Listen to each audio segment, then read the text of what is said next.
Lord of the Mysteries, Silver Key by author Xiang Bu Dao by Ming Liao. Chapter 1-50. Chapter 1. I'm here. Hiss, my head hurts so much, like a tire pressed me onto the road and ran me over. Under the flickering candlelight, a person with a face covered in dried blood sat up from a pile of mirror fragments. He looked at the strange yet inexplicably familiar room around him and fell silent.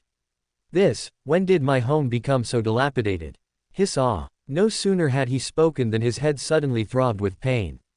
Fragments of memories flooded his mind, hurting him so much he almost lay back down on the floor. Serene Gray, a student at Backland University's History Department, set to graduate in a month, a member of the World Truth Society, a believer in the God of steam and machinery, an occult enthusiast who dreamed of becoming a great artist.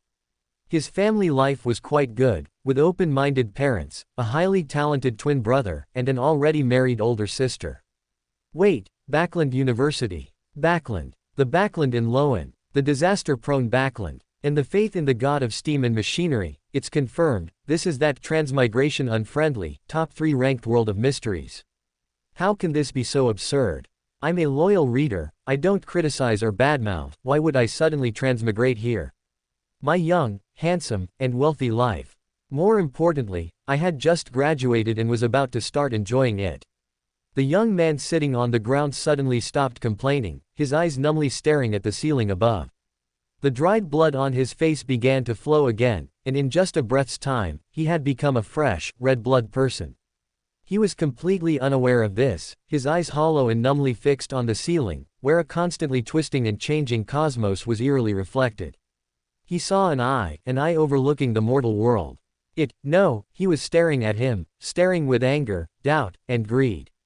He wanted to devour him.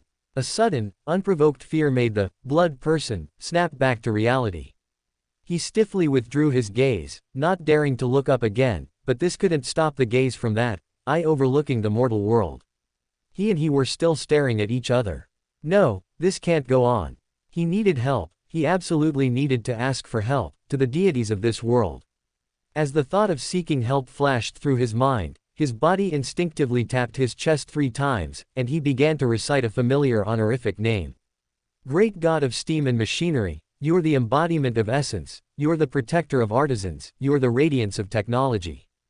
Great God of steam and machinery.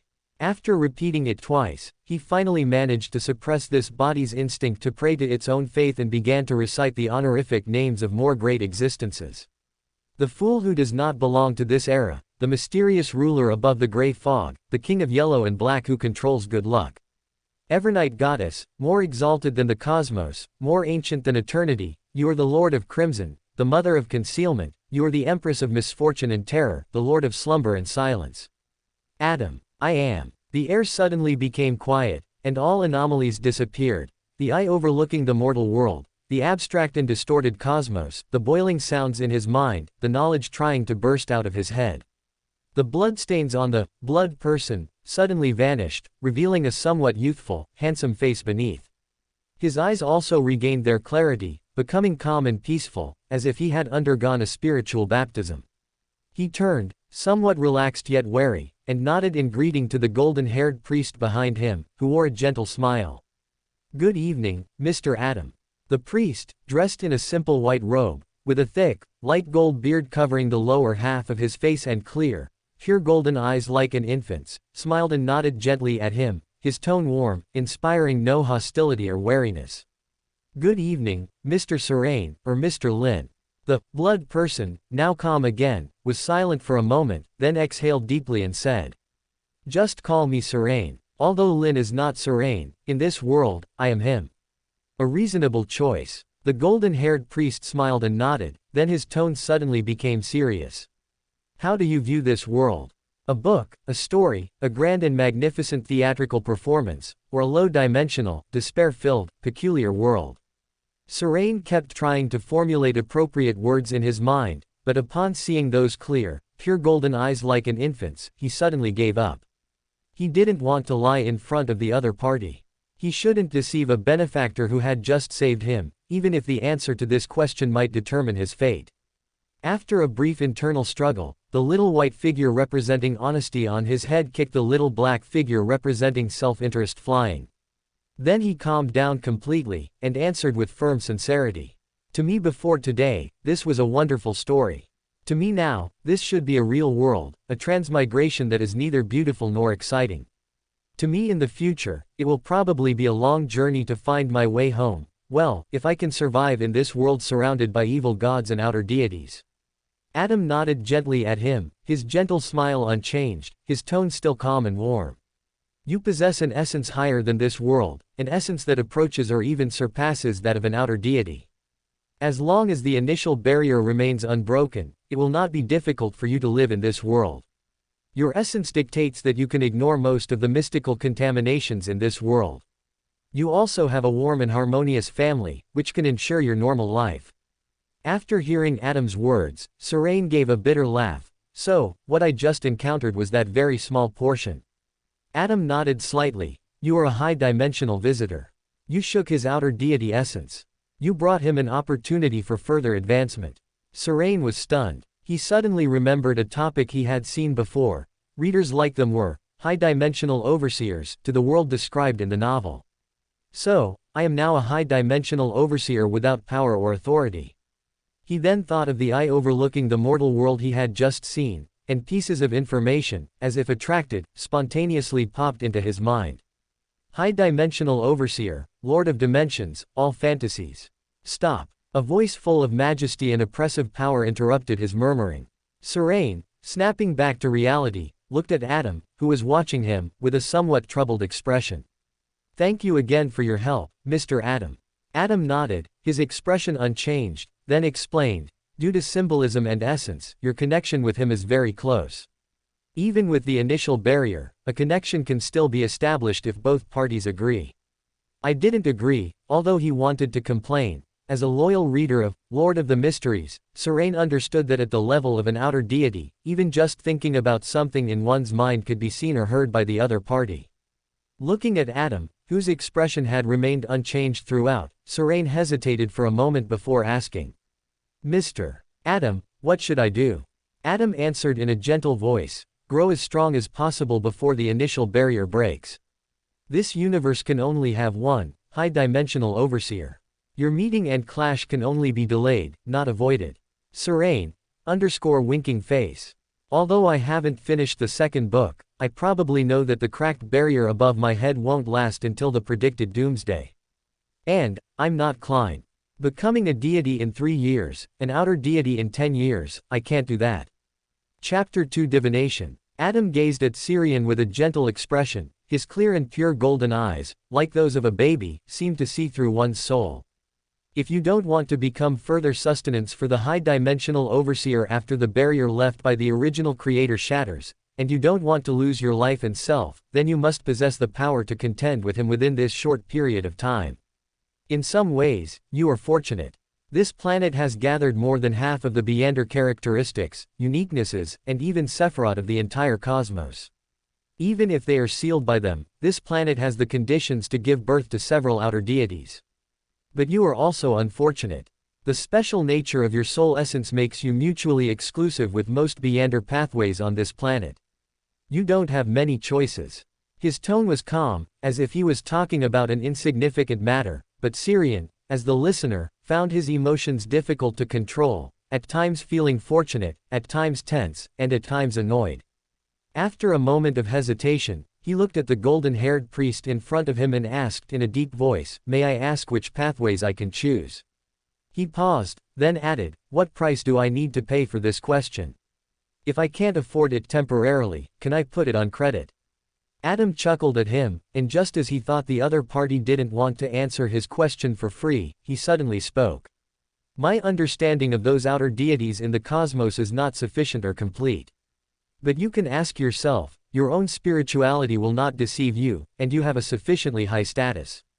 Divination. Sirian instantly understood what the other party meant, but there was a crucial question. Although ordinary people can also gain some revelations from their own spirituality through divination, I don't know how to divine. Adam gently shook his head. No, you can divine, and you are lucky. This divination is bound to succeed. I don't. I understand, thank you for your help. Sirian's words of denial were half spoken when he suddenly changed his mind. He recalled the description of a visionary in the original text, one line of which was, "The future he proclaims will surely unfold and become reality." Adam, who controls a uniqueness, has already mastered part of the authority of a visionary, which means that what he says can also become reality. Therefore, my next divination is bound to succeed. Thinking of this, he immediately looked around, searching for tools he could use for divination. As for divination methods, he considered himself quite familiar with Klein's commonly used pendulum method, dream divination, and coin tossing. As his gaze swept around, he saw a deck of tarot cards materialize from nothingness in front of him. Adam chuckled and nodded. "Use it. I can see the extra emotions you have in your heart for tarot cards. Silently recite the question you want to divine, then draw a few cards from it." "Okay." Syrian nodded gently. He took a deep breath, then slowly exhaled. After preparing himself mentally, he silently recited his question in his heart. He quickly drew 3 cards from the face-down tarot deck. Then came another series of inhales and exhales, and with a mix of excitement and trepidation, he turned the tarot cards over, facing himself. The Magician, the Lovers, and the Wheel of Fortune. Although I knew there weren't many choices, and I was already prepared, aren't these choices a bit too much?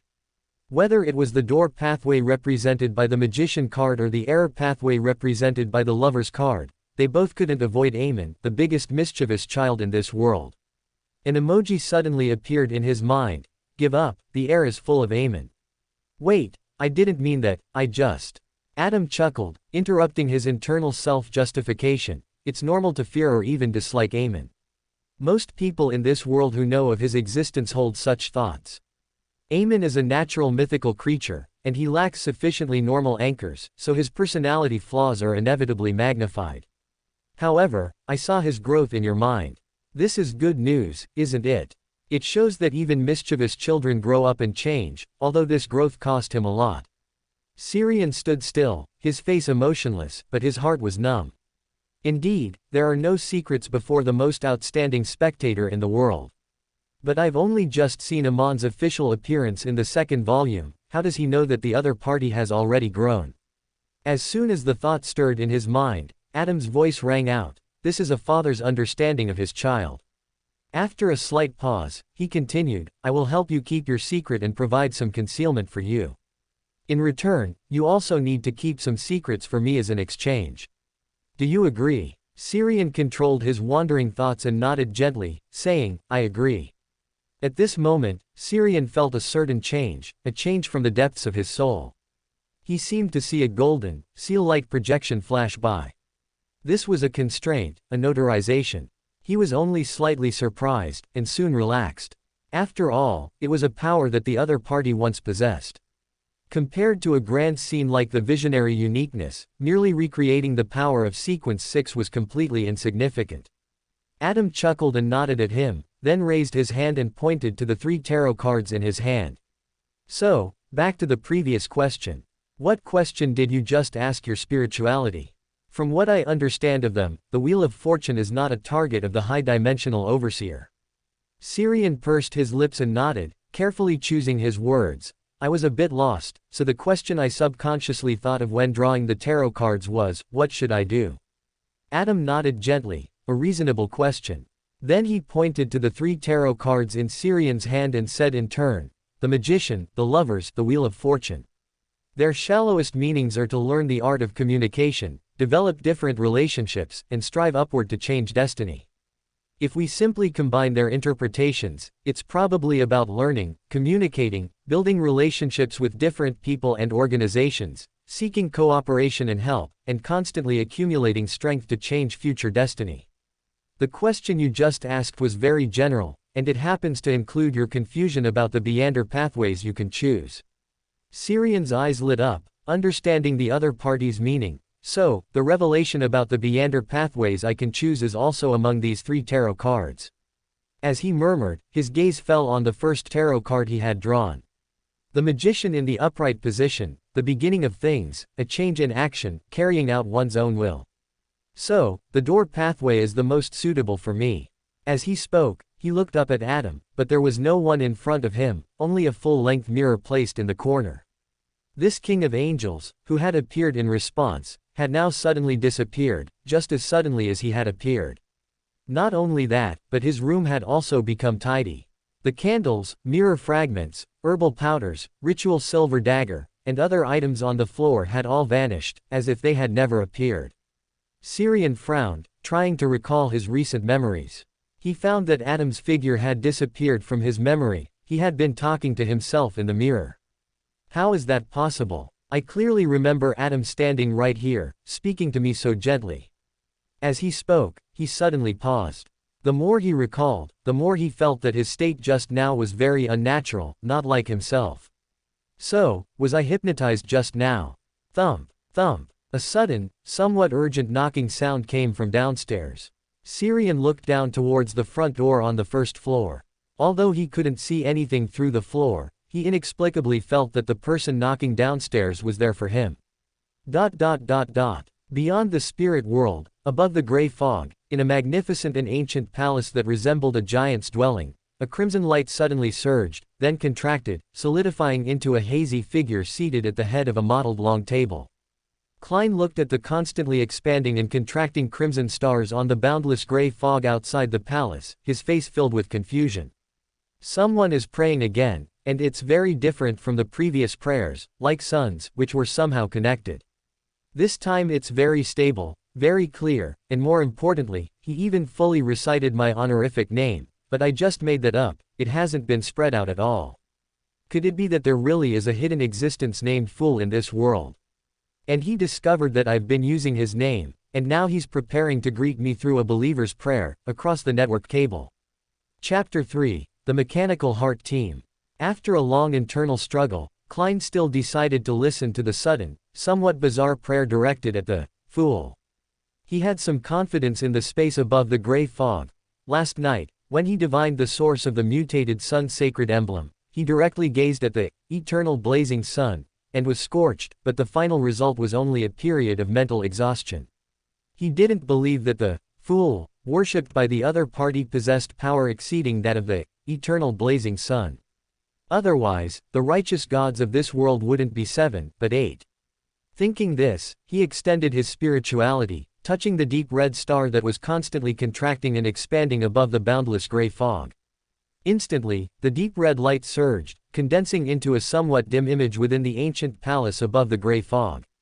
He saw a figure, stained crimson with blood, sitting on a floor covered in mirror shards, praying to the Fool, with a distorted, pained expression. Klein's gaze slid from this blood person to the surroundings. He saw flickering candles, strange symbols drawn with unknown pigments, and silver daggers, crystals, and herbs commonly used in rituals. He instantly pieced together the story in his mind. It was another young occult enthusiast who courted death, performing a wrong ritual in the wrong way, attracting unknown danger. Unfortunately, it had been some time since the prayer appeared, and even if I wanted to save him now, it would be too late. Moreover, I can only maintain my mystique above this gray fog and may not be able to save him. After all, who would have thought that the mysterious and powerful Mr. Fool is actually just a sequence 9 seer in reality? Just as he finished sighing, Klein suddenly froze. He saw that after the blood person in the prayer image finished praying to him, he immediately, without a moment's hesitation, switched to the next object of prayer. Evernight goddess, higher than the cosmos, more ancient than eternity, you are the Lord of Crimson, Mother of Secrecy. After a moment of stunned silence, Klein immediately reacted, complaining from the bottom of his heart. This guy is definitely not a legitimate believer, or even a legitimate person. Who mixes the honorific names of righteous gods and evil gods when praying, without even a pause? Is he in a hurry to die? This is most likely not a trap. God knows how many righteous gods, evil gods, and correct or incorrect honorific names this guy recited before coincidentally chanting the Fool's honorific name. Just as he finished complaining, another surprising change occurred in the prayer image. He saw that the blood person, who had prayed so haphazardly, actually received a response.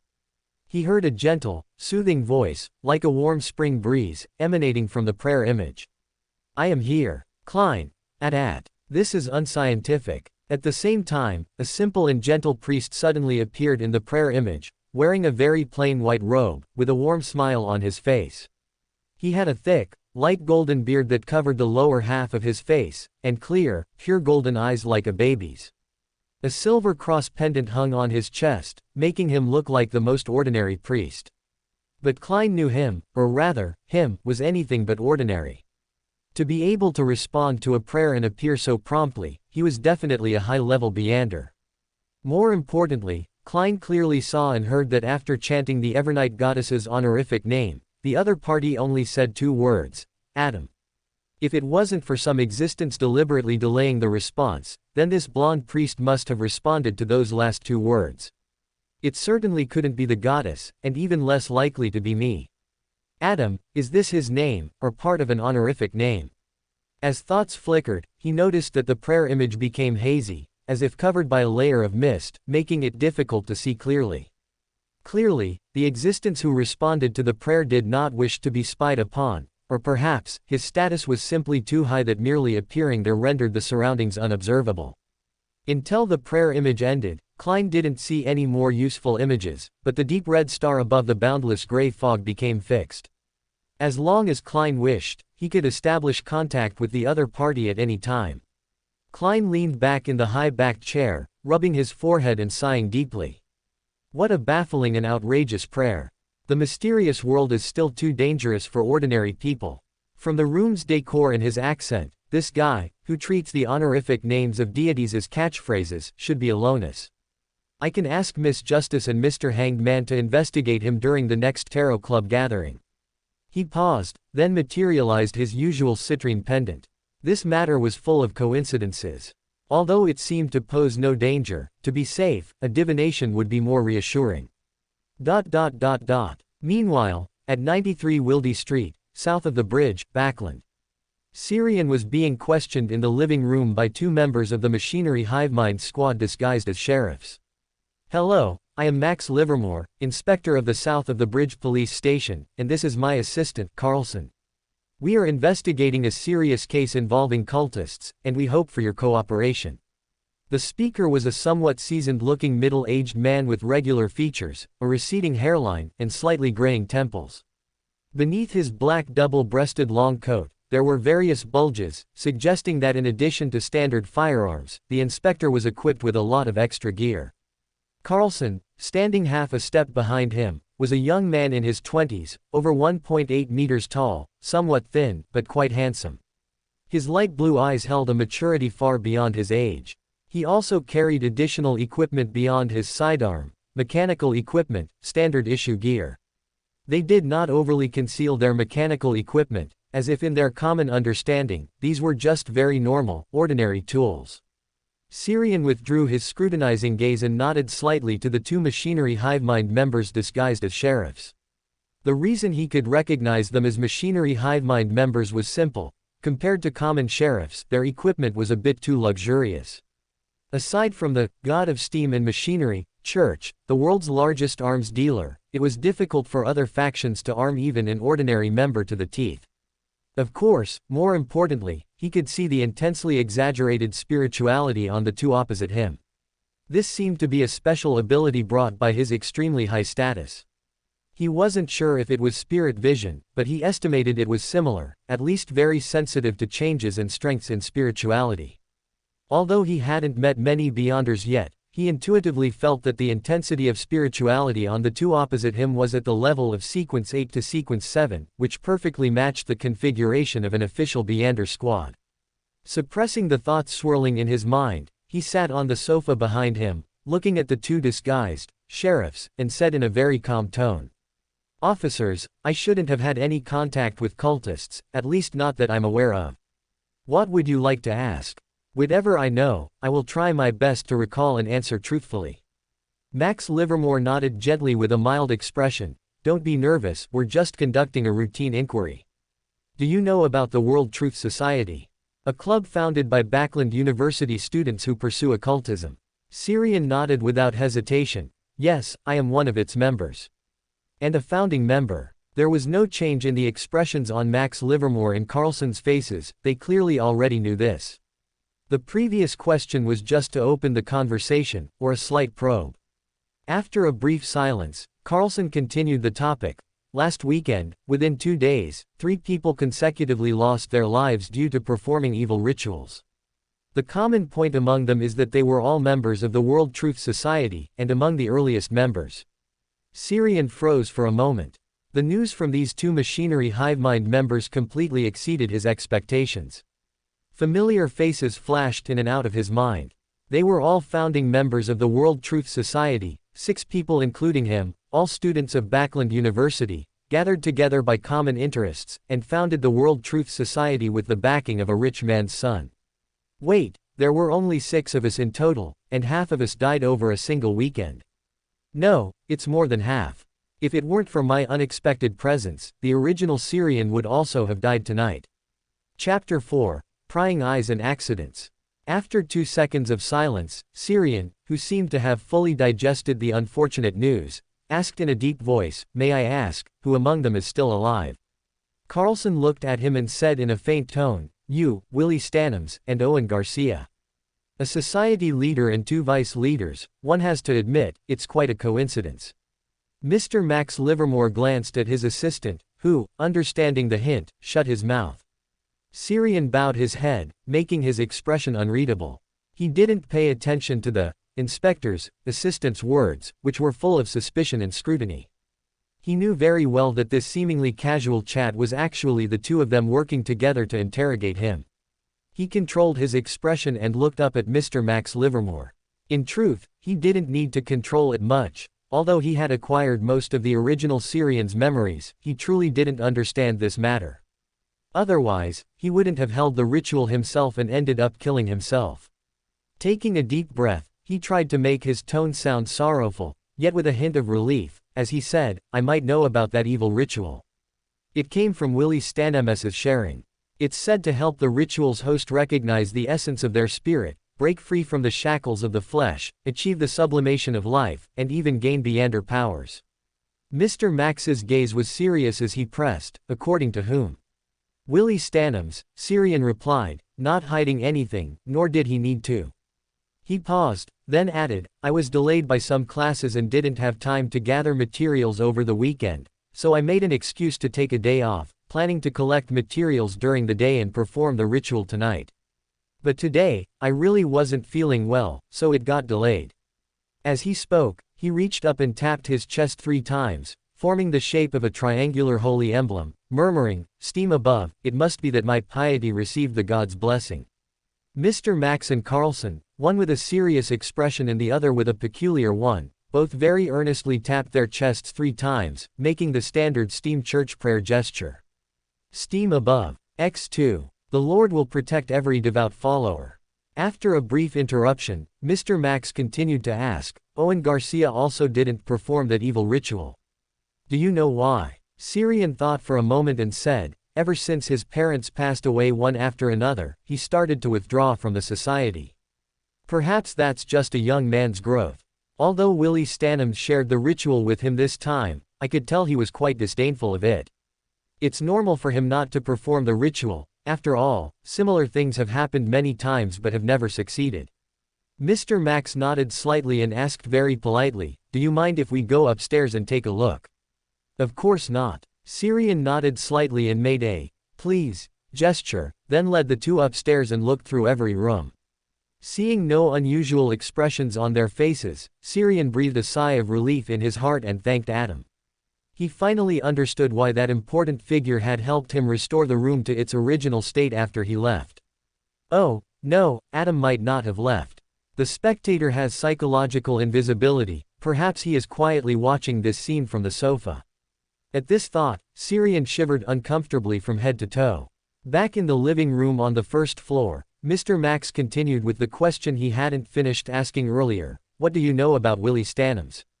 Willie Stanhams. Syrian carefully recalled the memories in his mind and thought for a while before answering. "He's the son of a very wealthy and generous man, and also a fervent enthusiast of mysticism. The World Truth Society was established at his initiative." "Oh, right. About 3 months ago, at a gathering, he told me he had found true mystery, but later it seemed to fizzle out. Every time I asked him, he would only sigh." Mr. Max nodded slightly without commenting. "All right, I understand. If you remember anything else important later, you can contact us here. As he spoke, he handed Syrian a business card the size of a playing card, with a prominent row of gilded Loan characters, House of Joy Machinery Shop. Syrian reached out, took the business card, and nodded slightly, I understand. As he escorted Mr. Max and Carlson to the door, Mr. Max suddenly turned around and asked, seemingly casually but with a hint of seriousness, to my knowledge, the coursework for the history department at Backland University isn't particularly heavy, especially since you're nearing graduation. So, what course delayed your time?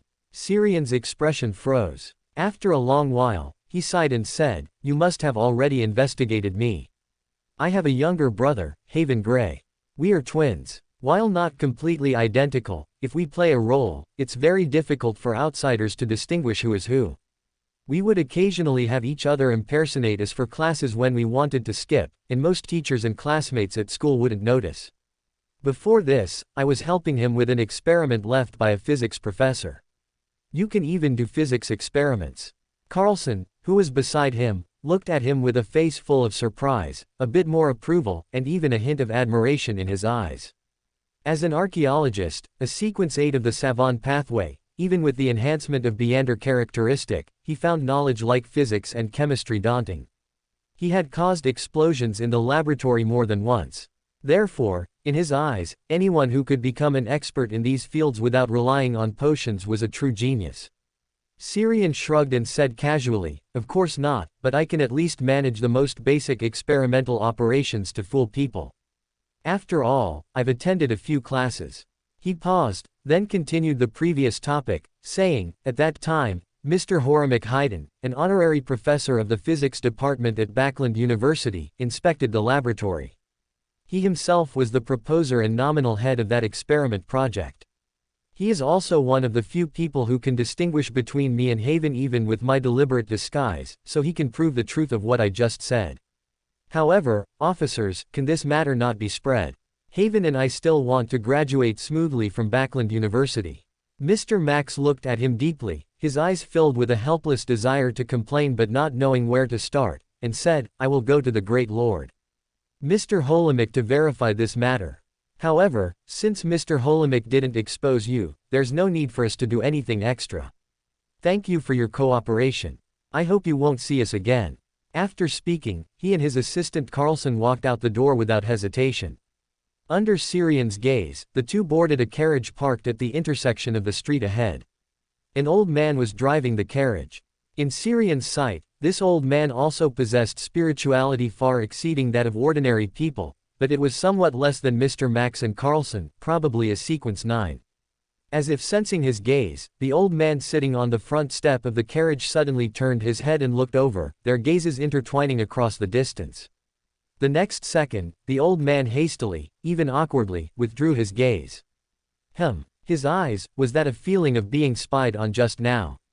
He seemed to have seen something from me. Damn it, I was careless. I forgot to guard against the mystery prior's prying eye. How could a regular mechanical heart squad not be equipped with a mystery prior? Am I going to inexplicably become the prime suspect in this case, or even a wanted criminal of the God of Steam and Machinery Church, just like that? While Syrian mumbled and fell into unease, on the carriage on the other side of the road, Mr. Max suddenly looked at the old man driving and asked with concern, House, what's wrong? The old man called House's body stiffened for a moment before he slowly shook his head. No, nothing. It's an old problem for a mystery prior. I always inadvertently see things I shouldn't, bringing unexpected and unavoidable harm. As he spoke, he wiped the bloody tears streaming down his face with one hand, while the other reached into his pocket and pulled out a bottle of light green potion, which he gulped down. In a place unseen by the two behind him, the bloodshot in House's unusually clear light blue eyes faded at a visible speed, replaced by an unconcealable fanaticism. He had just seen the truth of the world, seen true greatness. That was the goal he needed to pursue and believe in with his entire life, with everything he had. That was the true God, not a trivial false god like the God of Steam and Machinery. Chapter 5. Leave. On the quiet street, House drove the carriage back, his expression a mix of barely concealed excitement and extreme suppression. During his brief eye contact with Syrian earlier, His eye of peeping allowed him to glimpse a corner of Syrian's soul. Even though it was a soul with only rank and no power, its essence, being that of an outer deity or even beyond, inevitably contaminated him. Through a combination of coincidence and destiny, he became Syrian's first believer in this world, and a fanatical one at that. The thought of encountering such a great existence by chance in his lifetime filled him with uncontrollable emotion. He was incredibly lucky. If the circumstances and time had been appropriate, he would have prostrated himself on the ground, approaching that great being with the most devout and humble posture, licking the dust from its shoes, and offering it everything he had. Unfortunately, he couldn't expose himself so directly. After all, this world had been ruled by false gods for too long. If his abnormality were discovered by Mr. Max and Carlson, who were nearby, he would surely be killed on the spot or taken to the church's judgment tribunal, eventually becoming a Beander characteristic to be enjoyed by others. He still had to go and meet the Great One. No, he couldn't just go and meet the Great One like that. He had to prepare a gift of sufficient weight. Although such a great being might not care, he couldn't not prepare it. This was his sincerity. While House was troubled about what kind of gift to prepare for his first audience with the Great One, inside the carriage behind him, Mr. Max and Carlson were also discussing Syrian. Carlson, Captain, this Syrian doesn't seem as simple as he appears on the surface. He doesn't look sick at all, and I always feel like he recognized us. Mr. Max nodded lightly, his expression unchanged. Don't worry about it.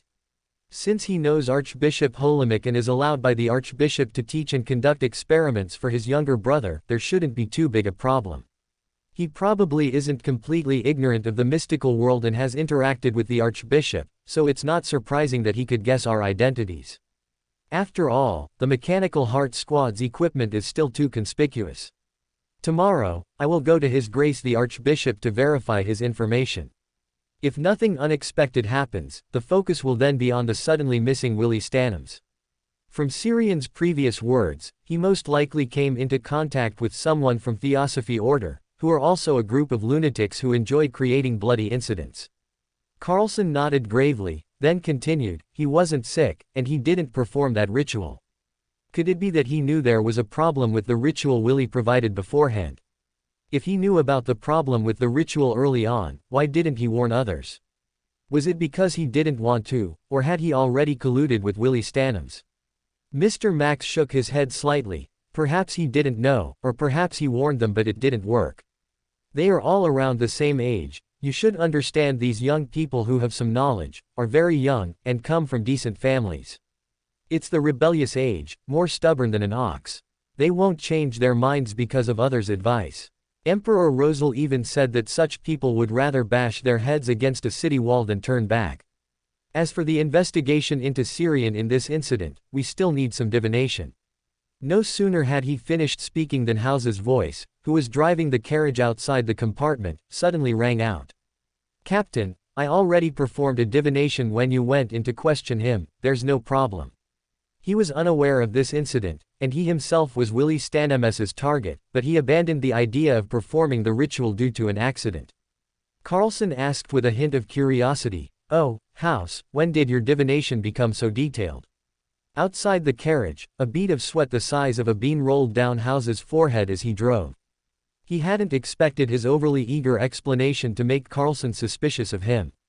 He managed to maintain a relaxed, slightly teasing tone, chuckling, You were inside for quite a while, enough time for me to perform multiple divinations on the target with different questions. Just because I'm always driving the carriage doesn't mean you should actually treat me like a coachman. I'm a professional when it comes to divination. Mr. Max nodded slightly, without suspicion. Well done. For the rest, I'll consult Archbishop Holymick after dawn. Outside the carriage, House silently let out a breath. Thankfully, he had bluffed his way through.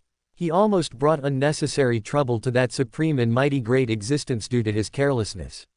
Although this might not be trouble for such a great existence, it is an absolutely intolerable error for me. The next day, in the office of a history professor at Backland University. Syrian and a young man with short brown hair, azure eyes, and a somewhat youthful face stood side by side, enduring the oppressive gaze of the old professor opposite them. The old professor adjusted the gold-rimmed spectacles on his nose, his tone a mix of doubt and helplessness as he said. So, both of you want to take leave again, and even the reasons are the same. Do you realize you're graduating next month? Syrian looked up at the ceiling, his mood exceptionally complex. He hadn't expected an accident even when taking leave. He had just fabricated a reason to ask the professor for leave, and then someone else ran in right after, asking for leave with the same reason. Sighing silently in his heart, he organized his words to explain to the old professor in front of him. I apologize, Professor Fires, 3 people died consecutively in the club over the weekend, and last night a police inspector even came to question me. I feel like I might not be able to focus on my studies during this period. If I had been a little more vigilant, if I had discovered in advance that the ritual Willie Stanham's shared had problems, then Moen and Icarus, and the others, might not have died.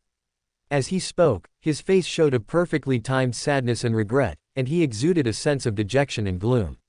Seeing this, Professor Fires was clearly stunned for a moment, but quickly realized what Syrian was referring to. As a professor at the university, although he hadn't investigated it in detail, he generally knew what had happened over the weekend, he just hadn't expected it to be related to the student in front of him. Immediately, his expression softened, filled with an elder's care. Syrian, this is not your fault. You don't need to blame all the problems on yourself. Although I am not a psychology professor, I know this is not good for your mental health. Perhaps you need to go somewhere outside of Backland, walk around, and get some sun. Backland's weather is too depressing for you. Let me see, your leave application is only for 1 week. Is that enough? Do you need me to add a few more days? Don't worry about graduation, Fires, have never had a student who couldn't graduate. Syrian nodded gratefully to Fires. Thank you, Professor. Fires smiled kindly. Don't be so polite. As your teacher, caring for students' physical and mental health is also part of my job. The brown-haired, blue-eyed boy beside them looked at the professor in front of him with an astonished expression, then turned his head to look at Syrian beside him, his clear eyes filled with large question marks, as if to say, is that even possible? After a brief moment of shock, he put on the same sad and dejected expression as Syrian. Professor. Professor Fires' expression stiffened. Are you also a member of that World Truth Society? The boy corrected him softly. It's the World Truth Society. Seeing Professor Fires look at him, Syrian nodded lightly in agreement. We are both vice presidents. Professor Fires' expression visibly stiffened, even turning a bit dark, but he forcibly restrained himself from showing it. The next second, he firmly lowered his head, signed both leave applications, and then waved his hand, signaling that the two could leave. Outside the teaching building, the black-haired, blue-eyed youth patted Syrian on the shoulder, praising him. Syrian, you're a genius. You made old filth agree to our leave so easily, and he even proactively extended our vacation. He's afraid we'll drop dead in his class. Syrian turned his head, his gaze seriously sweeping over the boy beside him. He hadn't expected to meet other members of the World Truth Society so soon, and it was Owen Garcia, the only other survivor besides himself. Welcome to Fanfic Audiobook, your go-to place for immersive audiobooks. If you enjoy the content, don't forget to like the video and subscribe to our channel for more amazing stories. And please support the author by link in description. Chapter 6 Robbery. Less than half a street from where the public carriages were parked, Syrian and Owen, who had taken a shortcut from Backland University, were cornered by several tall Highlanders at the narrow alley entrance. Oh, are you two little kids from Intis? Going into an alley in broad daylight, how open-minded of you. Haha, I know, those Intis people really know how to have fun. Don't you know this is our Bloodaxe gang's territory? We're not as open-minded as you Intis people, you've polluted this pure air. So, how do you plan to compensate us? Owen's face paled slightly, and he instinctively took 2 steps back. Highlanders in Backland were not a good sign. Most Highlanders in the city were either thugs or hoodlums. Although he didn't know why they insisted on calling them Intis people, they were definitely trying to rob them. Syrian's face was also not looking good. There were 3 of them and only 2 on their side, so they were outnumbered.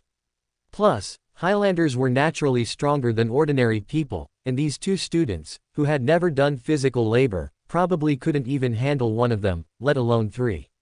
Damn it, is Backland's public safety this bad? Or has the East Borough already expanded to half of Backland, where you can get robbed just by stepping out? The three Highlanders kept urging, don't be a sissy and dawdle, speak up quickly, how are you going to compensate us for our air pollution fee? And our emotional distress fee? And our lost work fee for delaying our time? Owen glared at them, you're robbing us. The Highlander in the middle looked at him as if he were an idiot. You just figured that out. Quote. Owen fell silent, somewhat unwilling. Although indignant, in terms of physique, the opponent could teach him a lesson with just one hand. Syrian reached into his pocket, fumbled twice, then pulled out 2 banknotes and handed them over. 2 pence. Are you trying to give me beggar's alms? Although his tone was disdainful, the Highlander opposite him still reached out and took the 2 pence note. You can't expect 2 students who haven't started working yet to have much money, can you? This is my breakfast money for today. Syrian replied calmly, reaching into his pocket again, while his gaze quickly scanned the 3 people opposite him. As his attention focused, the faint white spiritual light on the 3 individuals opposite became clearer and more detailed.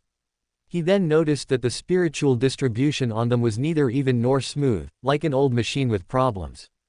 Although it appeared to be functioning normally on the surface, it would immediately shut down if a weak point was overloaded. I can see weaknesses. He paused, his gaze subtly sweeping over Owen beside him, comparing the spiritual light on him with that of the 3 people opposite. In terms of spiritual richness, Owen was even stronger than the 3 burly Highlanders, but the spiritual energy on him had a hint of black, as if it was being interfered with by something.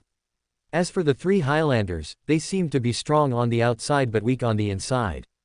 They had been injured not long ago, which was why they came to this place to rob students who liked to take shortcuts. What are you fumbling for? So slow. Don't you want to pay? His constant fumbling in his pocket provoked the Highlander opposite him. The Highlander who had taken his 2 pence stepped forward, placed one hand on his shoulder, and reached his other hand into Syrian's pocket. You. The words he had just started to speak suddenly stopped, his eyes filled with shock, as he looked down in disbelief. Syrian's other hand was on his lower abdomen, clutching a silver dagger, the other end of which was embedded in his body and had been twisted around. Crimson blood quickly spread, and the sudden sharp pain and blood loss made his head dizzy, leaving him no strength. His body uncontrollably fell towards Syrian. Shorty, what are you doing? When did you pick up this hobby? But now is not the time to enjoy yourself. A companion's question came from behind, and the Highlander in front of Syrian, who was not short at all, opened his mouth. Who? Bang! Syrian didn't give him a chance to speak, pulling out the dagger and simultaneously kneeing him, sending him flying. The other 2 Highlanders reacted quickly. One caught their companion, while the other charged at Syrian with a clenched fist. The latter expressionlessly raised the dagger and swung it at the opponent's weak point. Bang! Ah! Before the dagger could even touch the opponent, Syrian was sent flying by a punch, hitting the wall behind him with a heavy groan. Damn, I overestimated myself. I can see weaknesses, but it's useless if I can't hit them. Even injured, the Highlanders' physical quality completely trumps a weak student like me. Kid, you've got a lot of guts, daring to ambush us. The Highlander who had just punched Syrian flew over again, his bandaged fist whistling through the air. Bang! Syrian quickly ducked, and the opponent's fist hit the wall, making a dull thud and kicking up some dust. With that kind of power, he had no doubt that if that punch landed on him, he would die on the spot. Paralysis. A strange incantation suddenly sounded. This was not a commonly used language on the northern continent, but Syrian miraculously found that he understood its meaning. The voice came from Owen, who held a dark green square charm in his hand. With the incantation, the square charm instantly turned to ash in his hand, and a strange, visible wave erupted from where the charm disappeared, quickly sweeping around. The 3 Highlanders instantly froze in place. Quick, move. This charm's effect won't last long. Hearing Owen's voice, Syrian didn't hesitate at all. He went around the Highlander in front of him, pulled Owen, and ran towards the street outside the alley. Killing was impossible, not because he was afraid, but because he didn't want to be caught in the police station's jail or the church's basement. The former might allow for bail, but the latter might alarm the god of steam and machinery to personally send him on his way. All right, Actually, there was also a little bit of not daring to kill. Wildy Street, south of the bridge, number 32, Owen Garcia's home. Syrian sat on the living room sofa, his right hand gripping a cup full of tea, while Owen applied medicine to his injured shoulder. After taking that punch from the leading Highlander, he felt like his entire left shoulder blade had cracked, and the pain was excruciating. He turned to look at Owen, who was still applying the ointment, and hesitated, saying, "Is your medicine reliable? Or should I just go to the hospital?" The injured area was originally just painful, but after Owen applied the ointment, it was now not only painful but also very itchy. Owen, feeling questioned, retorted, "This is a Beander potion. This one bottle cost me 10 pounds, 10 pounds. All right, then." Syrian nodded slightly, reluctantly believing him. After applying the medicine, Owen sat on the other side of the sofa and asked curiously, "Why did you pull me and run just now?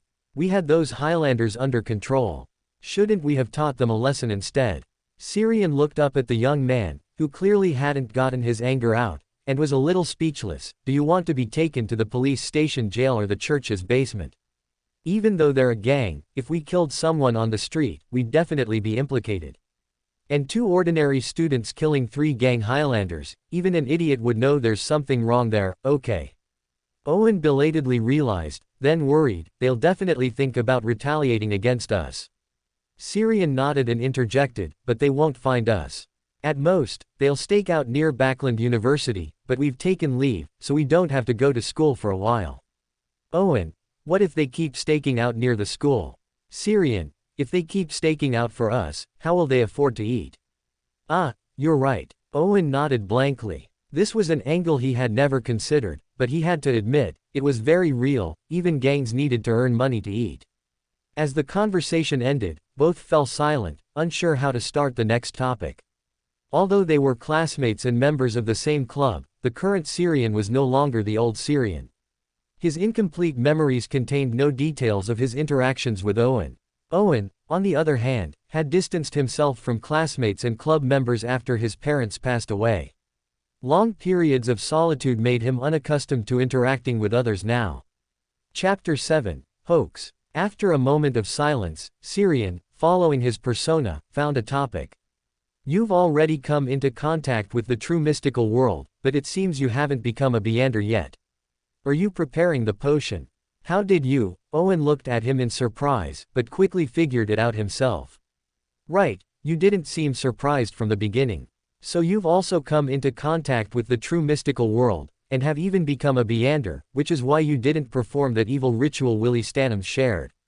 Syrian leaned back on the sofa and nodded slightly. "Something like that, but I haven't become a Beander yet." Owen wasn't surprised by this. That's normal. Potion ingredients are too expensive. If it weren't for the inheritance my parents left, I would also. He paused, then suddenly changed the topic and asked, "Do you have a complete potion formula?" Syrian nodded, his tone a little emotion. "Of course, it's a pity it's not suitable for me. Not only do I have a complete potion formula, but I also possess a complete Beander pathway, including the acting principles. Unfortunately, I'm guarding a treasure mountain I can't use. It's all Adam's fault for leaving too quickly back then. Otherwise, I could have applied to join the Twilight Hermit Order. He has the second blasphemy slate in his possession, though he might not have agreed. N airy summation degree. Syrian, realizing it belatedly, his expression suddenly froze.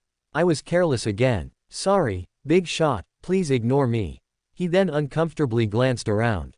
Although he saw nothing, he always felt a pair of eyes watching him from the corners, from behind, from the glass window, from places he couldn't see. "What's wrong?" Owen looked at Syrian's strange reaction and instinctively followed suit, glancing around, but found nothing unusual in his home. Syrian gave a dry laugh and shook his head. "Nothing, just a bit of PTSD." Owen, huh? To prevent his mind from wandering to inappropriate thoughts, Syrian quickly changed the subject. "When did you come into contact with the mystical world? How are your potion preparations coming along? Perhaps the recent experience had brought them closer, or perhaps the long period of solitude made Owen instinctively want a companion with whom he could open up." After Syrian's inquiry, he recounted his situation without any reservation. Initially, my understanding of the mystical world came from my father's leftover notes. I only found them among his belongings after he passed away, but unfortunately, there wasn't much information inside. For this, I spent 2 full years gathering more information from the occult circles I came into contact with, and at the same time, purchased the Beander ingredients needed to concoct the apprentice potion. This potion formula also came from my father's legacy. I'll tell you a secret. It's said that this pathway was once controlled by an ancient 4th epoch family. This must be one of the strongest pathways among the 22 pathways. According to the occult knowledge I possess, on a full moon night, the spirit world and reality overlap the most, which is when spirituality is most abundant, making it most conducive to consuming the potion and achieving advancement. That is, tomorrow, I will become a true Beander. Xiang stared at Owen in silence. The other party's words gave him a strong sense of déjà vu, as if he had heard them before. Is this guy a character who appeared in the story? But why do I have no impression of him at all? Apprentice, full moon, ancient family. I seem to remember something. It couldn't be such a coincidence, the living universal key. It's August 1349. Calculating the time, it seems to match up, but I don't believe there's no arrangement in this, but this is exactly what I need. Owen shifted his body. Xiang's gaze made him a little uncomfortable.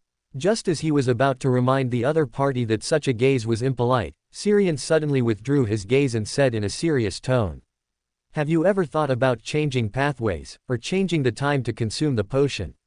Why? Owen asked in surprise, then explained to himself. The apprentice pathway is our family's, it was passed down by my father. It has relatively complete potion formulas and accumulated knowledge. Choosing this pathway will make it much easier for me to advance further. And the full moon is the most suitable time for advancement. I've done divination. Mr. Dorr is still whispering during the full moon. What room do you have for advancement? It's better to change pathways. Maybe the full moon's ravings will be quieter that way. He muttered to himself, his gaze towards Owen gradually becoming serious and solemn. He decided to trick the other party. This would not only save a hapless fellow who would commit suicide during the full moon, but also allow him to obtain the apprentice pathway potion formula he needed. More importantly, his current savings were only £10, 13 shillings, and 2 pence. This was the living expenses he had diligently saved during his time at Backland University, as he did not have an inheritance left by his parents. It was impossible to become a Beander with this amount of money, so he could only act as a swindler and trick some initial funds from student Owen. After all, I'm saving his life, so what's wrong with taking some money? Under Owen's bewildered and wary gaze, his expression grew increasingly serious and solemn until panic appeared on the other's face. Only then did he chuckle and say, there aren't many forces that control the apprentice pathway. Among the more famous organizations on the entire North and South continents, there are only 4. Among them, the Aurora Order, Theosophy Order, and Tamara family only control a portion of the apprentice pathway. The Abraham family, one of the great nobles of the 4th epoch Tudor Empire, is the one that truly and completely controls the apprentice pathway's characteristics and formulas. Even among the many angel families of the 4th epoch, the Abraham family was one of the most prominent great nobles, if not the most prominent. Owen imperceptibly tilted his neck, a look of pride on his face. I know this part of history. Don't forget, I'm also a history student. Although he often skipped classes, it was to come into contact with the mystical world and participate in the circles of those beyonders. Xiang chuckled and raised an eyebrow, asking, so, you don't deny your connection to the Abraham family? Owen, who had just been tilting his neck with a proud expression, was instantly doused with cold water, freezing in place. Perhaps. It's been over 1,000 years from the 4th epoch to now, so it's normal for some potion formulas to circulate. Although sometimes I also wish I were a descendant of such an ancient family, bearing a sacred mission, and then achieving great things. The truth is that my ancestors have been in Backland since the beginning, and my surname is Garcia. Xiang gave him a blank look. You've explained a bit too much. Also, I remember the last time I saw your father, he told me that he left his hometown to work hard in Backland for a better life. Quote. Owen's expression stiffened again, And he gave a dry laugh, trying to brush it off. You have a pretty good memory. That was years ago. Syrian nodded gently. Not bad. After all, we weren't so estranged back then. Don't be so nervous. Isn't it just being a descendant of the Abraham family? As you just said, it's been over 1,000 years from the fourth epoch to now. Who doesn't have a prosperous ancestor? He paused, and after Owen's expression softened a little, he asked again. Do you know about the Antigonus family in the Night Country? Owen nodded lightly. Of course, I know. Like the Abraham family, the Antigonus family was also one of the great nobles of the fourth epoch Tudor Empire. Besides them, there were also the Amun family, the Jacob family, and the Tamara family. As for the Night Country, it was an ancient country located in the Hornasus Mountains, which seems to have been destroyed in the mid to late fourth epoch. Syrian nodded and said something that sounded completely unrelated. Do you know, the name Syrian means, serene night, in my hometown. Serene night. Owen was stunned for a moment, not quite reacting. A moment later, a look of shock suddenly appeared on his face. It is said that the Night Country was founded by the patriarch of the Antigonus family and the Mother of the Sky. They revered night and serenity, and worshipped the ancient Mother of the Sky. Are you a descendant of the Antigonus family of the Night Country? Chapter 8 Interchange Formula. Syrian wore an expression that said, I didn't say anything, you just guessed it yourself, which made Owen believe his judgment even more. He stood up excitedly, his face filled with pleasant surprise as he looked at Syrian, feeling a thrill as if he had finally found a kindred spirit. Although the other person was not a descendant of the same ancient family as himself, they were very similar, weren't they? Noticing the other person's mood at the moment, Syrian continued. The destruction of the Night Country stemmed from the Evernight Goddess's church's suppression. From what I know, the Abraham family's decline originated from the disappearance of their ancestor. And the reason your ancestor disappeared was because he was jointly exiled from this world by the Evernight Goddess and the Lord of Storms.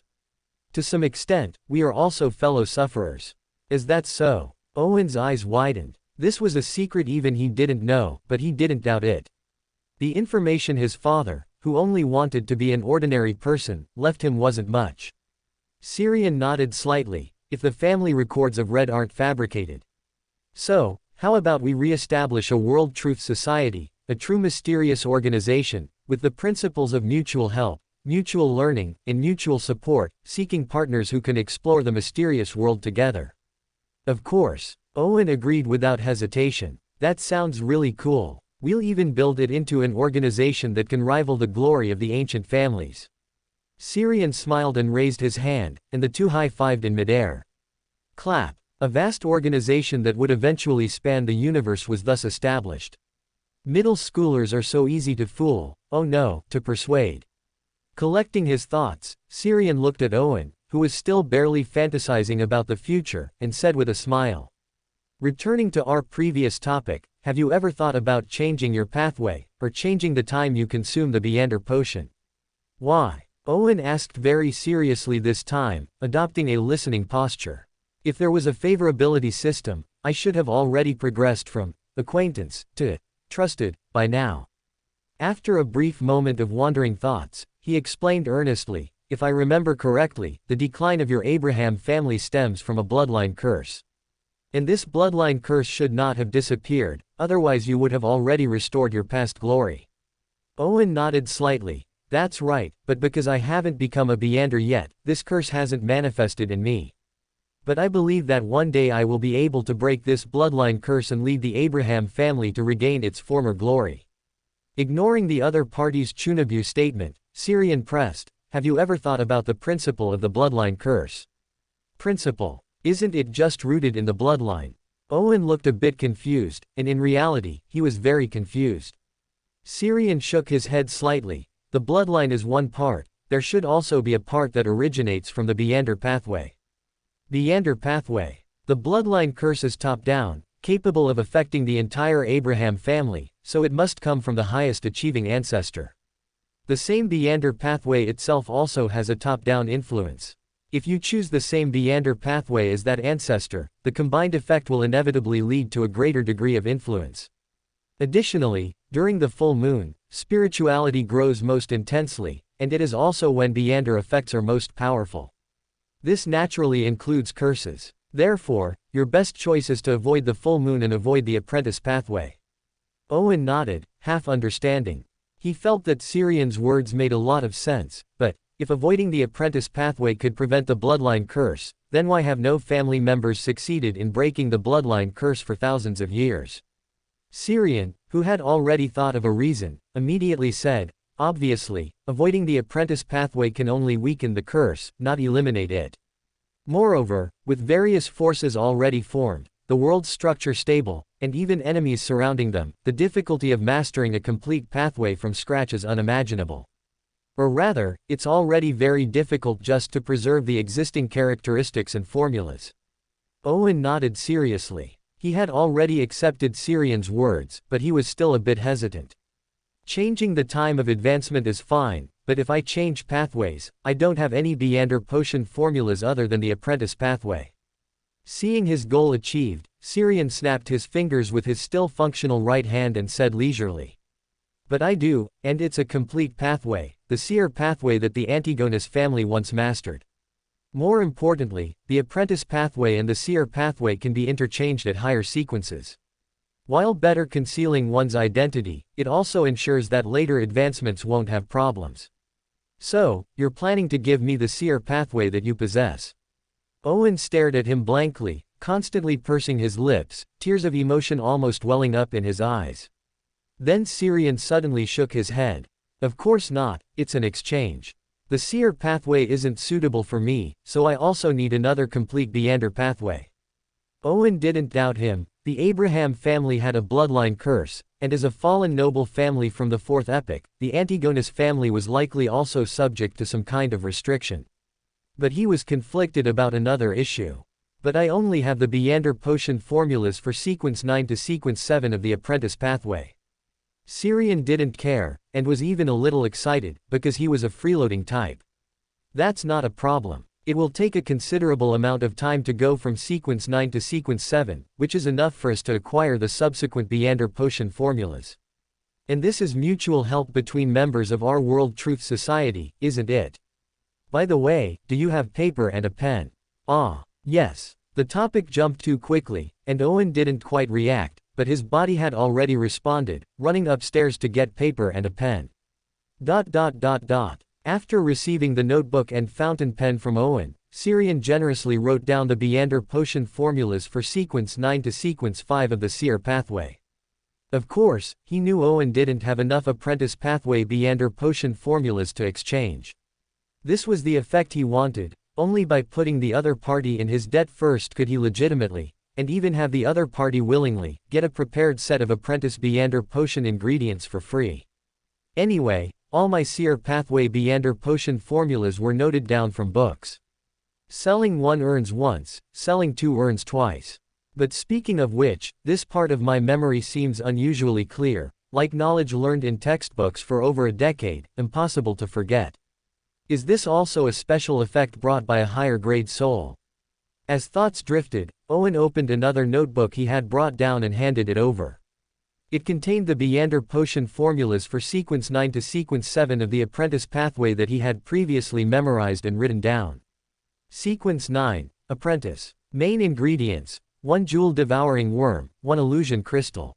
Auxiliary ingredients: 10 drops of lamb's beard grass hydrosol, 90 milliliters of ancient well water, any flower grown from a corpse, 5 grams of soil contaminated by a spiritual world creature. This is the beginning of a mage faction, pursuing the footsteps of freedom. Remember, do not be overconfident, do not be arrogant, and understand the insignificance of your own power. Sequence 8, Trickmaster. Sequence 7, Astrologer. Seeing Syrian close the notebook in his hand, Owen took the opportunity to say, once I advance to sequence 7, I can contact the Elder Council using the special contact method my father left behind, and then I'll be able to get the subsequent Beander potion formulas. Additionally, the sentence after each Beander potion formula is an admonition and enlightenment left by our family's ancestors. Only by following those words can one better grasp the power of the Beander potion. Acting principles, huh? Syrian murmured, not too surprised. Owen's father only told him the family secrets on his deathbed. That amount of time certainly wasn't enough to explain everything clearly, so he could only write down some of the content in a notebook beforehand for Owen to discover himself. As for why he didn't explain it earlier, Xiang guessed that this father didn't want his child to embark on the path of a meander. Chapter 9 Apprentice. After putting away the notebook containing the apprentice pathways potion formula and explaining the existence of the acting method, Xiang looked up and asked the other party. If you choose the seer pathway, can I purchase the apprentice potion ingredients you have? Owen nodded gladly. Of course, just take them and use them. Whether it's the faceless and marionettist potion formulas or the acting method, their value already exceeds these ingredients. Please wait a moment, I'll go get the ingredients for you now. Xiang raised his hand to stop him. Aren't you going to check the authenticity of the potion formulas I gave you first? Owen slapped his forehead in belated realization. Oh right, I was too excited and forgot about that, but I trust you. Although he said he trusted him, Owen still took out a crystal ball, slightly smaller than an adult's fist, from the left pocket of his overcoat. It was a very pure crystal ball, clear blue, with faint specks of starlight flickering within. Xiang looked at it with some curiosity. He had noticed the intense spiritual light in Owen's pocket when he asked Professor Fires for leave at Backland University, knowing that the other party carried a mystical item with him. It was probably around sequence 8 to sequence 7. However, given its crystal ball shape, it would most likely correspond to an astrologer meander characteristic. Seemingly noticing the doubt on his face, Owen turned his head and explained. This is a mystical item left by my father. I call it the Fate Crystal Ball. As long as I carry it with me, I can interfere with divination and beyonders, spiritual intuition. Besides that, I can also actively use divination to gain insights from fate, which can help avoid danger and seek opportunities. However, insights from fate are not shortcuts. After each divination, different dangers will be encountered depending on the degree of insight gained.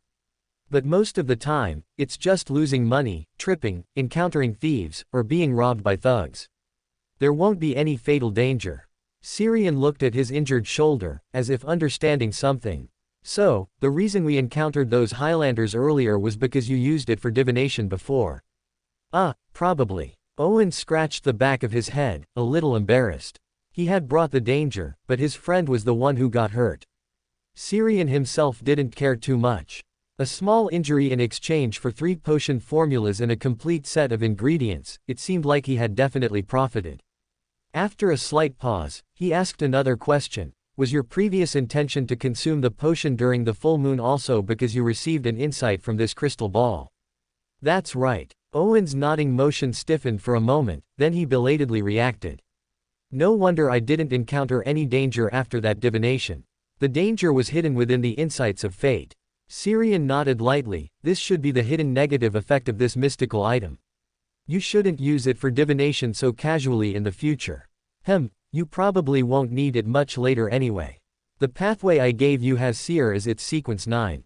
Owen's hand, holding the fate crystal ball for divination, froze in midair. He suddenly felt that this mystical item, which had always been quite useful, was a bit hot to handle.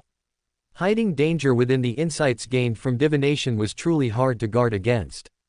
After a moment of hesitation, he still placed the fate crystal ball on the notebook containing the seer pathways potion formula, closed his eyes, and softly chanted a divination phrase. Just divining whether these potion formulas were real and effective shouldn't pose too serious a danger. At worst, he just wouldn't go out today. A few seconds later, a brilliant blue light flashed across the crystal ball. The divination was effective, all the potion formulas were real. With the last trace of worry gone, he looked up at Xiang. Do you need to do a divination? The fate crystal ball is very simple to use. As long as you perform a formal divination, you'll get a response.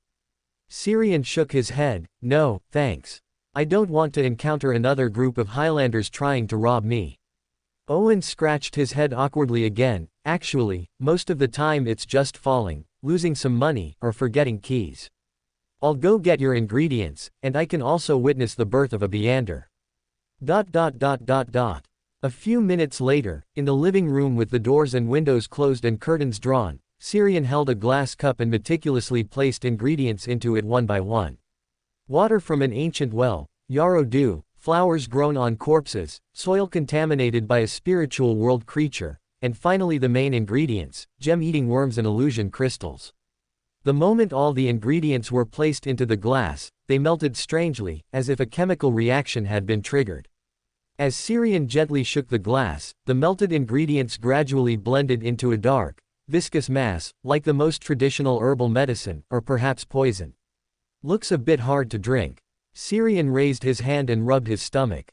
Although he knew the potion would be absorbed by his body before it even reached his stomach, its appearance truly resembled dark cuisine. Just looking at it made his stomach churn.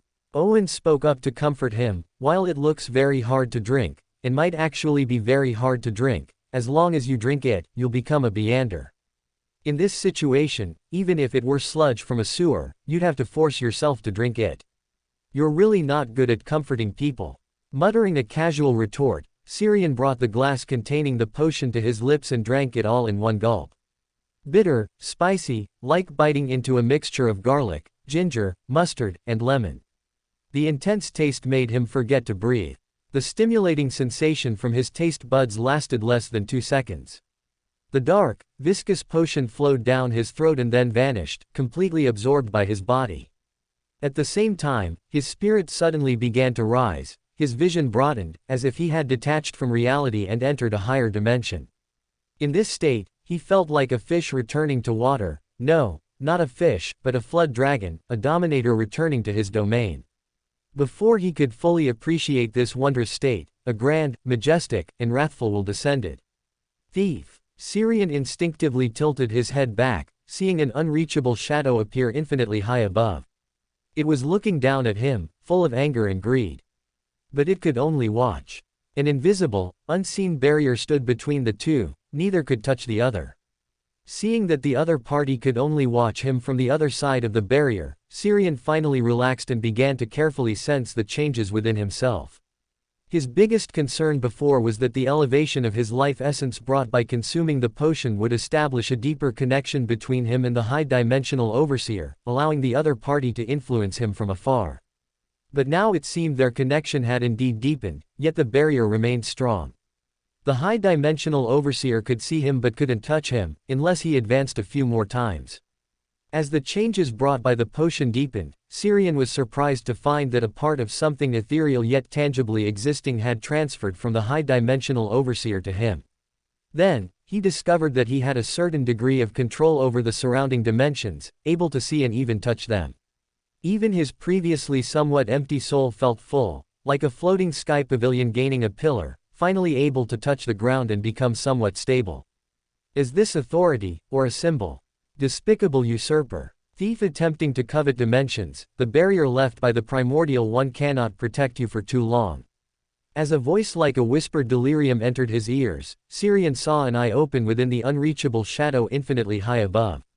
The next instant, his spirit suddenly grew heavy, falling rapidly, returning to his body. Before he could adapt to his rapidly increasing spirituality, a familiar figure in a white robe with golden hair silently appeared in his sight.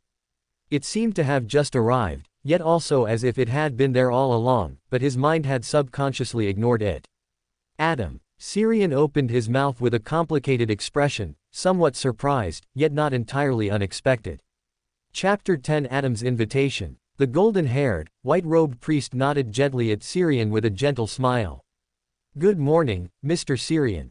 Congratulations on becoming a Beander, and for seizing some symbols and authority from that being in the cosmos. Syrian glanced at Owen, who was sitting blankly, as if paused, then looked at Adam and asked calmly. Was all of this your arrangement? To his surprise, Adam shook his head, denying his question. No. I was merely observing, I did not interfere with your destinies. You really didn't do anything at all. Syrian was a little suspicious. Adam still shook his head. The only thing I did was to envision a charm of a swindler for you. But this only prevents you from encountering too much trouble in daily interactions, it doesn't produce any special effects.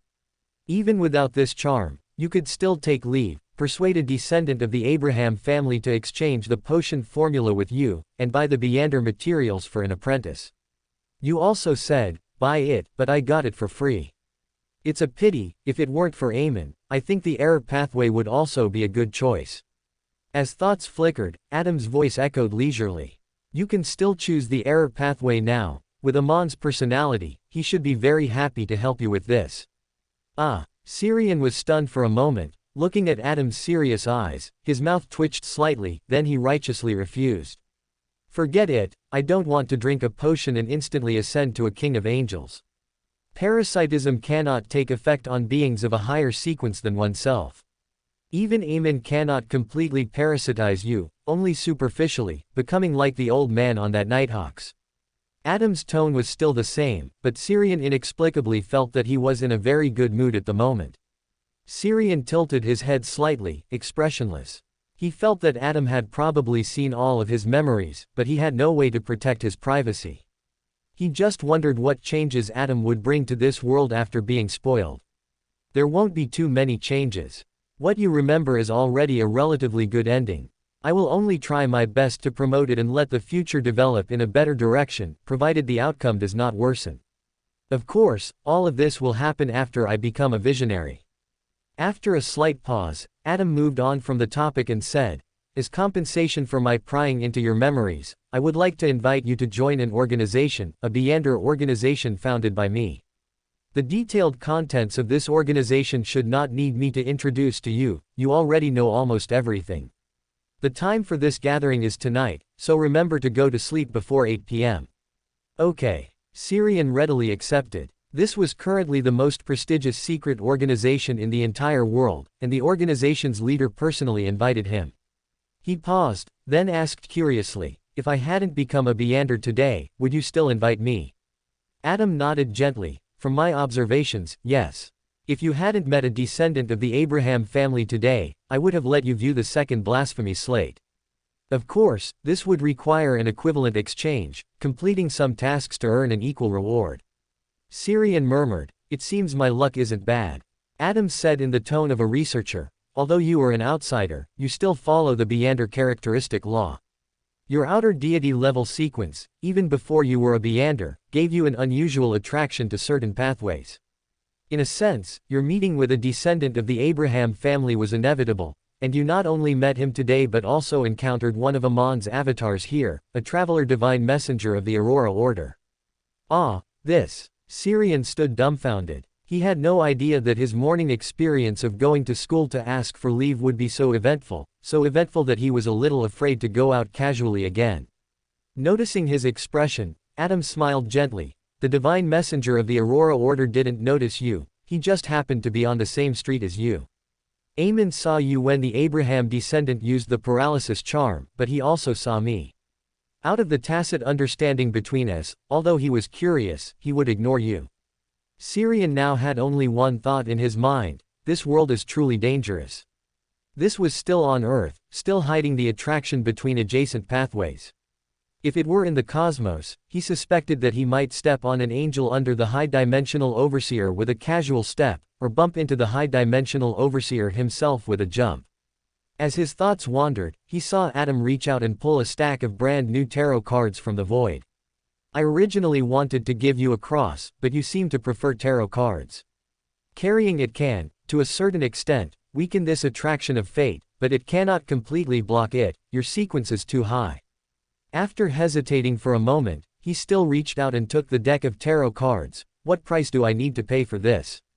Adam said calmly. At an appropriate time, once again chant the fool's honorific name, obtain his permission, and join the tarot club he founded.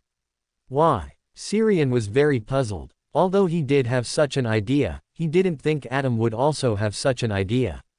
Compared to his Twilight Hermit order, the current tarot club was too small to be ignored. Moreover, in the struggle for the Lord of the Mysteries, he supported Amen. He couldn't possibly ask himself to be a double agent, could he? Adam's golden eyes calmly glanced at him, and Syrian's expression instantly stiffened, then returned to normal. Anyway, he couldn't prevent the other party from reading his mind, so he might as well just give up. Adam smiled leisurely. If it weren't for my relationship with Amen, in the struggle for the position of Lord of the Mysteries, I would be more willing to support the fool. Even now, I will still give Amen a chance, whether he succeeds or fails. After a pause, the smile on his face suddenly brightened considerably. Compared to his success, what I am more willing to see is his growth, truly becoming the light when the apocalypse arrives. Syrian stood there in a daze. At this moment, Adam felt very different to him. The divine avatar of the ancient sun god seemed to have gained a touch of humanity. It was a father's doting on his child. What's with suddenly feeling a little envious of Amen? Syrian, what are you spacing out for? How do you feel? Did it succeed? Owen's call brought Syrian back to his senses. He looked around a little blankly. Adam's figure had long disappeared, and he was still standing in front of the table, holding the glass that had contained the potion earlier, as if the conversation with Adam just now was merely an illusion. He subconsciously reached into his pocket and touched the tarot cards that hadn't been there before. He truly comes and goes without a trace. Perhaps the Adam I saw was just his virtual personality. Although I seemed to have been in the room the whole time, I was actually pulled into the spirit world before I saw him. But if that was the spirit world just now, how did the tarot cards appear directly on me? Were they directly envisioned? Collecting his thoughts, he looked at Owen, who had a worried expression, and nodded to him with a light smile. I am now a true apprentice. I was just adapting to the changes brought by the potion. Owen nodded, not doubting him. Really? I saw you spacing out after drinking the potion, without any changes or movement. I almost thought you had failed. Oh, right, quickly let me see what Beyander abilities you've gained. Syrian nodded gently and walked to the wall between the living room and the dining room, reaching out and pressing against it. The next second, a blurry, ethereal, dark blue door suddenly appeared. It was embedded in the wall, yet it also showed the traces of the bricks below, looking both illusory and real. After the dark blue door appeared, Syrian took a step forward. His body easily passed through the dark blue door as if passing through a curtain of water. Then the door disappeared, as if it had never existed at all. A few seconds later, Syrian turned the doorknob and walked out of the dining room door. An apprentice only has one Beyander ability, called Open Door. It allows me to pass through obstructions using the special properties of the spirit world. Neither walls nor doors can stop my passage. In addition, I can also open all locks that do not contain mystical power, as well as a small number of locks with extraordinary effects attached.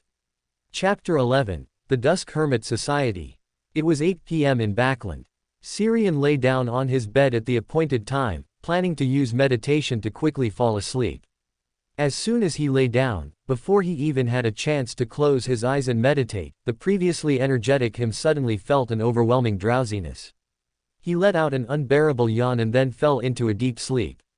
His consciousness sank into nothingness and darkness, as if drawn and pulled by some unknown force, constantly falling and drifting towards a peculiar place. How mystical. Is this how the Twilight Hermit Order recruits people? I wonder where my consciousness is drifting to. The depths of the spiritual world, or a special collective dream. The moment the thought arose, he truly opened his eyes and saw the surrounding scenery. It was a deep, dark ocean, where every drop of liquid was like a ray of light, as if representing a point of consciousness, an imprint. His consciousness drifted uncontrollably towards the ocean, and then sank into the water. A cold sensation briefly spread through his mind, plunging him into a state of numbness where even his thoughts seemed frozen. When he came to, Syrian found himself no longer in that deep, dark ocean, but inside a grand and massive cathedral. Within the ancient, magnificent, and mysterious cathedral stood paint-black stone pillars, each inlaid with the skulls of various races. This did not appear sinister at all, instead, it was filled with a sense of holiness. On the high stained glass windows of the cathedral, and on the surrounding walls and doors, transparent, twisted faces emerged, as if countless souls were sealed within, or perhaps it was a reflection of some collective spiritual consciousness. Most striking was a 100-meter-tall cross, embraced by a dense array of bones. Among these bones were those of humans, giants, elves, and demonic wolves, seemingly covering all races that had ever existed in this world. They were embedded on the surface of every pillar, every arch, every dome, embracing the magnificent cross. In front of the cross, rows of black, high-backed chairs were arranged. On each chair sat a figure, men and women, old and young. Their only commonality was the unique aura they possessed from years of holding high positions. At the very front of all the chairs, beneath the towering cross, Adam sat quietly. He wore a very simple white robe, a silver cross pendant hung on his chest, and a gentle smile always graced his face. He was like a spectator outside the frame, silently observing everyone. Syrian's heart pounded as he met the gazes that fell upon him. He felt that the owner of each gaze could easily destroy him, and some gazes alone could cause him substantial harm and destruction. Quite a number of demigods, angels, and others who, even if they hadn't touched divinity, were absolutely the top beyonders below the demigod level. The Cathedral of Bones. I didn't expect the Twilight Hermit Order's gathering place to be Adam's Cathedral of Bones. Although I had speculated about it before, arriving here still made me uncontrollably excited. This could be considered a nascent divine kingdom, couldn't it? This is more magnificent than any building I've ever seen, combining both artistic and divine qualities. Most importantly, I now feel like a husky that has wandered into a wolf pack. As his thoughts drifted, Adam's gentle voice rang out, "Sit down.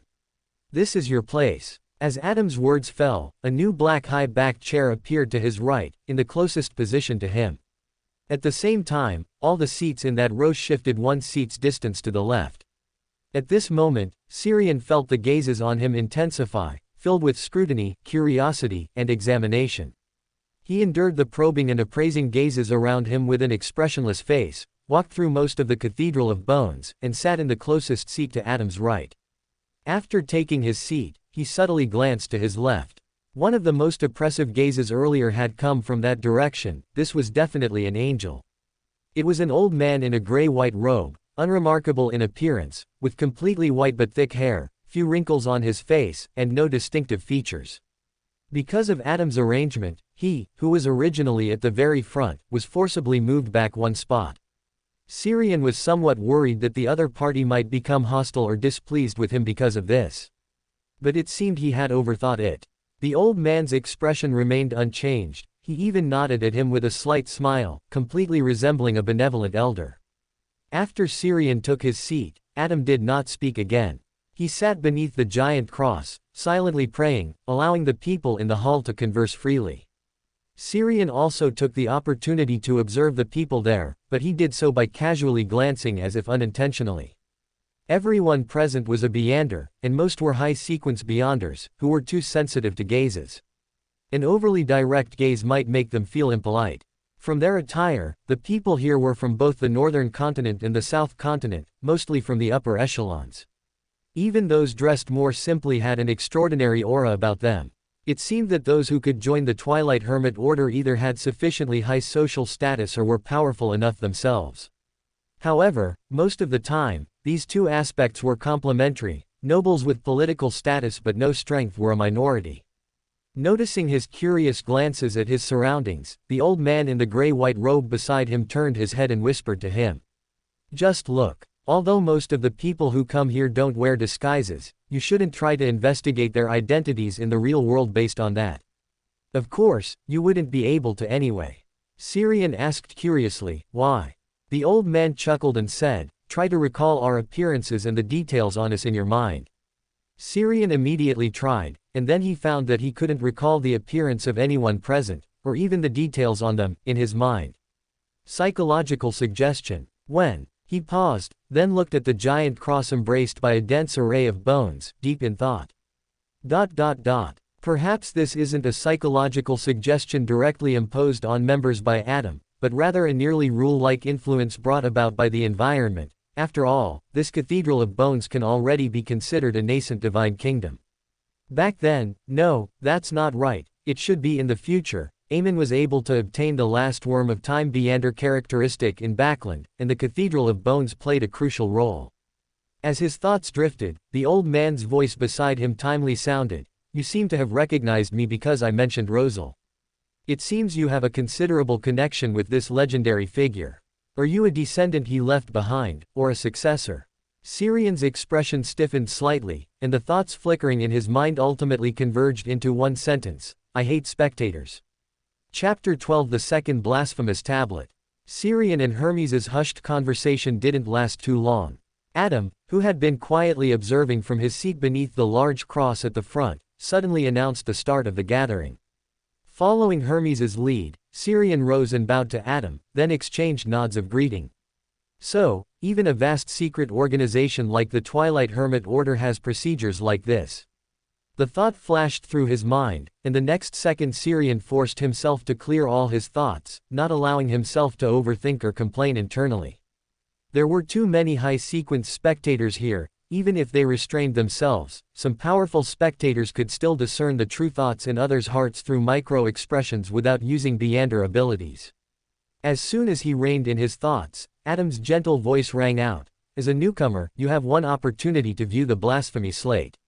No sooner had Adam's voice faded than a dark, heavy slate covered in mysterious patterns materialized out of nowhere, floating before his eyes. The patterns on the slate seemed to writhe like living things. With just one glance, a flood of information poured into Syrian's mind, causing him to fall into a brief daze. The next second, Hermes's voice suddenly rang out beside him, pulling him back from his trance. "Start with the content you need most. The newcomer's benefit time is limited." Snapping back to his senses, Syrian didn't have time to thank the other party and immediately refocused his attention on the blasphemy slate, searching for and recording the door pathway's potion formula he needed most. Sequence 9, Apprentice. Sequence 8, Trickmaster. Sequence 7, Astrologer. Sequence 6, Scribe. Main ingredients: 1 complete Asman's brain, a cursed item from an ancient vengeful spirit. Auxiliary ingredients: 3 pages of a diary more than 22 years old, 10 milliliters of mercury, 10 drops of honeysuckle essential oil, 30 milliliters each of seawater, lake water, and glacial water.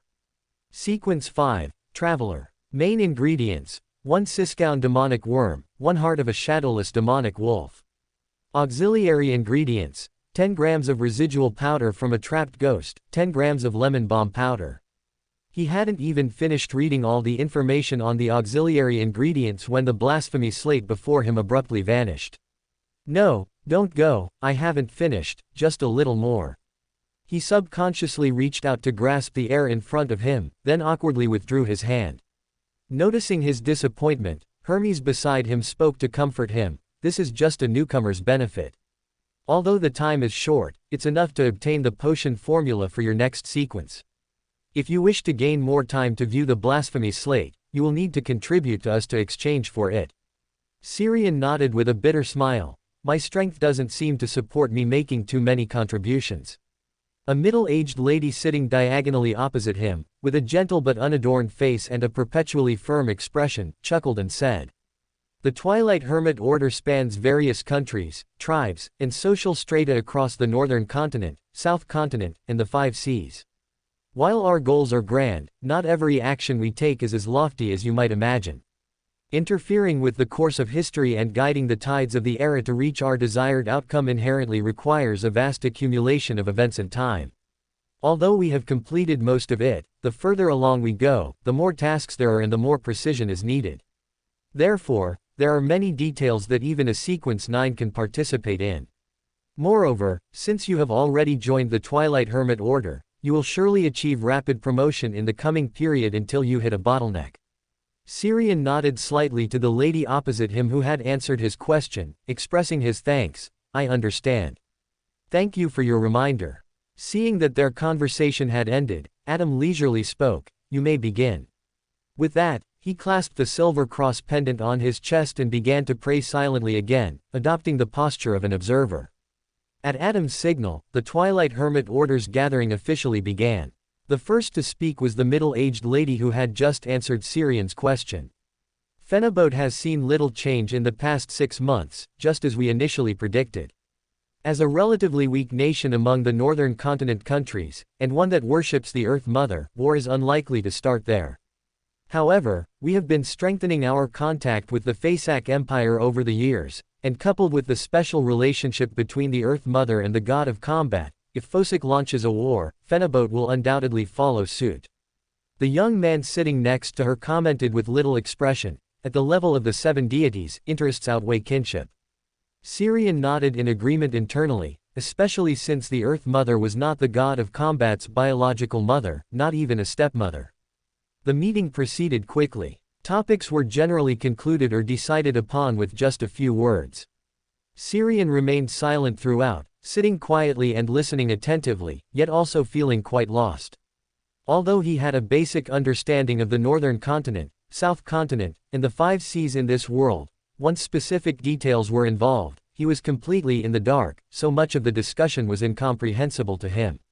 Even for the most familiar northern continent, his knowledge was mostly limited to Loan, so most of the time he could only try to memorize the content, planning to gain a detailed understanding after returning.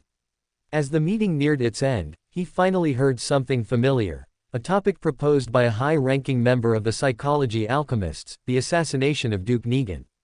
To initiate war, it's essential to first weaken the conservative factions within the kingdom. The most suitable target in the Loan Kingdom is Palace Negan, the elder brother of Prime Minister Agwesed Negan. He is also one of the Lord of Storm's Church's representatives in the kingdom's political sphere, holding sufficient weight without jeopardizing Loan's national strength or causing irreversible consequences. His proposal was quickly approved by most members, and an executor was chosen, Pirate General Kilangos, the Hurricane Admiral. He appeared to be around 30 years old, with a rugged face showing clear signs of long years at sea. His broad chin was a very prominent feature. He had dark green eyes and brown hair tied into an ancient warrior's topknot at the back of his head. Syrian's gaze subtly swept over the other man's right hand, where there was a not very obvious leather glove. Clearly, this was the creeping hunger that would eventually have its rations withheld for a long time and become Amon's toy. After a quick glance, Syrian shifted his gaze to the Twilight Hermit Order member who had proposed the assassination of Duke Negan. The other party was a well-dressed gentleman with neatly combed back hair, long light yellow eyebrows, a few wrinkles on his forehead, and an unnaturally pale complexion. After noting the man's features, Syrian withdrew his gaze. This person was most likely the head of the psychology alchemists, a saint of the spectator pathway, sensitive not only to gazes but also capable of easily reading micro-expressions. It was best not to interact with such individuals. As he withdrew his gaze, the other party also looked over, a polite and gentle smile on his face. Syrian returned the smile, though he felt the other party's friendliness was likely due to his recent conversation with Hermes. As a Beander organization established by unearthing the ruins left by Hermes, Syrian believed that Hermes had probably guided the other party's joining of the Twilight Hermit Order, to facilitate infiltration and influence within the Loan Kingdom's political circles. After confirming the plan to assassinate Duke Negan, everyone discussed several other proposals to promote legal reforms in various countries. Then, with Adam's tacit approval, the meeting discussions concluded, and they moved on to the exchange of materials and information. After quietly observing for a while and understanding the transaction process, Syrian also took the opportunity to state his needs. I need some Beander materials. They are all low-sequence materials, but relatively rare. Spirit Eater's stomach, deep-sea spearfish blood, lava octopus blood, and star crystal. The former were the main ingredients for the Trickmaster potion he needed, and the latter were the main ingredients for the Seer potion, which he could sell directly to Owen. After all, he had freeloaded 3 potion formulas and 1 complete apprentice potion material from the other party. Providing some positive feedback was necessary to facilitate future freeloading, transactions. Chapter 13 Divination and Loans. After Syrian stated his needs, the hall fell silent for a moment. For a brief second, he wondered if the materials he required were too low-level, and that these high-sequence powerhouses usually didn't bother with such things. Fortunately, the silence lasted only a short while. The Psychology Alchemists member who had proposed and pushed for Duke Negan's assassination responded. They are indeed rare materials. I should have some in my warehouse. If you're not in a hurry, I can help you keep an eye out and collect them. It will probably take 1 to 2 weeks. There's also a gathering among the Psychology Alchemists Review Committee members recently, which will involve the exchange of Beander materials. If you're lucky enough, you might gather all the materials within the next 2 days. He means to help me collect materials. Is this an attempt to win me over or a show of goodwill? Even if we are both members of the Twilight Hermit Order, isn't he being a bit too polite? Is it because of Hermes, or Adam? Spectators are indeed skilled at socializing. With just 1 encounter, he completely overturned my preconceived notions about this Psychology Alchemist's president. Collecting his thoughts, he looked at the middle-aged gentleman 2 seats to his left, nodded gratefully, and then asked. Thank you for your help. You are truly a generous and respectable gentleman. My need is not urgent, whether it takes a week or a month. Also, what price do I need to pay for these materials? The middle-aged gentleman smiled back at him. I'm very happy to offer some help to an outstanding junior like you, especially since your politeness reminds me of my days in Loan. Even now, those are still precious and wonderful memories. No, I should say, they've become even more precious. He paused, his nostalgic expression fading, and said with a smile, newcomers always get a special discount. 4 Biander materials for a total of £1,000. I will hand them over to you once they are all collected. There are 2 ways to trade. The first is to recite my name in a few specific locations. The second is to recite the president's name, and we will be pulled into a special spiritual world where the exchange of goods can be completed. Once I've collected the materials you need, I will send you a message through the internal channels of the Twilight Hermit Order. Syrian nodded seriously. I understand. 2 sequence 9 and 2 sequence 8 Biander materials could indeed be purchased for £1,000 without a markup. But how could the rare seer and apprentice pathways not have a markup? Plus, there's the other party's labor cost. Considering all this, I did indeed get a newcomer's discount in this transaction, and a very generous one at that. The only problem is, how am I going to raise £1,000 within 1 or 2 weeks? Even if I go to the bank for a loan, I can't borrow that much money with my identity. I hope my luck isn't too good. If the other party gathers all the materials within 2 days, I'll not only have to take out a loan but probably become the first apprentice to moonlight as a marauder. The next morning, Syrian arrived at Wildy Street, south of the bridge, at number 32, bright and early to discuss earning and borrowing money with Owen. In the living room, Syrian drained an entire cup of coffee in one gulp from the single sofa, then let out a long breath. That's pretty much it. I unexpectedly joined a secret organization whose name cannot be spoken, and at last night's gathering, I was lucky enough to find someone who took on my request. If nothing goes wrong, all the main materials for the Seer and Trickmaster pathways should be gathered in the next 1 to 2 weeks. If my luck is a little worse, it might take a month. If my luck is too good, it might be today or tomorrow. Owen sat on the sofa nearby, pursing his lips and swallowing.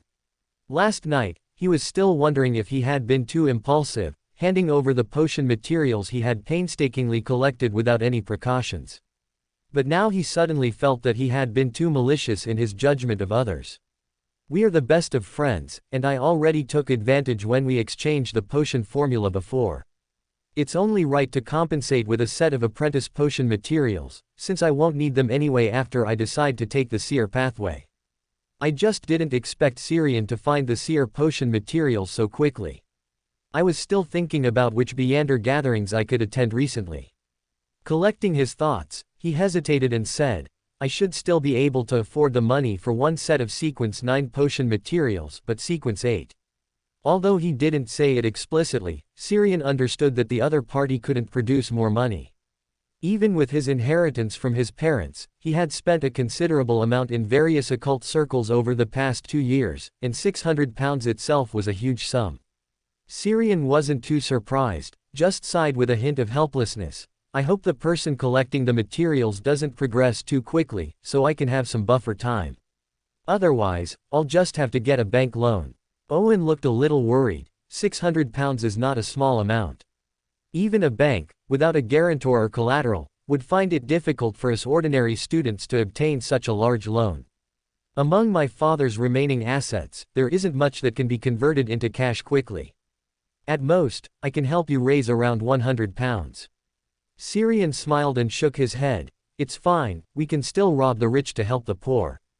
Ah, rob the rich, to help the poor. Owen was stunned for a moment, repeating the strange phrase with some difficulty, then he suddenly realized. You want to rob a bank? Quote. Syrian shook his head in silence. That can't be robbed. What I mean is, do you remember those Highlanders? Gangsters have always been a major scourge in the city. If we rob them, we can both make money and eliminate evil, without any moral or psychological pressure. Owen swallowed. He was shamelessly tempted. As a Chunabu teenager who felt the economic crisis, although he mentally resisted robbery, striking down gangs was different. This was the most common fantasy for Chunabu teenagers. Although tempted, he still hesitated on his face, but they're gangsters. They have strength in numbers, and they have weapons, possibly even firearms. And we are only the lowest level beyonders. Although we have some beyonder abilities, fundamentally, there isn't much difference from ordinary people. A punch will hurt, and a bullet will kill. Syrian smiled mysteriously. A group of people has its own methods, and two people have their own ways. Have you forgotten my apprentice abilities, and the divination and anti-divination of your mystical item? Owen was silent for 2 seconds, then nodded happily. With the flexibility of an apprentice and his divination methods, as long as they didn't encounter someone with a gun, or get instantly killed by a powerful beyonder, they could freely and secretly enter and exit most places in this world. Thinking of this, Owen once again took out the fate crystal ball. I'll divine the Highlanders, stronghold and the danger of the operation right now. As he spoke, he held the crystal ball, which emitted a brilliant blue glow, in both hands, closed his eyes tightly, and mumbled almost inaudible divination phrases. After repeating a few times, his voice suddenly stopped. His eyelashes trembled slightly over his closed eyes, as if he had seen some scenes that made it difficult for him to remain calm. A few minutes later, Owen, putting down the crystal ball, said with barely concealed excitement. I've found the Highlanders, stronghold, but only a general area. However, I don't think that's a problem for an apprentice. Also, we will encounter some danger during the operation, but it won't be fatal. This might be a side effect of the fate crystal ball. I think we should prepare for it in advance. Syrian nodded calmly. It's normal to have danger. This is a dangerous undertaking in itself. More than danger, what I'm more worried about is whether those Highlanders will be so poor that we gain nothing. By the way, do you have a weapon? Owen nodded quickly. I have a pistol I bought at a beyonder gathering, with 50 ordinary bullets and 10 special bullets. Quote. Syrian was silent again. I'm the noob myself. Chapter 14 Brave Bar. After discussing the action plan and the evening meeting time with Owen, Serene returned to 93 Wildy Street. He still needed to make some preparations, find a way to get himself some weapons, and other ways to make money. Robbing a gang was just a spur-of-the-moment idea, it wasn't a long-term business. He just wanted to earn whatever he could, and more importantly, use the opportunity to complete the apprentice acting method. He already had some ideas for truly making money and planned to try his luck soon. If Rosal hadn't already walked every path a transmigrator could take, I wouldn't be reduced to tricking people into robbing a gang with me. Rosal, the lifelong enemy of all transmigrators. At the same age, I'm still struggling for a living, while he's already had deep discussions with noble ladies and young misses. Damn it. As he grumbled with considerable resentment, he saw the door to the washroom at the end of the second-floor corridor open from the inside. A young man with black hair, black eyes, a lean and cold demeanor, and a rather handsome face stood behind the doorframe, looking at him expressionlessly. No, there was still some expression, it was the helplessness, habit, and disdain of a top student looking at a slacker. If one disregarded his attire and temperament, he and Serene were 9/10 alike. If temperament was included, then only 5/10 remained. Serene Gray's twin brother, the only top student in the family, Haven Gray, a student in the physics department at Backland University. Why aren't you at school either? Serene looked at him in surprise. He remembered that his twin brother's courses were very demanding, which was why he would occasionally let him fill in for him in class while he snuck out to relax. Haven Gray, standing behind the door, put the gold-rimmed glasses he was holding back on his face, his gaze quickly sweeping over Serene. The expression on his face relaxed slightly. I ran into Professor Fires at school and then realized how exciting your life is when you're home alone. I even used that as an excuse to get such a long break from Professor Fires. You'd best not go to that club anymore. Father and mother are still in Eastchester County and won't be back until the end of the month at the earliest, so they've decided to have your elder sister come back to look after you for a while. Haven emphasized the word, look after, when he said it. Although Serene was the one who got into trouble, this supervision was clearly aimed at both of them, and their free life without parents or an elder sister at home was about to end. Quote. Familiar faces flashed through his mind, and Serain sighed silently. In the end, he still had to confront the problem he most wanted to avoid. No wonder transmigrators liked being orphans so much. He paused, skipped the topic, and casually asked, "So you didn't go to class because you skipped it?" Haven. Serain waved his hand, changing the subject again. "Never mind. Do you have any money? Lend me some." Haven looked at him with an "I knew it" expression. "How much do you need?" Serain thought for a moment and named a conservative figure, 100 pounds. The expression on Haven's face visibly stiffened for a moment, then he calmly said, "Repeat your last sentence." Serain. "Lend me some money." Haven. "No, goodbye." With that, without giving him another chance to speak, Haven quickly strode past him, went downstairs, and then exited the door. Serain watched the rapidly disappearing figure, his mouth agape, and finally let out a silent sigh. He actually wanted to ask if Haven could use his connections with the professors in Backland University's physics department to get a pistol or even assemble a firearm himself using materials. But considering he had no suitable reason, and it might arouse suspicion later, he ultimately didn't say it. Alas, this brotherhood isn't even worth 100 pounds. With a sigh, he returned to his room, made a clumsy disguise, took his only 10 pounds and 13 solely in savings, and then left. Iron Gate Street in the Backland Bridge area, Braveheart's bar. As soon as he reached the center of Iron Gate Street, he saw a seemingly heavy black wooden door and a burly man nearly 2 meters tall with his arms crossed. He wasn't sure if it was the enhanced memory brought by his own Beander characteristics or Adam's help, but even details he had previously skipped while reading were now exceptionally clear.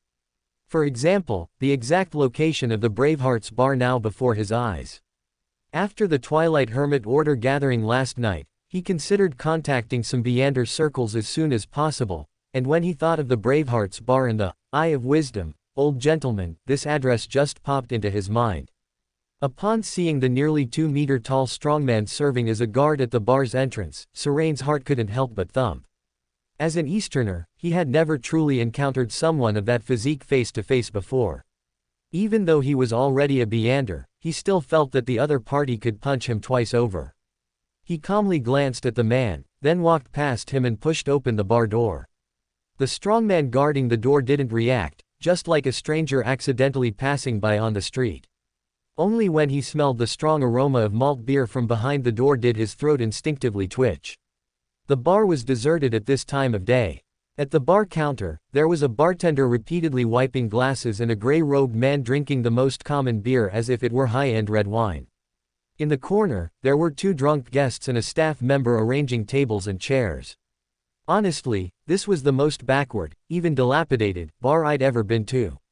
I had thought an exotic world bar might have a unique flavor, but now, never mind. Thinking this, Serain controlled himself to avoid showing expressions of disdain or discomfort, walked to the bar, and casually pulled up a high stool to sit down. 1 Southwell beer. He only remembered a few types of alcohol, and in a bar like this, high-end items like Ormir red wine or Sunya blood wine would be impossible. 5 pence, the bartender replied familiarly. Serain handed over a 1 solely banknote. The bartender took it, returned 7 pence in banknotes, and a large wooden mug filled with golden liquid. Serain only took the drink, leaving the 7 pence the bartender offered, and asked with a light laugh. "I'd like to purchase some unconventional items. I heard there are channels for that here." "Sir, you may have been misled. We are a legitimate bar here," the bartender replied while placing the 7 pence banknote in front of him. Serain's smile froze. This development was wrong. Shouldn't he be telling me to find the person in charge of the gray market here? As he was dazed, a hoarse, deep voice, tinged with weariness, spoke from beside him. "Hey, 10 pounds, and I'll take you there." Serain looked in surprise at the gray-robed man 2 high stools away from him. The face beneath the gray hood was unnaturally pale, with deep malice hidden in his brown eyes, and his entire being exuded a hint of madness and suppression. As he focused his attention, he suddenly noticed the intense, restrained spirituality emanating from the other person. A Beander, and of a low sequence. He has a way or ability to hide his Beander characteristics, otherwise I wouldn't have noticed his strong spirituality until now. He paused, then asked with a hint of scrutiny, "Do you know what I'm looking for?" The other party subtly curved his lips, of course, reckless newcomer. Serain nodded slightly, then reluctantly pulled out the only 10 pounds he had and pushed it across to the other party. He was somewhat worried that the other party might deceive him. Of course, he wasn't worried about a trap, but rather that his only 10 pounds might go to waste. As for encountering danger, while an apprentice wasn't good at fighting, he was excellent at escaping. Under Serain's gaze, the gray-robed man took the 10-pound banknote in front of him, then chuckled with a hint of pleasure. "You're in luck. There's a gathering this afternoon." Serain nodded slightly and brought the fragrant, tempting beer, which had cost him 5 pence, to his lips. It was very crisp, bitter with an aroma, but he wasn't used to it. He rarely drank beer before. He preferred fruit wine or sake, which he considered alcoholic beverages. "It cost me 5 pence, so I can't waste it." Thinking this, he took another big gulp, then frowned and placed the mug on the bar. He still couldn't get used to this kind of beer, which he considered somewhat inferior. Looking at the more than half-full mug, he thought, making the best of a bad situation. Now there's one more reason to make money, so I don't have to drink inferior alcohol in the future. Chapter 15 Extraordinary People Gathering. At the bar, Syrian and the gray-robed man chatted idly about irrelevant topics, much like two socially awkward strangers on a steam train, sitting together but not knowing each other, trying hard to socialize. During this time, the bar gradually filled with people and became noisy. The bar counter was no longer quiet, so the two simply moved to a table in a corner and fell into a long silence. Actually, not talking was quite nice, at least there was no need for awkward small talk. He muttered softly to himself, then suddenly noticed that the gray-robed man occasionally glanced at the wall clock hanging on the diagonal wall opposite them, unsure if it was accurate. Is he calculating the time? Isn't he worried that the bar's wall clock might be delayed because no one has set it for too long? As the thought just surfaced in his mind, the gray-robed man's hoarse, low voice, as if he had fine sand in his throat, rang out beside him. "Follow me." After speaking, he picked up the cup in front of him, drained the wine, and walked straight to the back door of the bar. Syrian hesitated for a moment before choosing to follow. After exiting the back door of the clever bar, the two walked one after another through a somewhat dim corridor and entered another room. The gray-robed man took an iron mask that only covered the upper half of the face and a hooded robe from the room, handed them to Syrian, and instructed. "Change into these, and then you can go. Although the Beander gathering here isn't high level, it's enough for you." Very confident. Is this guy a sequence 6, or a sequence 5? Although he already knew what the gathering here was like, to maintain his persona, Syrian still asked one more question. Does participating in the gathering not require vetting or some kind of credential? The gray-robed man gave him another look. No need. The spiritual energy still emanating from you is the best credential. He paused, then added, "I'll give you a piece of advice. When your spiritual energy is unstable after just consuming a potion, what you need most is meditation and adaptation, not running around looking for others of your kind. 80% of the dangers Beyonders encounter come from so-called others of their kind. After all, every Beander is immobile. Hurry up. If you go early, you'll have time to understand the format of this Beander gathering." The gray-robed man seemed to have thought of something, didn't finish his sentence, and stiffly changed the subject. Is every Beander a mobile Beander characteristic? He knows about the existence of Beander characteristics, and doesn't seem like a good person. A member of some secret organization. And most likely a core member. To casually encounter a secret organization, one can only say it lives up to Backland, a metropolis where even a passing dog might be a demigod. It's better to be careful and cautious as usual. He paused, quickly reined in his thoughts, and looked at the gray-robed man at the door. "Let's go, I'm ready." The gray-robed man didn't reply, walking directly deeper into the alley. Syrian followed closely behind him. Half a minute later, the two stopped in front of a closed door. The gray-robed man in front knocked on the door rhythmically. This seemed to be a secret signal. 7 or 8 seconds later, a small wooden panel on the door was suddenly pulled open, revealing a pair of brown eyes behind it. After being scrutinized by the eyes behind the door for a while, the door was suddenly pulled open. Inside was also a man in a gray robe and mask. He stepped aside, making a path. "Come in." Neither Syrian nor the gray-robed man spoke, walking directly past the other and into the room. Passing through a dark hall, the two entered a living room where a candle was lit on the coffee table, casting a dim, flickering light that made the entire room shadowy. About a dozen people were already seated on the sofas and chairs around the coffee table, all dressed in hooded robes and iron masks. Noticing the movement behind them, these people all turned their heads. The person sitting in the main seat, wearing a white robe and a dark gold mask, scanned the two, then fixed his gaze on Syrian. The latter slightly tilted his head, meeting the other's gaze. A newcomer. Find a seat anywhere. I am the convener of this gathering. You can call me Wise Eye, and you can also choose a code name for yourself for easier communication, though it's not mandatory. The gathering will start in 3 minutes. You can wait in your seat, or you can ask me about the rules of the gathering.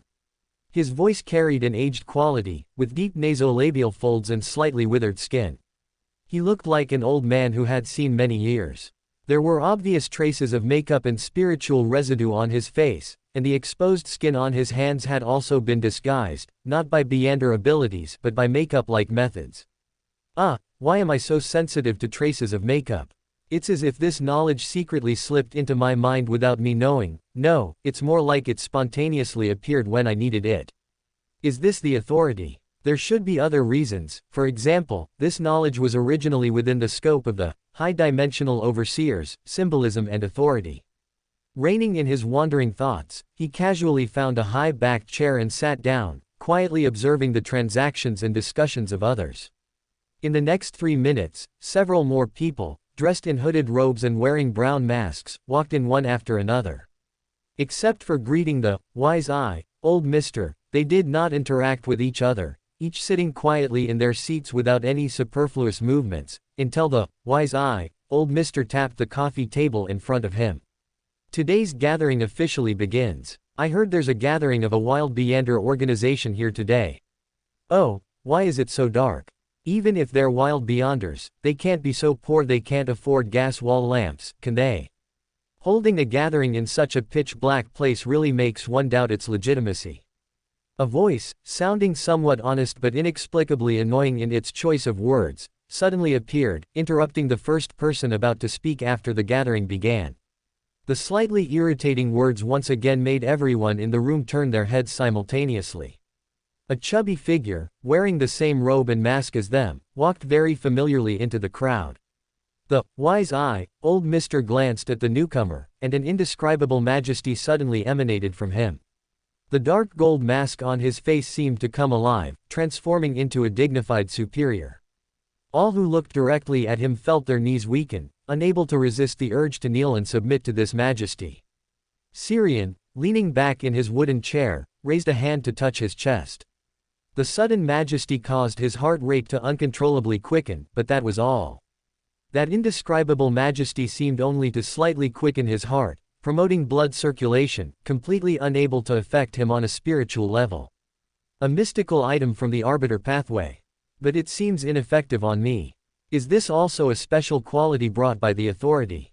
Then am I naturally a bane to sequences like Arbiter, Spectator, and Sleepless, which can target mental attacks? This trait should be limited to low and mid sequences. At that time, Adam was able to perform psychological suggestion and mind reading on me without any pressure. While his thoughts were wandering, the Wise Eye, Old Mister had already reigned in his majesty. In the room, everyone except Syrian and the gray-robed man who brought him to the gathering looked relieved, propping up their limp bodies again. As for the chubby guy who spoke so annoyingly, he had knelt down the moment the majesty first spread. The Wise Eye, Old Mister ignored his disheveled appearance and said calmly. Another newcomer. Find a seat anywhere. The gathering has already begun. Okay. The chubby figure got up from the ground somewhat awkwardly, his legs still trembling slightly. He looked around and walked straight to the chair on Syrian's left. After he sat down, the hostile and disgusted gazes around him slowly shifted away. If it weren't for the inappropriate time and place, they probably would have given him a few punches or kicks. If it weren't for this guy's big mouth, they wouldn't have had to experience that suffocating majesty. But the person who caused the small commotion seemed unaware that he was currently being glared at by everyone in the room. As soon as he sat down, he eagerly initiated a trade request. I need the medullary crystal of the elf spring, and the heart of a unicorn Pegasus. Does anyone have them, or clues? Chapter 16. Action begins. After a period of silent contemplation, the transaction request initiated by the chubby and talkative fellow was bypassed by the wise eye, old mister. If there's nothing, then there's nothing. I didn't expect to find what I wanted at a random gathering anyway, and I haven't even prepared the money yet. The fat guy's mumbling again drew glances, some of exasperation, some of disgust, and some of admiration. The admiration came from Syrian, who felt that this guy was a bit like him, wanting to get something for free even though he had no money. Of course, he was definitely not as annoying as the other party, he was not a good prospect for the hunter pathway. After silently complaining to himself, he seized the moment when no one else was speaking and stated his needs first. I want to sell several sequence 9 potion formulas, specifically for seer, apprentice, and bard. Does anyone here need them? If all 3 sequence 9 potion formulas could be sold, he would earn £600 at once, and wouldn't have to worry about the upcoming transactions. At least I need to sell one, otherwise I won't be able to participate in the later stages of the transaction. This was also why he initiated the transaction request so quickly, he currently couldn't even scrape together £1. After a brief silence, the wise eye, old mister was the first to speak. I would like a seer pathway potion formula. What is your price? Syrian replied without hesitation, £200, for all potion formulas. No bargaining. This price is already very reasonable. The wise eye, old mister nodded slightly, a reasonable price. I have no problem with it. Syrian's gaze swept over everyone, hoping to sell a few more potion formulas. £200 was a lot for ordinary people, but completely insufficient for a Beander. Soon, someone else spoke. I want a bard potion formula. Good. Syrian nodded slightly, his gaze continuing to scan, but no one else spoke after that. £400, that's not bad. At least the remaining £200 are within the bank's lending range. Thinking this, he placed the 2 sheets of paper, prepared beforehand and inscribed with the seer and bard potion formulas respectively, onto the tray held by the attendant beside him. The attendant placed the folded papers in front of the wise eye, old mister, who took them and glanced at them. The next second, a golden seal pattern appeared in the eyes behind his dark gold mask. Certified, valid. Syrian was not surprised by this, but the new, talkative fellow beside him gasped in amazement. Amazing, no wonder he dares to trade potion formulas. So he has a means of authentication. This, eye of wisdom, old gentleman is the second, no, the third most powerful Beander I've ever seen. Syrian looked at the fat guy beside him in surprise, his eyes full of a desire to complain. The wise eye, old mister has always used mystical items and never revealed his own abilities or sequence, yet you've already ranked him. Fat, talkative, searching for the medullary crystal of the elven spring. In Syrian's mind, a fat man and a talking owl gradually appeared. Is this guy the fat apothecary from the life school of thought? What are you looking at? It's just a completed transaction, isn't it? Noticing his gaze, the suspected fat apothecary pouted.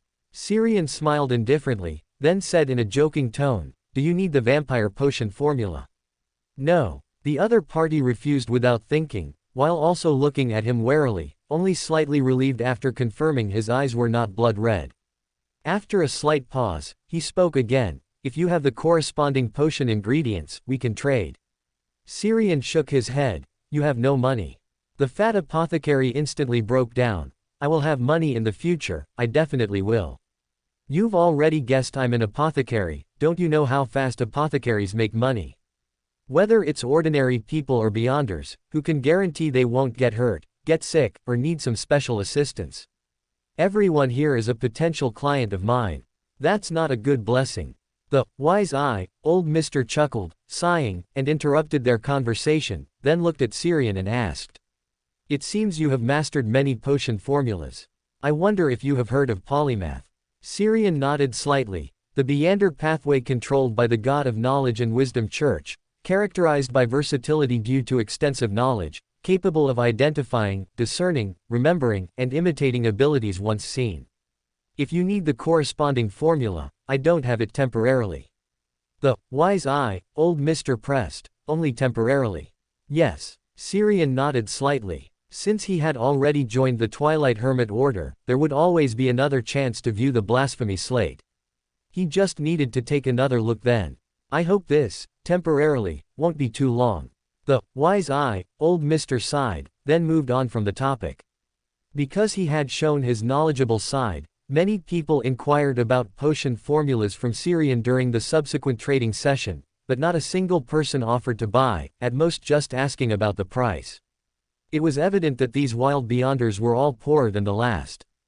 At 10 p.m., after the streets outside had become deserted, Syrian silently opened a door and slipped out of his house, arriving at the place he had agreed to meet Owen. As soon as he arrived, he saw a figure dressed in a black hooded robe, with gloved hands and a mask covering his face, completely concealed. Syrian's powerful spiritual intuition allowed him to instantly identify the person's identity the moment he saw the figure. Why are you dressed like this and standing under a street lamp? Are you afraid you're not conspicuous enough? The black-robed figure, completely concealed, was startled by the sudden voice behind him and instinctively turned to draw his gun. Only when he clearly saw Syrian's face did he sigh in relief, put away his firearm, and pulled down the mask from his face, revealing Owen's still somewhat youthful face. He complained to Syrian, "Why did you suddenly appear behind me? You scared me. I almost fired a shot just now." Syrian shrugged, "Walking through walls. It's faster that way. Besides, I don't think you have the guts to shoot." Owen ignored his last sentence and asked directly, "Are you ready? Shall we leave now?" Syrian glanced at him and said, exasperated, "Before we leave, take off your disguise. This is still some distance from the East Borough. If passers-by or patrolling sheriffs see you like this, we might have to go to the police station before we even get to the Bloodaxe gang." "Owen, don't you have Beyonder abilities?" Syrian, "That's just walking through walls and opening doors, not teleportation." At Syrian's strong insistence, Owen took off his black cloak, removed his mask and gloves, and then boarded a public carriage heading to the East Borough. Throughout the journey, Owen wore a gloomy expression. This was completely different from the action he had envisioned. It was neither exciting nor thrilling. Syrian glanced at him, probably guessing his current thoughts, and could only shake his head helplessly. There was nothing he could do. Middle schoolers were like that. East Borough, Old Elm Street, one of the most chaotic streets in the entire East Borough. Of the people who lingered there, 9 out of 10 had connections with gang forces, and the remaining one was a criminal wanted by the authorities. Syrian and Owen got off the carriage 2 streets away. Walking over, at this hour, even if they wanted to take a carriage here, the coachman wouldn't be willing. As soon as they approached Old Elm Street, Syrian felt gazes full of blatant scrutiny and malice coming from the surrounding corners. The vagrants who frequented this area had already recognized them as new faces. If they could, they wouldn't mind becoming thieves, robbers, or criminals, as long as they could gain something and survive. Ignoring the malicious gazes around him, Syrian turned his head to Owen beside him. "Are you carrying the fate crystal ball?" "Of course." Owen patted the pocket under his black cloak. "Lend it to me for a moment." He had originally intended to have the other party directly divine the exact location of the Bloodaxe gang, but seeing the faint blackness within Owen's spirituality, he changed his mind at the last minute. He still didn't know what this blackness represented. If it was bad luck or a curse, he might also be affected, just like when he encountered that group of Highlanders blocking the road to rob him. So, he had to help the other party share some of the fate crystal ball's side effects. Chapter 17 Exquisite Dinner. After receiving the desired revelation from the fate crystal ball, Syrian immediately pulled Owen towards the nearest wall. A faint blue light flashed, and the two vanished from the street. Soon, the surrounding houses lit up one by one, and angry shouts and curses from the homeowners could be heard from within. Clearly, the method of passing through walls avoided some gazes and crowds, but not entirely. However, these disturbed homeowners would at most only think that a thief had visited their home. They wouldn't imagine that someone was treating their house as a freely passable street. In a dark corner untouched by a street lamp, a faint blue light flashed, and Syrian and Owen emerged directly from the nearby wall. Both were a little out of breath. The method of traveling in a straight line just now was not easy for them. "I'm exhausted. It's like we were running for our lives.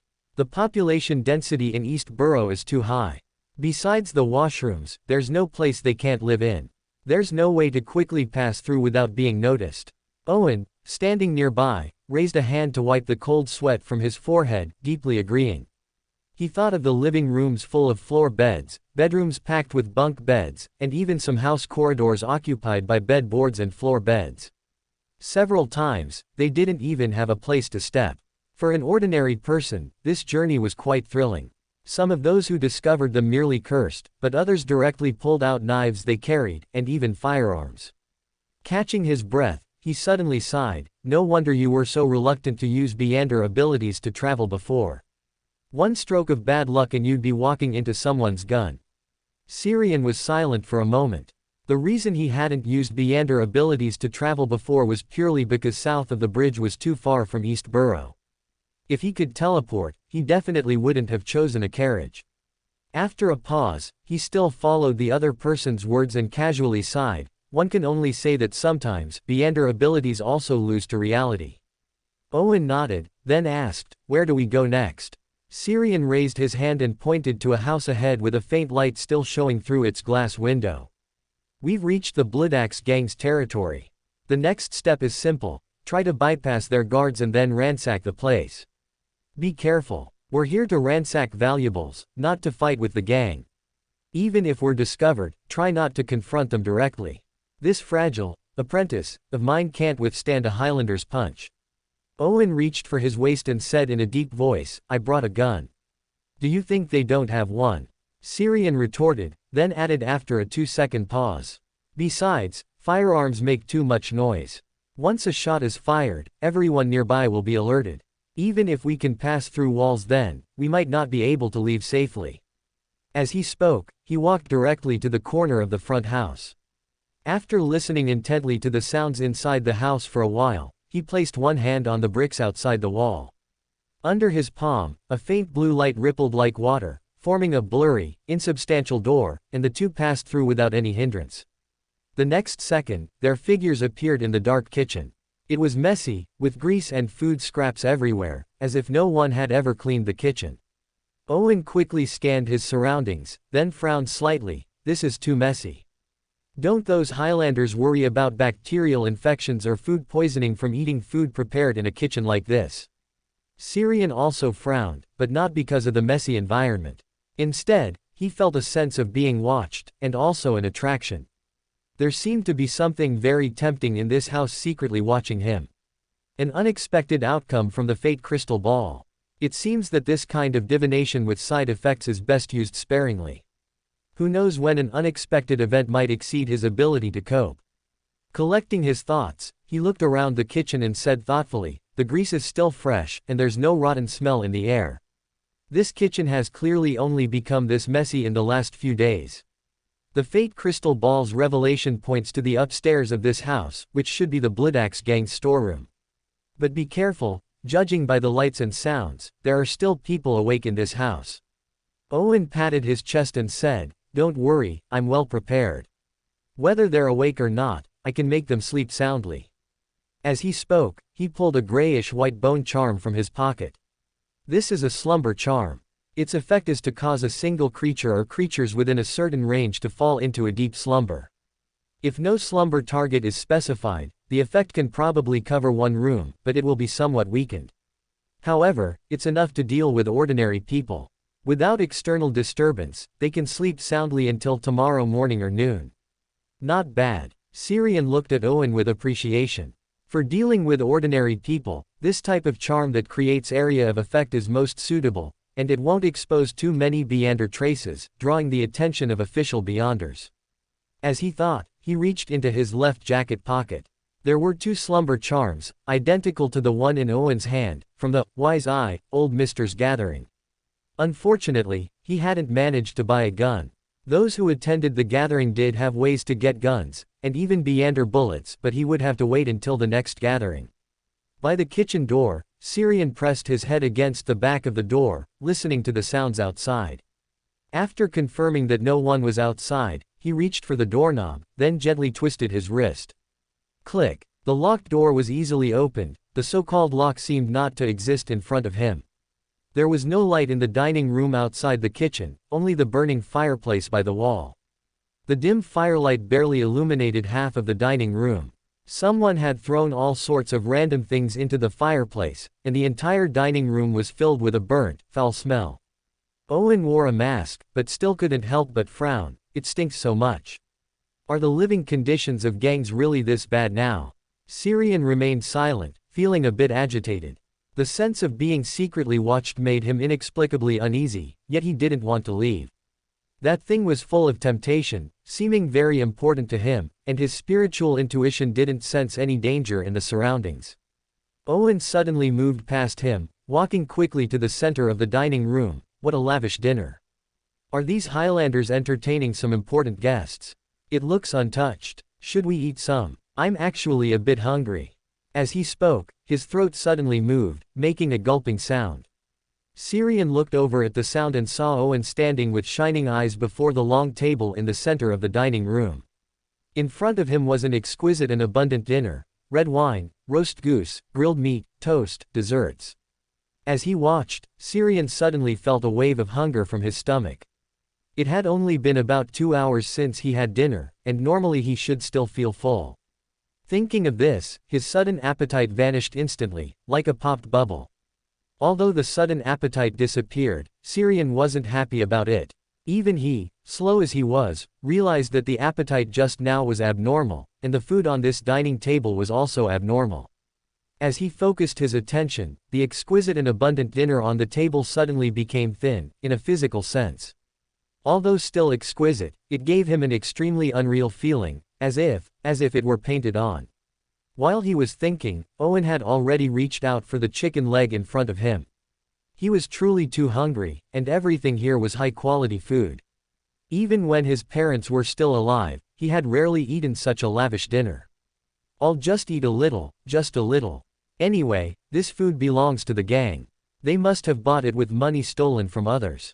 I'm just confiscating their ill-gotten gains. While giving himself a pep talk, he took a big bite of the chicken leg in his hand. Whack! The chicken leg in his hand was slapped away, and he bit his own thumb, wincing in pain, even forgetting the unbearable hunger. Syrian looked at him sternly. Don't eat it, it's all fake. But I'm really hungry. Owen looked resentfully at his empty hand, which now had a row of teeth marks. Thinking of the taste just now, he licked his lips. It seemed quite good. Maybe I should bite myself again. Chapter 18: Dangerous Painting. Owen ultimately couldn't bring himself to bite himself again. He was afraid of pain, and he felt Syrian's gaze on him was already a bit dangerous. Syrian noticed Owen's strangeness and was debating whether to leave. A moment later, he reached out, pulled Owen, and walked out of the restaurant towards the stairwell. His desire for the gaze secretly observing him outweighed his wariness of the unknown and danger, so he didn't plan to leave so quickly. Since his spiritual intuition hadn't given any danger warnings, it meant that the danger here was within his manageable range, or at least his apprentice abilities would allow him to escape. Walking up to the second floor, the air was filled with a pungent scent of essential oils and the groans of both men and women, coming from various rooms, as if everyone on the second floor was engaged in some indescribable activity. Behind him, Owen, with an embarrassed expression, tugged at his clothes. Let's go straight to the third floor. Syrian immediately nodded. He didn't have any special voyeuristic hobbies and didn't want to see the eye-watering scenes in those rooms. After the two figures disappeared around the stairwell, the groans from the rooms suddenly became more intense, as if they had endless energy, extremely excited, wanting to vent.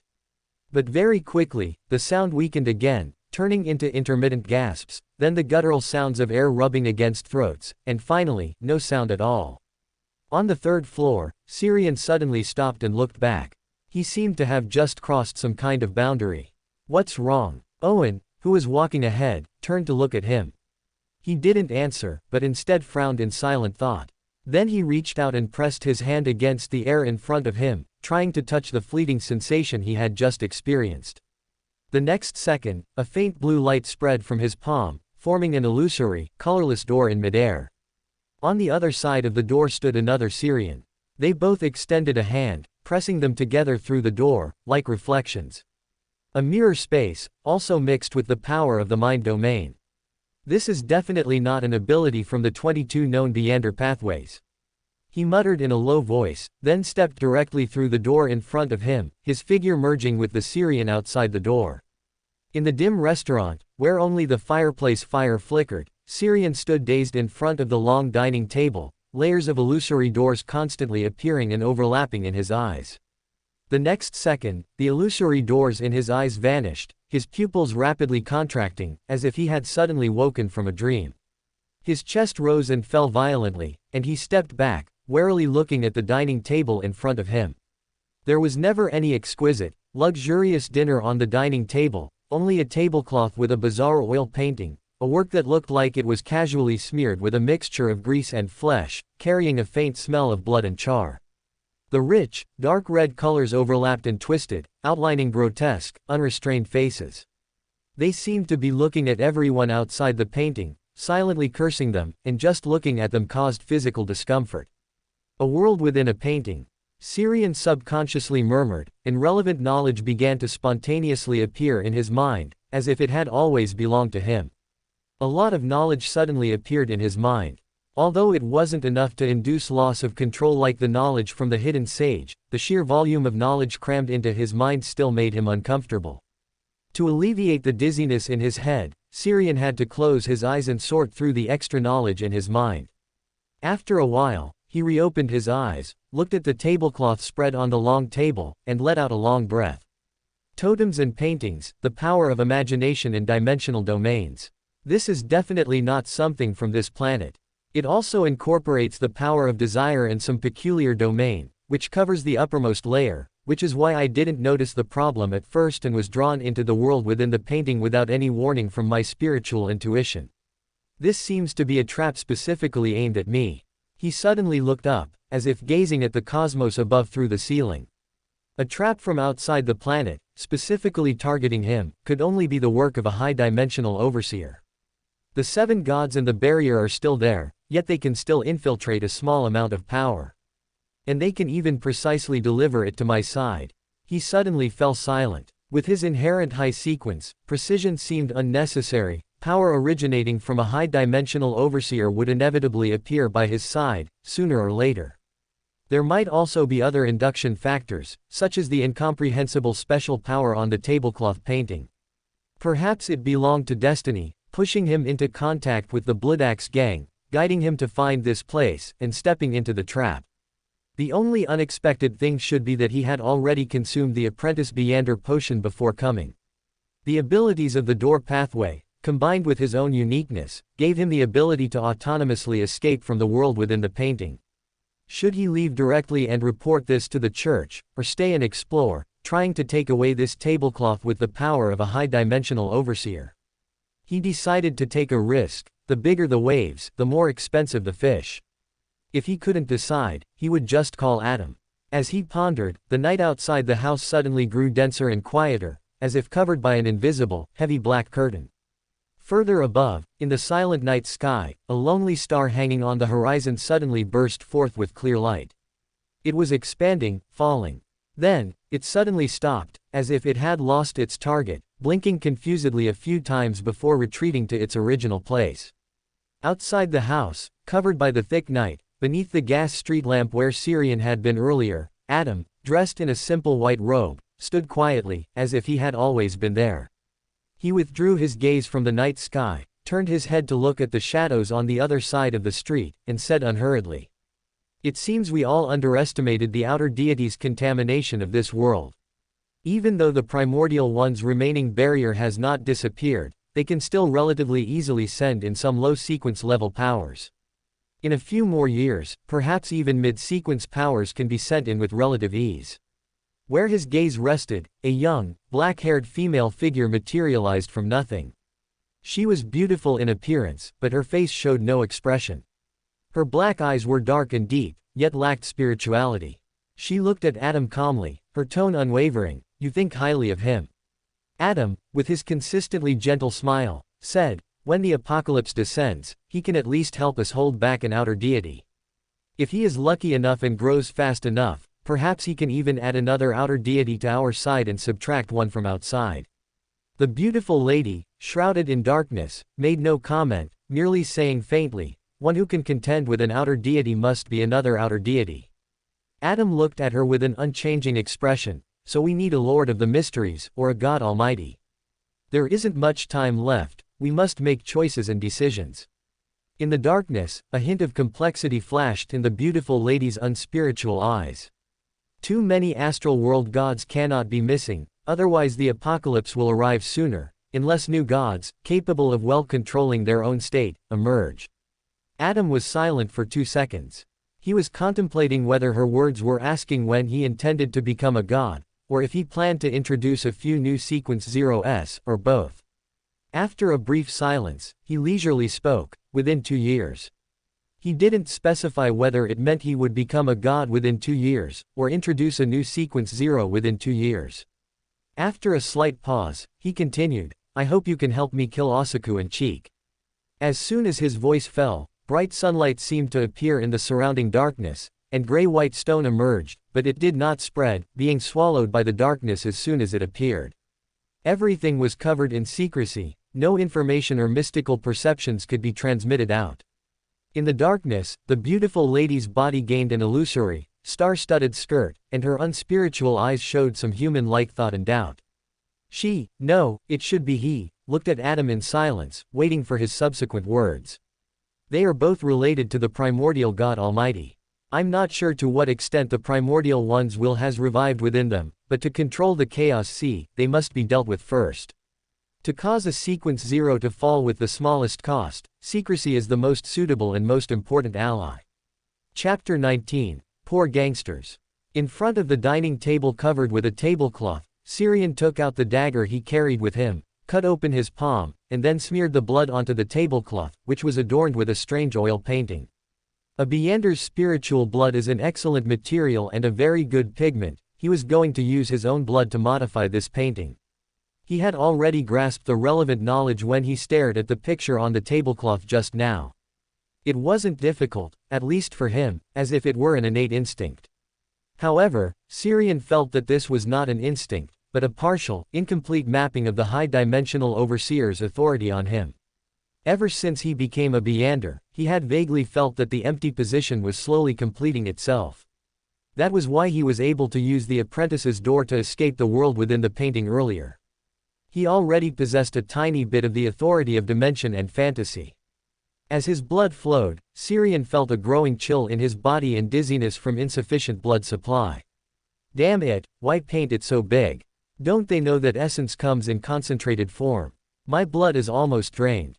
Syrian cursed as he withdrew his hand and took out a test tube containing a light green potion from his pocket. He smeared some of the potion on the wound in his palm and poured the rest directly into his mouth. This was a healing potion from the plump apothecary at the Eye of Wisdom, Old Gentleman's Gathering. Although the apothecary's speaking skills needed improvement, his potion-making skills were indeed excellent. As the potion was swallowed, the paleness on Syrian's face gradually faded, replaced by a touch of rosiness. After tending to his injuries, he finally looked at the tablecloth he had modified. Crimson bloodstains outlined twisted lines, mysterious symbols, and markings on the tablecloth, like chains, firmly binding the distorted faces in the original painting. He had sealed this painting. The next step was to find a way to extract the power of the high-dimensional overseer from the painting, further completing himself. But he didn't know how to do it. Whether it was extracting power from the painting or dispelling or purifying the parts of the power in the painting that didn't belong to the high-dimensional overseer, he had no method. After all, this was a trap and a cage prepared for him by the high-dimensional overseer, not an airdrop sent by a friend. It certainly wouldn't give him a chance to salvage anything. It seems I can only ask Adam for help. As the painting on the tablecloth was sealed, Owen, who had been standing beside the dining table in a daze, suddenly came to his senses and then collapsed weakly. Although the world within the painting on this tablecloth had no direct danger, the malice and curses within it were also unbearable for ordinary people. Careful, escape. Owen lay on the ground, his eyes still filled with lingering terror, muttering a few broken words. After a moment of hesitation, Syrian half-squatted, took out a healing potion, poured it into Owen's mouth, and then helped him sit against the wall. Although he didn't think the healing potion would have much effect, as it was for physical injuries, it could at least provide some psychological comfort. Perhaps it could also prevent a sudden death from a racing heart or fright.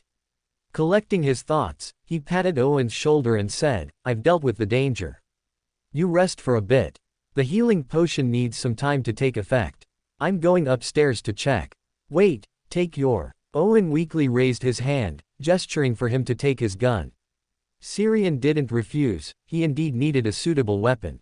He rolled up the tablecloth from the dining table and placed it beside Owen, then he circled the first floor again. After confirming there were no hidden dangers, he finally ascended the stairs to the second floor. The empty corridor and closed doors, the absence of groans from the surrounding rooms, and the strong smell of essential oils in the air. Other than that, it was exactly the same as the second floor he had seen in the world within the painting. A coincidence? No, there are no coincidences in the Beyonder world. Did the painting on the tablecloth appear only after it was sent into the barrier, or can the content of the painting change with the environment? Muttering to himself, he gathered his thoughts and placed his palm on the adjacent wall. The next second, a hazy, ethereal, dark blue door suddenly appeared on the wall. His figure silently passed through the wall and entered the room next door. As soon as he entered the room, a pungent smell of sweat mixed with fermented food assailed him, making him squint his eyes. Syrian suppressed the nausea churning in his stomach, quickly scanned the room, then pressed the wall behind him, and used door to leave this very odorous room. Cough, cough. He coughed as he walked away from the room, it was truly too odorous. In the empty corridor, Syrian looked at the remaining rooms and hesitated. If they were all like the smelly room he just left, he would really throw up if he went into a few more. After a few seconds of internal debate, he arrived at a door, reached out to grasp the doorknob, gently twisted his wrist, and pulled the door open. This time, he didn't choose to pass through the wall but used the main entrance, intending to observe from the doorway. Inside the room was a row of large communal beds, with various daily items scattered on the floor, and clothes, shoes, and socks piled by the beds. He then opened the remaining doors one by one. They were all communal dormitories, some messy, some tidy, but all showed clear signs of life, indicating that many people lived here. Yet, from beginning to end, he hadn't seen a single person. They can't all have gone to work the night shift, can they? Do Backlund's gangs have legitimate jobs? He mumbled softly, then ascended the stairs to the third floor. Clean walls and wooden floors, gas wall lamps that were always lit, and a faint scent of fragrance. Syrian guessed that this floor belonged to the higher-ups of the Bloodaxe gang, and that the person was a woman. The difference in living conditions is too great. Squeezing them this hard, aren't they afraid of the subordinates rebelling?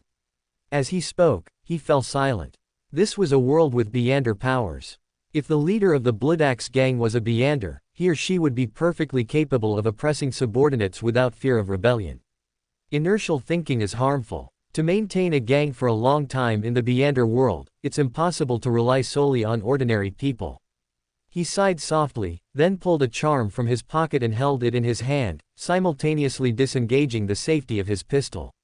Since the Bloodaxe gang most likely had Beyonders, he needed to be careful. After all, an apprentice had no combat power. Click. In the quiet corridor, the wooden floor beneath Syrian's feet suddenly cracked, emitting a crisp sound. He stood in place expressionlessly, cursing inwardly. What kind of shoddy flooring is this? As the boss of a gang, couldn't they use better materials when decorating? He stood there vigilantly for a while, but there was no sound from the surrounding rooms, as if, like the floor below, there was no one on this floor either. This situation did not make him relax, instead, he became even more vigilant. This was absolutely not normal. Click, click. Syrian walked forward cautiously, each step breaking the wooden floor beneath his feet, making a clicking sound. He reached out and touched the wall beside him. From where he touched, cracks spread like a spiderweb, then the plaster began to crumble and fall from the wall. Clearly, this was no longer a problem of shoddy flooring, rather, they had been infiltrated by some kind of power, and all the rooms on the third floor had already decayed. Syrian quickly stopped and examined himself. Only after confirming that there were no problems with himself did he breathe a sigh of relief. From now on, I can't rely on the apprentice's abilities to go anywhere. Sometimes danger comes silently, and by the time you realize it, it might already be too late. Thankfully, Owen's potion ingredients are already sorted. When you're out and about, not having a seer is really inconvenient. He mumbled softly, then came to a door, pushed it gently, and the entire door panel detached from the frame and fell backward. With a bang, the door panel shattered into pieces, and the floor beneath it also cracked with spiderweb-like fissures, kicking up a cloud of dust. His gaze quickly swept across the room, then he turned and left without hesitation. He had just heard a creaking sound beneath his feet. The floorboards here seemed to be overloaded, and if he moved around any more, this entire floor would likely collapse. Moreover, there was no need to explore further. The entire third floor had already decayed, and it was impossible to find anything valuable. If he accidentally triggered the danger that caused the abnormality here, it would be more trouble than it was worth. Chapter 20 Report to the Church. In the restaurant on the first floor, Owen looked at Syrian, who had silently emerged from a crack in the wall, and asked curiously, "Did you find anything?" Syrian shook his head helplessly. "No, we came too late. There must have been some accident here a while ago. Now there's no one left. The second floor is a communal dormitory, dirty and messy. If we searched carefully, we might find some hidden private money, but it's too much trouble. The third floor is probably the source of the accident. The entire floor has been corroded and decayed by some power. Now it crumbles at a touch, so there's nothing left. All in all, this was a loss-making operation. We didn't even earn back the carriage fare to get here." Owen gave a weak laugh. "Let's just consider it a learning experience. This is my first time facing a Beander incident directly." Syrian asked curiously, "How does it feel?" Owen replied, "It was terrifying. I couldn't control my emotions and desires at all, and I didn't even know when I was affected. If you hadn't been with me, would I have disappeared as abruptly as the Bloodaxe gang members here?" Syrian shook his head slightly. "I'm not sure. The painting on the tablecloth doesn't have the ability to make people disappear.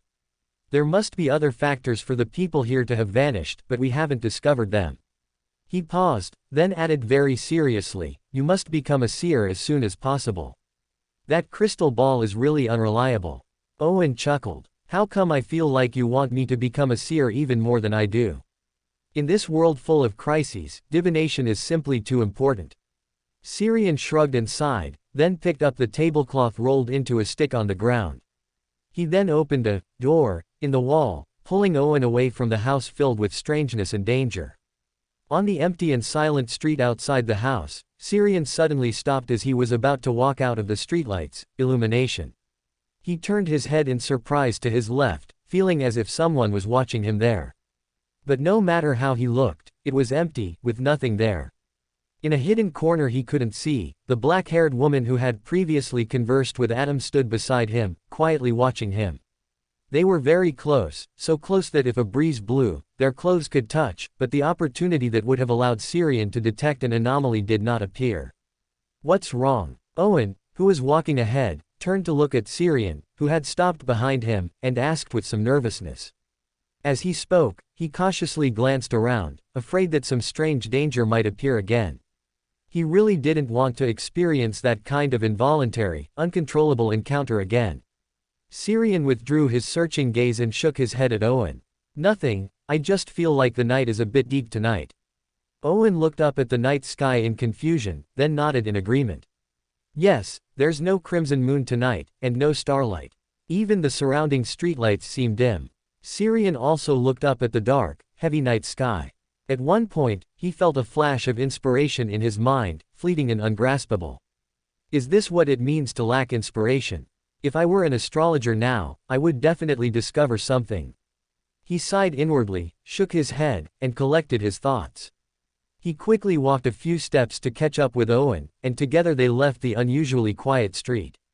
After he disappeared, the darkness that was difficult to observe with the naked eye and intuition, in the place he had just watched, was swept away by an invisible force, revealing the beautiful young black-haired woman. The classical robe she wore swayed gently with the ripples of the surrounding darkness, as if merging with the darkness, yet also as if superior to the darkness, embraced by it. Across from her, under the dim yellow gas streetlight, Adam, dressed in a simple white robe, emerged from an unnoticeable blind spot of consciousness, revealing himself in the light. They looked at each other, neither speaking. After a long silence, the black-haired woman spoke first. His intuition is very sharp. Adam had an unsurprised expression.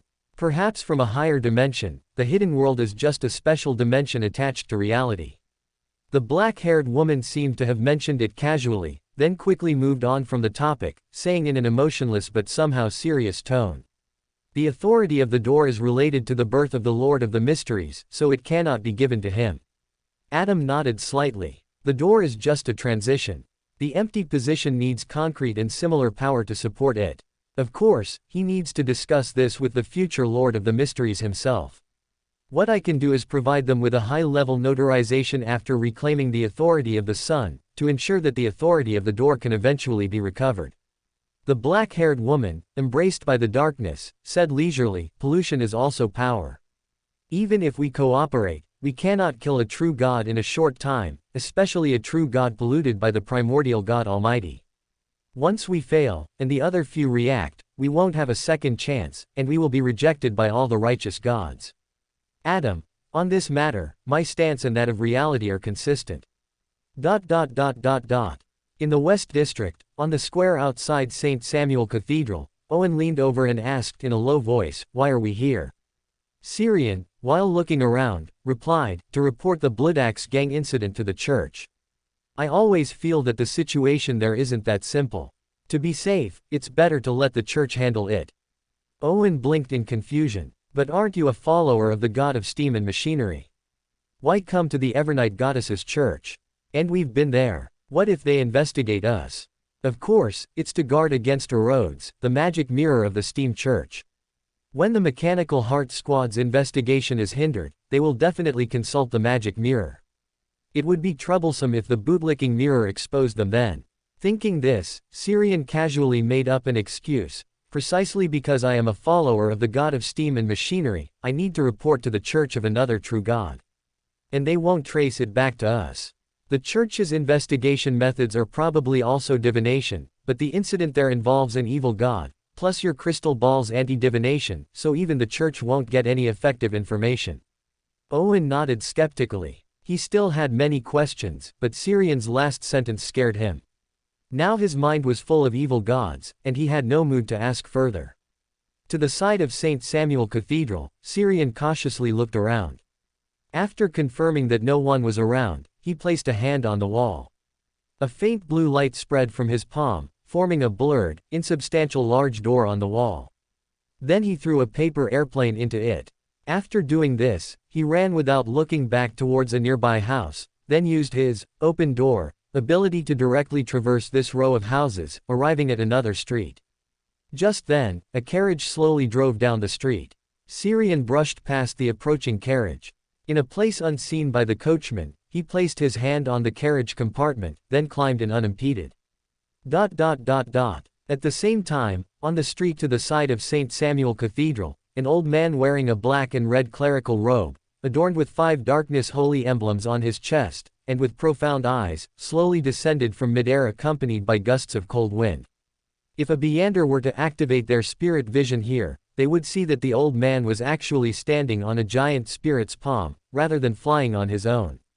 Of course, this does not mean he is not powerful, it just means the focus of his Beander potion is different.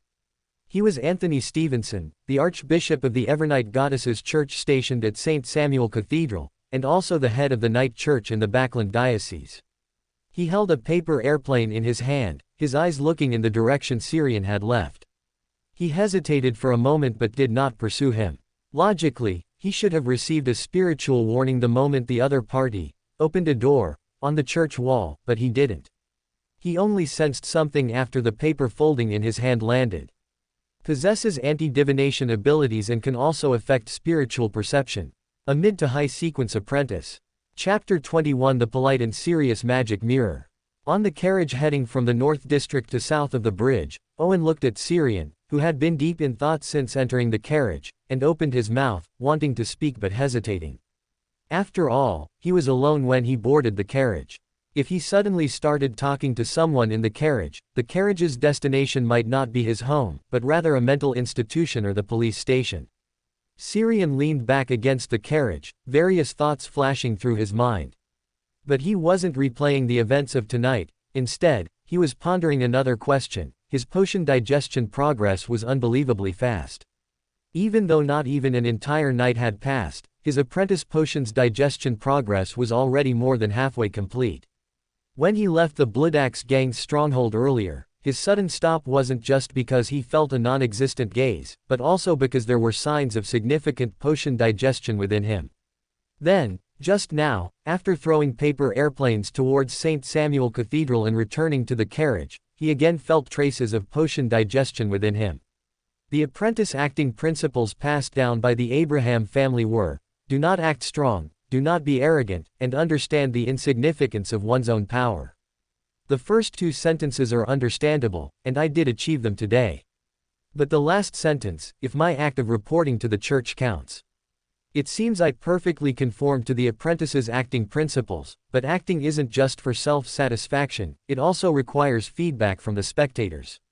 But today's spectator. He turned his head to glance at Owen, then subtly withdrew his gaze, shaking his head inwardly. It couldn't be him. The feedback from an ordinary person wouldn't be enough for me to digest so much of the potion. Which means there was another spectator today, a very high-quality spectator. Was it him? Because I muttered his name in my heart at the time, he looked over and, by the way, helped me digest the potion. Then the feedback received from St. Samuel Cathedral, was it the night church's archbishop, or the Evernight goddess? If that's the case, if I just wander around under the eyes of these important figures a few more times, will I be able to directly digest the apprentice potion? Ultimately, he still rejected this bold idea. What if he encountered someone with a bad temper like the Lord of Storms? He feared he might be reduced to ashes on the spot.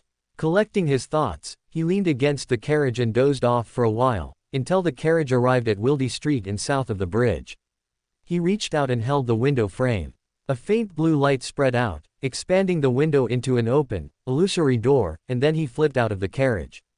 Watching the gradually receding carriage, he murmured softly, "It seems quite convenient. From now on, no matter what mode of transportation I take, I can always skip paying the fare."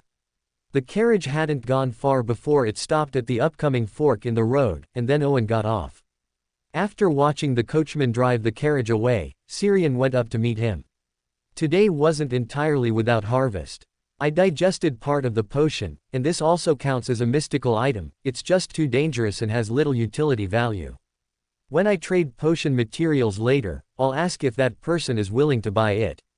Then we'll convert it into money and split it half and half. Owen thought for a moment and then nodded in agreement to this plan.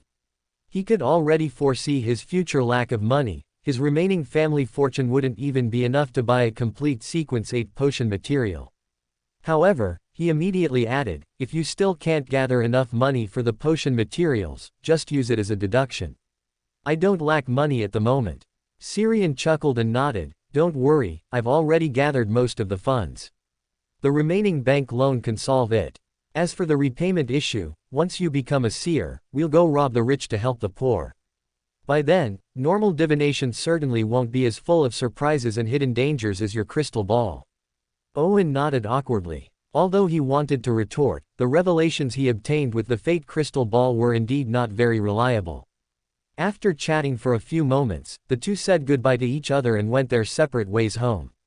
Using his door ability to silently return to his room, he glanced at the clock on the wall.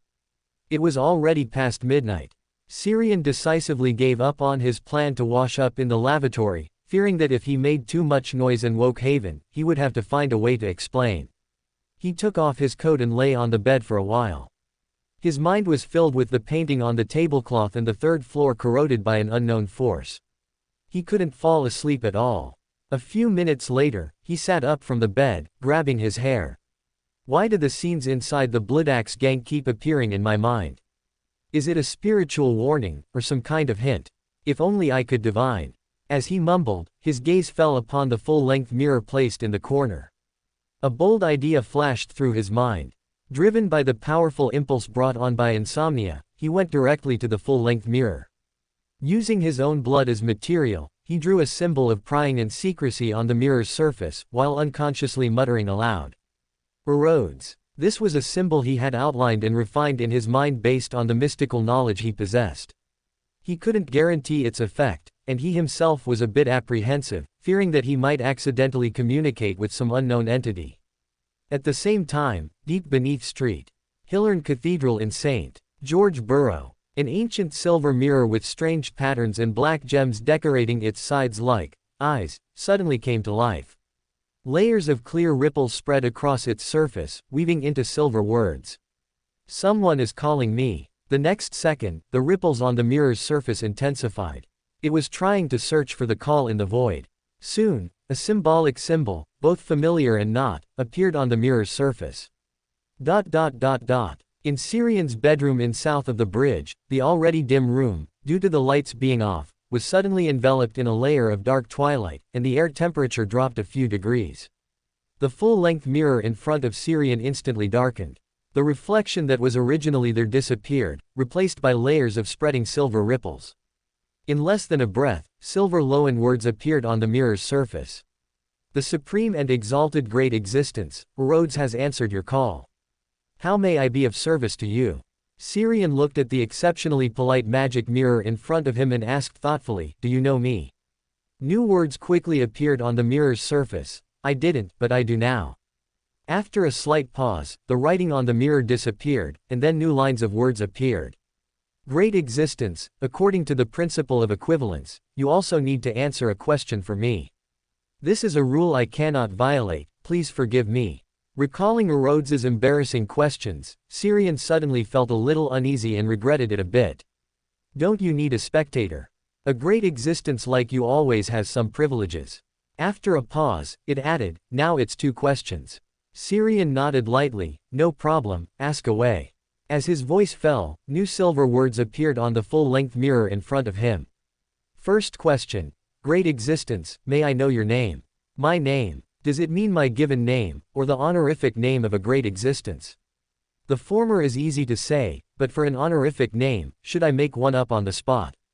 "The question is, would it be effective?" Collecting his thoughts, Syrian deliberated before saying, "My current name is Syrian. If you want to know a more specific name, you can call me from the unknowable sublime, a door above dimensions, the embodiment of art and fantasy." He spoke his self-made honorific name, pausing between each phrase. Although it was made up on the spot, he intuitively felt that there was no problem with it and it wouldn't point to a high-dimensional overseer.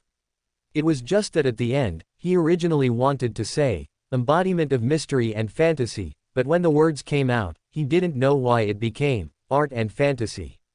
He could only attribute it to the revelation of his own spirituality. On the full-length mirror in front of him, silver ripples swayed, and new words appeared. "Thank you for your answer, esteemed exalted one.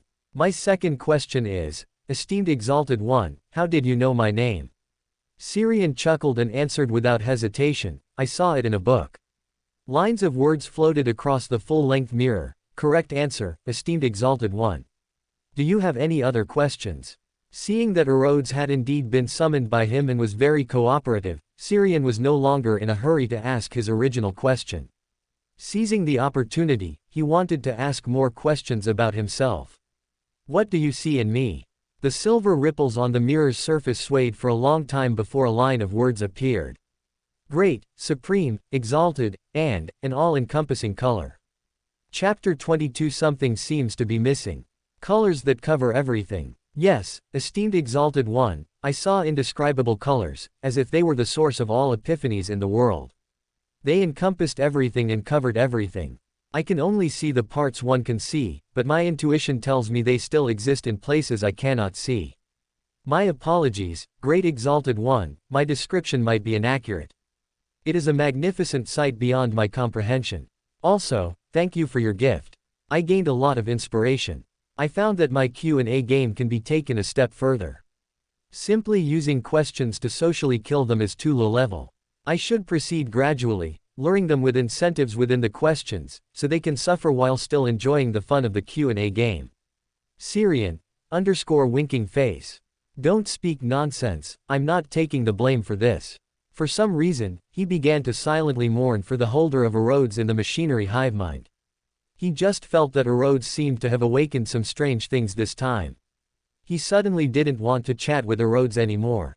To quickly end this Q&A game, he directly asked the question he initially intended to ask. Do you know what happened at the Bloodaxe gang's headquarters?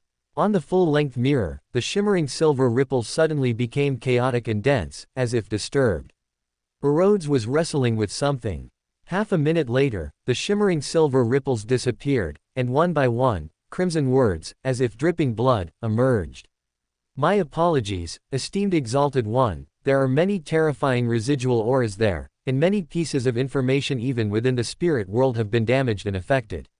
I cannot filter out what you need from them. However, I have some other discoveries. Would you like to know? Syrian nodded slightly. Speak. Soon, new words emerged on the mirror. Among the residual auras there, a part of them is very, very similar to you, but the feeling they give me is not quite the same. Besides that, I also saw decay and desire. Each of these auras is very dangerous. The sense of crisis they give me even far exceeds that of the 7 deities. Syrian nodded with a calm expression. I understand. What is your question? On the full-length mirror, lines of silver words cautiously appeared. This is compensation for my inability to answer your previous question. It does not count as a question. My apologies, Great Exalted One, the people from the Steam Church are almost at my main body. I cannot stay here any longer. If you have any other questions, you can call my name again later, or draw a symbol like this on the mirror. As long as it's within backland, I can see it and respond. Syrian glanced at the symbol on the mirror, a mix of secrecy and prying, and silently committed it to memory.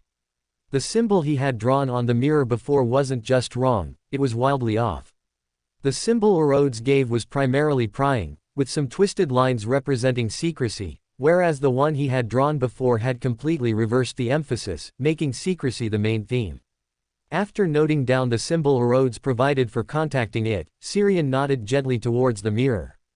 That's enough, you may leave. Erodes takes its leave of you, Great Exalted One.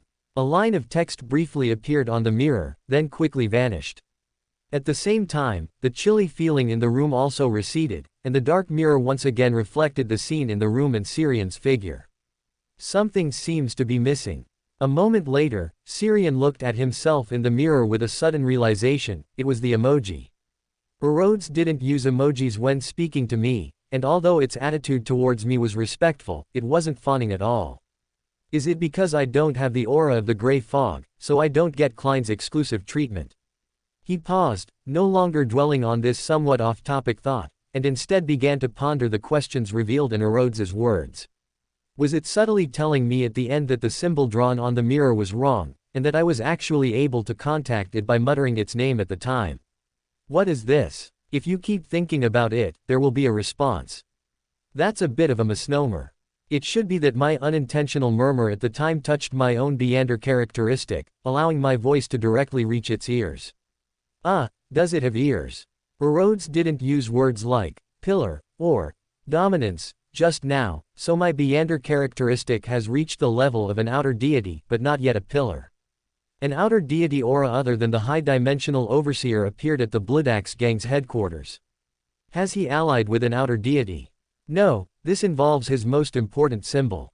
There are many outer deities who covet the high-dimensional overseer's authority and symbol.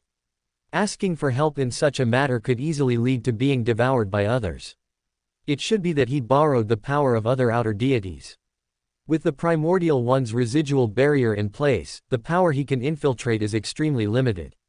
If his control is insufficient, it will instead become my nourishment. So he must use a mixture of other outer deities' powers. Even if he doesn't achieve his goal, I won't get his power. So what now? Ask Adam for help, but I don't seem to be able to afford the price for him to provide assistance. As thoughts flickered, he turned his head to look at the rolled-up tablecloth on the desk by the window. There was still a portion of the high-dimensional overseer's power in there, which he naturally didn't want to give up, but he had no way to deal with it. One mission. If you can complete it, I will lend you a mystical item that can help you separate the energy within mystical items. Adam's voice suddenly rang out. Syrian quickly turned his head and looked around, but did not see his figure. This is just a virtual persona lingering in the mind. I myself have not come over. Adam's voice continued to sound. This time, he heard it clearly, the voice was coming from himself. Immediately, he looked at himself in the full-length mirror, there was no change in his body. After a moment of silence, he quickly reined in all the thoughts in his mind, not thinking about anything, not guessing about anything. There was no other way. In front of such a powerful spectator, his thoughts were completely transparent. Although doing this wouldn't prevent the other party from prying into his mind, at least he had tried. After a brief silence, he asked curiously, "What mission?" The next second, a lifelike, wanted poster-style painting appeared before him.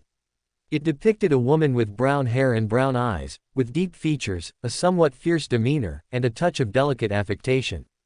Her face was adorned with heavy, colorful makeup, and she wore many ornate accessories, giving her an incongruous appearance that blended a noblewoman with a female bandit.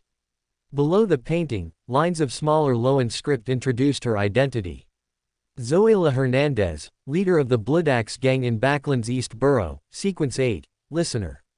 She went mad after hearing voices from the cosmos and is currently missing, but confirmed to still be lingering in Backland. As his gaze swept over it, Syrian quickly grasped a key point, heard voices from the cosmos. Adam's voice echoed softly in the depths of his mind, "You should be able to guess who it is. This mission is most suitable for you. Under the attraction of fate, she will inevitably draw closer to you." Rather than saying she's drawing closer to me under the attraction of fate, it's more accurate to say her target is me. Unable to resist sighing inwardly, he immediately collected his thoughts and asked aloud. "No problem, I will complete this mission. However, can I get an advance on the reward for completing the mission? I'm only Sequence 9, accumulating more power will give me greater confidence in completing the mission." Adam's voice softly sounded, "You may." Then, the painting in front of him quickly became transparent and disappeared. Immediately after, a verdigris-stained cross ornament materialized out of thin air. Its style and characteristics were unlike anything found in the kingdoms of the northern continent during the Fifth Epoch, exuding an ancient charm. Several sharp spikes protruded from it, as if it had once pierced someone. This is the Darkless Cross. After absorbing blood, it can use purification, solar flame, and other spells at the demigod level of the sun pathway. Based on this item's powerful and pure purification ability, it repels contact with other mystical items and Beander characteristics. It cannot coexist on the same person and will purify anything that comes close. You can use this characteristic to gradually extract it and the power from that painting. Chapter 23 Dimensions and the Power of Illusion. Adam didn't explain the Darkless Cross in too much detail, he believed Syrian had a sufficient understanding of this mystical item. Syrian was about to ask how long he could borrow the item, but Adam seemed to have already left. He really comes and goes without a trace. He sighed, then reached out and grasped the Darkless Cross. Instantly, a burning sensation appeared, and he felt as if his entire being was being illuminated by a scorching sun. He felt every cell in his body rejecting this thing. If he hadn't known that holding the Darkless Cross would cause some discomfort, and had he not tried to restrain his instincts, he definitely would have instinctively thrown the item away at the first moment. This pure and powerful purification was not pleasant. It repelled all Beander factors, and Syrian vaguely felt that even ordinary people without Beander powers would be purified to the point of becoming lunatics or fanatics after prolonged contact with the Darkless Cross. After curiously examining it for a while, he placed the physically hot cross onto the half-unfurled tablecloth painting. The moment it touched the painting, a clear light emanated from the verdigris-covered cross, spreading across the table. Then he saw the pigments on the tablecloth show signs of drying and melting. It seemed that the Darkless Cross was particularly repulsed by certain powers within this painting. After waiting a while longer and confirming there were no further surprises, he lay back on his bed. After tossing and turning for most of the night, he was genuinely feeling a bit sleepy. A Sequence 8 listener, most likely from the Aurora Order. Even the gangs that survive in Backland aren't ordinary. He mumbled a few words softly, then gradually drifted off to sleep in the silent night. The next day at noon, Syrian, woken by a knock on the door, ran his fingers through his messy hair and opened the door. Outside, Haven, who bore a 70% resemblance to him, looked at him with a face full of suspicion. "Just woke up. Did you not sleep at all last night, or did you sneak out? Syrian looked back at the clock behind him. It was already 11:30 a.m. No wonder the knocking was so urgent just now. He rubbed his somewhat swollen eyes, then said, I had some insomnia last night. It's been like this for the past couple of days, but it'll get better in a while. Haven's expression outside the door softened, and he gave a sympathetic look. It seems this incident has finally left you with some psychological trauma. I hope you can keep it up and stop causing such troubles for those unreliable hobbies of yours, leaving me to clean up your messes. Oh, and per father's request, I'll be managing your living expenses for the next 6 months. I'll ensure you have 3 regular meals, and as for pocket money, that will depend on your behavior. Also, Beth will be bringing little Thomas over this afternoon. You'd best stay home today and play with little Thomas. After all, your mental ages are pretty similar. Syrian looked at the chattering Haven with an expressionless face. He wondered how such a young person could say things that sounded so old. All right, I get it. Call me when lunch is ready, I'll go get ready first. After much hesitation, he still couldn't resist pushing Haven towards the staircase, then walked towards the washroom on the other side. His twin brother, at such a young age, already showed a tendency to become a chatterbox. Before he had taken 2 steps, Haven called out to him, wait a moment. What's wrong? Syrian turned back expressionlessly, only to see Haven handing him a deposit slip. Did the living expenses get paid early? Haven pouted, didn't you want to borrow money yesterday?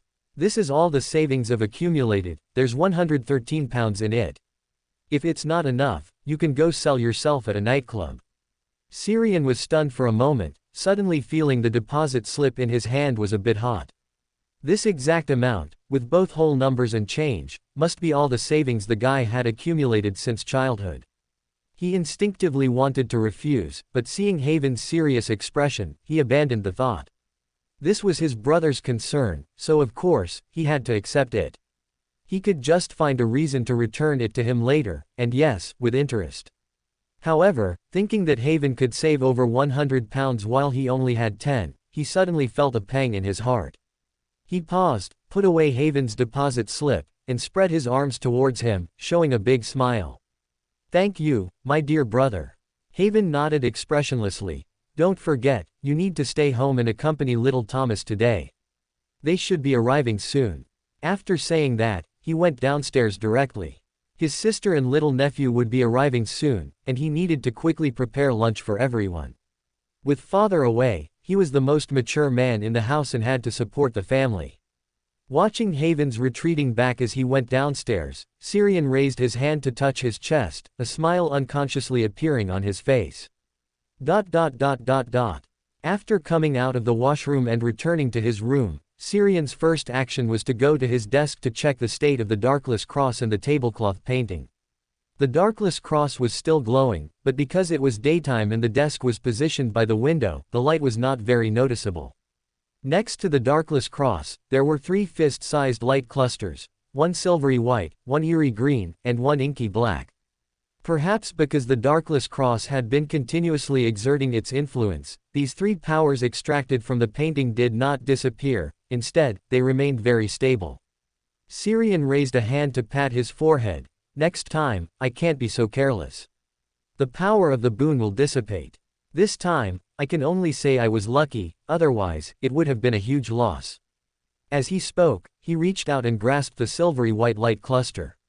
Without any hindrance, the silvery white light cluster merged into his body, as smoothly as if he were reclaiming his own power. With the integration of this energy, Syrian felt some new knowledge in his mind, including occult knowledge like setting up totems, performing rituals, and communicating with the natural environment, as well as practical knowledge like painting and makeup skills. In addition, his eyes had also undergone a certain transformation. Originally, his spirit or inspiration could occasionally sense existences beyond reality, but now, he could see them more directly. To describe it using the knowledge he had just acquired, his eyes could see through reality, capable of perceiving through concealment, illusions, and similar abilities to a certain extent, and could see things beyond reality. Besides these, there was also physical enhancement. He now possessed extreme speed.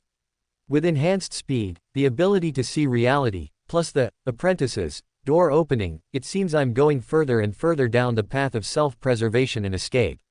He sighed, then looked down at the desk again. The eerie green and inky black light clusters next to the darkless cross were rapidly dissipating under the extremely purifying light.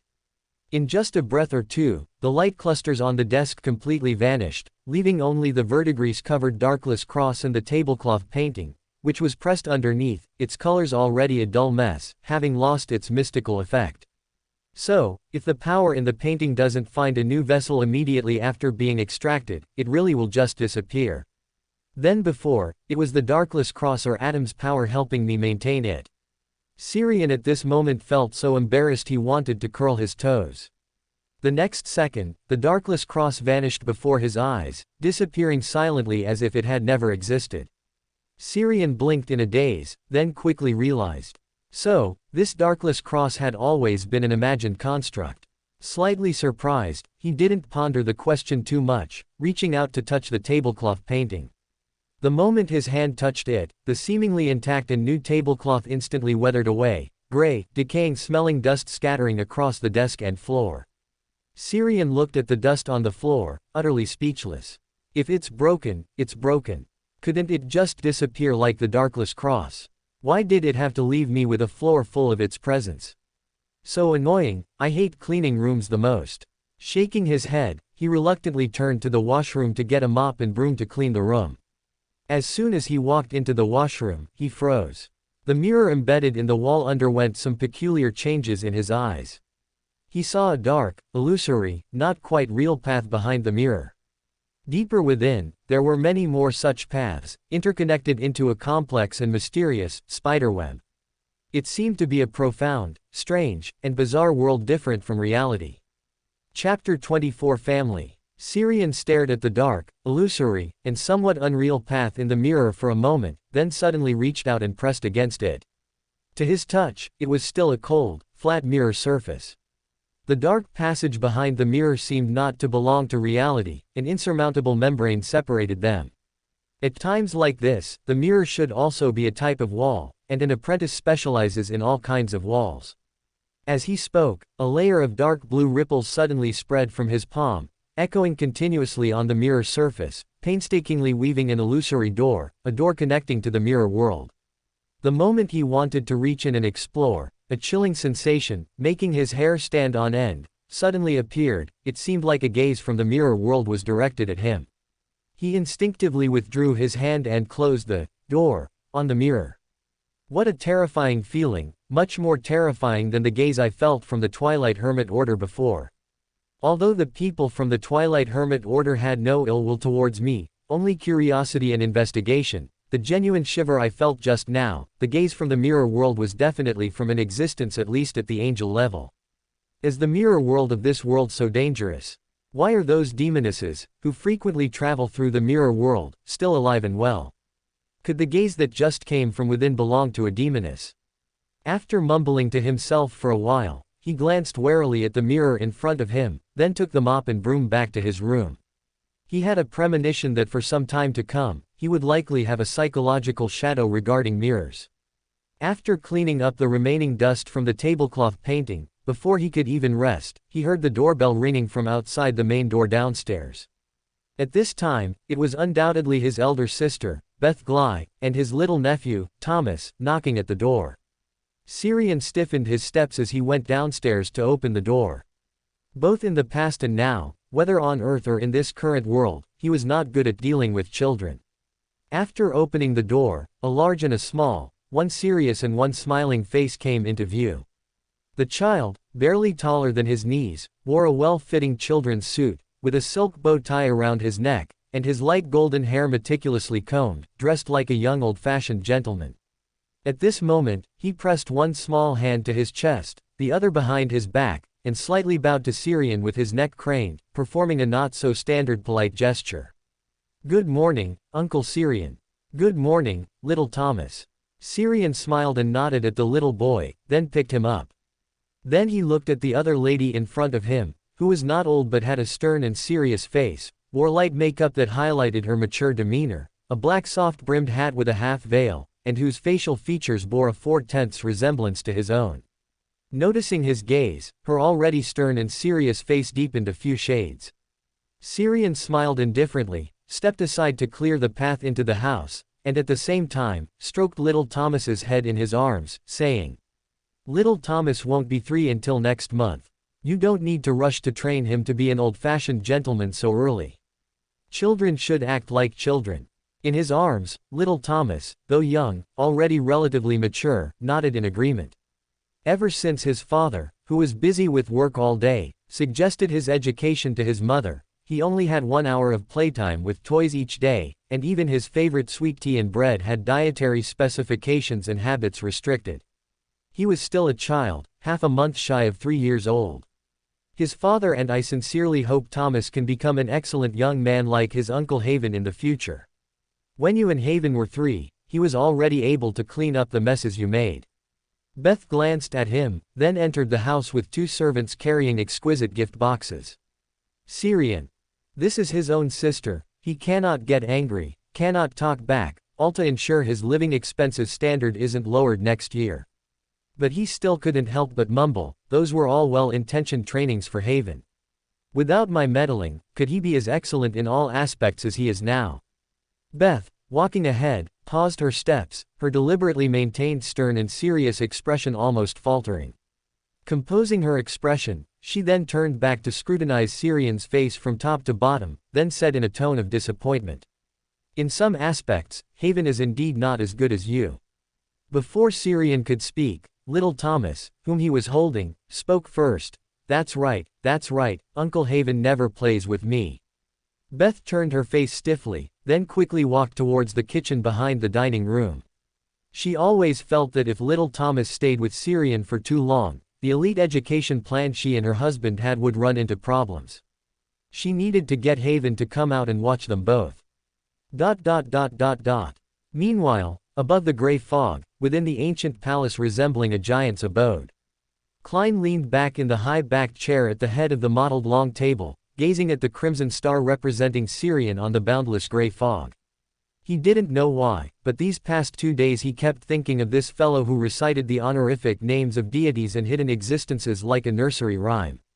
It seemed a voice in his heart was urging him to pay attention to this person, to establish contact with him. Is this an revelation from spiritual intuition, or have I been influenced by some unknown existence or power? After murmuring for a moment, he materialized his usual citrine pendant in his hand, intending to perform a divination first. A few minutes later, Klein looked at the pendant in his hand, rotating uniformly counterclockwise, and breathed a slight sigh of relief. No unknown influence, and no danger in contacting him. So, was that feeling I had earlier a hint from spiritual intuition? Should I directly pull him above the gray fog, or be more cautious? After hesitating for a few seconds, Klein ultimately decided to be more cautious. After all, he had previously seen the other party have contact with someone suspected of being a hidden existence. Having made up his mind, he immediately extended his spirituality and touched a crimson star flickering faintly in the depths of the gray fog. In Backland, Empress Borough, within a spacious, luxurious castle. A blonde, blue-eyed, exceptionally beautiful girl, with a pure and elegant temperament, sat quietly on a swing in the garden. A golden retriever squatted in front of her, and the girl and the dog communicated harmoniously and peacefully. The next second, a dense gray fog appeared in her vision. Before she could react, a magnificent figure, faintly discernible within the gray fog, was seen by her in a condescending posture, and at the same time, she heard his voice. A mission: find him, investigate him, but do not disturb him. Be aware, he has suffered a curse and has had direct contact with a hidden existence. The danger level of this mission is unknown. This mission is not mandatory, you can abandon it if necessary. In any situation, life takes precedence over everything else. As the fool's voice entered her ears, the gray fog before her eyes surged, crimson light emerged, and quickly condensed into a vivid image of Syrian. The girl's clear eyes widened slightly. She quickly memorized all the features of the person in the image, then respectfully nodded towards the vast figure faintly visible within the gray fog. I understand, I will find this person as soon as possible, Mr. Fool. She saw the figure in the gray fog seem to nod gently at her, then the surrounding gray fog quickly receded, and soon everything returned to normal. In any situation, life takes precedence over everything else. Mr. Fool seems to be a very gentle existence. Audrey, what are you thinking about? Opposite the blonde girl, the golden retriever squatting on the ground spoke in a human voice. Audrey, regaining her senses, smiled gently at the golden retriever. Susie, we're going out this afternoon, but before that, you need to go find Viscount Glaint first and have him contact Hishan Furs in advance. No problem, the golden retriever nodded gently, then showed a human-like thoughtful expression. But Audrey, didn't you say yesterday that you shouldn't visit Viscount Glaint too frequently lately, as it would affect your reputation in aristocratic circles? The blonde girl chuckled softly, her eyebrows curved. So this time, we'll go in disguise. Chapter 25, Garden of Eden. In Syrian's home on Wildy Street, south of the bridge, Syrian, who was playing with the child, suddenly froze. He saw the familiar room and little Thomas, who was messing around on him, quickly fading away, replaced by a bustling modern city, but the people here were a bit special. They were either crocodiles in formal suits and ties, carrying briefcases, or white Western dog ladies in gorgeous long dresses with exquisite makeup on their faces, or frogs dressed as coachmen, pythons resembling insidious merchants, and wandering crows. Eden. After a brief moment of stunned, Syrian immediately reacted and found information about this place in his memory. Deep in the mind world, a peculiar place suspected to have been born under Adam's influence. As soon as a thought flickered, he heard a familiar voice beside him. It seems you already know this place, so I don't need to introduce it to you any further. Although this place cannot ignore the distance between people like the Twilight Hermit Order, it can still allow two people, or even more, who are far apart, to communicate and trade face to face to a certain extent. I've been drifting at sea recently, and it's inconvenient to go back to land to meet you for trade, so I asked the leader for some help, and he brought you here. I hope my actions haven't caused you any trouble. As soon as this voice appeared, the corresponding figure spontaneously appeared in Syrian's mind, as well as the other party's purpose for seeking him out.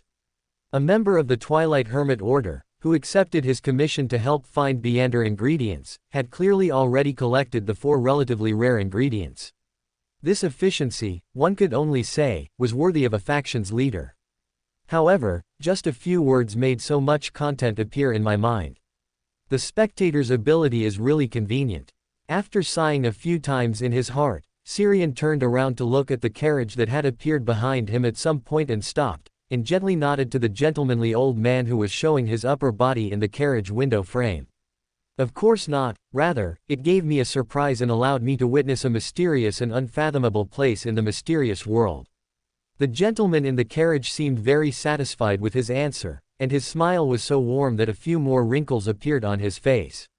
If you like it here, I can give you a beacon. With it, you can enter here yourself at an appropriate time.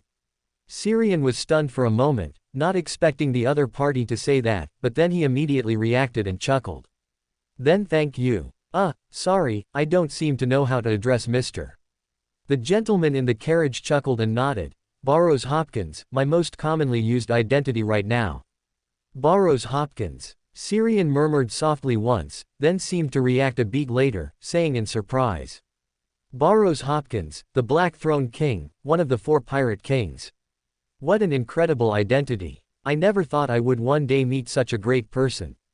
Burroughs Hopkins's expression remained unchanged, and he said very calmly and kindly, Child, compared to a king of the 5 seas, you have already met the truly great people in this world, and more than one. He emphasized the last part of the sentence, seemingly hinting to Syrian that the great people he spoke of were not just the conveners of the Twilight Hermit Order.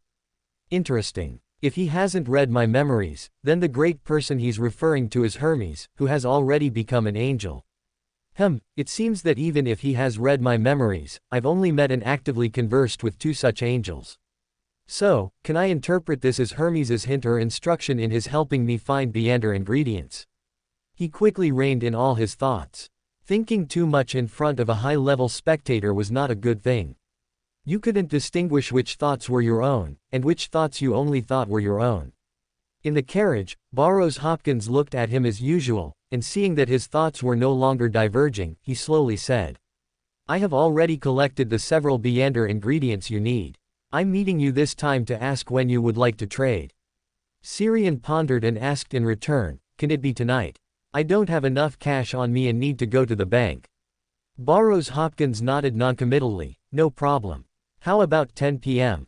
At that time, you hold this and say the name Adam, and we will meet here. As the other party spoke, a pure white fox mask appeared in his hand. The fox's mouth held a cunning and insidious smile, as if it was looking at him with ill intent. But it wasn't scary, the lack of a sufficiently pure white mask made it seem more like an unfinished work. After taking the mask, Syrian immediately felt a repulsion from his surroundings, and his figure quickly retreated until he faded out of Eden. In reality, Syrian, who had one hand on little Thomas's head, suddenly came back to his senses. He looked down at little Thomas, who was trying to run and jump while pushing against his hand. It seemed that only a very brief moment had passed. Then he looked at his other hand. At some point, a pure white fox mask had appeared in it. It really is amazing. He murmured softly, then bent down to pick up little Thomas and returned him to Beth, who was chatting with Haven in the living room downstairs. Then, using the excuse of a nap, he returned to the upstairs bedroom and closed the door. Beth told him to rest well before taking little Thomas, but only Haven, who was beside her, was looking at him with suspicion. How long did this guy suffer from insomnia last night, to the point of being so sleepy today? Should I prepare some calming herbal soup for him? Syrian, back in his room, tidied the quilt and pillows on the bed, making it look like he was sleeping with his head tucked under the covers. Although Haven and the others shouldn't disturb him after he closed the door, with little Thomas as an unstable factor, it was better to be more prepared. After doing this, he changed his jacket, poked his head out the window to look around, found an inconspicuous corner, and then walked directly through the wall to the corresponding position, turning that ventilating window into a door, and directly flipped out.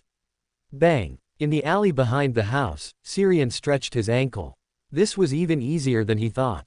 Although Apprentice wasn't a Biander potion specifically for strengthening the body, the height of a mere second floor was no longer a challenge for a Biander.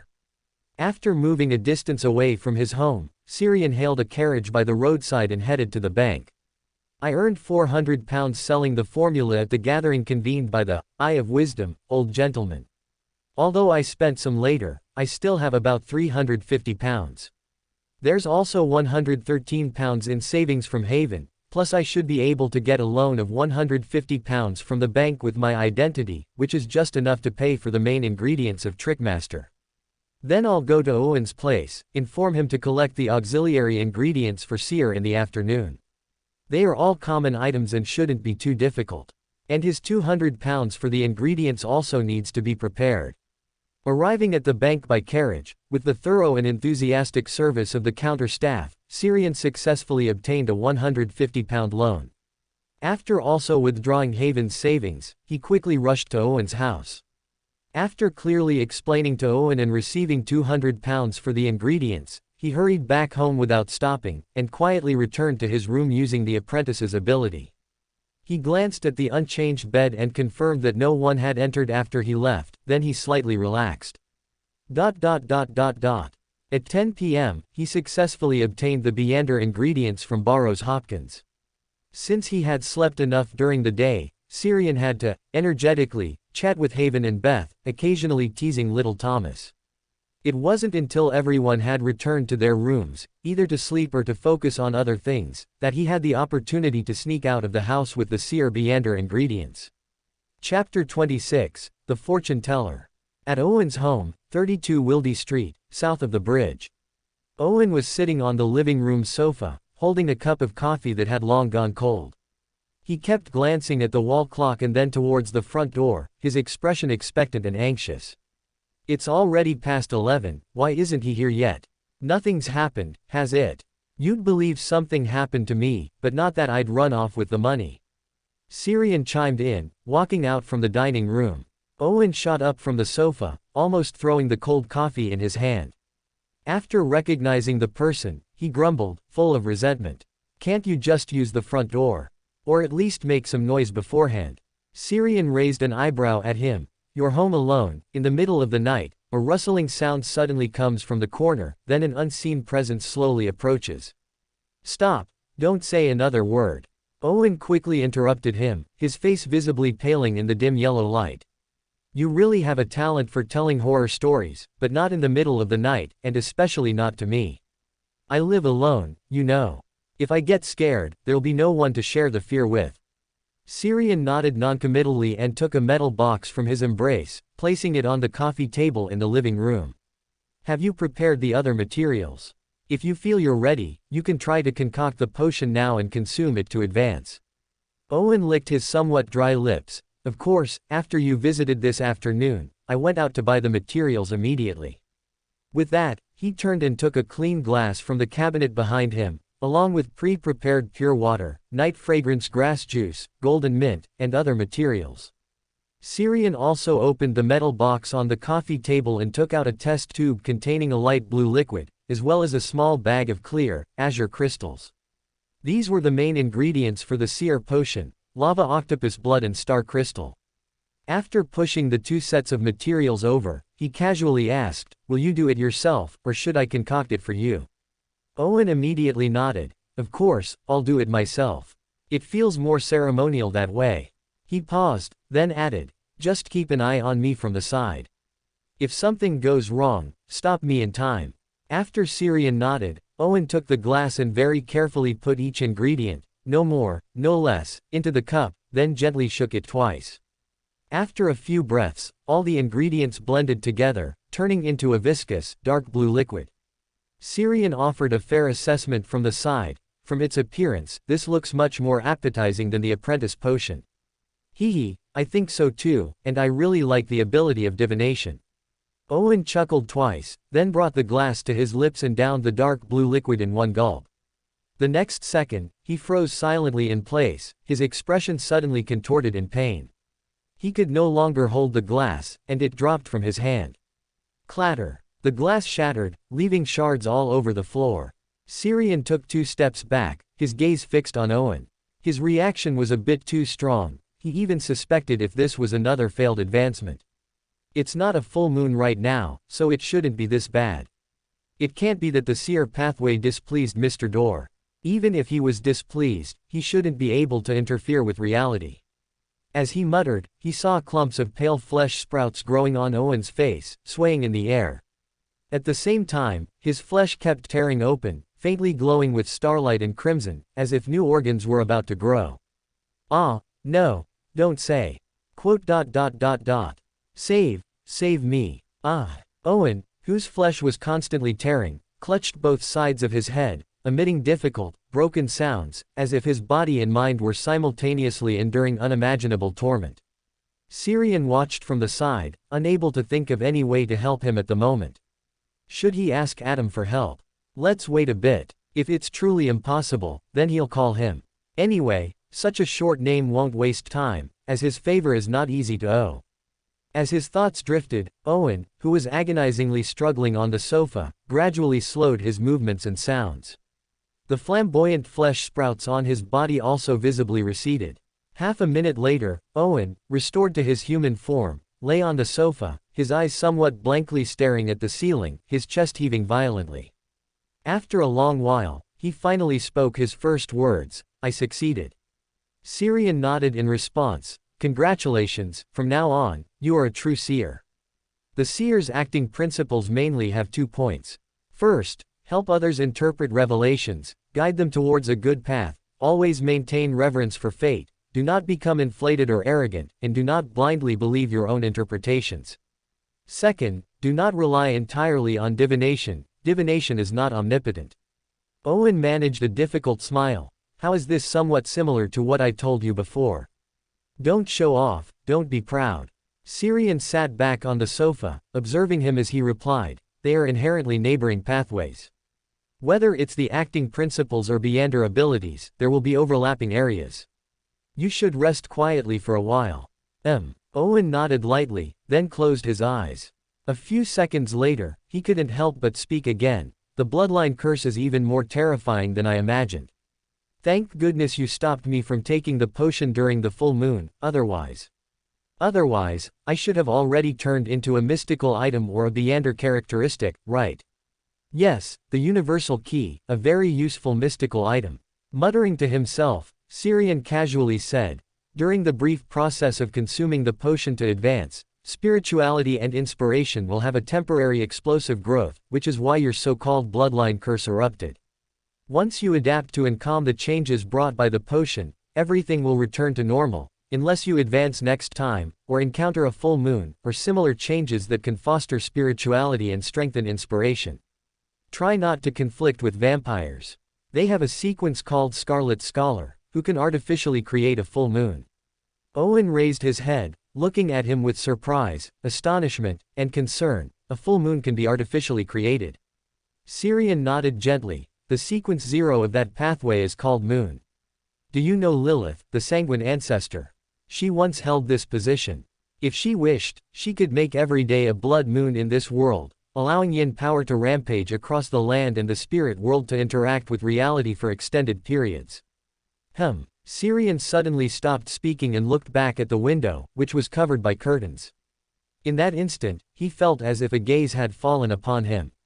Lilith, isn't that a bit too sensitive? I just mentioned it casually. Never mind, nothing should happen before the Earth Mother reveals her identity.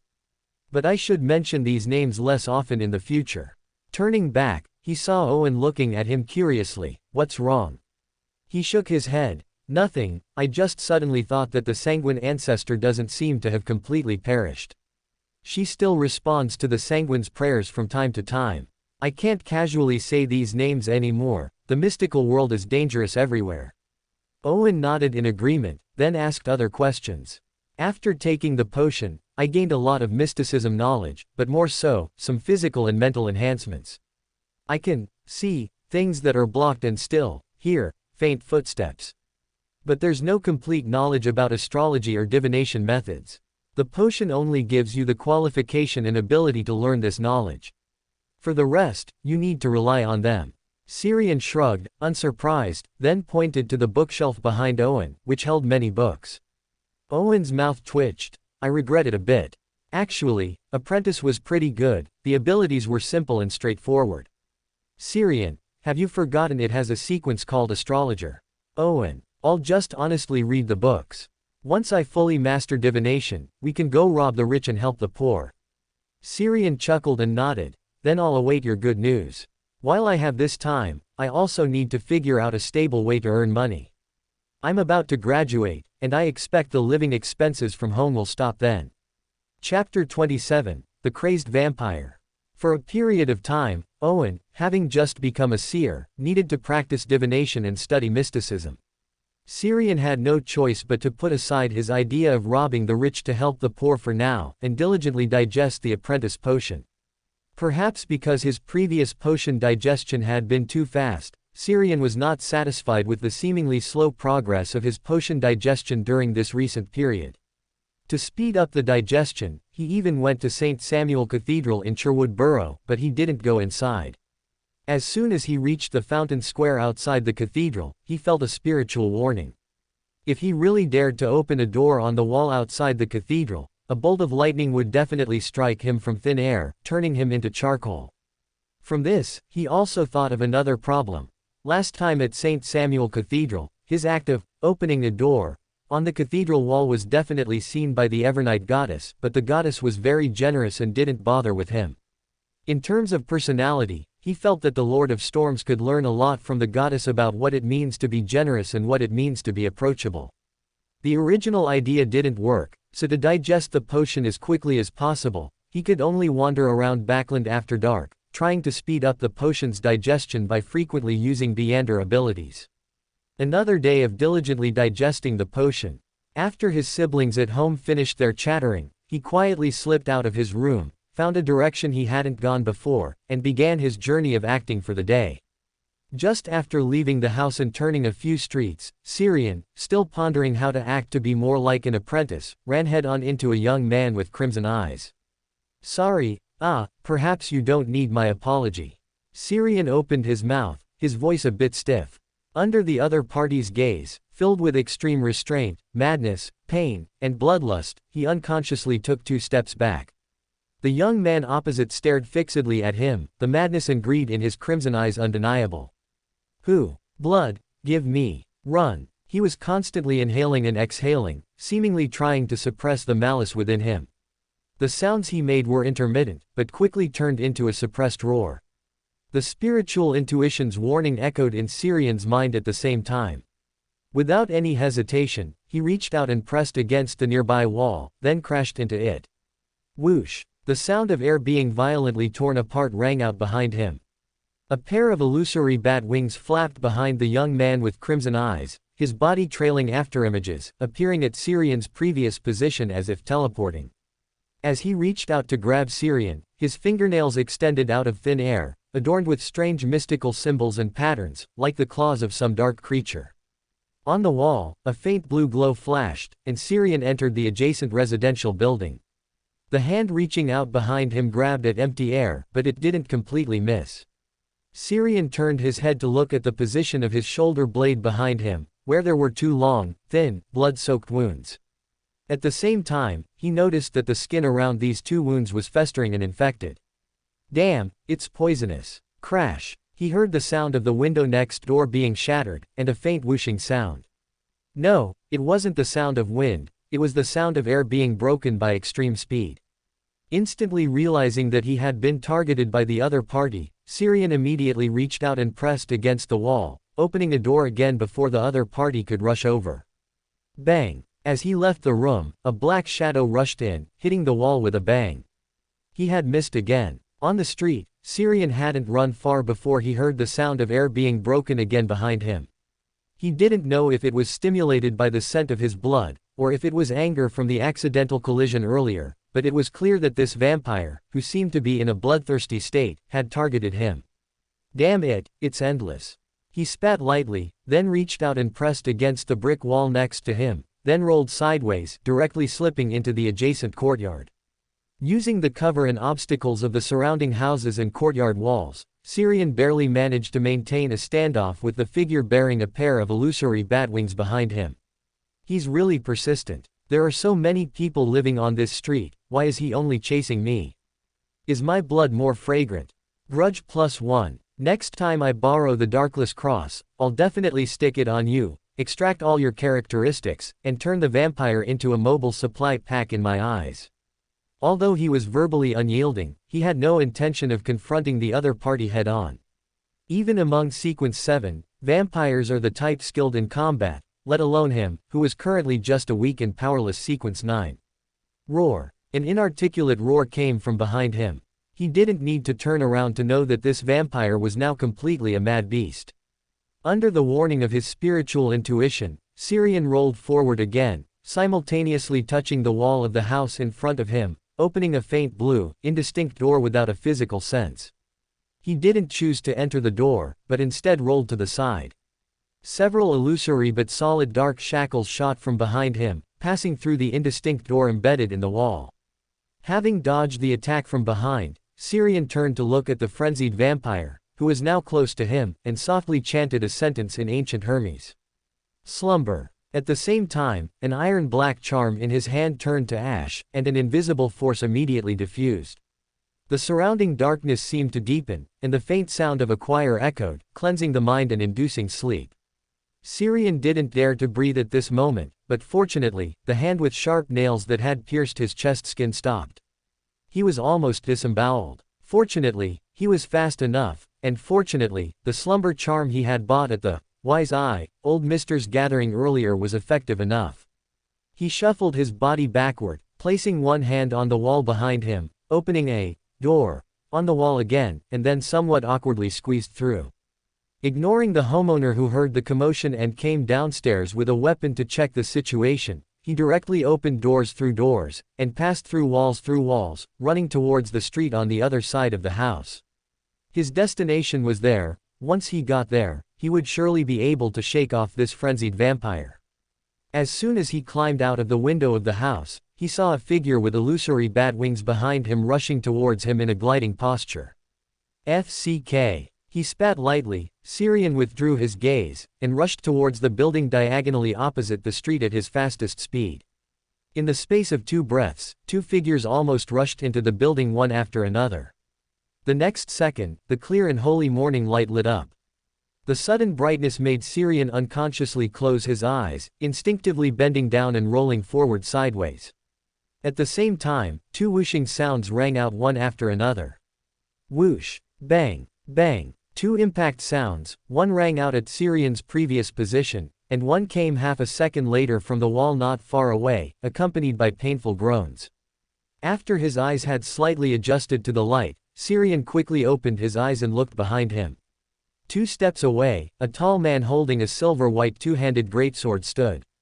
He was wearing the brown priest's robe of the Earth Mother Church, looked to be around 40 or 50 years old, with light and sparse eyebrows, and noticeable wrinkles around his eyes, cheeks, and mouth. Most striking was his estimated height of over 2 meters 20, coupled with his strong physique. The loose priest's robe became taut on him. Standing in front, he was like a small mountain, giving off a great sense of oppression. On the other side, on the wall right next to the door, the frenzied vampire who had been arrogantly chasing him moments ago was now like a fly hit by a fly swatter, barely breathing. Under Syrian's gloating gaze, he weakly fell from the wall. The moment he touched the floor, a thick black mist spread from him, transforming into a swarm of palm-sized illusory vampire bats, rushing towards the direction of the main entrance. The next second, the silver morning light lit up again, and all the vampire bats silently dissolved in this holy and pure light. At the same time, Syrian also felt a slight stinging sensation from his chest and behind him. As he looked down, wisps of black smoke were rising from the wounds, then dissipating into nothingness in the silver-white morning light. The corrosion and toxins in the wounds were purified. Chapter 28: The Unlucky Man and the Unlucky Vampire. Before the holy emblem of life, composed of wheat, fresh flowers, spring water, and an infant surrounded by them, Syrian, with an unpracticed motion, performed a ritual gesture of the Earth Mother Church, then, piously, thanked the Mother Goddess for her blessings, and casually placed all the 2 pounds and 13 shillings in paper money from his person into the offering box. After doing all this, he turned to look at the father, whose tall figure was still quite imposing even when seated, and said with some trepidation, "If I said I just came to admire the Mother Goddess's radiance, would you believe me?" The tall, half-giant father looked at him with little expression on his face, making it impossible to tell if he was happy, angry, or indifferent. The two stared at each other for a moment, then he sighed helplessly, "All right, I'll compensate for the damage in the Harvest Church just now." Also, he looked at the vampire who had fainted at the father's feet, his eyes filled with speechlessness, anger, emotion, and pity. He felt he had probably recognized the vampire's origin. Although the fellow looked very disheveled now, a closer look still revealed his rather handsome appearance. Black hair, red eyes, messy strands of hair that carried a fragile, broken quality amidst his dishevelment. He looked to be around 27 or 28 years old, with handsome, slightly effeminate features, a high nose bridge, and thin lips. This appearance, this streak of bad luck, it must be the Tarot Club's future Mr. Moon. Thinking of bad luck, Syrian felt quite unlucky himself. Just stepping out to digest a potion, he encountered a vampire driven mad from not drinking blood for too long, and it only pursued him. As his thoughts wandered, the half-giant father handed him an empty bowl. Amidst Syrian's puzzled gaze, the father simply explained, "He has fallen into a bloodlust state, which is why he went mad. If he cannot replenish his blood in time, he may lose control completely." Syrian looked at the empty bowl in front of him. He seemed to understand what the father meant. "So, in the end, I still have to feed him my blood." The father opposite him nodded gently, "A Beyander's spiritual blood will have a better effect. Not too much, half a bowl is enough. This is a punishment for you bringing a vampire into the Harvest Church. It's best not to be so reckless in the future. Also, this is one of the meanings of the Mother Goddess's radiance, life is precious. Under permissible conditions, it is our duty to rescue and prolong life." Syrian said nothing more. Faced with a father who could swat away a vampire like a fly, he felt he didn't have much say. Taking a deep breath, he took the empty bowl, placed it on the table in front of him, then picked up a sterilized small knife and cut a gash on his wrist. Warm blood immediately spilled out, quickly filling half the bowl. Seeing that enough blood had been collected, he looked up at the father, "Do you have any hemostatic potion?" The father nodded gently and took out a bottle of bluish-green potion from behind him, pour half on your wounds, and take the other half orally. The vampire lying disheveled on the ground twitched his nose, and his slightly parted lips emitted a weak, hoarse sound. Syrian glared at him with a rather unpleasant mood. In the end, he still couldn't escape the fate of being bled. However, fortunately, the Earth Mother Church's missionary efforts are restricted in Loan. Although my Beander identity was exposed in front of Father Utravsky, I harbored no ill will and even showed interest in the Mother Goddess's faith, so he shouldn't do anything to me. As he pondered his future, Father Utravsky had already fed the half-bowl of blood into the mouth of the vampire on the ground. With the replenishment of spiritual blood, this vampire, who had gone mad from bloodlust, quickly regained consciousness and sanity. He propped himself up and looked around blankly, then lowered his head and touched his constantly aching chest. Fragmented memories flashed through his mind, and he finally realized his current situation. Before he could speak, Syrian preempted him. "Father, lock him in the basement. A bloodthirsty vampire is too dangerous. If he hadn't met me this time, someone would surely have met with misfortune." His words were cut short by the vampire sitting on the ground. "Bastard, if I hadn't met you and wasted time, how could I have lost control of myself?" Seemingly realizing that this wasn't imposing enough, he propped up his aching body and stood up from the ground, his deep red eyes angrily staring directly at Syrian. "Also, I am a sanguine, a noble sanguine. I will compensate for the harm and losses I caused you. At worst." Before he could finish, Syrian interrupted him. 300 pounds. The red-eyed vampire glared at him in disbelief. "Why don't you just rob me?" Syrian crossed his arms and looked back at him. "Isn't this exactly what I'm doing?" "Vampire. Bastard. You." Syrian interrupted him again. "Don't be so irritable, mind your status. You are a wild Beander, and now you are a captured wild Beander, and this is the Earth Mother's Harvest Church." The vampire's face alternated between red and white, constantly wanting to speak but holding back, finally only managing to blurt out. "Don't you know it's impolite to interrupt others?" Syrian nodded noncommittally. "Can't you tell I'm doing it on purpose?" "Vampire. Bastard. You're quite polite, you only know one word when swearing." Syrian looked at the gnashing vampire, musing thoughtfully, and then he turned red with anger. "You damn bastard, I. His words were interrupted again, but this time by Father Utravsky. "Gentlemen, please control your emotions. This is the Mother Goddess's Harvest Church." Syrian looked at Father Utravsky, who sat there like a small mountain, and apologized very sincerely. "I apologize, I shouldn't bicker with a vampire." The vampire next to him glared at Syrian, but due to Father Utravsky's authority, he could only quietly retort. You remember, I am a sanguine. Syrian shrugged, suddenly no longer wanting to tease this vampire. It felt like bullying a child, which was quite unfulfilling. After a pause, he looked at Father Utravsky. "Father, may I leave?" Father Utravsky smiled and nodded. "Of course, you are always free. If you are truly interested in the Mother Goddess's radiance, you can make time to come here and listen to my sermons. Perhaps one day you will truly feel the preciousness of life and the joy of harvest." "I will." Syrian nodded gently, then bowed respectfully to him and thanked him solemnly. "Thank you again for your help, otherwise, I might have been in danger tonight." The father nodded gently. "I am the bishop here, and also the father. You can call me Father Utravsky." Although he already knew, Syrian still nodded seriously before stepping out of the Harvest Church.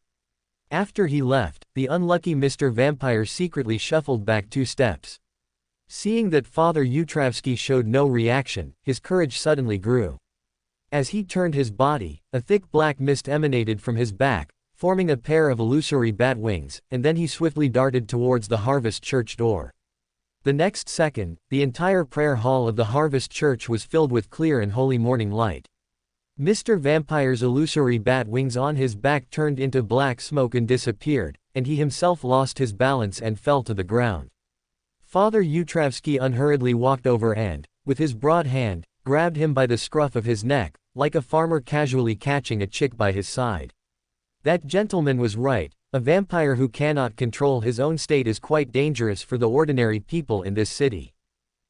Cough, damn father, let me go. The sanguine will not let you go." Ignoring the impotent rage of Mr. Vampire in his hand, Father Utravsky carried him towards the Harvest Church's basement. On the street outside the Harvest Church, Syrian felt a large portion of the potion inside him had been digested, and he let out a long breath. Although it was thrilling, the gains were indeed good. If it happened again, my apprentice potion would probably be fully digested. Never mind, sometimes digesting potions peacefully is quite nice too. Is that so? It seems you're not too pleased with this gift I prepared. How disheartening. A sudden voice interrupted Syrian's thoughts. When he turned his head, he saw a postman not far away under a street lamp, carrying a cross-body bag and wearing a monocle over his right eye. Sigma degree. Oh my God, monocle man, save me. Aya. He had just uttered one word when his voice disappeared. Chapter 29. A gift from Amen. Hey, interesting, you know me. Did that paranoid guy introduce me to you? No, that's not his style. So how do you know me, and how could you recognize me at a glance? The young postman with a monocle on his face smiled and approached, reaching out to pat his shoulder, looking him up and down. Relax, I'm just curious what that paranoid guy is plotting again, so I came to check it out. Of course, it's useless even if you don't relax. He won't know I'm here, and you can't send out any messages. Syrian silently watched Amen, who was dressed as a postman, in front of him. It wasn't that he wanted to be silent, it was because Amen had stolen his voice and his thoughts of escaping. Your mental activities are really rich, all over the place. Is this how you guard against the spectators around you? It's quite unique. Since you're not satisfied with this gift, how about I give you another one? This time, go to the Grumpy Old Pigeon's church. Grumpy Old Pigeon, what an interesting name. You're much more interesting than that paranoid guy. Are you interested in following me? I can make you my dependence. A dependence that can ascend directly to King of Angels. Syrian quickly shut his mouth. His voice returned too suddenly, and he accidentally blurted out his thoughts. If you like it, it's not impossible. Amen had a troubled look on his face, but at some point, a monocle made of crystal had appeared in his hand. After seeing the monocle in Amon's hand, Syrian subconsciously took a step back, but his body strangely moved one step forward. So proactive, it seems you really like it. Amen exclaimed while pressing the monocle in his hand towards Syrian's eye socket. Syrian stood there dumbfounded. He couldn't form the thought of escaping, nor could he make the movement of lifting his leg. Damn it, if you have the ability, don't control me. Wait, no, I was wrong. Don't come over. In his terrified gaze, the monocle Amen was pressing towards his eye socket fell to the ground. Amen pouted. Tisk, boring. Syrian looked down at the monocle at his feet and belatedly realized that the marauder's parasitism could not parasitize things of a higher rank than himself, and his rank was far higher than that of a king of angels. Phew. Syrian let out a long breath in his heart.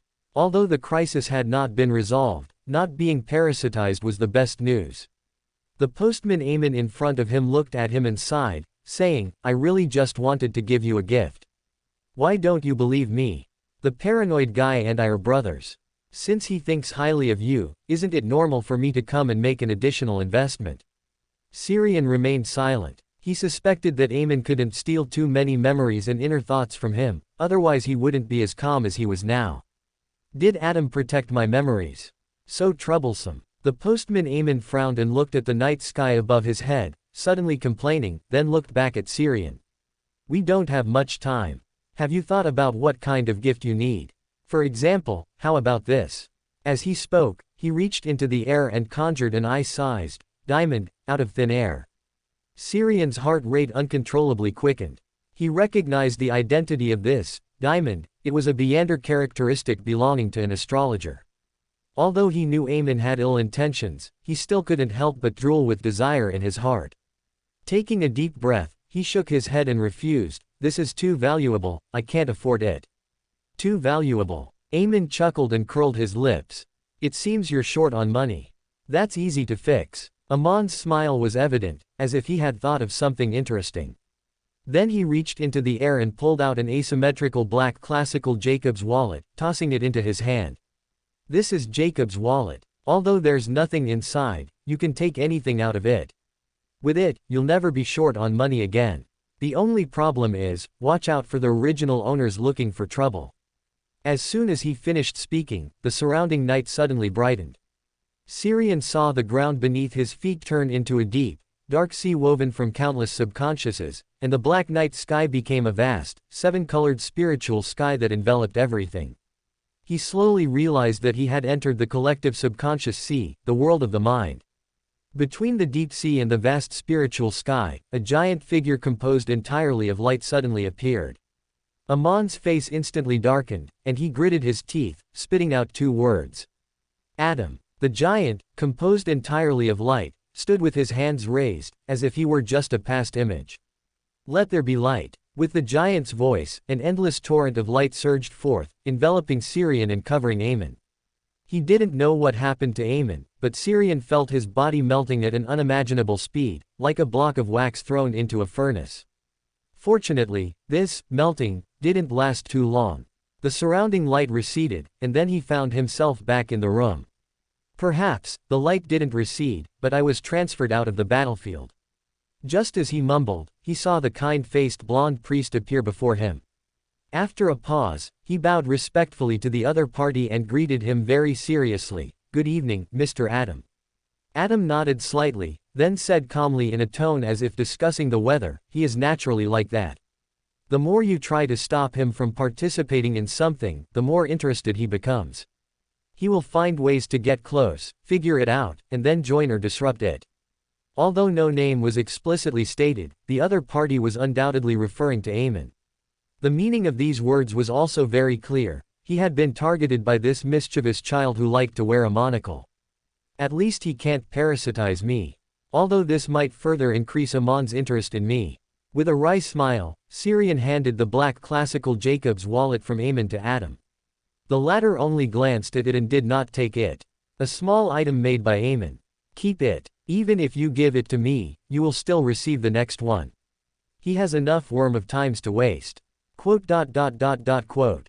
As expected of a king of angels who has aggregated most of the characteristics of the error pathway, he is truly generous.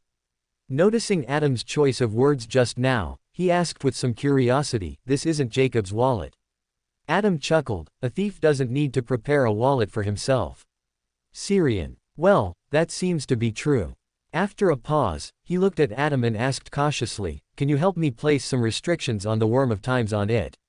Adam did not refuse. He reached out and took the wallet, gently stroking the surface of the wallet with his right thumb. One complex and three-dimensional mystical symbol after another formed under his hand, creating a complex, scale-like network that enveloped the entire wallet, and then quickly faded away. After doing all this, he handed the wallet back to Syrian. Amon can no longer influence you through it, nor can he accurately locate and monitor you, except when subjected to external stimuli. It has no obvious negative effects, but due to Amon's personality, you won't easily get what you want when using it. Also, do not use it in front of beyonders of a higher sequence than yourself. People whose things have been stolen are generally more irritable. Syrian nodded seriously. Understood, using it makes it easy to get beaten. Seeing that Adam did not leave directly after returning the Jacob's wallet, he hesitated for a moment, then suddenly understood that the other party had seen the doubts in his heart and was waiting for him to ask. After carefully considering his words, he asked curiously, why didn't you help Amon get the last worm of time Beander characteristic? With your help, he has a high probability of becoming the Lord of the Mysteries. With the help of a Lord of the Mysteries, your recovery of authority and characteristics would also proceed very smoothly. Adam looked at him and calmly retorted, why do you think that is?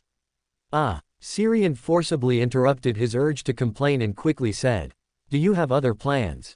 Adam shook his head slightly, even the most excellent author cannot make everything in the world develop according to his will. Many times, we have to make choices and compromises. Chapter 30 Adam's Special Mission. As Adam spoke, the surrounding light suddenly brightened, radiating colors, as if they had entered a daytime room with stained glass windows. No, it wasn't, as if he had genuinely been moved. When his vision cleared, he found himself inside a magnificent, colossal cathedral, with towering, jet-black stone pillars. Ahead was the familiar, 100-meter-tall giant cross, surrounded by dense clusters of bones from various races. He had returned to Adam's Bone Cathedral. Some topics are safer to discuss here. Adam spoke leisurely, and as he did, two black high-backed chairs suddenly appeared behind them. None of the 7 deities want Amen to become the Lord of the Mysteries.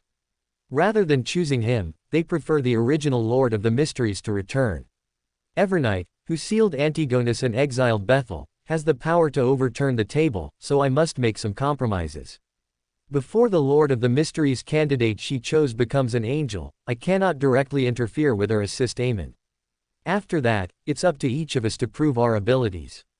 Syrian nodded in understanding. Perhaps Adam had already acted, and the Evernight goddess had stopped him in time, leading to the two likely reaching a new agreement. He paused, then thought of another question. Without the help of the Lord of the Mysteries, it should be very difficult for you to reclaim your authority. After all, those 3 are true deities, and on this matter, they form an absolutely united front. Adam smiled faintly. As part of the compromise, Evernight will provide assistance in this regard. Syrian, at. Old Pigeon of Storms, in danger. After a brief surprise, Syrian quickly composed himself. At the level of the deities, interests inevitably outweigh emotions. Regardless of who ultimately becomes the Lord of the Mysteries, the 2 angel investors, who have cooperated with each other, will certainly obtain what they need most, whether it's a lot or a little. As his thoughts wandered, Syrian's expression suddenly froze, and a faint cold sweat broke out on his back. Why was Adam telling him so much? Although he could guarantee not to reveal the information, these things weren't necessarily something he had to be told, right? No sooner had this thought flashed through his mind than Adam, sitting directly opposite him, provided an answer. 2 reasons. First, you are not an ordinary person, you are qualified to know these things. Second, I have a long-term, special task to give you, and satisfying your curiosity can be considered part of the reward. Syrian immediately pressed. What task?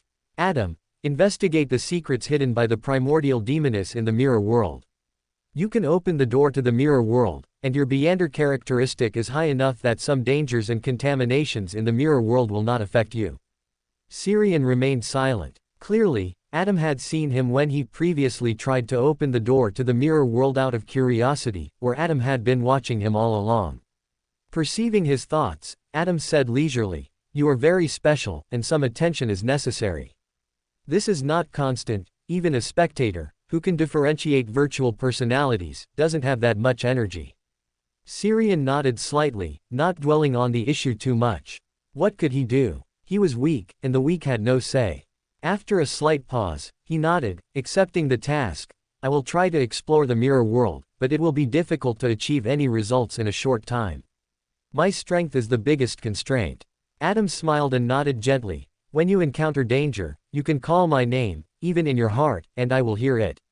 Additionally, during the mission, the Twilight Hermit Order will provide some assistance for your advancement. Make good use of the wallet Amen gave you. Sometimes, you might be able to take out some special things from it. Syrian opened his mouth, wanting to ask something else, but Adam didn't give him another chance to speak. The bone cathedral in his eyes rapidly faded, and in the blink of an eye, he was back in his room. Subconsciously glancing at the full-length mirror placed in the corner, he shook his head slightly. At least I have to wait until I advance to sequence 7 astrologer before I can go in and explore, otherwise I will definitely get lost. But is this task just an incidental one after saving me, or does he genuinely want me to discover something from the mirror world? He shouldn't do such meaningless things. Perhaps saving me from Amen was the incidental part. After seeing that I could open the door to the mirror world, he had this idea, and it also served to urge me to advance faster. Muttering a few words, Syrian took off his coat and lay on the bed, closing his eyes heavily. After such an exciting night, he was now utterly exhausted, both physically and mentally. September 1st, 10 in the morning, Syrian yawned as he stood at the gate, watching Beth and little Thomas board the carriage.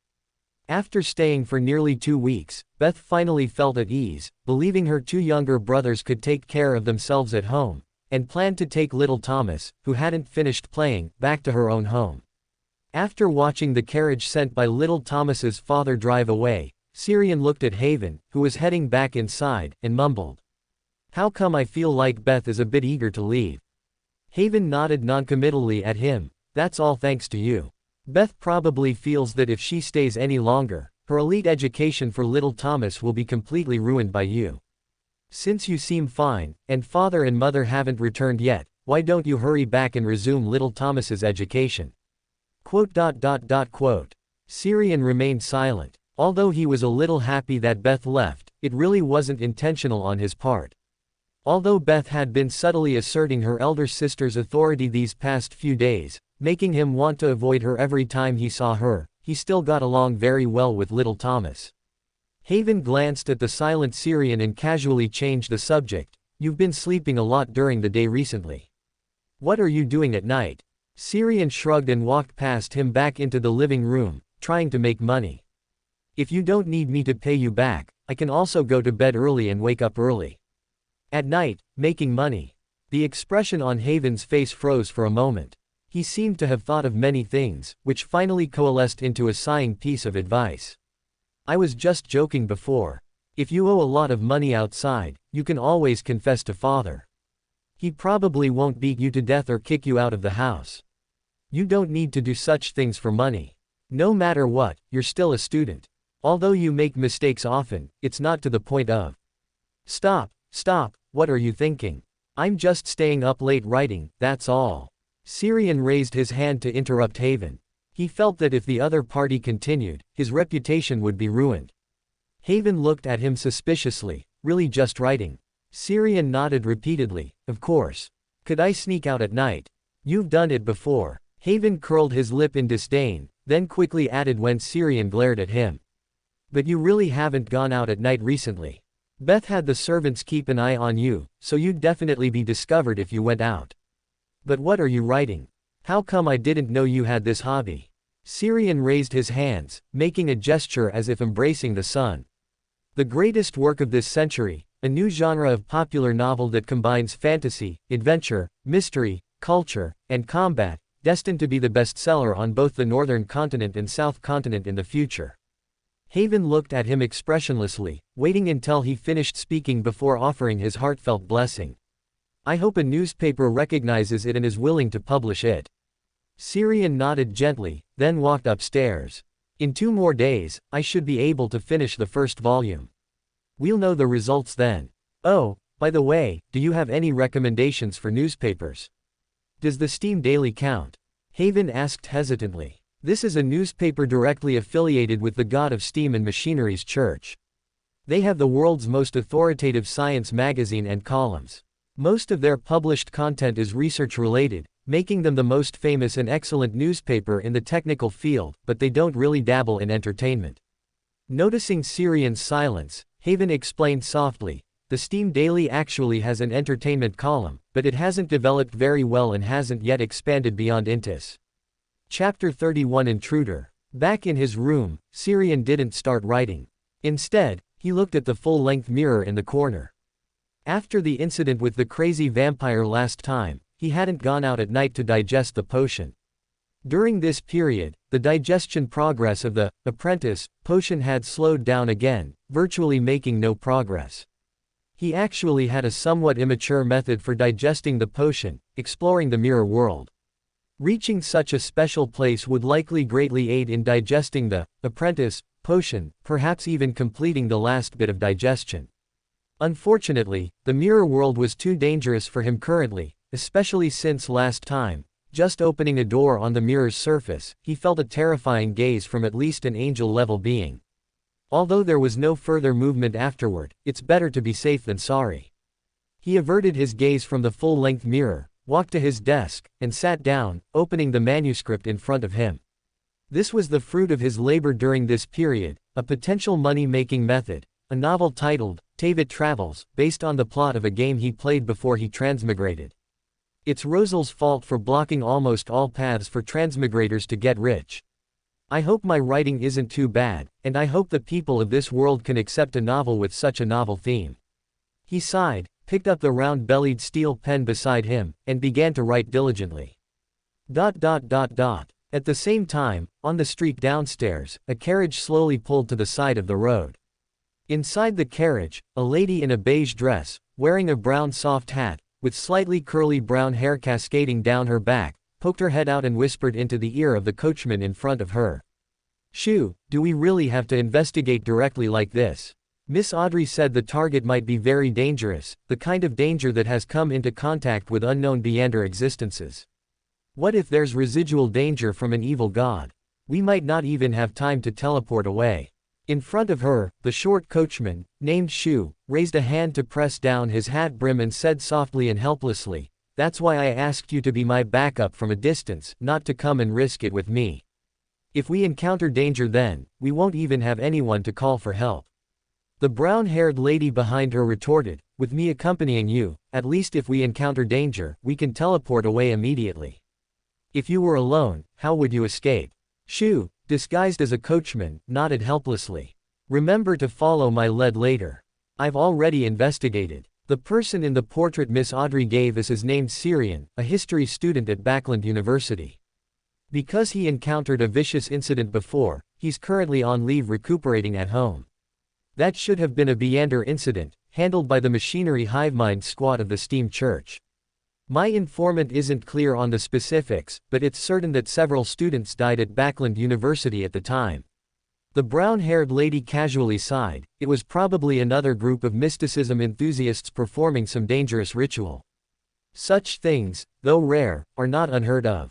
As for Syrian, who survived, perhaps he was lucky enough to encounter the one time the ritual succeeded, or perhaps the Beyonder existence he encountered had no ill will towards him and simply let him go. Shu, sitting in front, nodded slightly. Although she found this guess too idealistic, it did fit the current situation.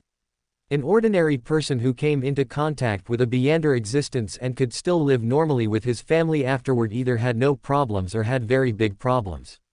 She personally hoped it was the first case. This wasn't about kindness, but about hoping to complete this commission in the safest and simplest way. After all, Miss Audrey was truly generous when it came to spending money. On the second floor, at the desk by the window, Syrian, who was engrossed in writing, David Travels, suddenly stopped his pen and frowned, looking towards the living room on the first floor. Although the thick floor blocked his view, he felt a familiar spiritual fluctuation from that direction. An apprentice was using the door ability, and it was to sneak into his house.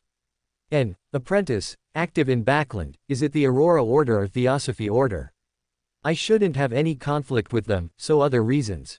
Muttering, he turned his head to look at the full-length mirror in the corner, frowning in thought.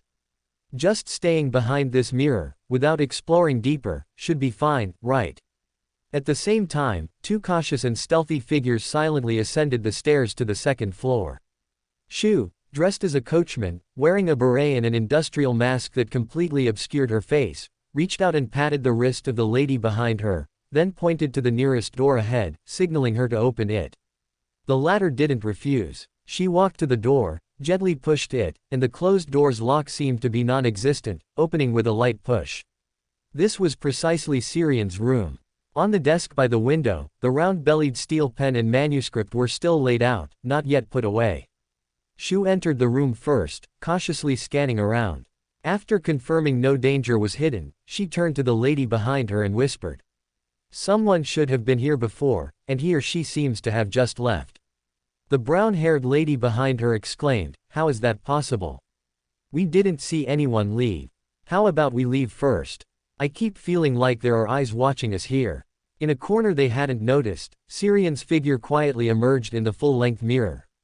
An apprentice, and an arbiter. Have the standards for being a thief become this high now? We're not thieves, we're. The brown-haired lady's argumentative voice suddenly got stuck mid-sentence, as if an invisible hand had gripped her throat, preventing her from speaking. Beside her, Shu's hand already held a black iron dagger, her gaze vigilantly scanning the figure that suddenly appeared in the full-length mirror, her eyes flickering as she seemed to ponder whether to break the mirror. Syrian ignored their reactions and, maintaining his previous tone, asked, "Ladies, can you tell me why you're trespassing? Of course, you can also choose not to say, but I will consider this a malicious provocation." As he spoke, he fumbled in his pocket twice with his right hand, then pulled out a black iron dagger. In the room, Shu looked at the dagger Syrian suddenly produced and at her own suddenly empty right hand, and without the slightest hesitation, she said, "Run." Behind her, the brown-haired lady raised her hand and pressed on her shoulder. Their figures quickly faded and disappeared from the room. After watching the two people who had suddenly broken into his home awkwardly teleport away, Xiang looked at the dagger in his hand and shook his head with some regret. Jacob's wallet was not under his control. What he could pull out of it was random, but it had to be something within 5 meters of himself, including things on his own person. Money had a higher priority, but if no one around had money, then he would pull out his own money from the wallet. When everyone around had no money, it would randomly take effect, like the dagger in his hand now. Although this one seemed to be of good quality, he actually hoped to steal some cash from the two intruders, or the string of stone beads on Firz's hand. Yes, Firz and Shu. After the two ladies, one tall and one short, entered the room, he recognized them, or more accurately, he recognized one of them. For some unknown reason, Firz hadn't bothered to disguise herself at all when doing something like breaking into someone else's house. Her clear appearance, along with the apprentice and teleportation abilities she just exposed, allowed him to immediately identify both of them. I just don't know why they broke into my house. Whose mission did they take? He mumbled softly, then turned his head to look behind him. It was a dark and deep space, with tangible boundaries and illusory, not quite real passages leading to different mirror spaces. After a few glances, he withdrew his gaze. The mirror world was still too dangerous for him at the moment and not suitable for exploration. After restraining his curiosity, Xiang placed his hand on the boundary of the mirror world in front of him. A faint blue glow emanated from his palm, forming a vague, insubstantial door leading out of the mirror surface. Chapter 32, Master of Magic. In a vacant hotel room in the Backland Bridge area, two figures, one tall and one short, emerged from nothingness, looking somewhat disheveled. They did not linger. Instead, the moment the teleportation ended, they used their door ability to pass through walls and open doors. They only stopped after running a few blocks, arriving next to the nearest church of the Evernight. Firz cautiously looked behind her. That spiritual world creature didn't follow us, did it? Shu prudently scanned her surroundings, then shook her head slightly. No. That's good, Firz said, patting her chest and letting out a long breath. This is truly unlucky. I've traveled through the spirit world so many times, but this is the first time I've been chased by a spiritual world creature. Generally speaking, weaker spiritual world creatures avoid humans who can travel through the spirit world, and the stronger ones should disdain us weaker beyonders. Shu frowned, removed her disguise, and looked at the church of the Evernight before her. Let's go into the church and pray. It might not be useful, but it will bring some peace of mind. Firz looked at Shu in surprise. You suspect this isn't a coincidence? After a moment of thought, she agreed to the other party's suggestion. In the survival rules of the mysterious world, caution always comes first. In the room, Xiang gently rubbed his forehead, pondering what had just happened. Although he didn't know why Shu and Firz had suddenly barged into his home, his recent entry into the mirror world had helped him digest the last bit of his apprentice Meander potion. But, just entering the mirror world, would it really have such a good acting effect? And, not to mention why they broke into my house, Shu, as a seasoned hunter, barging in so openly in broad daylight, without sufficient intelligence, is far below the standard of a hunter. Especially Firz, who followed behind her without any disguise. She looked like she was spontaneously going to a gathering with friends. A far-fetched, third-rate, shoddy script. It shouldn't be Adam's doing, it's too substandard. The terrible third-rate author 008 shouldn't have arrived in Backland yet. So, who did it? Never mind, at least digesting the Meander potion is a good thing for me. Thinking of the series of events and people he had encountered recently, Xiang's desire for power became more urgent. If he didn't have to pay, he only wished for more of these third-rate scripts. There's no shame in making money from bad situations. In this dangerous world, one needs to become an angel to have a certain sense of security, and the fastest way to become an angel. He shook his head, interrupting his thoughts. I can't think about that anymore. It would be bad if Aemon appeared and granted my wish. After sitting quietly for a while, he got up, grabbed his jacket, and prepared to leave. Since the apprentice Meander potion had been digested and he had the main material for a trickmaster, he could prepare for his advancement. Fortunately, the auxiliary materials for this sequence were relatively common and could be gathered from any herb shop. After Syrian left, in an unnoticed carriage parked at the crossroads of this street, a meticulously groomed gentleman frequently scanned his retreating figure, then muttered to himself. Are my arrangements really that bad? To know about Eamon in 008, this newcomer is indeed not as simple as he appears. However, judging from his reaction, I've successfully shown goodwill. Mr. Hermes, what do you think?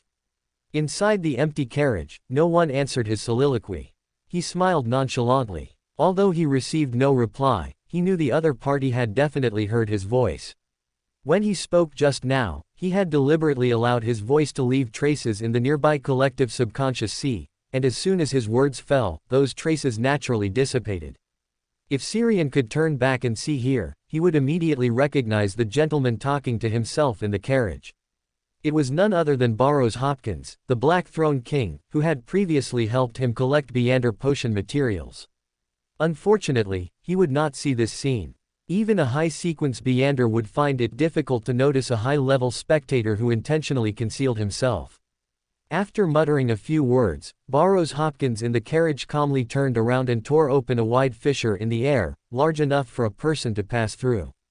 Beyond the fissure were bizarre and colorful dreams. Because it was daytime, not many people were sleeping, so the dreams were noticeably sparse, but this was no challenge for a dream weaver. If he wished, he could make people on the street take a short nap at any time, creating bridges or stepping stones for his dream travel. He stood before the fissure, tilted his head slightly, and paused as if listening to something, then stepped directly into a dream within the fissure, his figure silently disappearing into the carriage. In the evening, Syrian closed the doors and windows, drew the curtains, and sat at his tidy desk. On the desk before him were the auxiliary materials for the Trickmaster Beyonder potion, which had taken him half the afternoon to collect, as well as the main material he had acquired earlier. After adjusting his state through meditation, he took the pre-prepared glass and placed the materials before him into it one by one. The stomach of a spirit eater, the blood of a deep-sea marlin, essential oil made from hornbeam, ballgrass powder, a blooming red chestnut flower, and purified water. After gently shaking the glass, the mixed materials inside rapidly melted, finally transforming into a cup of vibrant, colorful, mushroom-like liquid. Looking at the prepared Beyonder potion in his hand, Syrian couldn't help but gasp. The appearance of this Beyonder potion was getting more and more toxic. If I hadn't prepared it myself, who would have thought this thing was the Trickmaster Beyonder potion? He muttered softly, then brought the glass to his lips, and with a complex feeling, gulped down the vibrant, colorful liquid inside. The Beyonder potion melted instantly upon entering his mouth. He only felt a chilling sensation, then his body lost all feeling. At the same time, his spirit was enveloped by various senses, as if he saw colorful, abstract hues in the true nature of the world. Outside the house, Backland's orange evening sky suddenly darkened. Star after star twinkled, prominently asserting their presence in the sky. The next second, the tranquil night descended. Both the orange sunset and the suddenly appearing and constantly twinkling stars were covered by the night, disappearing above the firmament. Then, a fierce wind suddenly blew across the sky, bringing large patches of dark clouds, as if a storm was imminent. The pedestrians on the street no longer wondered why the sky had darkened so quickly today. It was normal for the sky to darken quickly during a storm. They now only wanted to get home before the rain fell. They weren't afraid of getting wet, but catching a cold and getting sick after being caught in the rain could very likely cripple a family barely making ends meet. In the room, Syrian, leaning back in his chair, also opened his eyes at this moment. The rich, brilliant, and mad colors in his eyes rapidly receded, becoming calm once more. This advancement was easier than expected. During the advancement, he could feel the existence of a high-dimensional overseer from an infinitely distant height, but he did not interfere with him, even allowing a tiny fraction of his authority and characteristics to flow towards him, like an observer detached from the world. Observer, Syrian murmured softly. His spirituality was suddenly touched. The observer that flashed through his mind seemed to be something very important, but he didn't grasp this fleeting inspiration. Collecting his thoughts, he temporarily suppressed this idea and began to observe the changes within himself. The Trickmaster Beyonder potion brought a certain enhancement in physical flexibility, as well as a large number of flashy but not very powerful spells and spell-like abilities. There was, flash, similar to the effect of a flashbang, black curtain, like a magician's prop, loud noise, which created an explosive sound, electric shock, which could manually electrocute people, ice seal, enough to act as an ice maker, and also wind generation, ignition, fog creation, gas transfer, a whole host of useful and useless abilities. There was also the seemingly most useful, escape trick, which was a lower-level form of teleportation, allowing one to quickly shift their figure after attracting the target's attention. This is probably the sequence that gains the most abilities among all pathways, but unfortunately, they're all weak. Chapter 33 Owen's Divination. Number 32 Wildy Street, south of the bridge. You said you've already become a trickmaster. Owen looked at Syrian, who was sprawled unceremoniously on his sofa, momentarily speechless. Only 2 weeks had passed since the other party became a Beander, yet he had already completed a promotion. Owen, who had become a Beander around the same time, had only just finished learning some mystical knowledge and was still mastering techniques like divination and spiritual perception. As for digesting the potion, he hadn't even had a chance to start. Taking a deep breath, he looked at Syrian on the sofa and asked with a serious expression, "Are you sure you've fully digested the apprentice potion before your promotion?" "Of course, otherwise would I be sitting here chatting with you so leisurely?" Syrian nodded, then recounted the general process of his potion digestion, omitting details about Adam, Amen, and the Twilight Hermit Order. Owen listened in silence for a long while before finally exclaiming, "You really have good luck." "Perhaps." Syrian nodded noncommittally. "But there's a saying you might have heard, all gifts from fate are already marked with a price in secret." He paused, then directly skipped the topic and asked, "How is your divination study coming along?" "Very good." Owen raised his chin, but then, remembering the other party had already advanced to sequence 8, his raised chin lowered again. "I've mastered all common divination methods, it's just that I lack experience in interpretation." "Do you want to try?" "Sure, how about with tarot cards?" Syrian nodded lightly, then took out the deck of tarot cards from Adam that he carried with him. Owen looked at the tarot cards in his hand in surprise. "You actually carry tarot cards with you?" "Between us, who's the seer?" Syrian chuckled and snapped his fingers. Snap! The tarot cards in his hand seemed to come alive, one by one springing from his hand and landing precisely in Owen's hand. The Trickmaster's object manipulation allows specified objects within 5 meters of him to move and bounce, but not much more precise control. Having the tarot cards jump from his hand to Owen's was already the limit of his control. Owen's eyes widened at the sight. "That's truly magical, this is the Beander ability I always dreamed of." Syrian pursed his lips in slight disdain. "It is magical, but the effect is too weak. It's just a trick. It can scare people, but it's useless in a fight. After all, the potion itself is called Trickmaster." Owen opened his mouth, hesitated for a while, then finally offered a comforting remark before decisively changing the subject. "Aren't we doing a divination?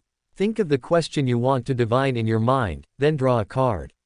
Syrian nodded lightly and drew a card from the deck Owen had shuffled.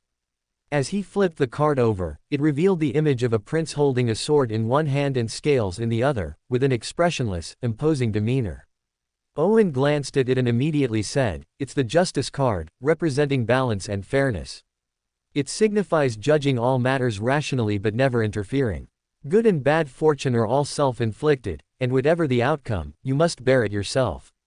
He paused, then asked, "What question did you just ask?"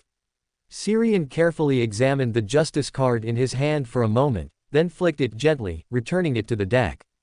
"I was curious about the purpose of the person who arranged for 2 bounty hunters to break into my house this morning, allowing me to take the opportunity to digest the last part of the potion."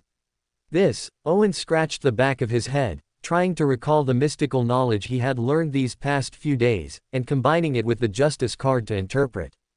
"The focus of this card is morality and balance. You drew it in the upright position, which means the hidden person has no ill will, or rather, his intentions align with your upcoming plans. As long as you don't make too many changes, everything will go smoothly. That's all the interpretation I can give. If you're still not at ease, we can do another divination." Syrian gently shook his head, refusing. "No need, the divination is effective. I can probably guess some of the reasons behind it." He paused, Then added, although the seer's acting principle states not to rely entirely on divination, and that divination isn't omnipotent, as a seer, you also can't doubt your own divination abilities. A seer who doesn't even believe in himself can't act and digest the potion. Owen nodded earnestly, understood. This is my first time divining for someone else, so it's normal to be a little unconfident. After a slight pause, he decisively changed the subject. According to my father's notes, the trickmaster's focus is on the words, performance, and deception. Among them, deception can also be replaced by trickery, which comes from two closely related sequences, swindler and magician. I don't know much more. I'll probably have to wait until I reach sequence 7 and contact the Elder Council to get more information. But I think by the time I reach sequence 7, you probably won't need this information anymore. Syrian nodded noncommittally, then shifted the topic to the urgent issue he needed to address. Can you divine a suitable gang to target? I need to earn some money quickly to pay off the bank loan. Although the repayment period is still ample, I don't like the feeling of being in debt. No problem. Owen agreed quickly. He himself was very interested in this matter, and ideally, he could redeem himself. His previous poor performance had made him feel a bit embarrassed. Then he took out paper and pen, wrote down the divination phrase, and while silently chanting it, entered a sleep-like state through meditation. This was dream divination, which could yield clearer and more specific information compared to pendulum or tarot card divination. Under Syrian's gaze, he quickly completed a divination and said with a slightly excited expression. I saw it. In the Backland Bridge area, there's a gang that controls an underground casino. Their scale isn't large, they only control the casino and a few surrounding bars and hotels, but their income is good. They call themselves the Black Wolf Gang, and they support one or two Beyonders within the gang, but their sequences aren't high. Black Wolf. Syrian murmured the name. He felt it sounded familiar, as if he had heard it before. After a moment of careful recollection, he finally remembered that he had heard this name at a gathering organized by the Eye of Wisdom, Old Gentleman. It was the alias one of the members had taken. Is it a coincidence, or is he the Beyonder supported by the gang, or even the gang leader? He paused, then collected his thoughts and looked at Owen, asking curiously, such detailed information, it shouldn't just be the result of that last divination, right? The latter nodded a little sheepishly. My divination just now only confirmed that the Black Wolf Gang is a worthwhile target, won't bring us too much danger, and has a good income. As for the other information, I've collected it during this time. Don't worry, I've confirmed it all with divination, so I can guarantee its authenticity. No wonder the Intis intelligence agency has many members from the secret order. Seers truly have a great advantage in this area. He sighed inwardly, then the two chatted for a while longer before Syrian announced his departure. I need 2 days to familiarize myself with and adapt to the changes brought by the potion, and to make some preparations. Then I can start acting. No problem. Owen nodded lightly. I also need to do more divinations to plan a safe time and route for the operation. After leaving Owen's house, Syrian didn't go straight home but instead went to the Harvest Church on Narcissus Street and met Father Utravsky. The giant-like father sat at his desk, meticulously polishing a candlestick. When Syrian arrived, he merely looked up once, then returned his gaze. You've advanced. What you need now is to quietly adapt to the changes in your body, not go out wandering. He wasn't surprised that Father Utravsky could tell at a glance that he had just advanced. With the spiritual power constantly emanating from him now, any Beyonder could see it. Well, not a novice like Owen. He paused, then looked at the father, who was diligently polishing the candlestick, and said, I want to buy some Beyonder potions with healing effects. Of course, if there are poisons, that would be even better. Father Utravsky put down the candlestick in his hand, turned to him, and said seriously. Selling poison does not align with the doctrine of the preciousness of life. Syrian nodded cheerfully, which meant selling healing potions was acceptable. Chapter 34, Habitual Offender. 2 days later, after adapting to the changes brought by the potion and reigning in his overflowing spirituality, Syrian returned to Owen's house. Then, the two went out together to the Backland Bridge area and found a black inn 2 streets away from the Black Wolf Gang that didn't require identity registration. They waited until around 4 a.m., when Syrian woke Owen, who was sound asleep on the bed. The latter yawned, brewed himself a cup of pre-prepared, thick, viscous coffee, and then gulped it down like water, before repeatedly slapping his cheeks, trying to clear his head. Seeing this, Syrian pointed at him, and a pale white, bluish light shot from his fingertip, shattering instantly upon touching Owen and covering him in a layer of white frost. Hiss! The sudden cold stimulus made Owen gasp, and his body shivered uncontrollably. Syrian casually asked, "Are you more awake?" Owen nodded repeatedly with a resentful look. "Awake, awake, I almost caught a cold." "Then let's go," Syrian said casually, then placed his hand on the wall by the window, opening a phantom door in thin air. This was the room he had specifically chosen. It was close to the street and only on the second floor. When they left, they could just jump down without danger or alarming anyone. Unnoticed by anyone, two figures passed through the wall one after another, dropping from the second floor to the ground. Syrian looked back at the inn's ground floor doorkeeper, went over to place the key on the front desk, and then quietly left again. Throughout the entire process, the old man on duty was dozing, half asleep, completely unaware of Syrian's arrival and departure. Owen then took out the pre-drawn route map and led Syrian towards the street where the Black Wolf gang was located. Upon reaching their destination, the two hadn't encountered a single patrolling sheriff, rendering Owen's meticulously drawn map useless. Owen, realizing his efforts were in vain, was somewhat speechless. No wonder they say the public order in the Backland Bridge area is on par with the East Borough. The sheriffs here bear an undeniable responsibility. Being a sheriff is just a job, it's not worth risking your life for. Syrian shook his head slightly, not surprised by this situation. The Backland Bridge area, like the East Borough, was a region where various gangs, homeless people, and low-level workers congregated. Poor public order was normal, and the Loan government could only choose to turn a blind eye to it. Sheriffs were merely low-level enforcers of government departments. With the deliberate indulgence from above, they wouldn't go looking for trouble for themselves. Therefore, the sheriffs patrolling at night here generally only lingered on a few fixed streets and wouldn't easily go to other places. This was a tacit understanding between the sheriffs and the gangs, maintaining superficial order. In places where the streetlights couldn't reach, Syrian stood in the shadows, silently observing the tightly closed door not far away, from which a dim yellow light seeped through the cracks. Beside him, Owen held a citrine pendant, silently chanting divination phrases. A few breaths later, the citrine pendant in his hand began to swing clockwise. After looking at his divination result, he reached out and grabbed the swaying pendant, then changed the question and continued divining. A few minutes later, Owen, having finished his divination, looked at Syrian and said, "We guessed correctly earlier, the Black Wolf gang has a large amount of cash stored in the casino. There's a Beander inside, not a high sequence, and the danger level fluctuates, but the greatest danger isn't from him directly. It's highly probable he can call for backup, so we need to be careful, move quickly, and try not to be discovered." Syrian nodded slightly. "No problem, you lead the way." As he spoke, he reached out and pulled at the air in front of him, creating a lightless black curtain in thin air that draped over both of them. Under the cover of night, the Trickmaster's black curtain had a good concealment effect, though this only worked visually against ordinary people. With the concealment of the black curtain, the two sleepy-eyed guards outside the casino door didn't notice their approach at all. Of course, they didn't use the main entrance but chose a wall away from it. After passing through the wall, Syrian heard a gurgling sound of water, a pungent smell, and a figure with his back to him, head bowed and slightly trembling. Inside this wall was a washroom, and it was occupied. Syrian approached expressionlessly, and before the person could react and turn around, he punched him in the back of the neck.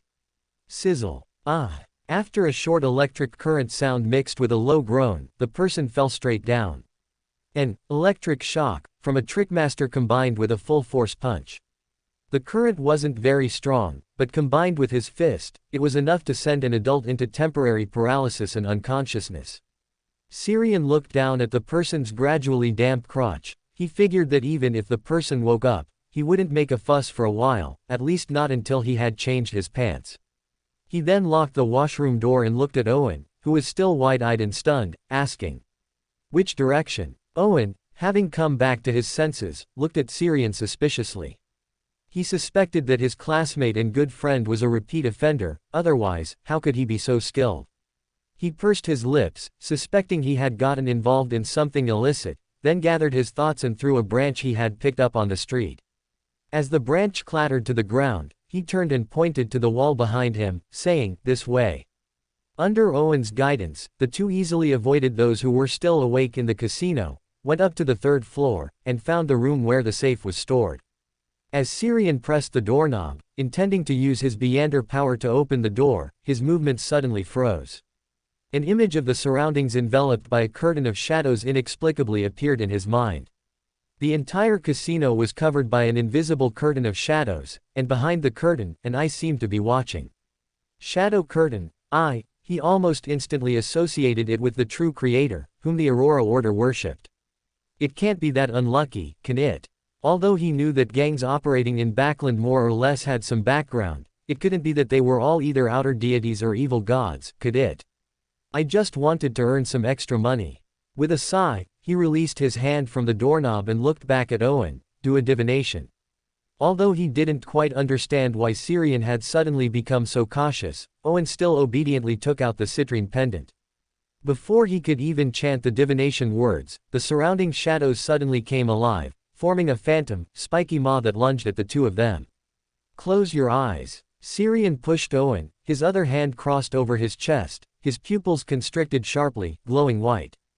The next second, a flash of light, several times more dazzling than an old model camera flash, erupted from him, illuminating the entire third-floor corridor, leaving no shadow or darkness to exist. With the appearance of the intense flash, the phantom maw solidified from shadows instantly became faint, like paper thrown into a fire, dissipating without a trace in less than a breath. Although the shadow maw disappeared less than a second after it appeared, in the close-range surprise attack, Syrian still felt his right hand, crossed over his chest, being bitten, and it had now lost all sensation. As the shadow maw disappeared, he heard a muffled groan from behind the door in front of him. It sounded like an old man, who seemed to have suffered a backlash from the destruction of the spell. Without hesitation, Syrian took out the remaining iron black charm from his pocket, simultaneously chanting the activation incantation in ancient Hermes. Slumber. The iron black charm turned to ash in his hand, and at the same time, the light around them, which had dimmed with the disappearance of the flash, grew even darker. Faint, ethereal choir-like sounds echoed in his ears. Feeling the agitation around him, caused by the flash, subside and quiet down, Syrian breathed a slight sigh of relief, no longer worried about being ganged up on. He then turned his head to Owen, who was painfully closing his eyes, holding a pistol, but unable to disengage the safety for a long time. Clearly, he hadn't listened to him and closed his eyes in time, and had been stimulated by the flash. Chapter 35, Out of Control. Sighing silently, Syrian took out the Jacob's wallet he carried with him, hoping to disarm the people ambushing them in the room with this mystical item. This was his experience from the last time he used it. When there was no money on the people around him, it seemed to prioritize weapons. Perhaps it was because weapons were more valuable than clothes. And in battles between low-sequence Beyonders, weapons were crucial. With the attitude of taking money if there was money, and weapons if there wasn't, Syrian reached his hand into the Jacob's wallet. Soon, he felt something, a charm that looked somewhat familiar. With a slight recollection, he remembered it was the paralysis charm Owen had used earlier on the Bloodaxe gang thugs who robbed them. Operator. Operator. He tilted his head and glanced at Owen, whose eyes hadn't fully adjusted to the light. This unlucky wallet seemed to have stolen from his own teammate. After a brief silence, he pocketed the charm and then reached into the wallet again to search. Then he pulled out a pistol with the safety off, the pistol Owen had in his hand. Winking face. No, does this thing only steal from allies? He paused, then looked up at the quiet room in front of him with the door closed. Could it be that the people inside had no money and no weapons? For some reason, he felt this guess seemed very reasonable. At this time, normal people should be sleeping, and the other party had most likely just discovered their infiltration and hadn't had time to grab weapons. Thinking of this, he took a step forward and directly reached out to open the door. Behind the door was an old man dozing at the entrance, with deep wrinkles on his face. His half-gray hair was a bit messy, and he was wearing loose pajamas, looking like he had just climbed out of bed. Seemingly sensing danger, his expression struggled, as if he could wake up from his deep slumber at any moment. Syrian directly picked up the charm from Owen and softly chanted the activation incantation. Paralysis. As the dark green square charm turned to ash, a strange, eerie green wave formed out of thin air and landed on the old man who was struggling to wake up from his deep slumber. In an instant, every wrinkle on the old man's face froze, like a player whose pause button had been pressed. Syrian took out the dagger that Hugh had previously held and swung it straight towards the old man's neck. Crack! A sound like metal clashing rang out, and the dagger in Syrian's hand got stuck in the opponent's dermal layer, not even drawing blood. He raised an eyebrow, slightly wincing, then saw tiny, silver glowing granulation tissue wriggling in the small cut on the skin below the dagger. Not a mystical item, but some kind of flesh magic. As thoughts flickered, he forcefully pulled out the stuck dagger and then plunged it directly into the opponent's eye socket. PFF'd. The iron-black dagger plunged into the opponent's eye socket with little resistance, and he even twisted it around. Stimulated by the intense pain, the old man broke free from the paralysis effect of the charm. His remaining eye glared at him fiercely, and instead of retreating, he advanced, muttering indistinct words. Syrian pointed at his feet with an expressionless face. Falling technique. The old man's feet suddenly slipped, and he could no longer maintain his balance, falling straight forward. As Syrian moved aside to avoid the old man who slipped and fell, he also casually delivered another ice seal, targeting the old man's lips, which were opening and closing, trying to speak. A frosty, bluish ray shattered between his teeth, bringing an instant drop in temperature and ice that filled his entire mouth. Bang! The old man fell to the ground, his face flushed, one hand covering his eye, the other digging at his mouth, desperately trying to spit out the ice and speak. MMPH, MMPH. By the door of the adjacent room, Owen, who had just recovered from the temporary blindness caused by the flash and rushed forward to assist, looked at this scene in a daze. Didn't he complain to him during the day that the various strange abilities of the Trickmaster were too weak? Was this the so-called Beyonder ability that had no practical use, more like for performing tricks than defeating enemies? Could Backland University secretly offer special majors for training bounty hunters and adventurers? Syrian glanced at Owen, who was dazed at the door, and said in a deep voice, "Don't stare, go find things, and be ready to retreat at any time." "Oh, okay." Owen nodded subconsciously, then stepped over the old man struggling in pain on the floor and walked into the room. Syrian half-crouched in place and pressed his hand on the old man's exposed skin. The next second, a sizzling electric sound rang out, followed by a faint smell of burnt flesh in the air. MMPH, MMPH. The old man, whose mouth was blocked by ice, let out painful whimpers from his throat, struggling violently. It seemed the ice in his mouth was about to be bitten to pieces. Syrian withdrew his hand somewhat awkwardly, the intensity of the trick was still too low. This amount of electricity was not enough to paralyze or stun a Beyonder, instead, it felt a bit like torture. As he pondered, Syrian changed positions, pressing his hand on the opponent's head, and silver-white currents flashed under his hand. MMPH. MMPH. The old man's struggles slowed, and his whimpers from his throat seemed to have a hint of a sob. "This makes it seem like I'm torturing an old man." Muttering a complaint to himself, Syrian stood up, then applied several more ice seal to the old man, allowing frost to completely seal his head, attempting to suffocate him while preventing him from calling for help. It wasn't that he had a twisted mind and enjoyed torturing people, but the flesh magic on the opponent's body felt somewhat impervious to blades and guns. Without causing too much commotion, the only method he could think of was this slightly more tortuous one. Owen, who was rummaging through the room behind him, happened to see this scene. He opened his mouth, then stopped himself from speaking. He actually wanted to say, "Aren't you a bit perverse?" But considering their partnership and the old man being an enemy, he held back and silently sped up his search for valuables. Syrian raised his hand and applied a few more ice seal to the old man, putting his entire body into a state of hypothermia and rigidity. After confirming that the opponent's struggles were ineffective, he got up and walked towards the safe Owen had found. Because of this, he didn't notice the changes in the old man's body.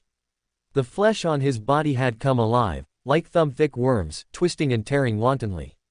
On the other side, Syrian curiously examined the lock on the safe, then pressed his hand on it. With a click, the safe's lock was easily opened without a key, revealing neatly arranged gold pounds, gold bars, and an upside-down idol on a cross. The moment he saw this idol, Syrian recognized his identity. True Creator. Owen looked at him in confusion. What? Leave the idol, take the rest, and then leave quickly. After speaking, he hesitated for a moment, ultimately not daring to touch the True Creator's idol with his hand, choosing instead to use his object manipulation ability to make the idol jump out of the safe on its own. Clatter. The sound of it falling on the floor was crisp. Hearing this sound, an inexplicable panic rose in Syrian's heart, as if something uncontrollable was about to happen. Crack, crack. The sound of ice shattering came from behind. Syrian and Owen simultaneously turned around and saw that the old man, who had been struggling in pain on the ground, was now covered in granulation tissue and bulging tumors. He was no longer human, but more like a monster twisted and filled with flesh, with shadows seemingly flowing within him. The wriggling flesh constantly tore open new cracks, then grew pale, crimson-tinged fangs, resembling mouths. These mouths opened and closed, emitting noisy sounds filled with negative emotions like pain and madness. The moment the sounds entered his ears, Syrian once again saw the curtain of shadows covering everything around him, and the eyes looking down on everything from behind the curtain. Damn it! Without time to think of anything else, Syrian raised his hand and snapped his fingers, creating an explosive sound in the room, along with a dazzling white flash that stung the eyes. He wanted to create a commotion, making the Black Wolf gang think there was an external invasion, to help him tie down this suddenly out-of-control Beander. Having done all this, he reached out and pulled Owen, who had a pained expression, then directly pressed his hand on the floor beneath them. A faint blue light flashed, and the two of them instantly dropped from the third floor to the second floor. Below was an empty lounge, and Syrian and Owen's sudden appearance didn't alarm anyone. Chapter 36, Crowded Bathroom. In the lounge, Owen, whose eyes had been dazzled again, lay sprawled on the sofa, completely without an image. The babbling from the out-of-control elder just now had dealt a severe blow to his fragile spirit. He rubbed his forehead and looked at Syrian with a complex gaze. Although he didn't speak, the meaning in his eyes was clear. You tortured a Beander until he lost control. Syrian shook his head decisively. No, I didn't. It was the influence of the idol in the safe. He should have already been on the secret supplicant pathway, with an unstable mental state. Coupled with my stimulation and the presence of the True Creator idol, that's why he suddenly lost control. Saying that, he looked up at the ceiling, and after confirming that the out-of-control guy had no intention of smashing through the floor to chase them, he breathed a slight sigh of relief. Out-of-control Beyonders were far more dangerous than normal Beyonders, especially since the other party clearly carried pollution from the True Creator. At the same time, he heard a series of hurried footsteps from the hallway outside, rushing upstairs. Clearly, the loud noise and flash he had created earlier had startled many people. Monster! Help! Bang! Bang! Soon, exclamations from the crowd and the sound of gunfire rang out upstairs. Syrian once again took out Jacob's wallet. There were quite a few gold pounds and gold bars in the safe upstairs. As long as his luck wasn't too bad, he could always take some out after trying a few times. The next second, he pulled out a handful of brass-colored bullets from the wallet. At the same time, a certain unlucky person's firearm upstairs misfired. He glanced at it. The bullets had no runes engraved on them, just ordinary pistol bullets, which he casually tossed aside before reaching in again. He then took out a stack of brand new 5-pound gold notes. Roughly estimating, this stack had about 100 notes, meaning he had gained 500 pounds with this casual grab. After putting away the gold pounds, he eagerly reached into the wallet to search. He then obtained 2 crumpled 10 sols banknotes, a fruit knife stained with bits of flesh and blood, 3 gold bars, a stack of 1-pound banknotes, a pair of red underwear, torn at the back, still warm to the touch. Half a minute later, the screams and gunfire upstairs suddenly ceased, leaving only a faint dripping sound, like a loose faucet, echoing. Syrian stopped rummaging through Jacob's wallet, casually tossing a golden false tooth with a vegetable leaf on it, which he had just pulled out, into the corner, then looked at Owen. The latter had recovered after a short rest and was silently tidying up the items Syrian had taken from that strange wallet. Two of them belonged to him, a citrine pendant and a white shirt. After a second of silence, he simply spread out his shirt, threw all the useful gold bars, gold pounds, and other items onto it, and then rolled it into a package.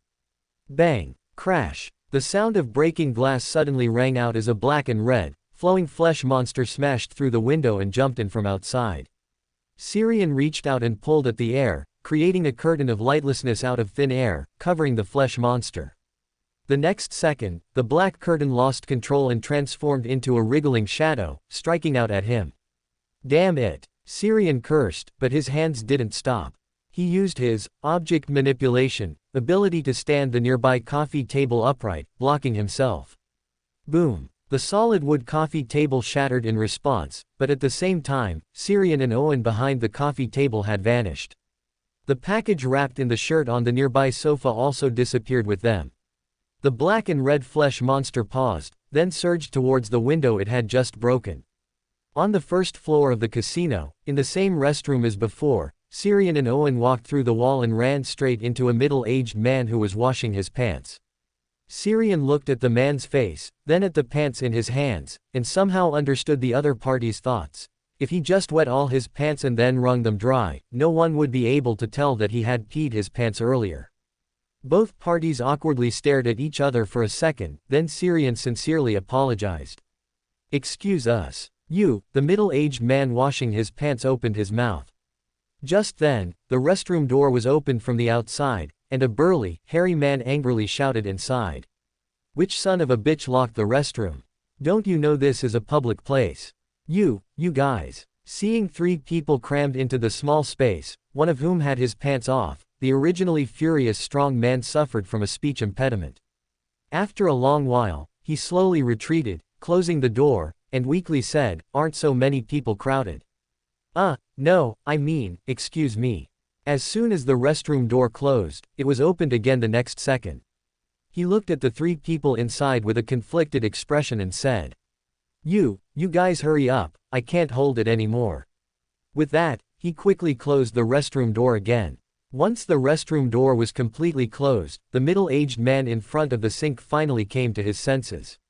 He quickly put on his wet pants, retreated, and looked warily at Syrian and Owen, who had suddenly appeared behind him. "What do you want to do?" Looking at the empty restroom behind him, he looked around in disbelief, his face turning from red to white. He didn't even care that his pants were still dripping and rushed out of the restroom, as if a ghost were chasing him. At the same time, he silently resolved in his heart that he would never come to this casino again. No, he would never go to any casino again. On the other side, Syrian and Owen, completely unaware that they had successfully persuaded a gambler to turn over a new leaf, had already left the casino and arrived on the empty street outside. Owen looked at the suddenly bustling casino building and asked worriedly, "What about that out-of-control Beander?" Although most people here are gang members, there are also some who are just ordinary people, and an out-of-control person can move. Syrian, of course, let the professionals handle it. Owen remembered what had happened before and quickly asked, reporting to the church again. Not this time. Syrian shook his head slightly. As Owen looked on in confusion, he took a step forward, raised his right hand, and snapped his fingers. Boom, boom, boom. A series of loud bangs, like thunder, accompanied by dazzling flashes, appeared frequently, as if a powerful Beander of the Storm Church was creating a thunderstorm here.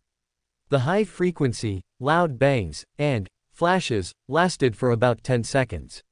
Noticing that his remaining spirituality was running low, Syrian retracted his raised hand and turned to Owen. "Let's go back to south of the bridge, and make a trip to Harvest Church." After directly confronting an out-of-control person under the true creator's pollution, it's best to have a clergyman perform a purification. Owen was about to nod when a soft whisper, as if right beside his ear, suddenly echoed. "True creator." As the voice echoed, green vines, as thick as a baby's arm, descended all around, covering the surrounding area like a downpour. They intertwined and quickly formed a forest, layer upon layer, so high that the top could not be seen. In the blink of an eye, a swing made of intertwined green vines suddenly appeared before the two, with a chestnut-haired lady sitting on it, legs crossed.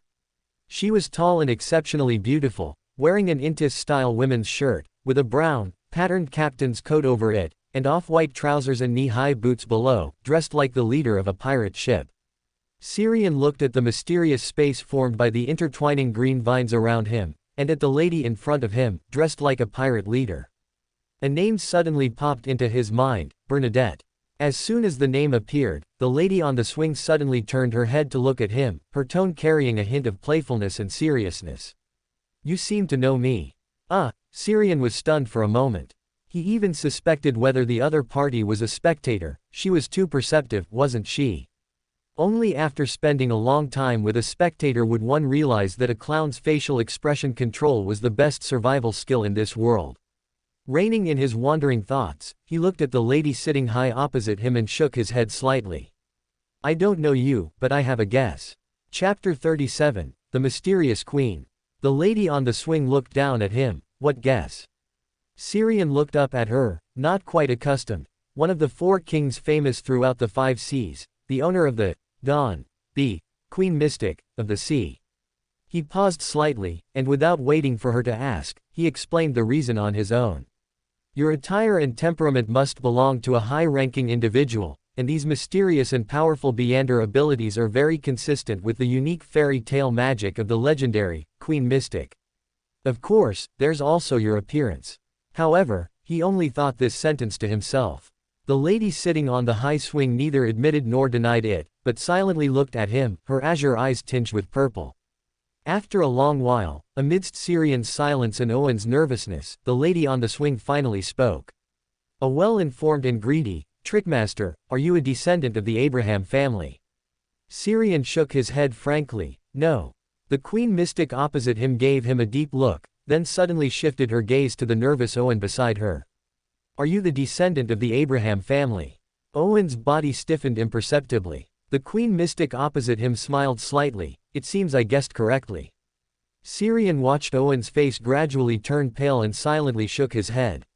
Still too young. If it were a clown, he might have been able to act it out. The Queen Mystic chuckled lightly and asked with a hint of curiosity, "Why did you go to the gang to rob money?" Perhaps, steal, is more accurate. "And why did that listener from the Aurora Order lose control?" Although the mental state of a listener is inherently unstable, it wouldn't be to the point of losing control just because of some lost money. Glancing at Owen beside him, who was still contemplating what to do about his identity being exposed, Syrian proactively took on the responsibility of a diplomatic ambassador. "Because we are poor, we went to the gang to rob the rich and help the poor." As for the listener who lost control, that was just an accident. He should have been stimulated by the true creator's statue. "Robbing the rich to help the poor." The Queen Mystic repeated the phrase, then gave Syrian a deep look. Just when Syrian thought she would continue to press the matter, she suddenly changed the subject. "Your previous reasons for recognizing me were not convincing enough. I spend most of my time in the Fog Sea and only recently arrived in Loan." As she spoke, an invisible sense of oppression emanated from her, as if being enveloped and pressed by viscous seawater, making one feel as if they were about to suffocate. Syrian didn't actually feel much discomfort from this oppressive feeling, but seeing Owen's pale face beside him, he could only follow suit and make a distressed expression.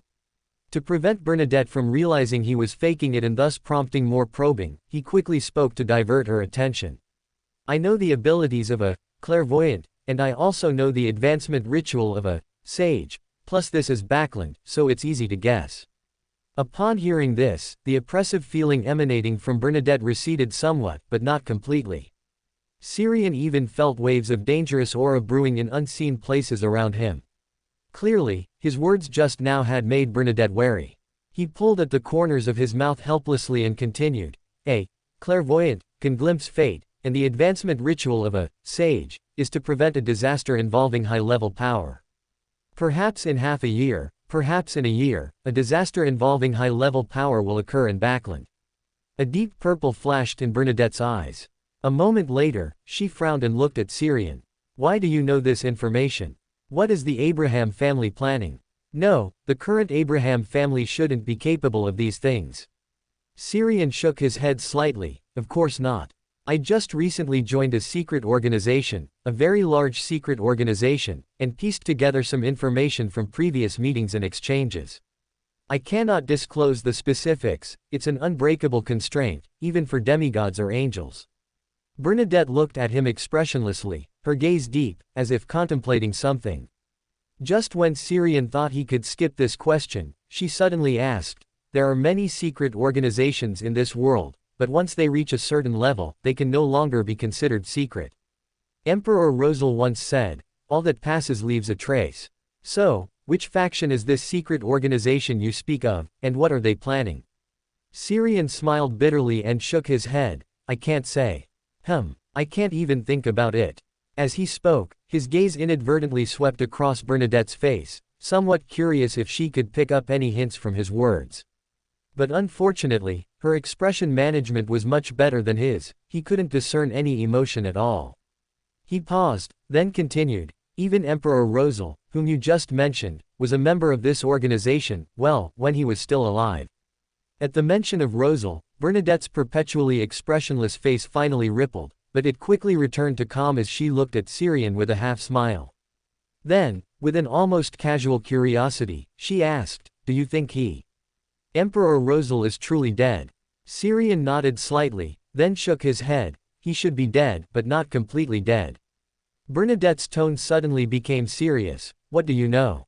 As she spoke, the air once again became oppressive and viscous, carrying intense malice and a sense of being watched, as if eyes were about to emerge from the dust and cracks. Owen's Adam's apple bobbed as he constantly swallowed the saliva secreted in his mouth due to nervousness. While trying to stand steady, he admonished himself that he could never go out with Syrian to rob the rich and help the poor again. Accidents always happened, and he was always the unluckier one. Syrian lowered his head, trying to control his expression to prevent her from noticing anything amiss. "I've seen the second blasphemy slate. The Black Emperor has the ability to resurrect. As long as a new Black Emperor doesn't appear, he isn't truly dead." Black Emperor. Bernadette's brows furrowed slightly, her eyes first a deep purple, then becoming extremely profound, like the sea before a storm. She was using prophecy, peering into the river of fate, trying to gain some information from the fleeting inspiration she had just received. In a trance, she saw a distorted, highly uncoordinated shadow. As she tried to see it more clearly, an extremely majestic and profound gaze interrupted her. Syrian looked at Bernadette curiously. He could tell that she had been prophesying just now, but what he was curious about was the peculiar feeling she had given him. In that brief moment, he felt Bernadette seemed somewhat detached from reality. The clairvoyance, prophecy is essentially peering into the river of fate, so is fate actually a real, existing dimension? The absolute rational world advocated by the life school of thought. Bernadette's voice interrupted his thoughts. "You mean Emperor Rosal switched pathways in his later years, and they were non-adjacent pathways?" Syrian nodded gently. "Yes, Emperor Rosal once switched pathways with the support of that organization. As for the issue of the non-adjacent Beander pathways he switched to, after death, don't all of one's characteristics get expelled? The Black Emperor's resurrection won't reclaim the characteristics of other pathways." He paused, then added, "This was all told to me by a senior in the organization, he seems very familiar with Emperor Rosal." Bernadette's eyes narrowed slightly. "He?" Syrian nodded calmly. "Yes, an angel of the spectator pathway." As soon as he finished speaking, purple reappeared in Bernadette's eyes, and she looked directly at him. A moment later, she said slowly, "Although you haven't been that sincere, you haven't lied. I am very satisfied with the information you've provided. What kind of reward do you need?" "Pounds." Syrian was not very surprised by her attitude. A little-known secret organization, also related to her father, she would definitely try to establish contact and obtain more information, and he was the only channel. Chapter 38, A Good Harvest. Collecting his thoughts, Syrian glanced at the white package in Owen's hand and shook his head slightly, saying, "I don't need gold pounds for now. Can you check if there are any lingering influences from the true creator on us? If so, can you purify us and then send us to south of the bridge? Appearing on that street just now would be a bit too conspicuous." On the high swing, Bernadette gently raised her hand, and specks of clear starlight sprinkled down, landing on Owen, who was nearby. The starlight seemed to invisibly merge into his body, then stirred up wisps of faint black smoke. Syrian looked at Owen, who was covered by the starlight, and then at himself, where nothing had happened. Clearly, only he had been affected by the true creator. This guy always seemed to be unlucky. If it weren't for the fact that there was no wheel of fortune in this world, he would suspect that fate had abandoned him. As his thoughts wandered, Bernadette glanced at him and said softly, "You originally had some residual malice and pollution on you, but during our conversation just now, they dissipated on their own." Syrian opened his mouth, speechless for a long time. He did not want to open this topic. A mystery prior, who was very persistent in certain areas, would definitely dig deep into the secrets within. Seemingly sensing his thoughts, Bernadette chuckled on the swing, then waved her hand. The densely interwoven blue-green vines around them quickly retracted, revealing the night outside, which was dark with faint yellow lights. Syrian only felt his feet lose ground, and then his whole body plummeted downwards. Subconsciously, he created a strong updraft.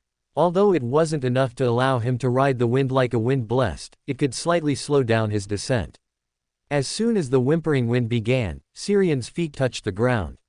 He stumbled slightly, then quickly stabilized himself. He reined in his spirituality, ending the strong wind blowing around him.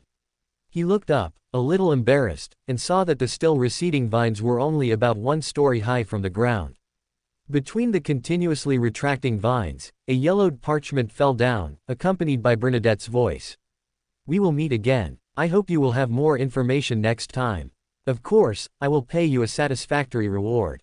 Syrian raised his hand, and under the effect of object manipulation, the parchment landed precisely in his hand. On it were lines of elegant small script, the ink not yet dry. Sequence 6. Scribe. Main ingredients. 1 complete Asman's brain, a cursed item from an ancient vengeful spirit. Auxiliary ingredients. 3 pages from a diary more than 22 years old, 10 milliliters mercury, 10 drops honeysuckle essential oil, 30 milliliters each of seawater, lake water, and glacial water. Syrian. It wasn't useless, but it was quite a bother. She knew I was a trickmaster, yet she gave me a scribe potion formula. Was she doing it on purpose, or did she just happen to have a scribe potion formula? Sighing slightly in his heart, he turned his head to look at Owen, who had just gotten up from the ground and was looking at him with a resentful gaze. "I could have landed steadily, but you suddenly created a strong wind, and then I lost my balance." Syrian awkwardly averted his gaze, then handed over the parchment in his hand, changing the subject as he did so. "Have you considered changing your faith? The god of steam and machinery doesn't have authority over the domain of fate, so he's not suitable for you." Why? Owen opened his eyes wide in confusion, unable to keep up with the other person's train of thought. Syrian said seriously, "Don't you think you're too unlucky? Perhaps you could consider worshipping an existence that can change luck. For example, a certain yellow-black king who governs good luck, or a certain small snake that hasn't turned into a baby yet. If all else fails, the queen of fear and calamity isn't out of the question either." After 2 seconds of silence, Owen glared at him. "I feel like you're shifting responsibility. Every time I'm unlucky, it always has something to do with you. Besides, even though I'm not a devout believer, faith isn't something you can pick and choose like a commodity." Syrian nodded slightly, not arguing with the other party on this issue. In this world where true gods exist, faith is sacred and deeply ingrained. He looked around and quickly confirmed his current location, then said, "Let's go back first. It's not far from Wildy Street now. Tonight has been full of surprises. I really don't want to run into a patrolling sheriff again later." "Are you talking about those 2 walking across the street?" Owen raised his hand and pointed ahead. "How unlucky." Muttering softly, Syrian pulled Owen and directly crashed into the nearby courtyard wall. Wildy Street, number 32, Owen's home. Syrian was half reclined on the sofa, looking at the sky outside the window, which was already turning a fish belly white, and sighed silently. In just 3 short streets, they had encountered 2 groups of patrolling sheriffs. If it weren't for the fact that an apprentice could easily pass through walls, they would probably have been stuck on this last stretch of road tonight. Collecting his thoughts, he looked at Owen. "Let's split the loot." I need to get back before dawn. Owen pointed to the calendar not far away and added softly, not only that, have you forgotten that old Filth's vacation time for us has run out? We have to go back to school and start classes again today. Underscore winking face. Quote comma dot dot quote. Syrian pursed his lips, then said. It's fine. Old Filth said at the time that he would guarantee we could graduate normally. Owen rubbed his forehead helplessly. He clearly just said that to comfort us. You actually took it seriously. Syrian tilted his head back, a mischievous smile on his face. Then I'll go tell him, Professor, you don't want 2 more students missing from your class, do you? Owen, whether I can graduate smoothly depends on you. Is a seer afraid of exams? Before the other party could answer, he waved his hand again. Let's split the money first. I need to hurry back. If I have time, I can even take a short nap. Owen nodded, said no more, and opened the white shirt wrapped into a ball, revealing several ink block-sized gold bars, stacks of neat gold pounds, a few gems, and a gun. These were all taken by Syrian from Jacob's wallet during the time when the Black Wolf gang members and the out-of-control Beyonders clashed. Casinos are indeed a profitable business, Syrian murmured. With a different gang, it wouldn't necessarily be easy to snatch so much cash, gems, and gold bars. He estimated that the total value of the small portion they took had already reached around £2,000. After they split the loot, 1 share for each, Syrian looked at the 2 stacks of cash, 1 gold bar, 2 gems, and a pistol in his hand, his mood slightly stirred. He finally experienced the feeling of getting rich overnight. Although this money might not even be enough to buy the Beyonder materials for his next sequence, it was undoubtedly a huge sum for him, who was still in debt. And he also unexpectedly gained a scribe potion formula. Although it wasn't urgently needed and there were other ways to obtain it, who would complain about an unexpected gain? After packing up his share of the spoils, he bid farewell to Owen and rushed back to his own home before the sky was completely bright.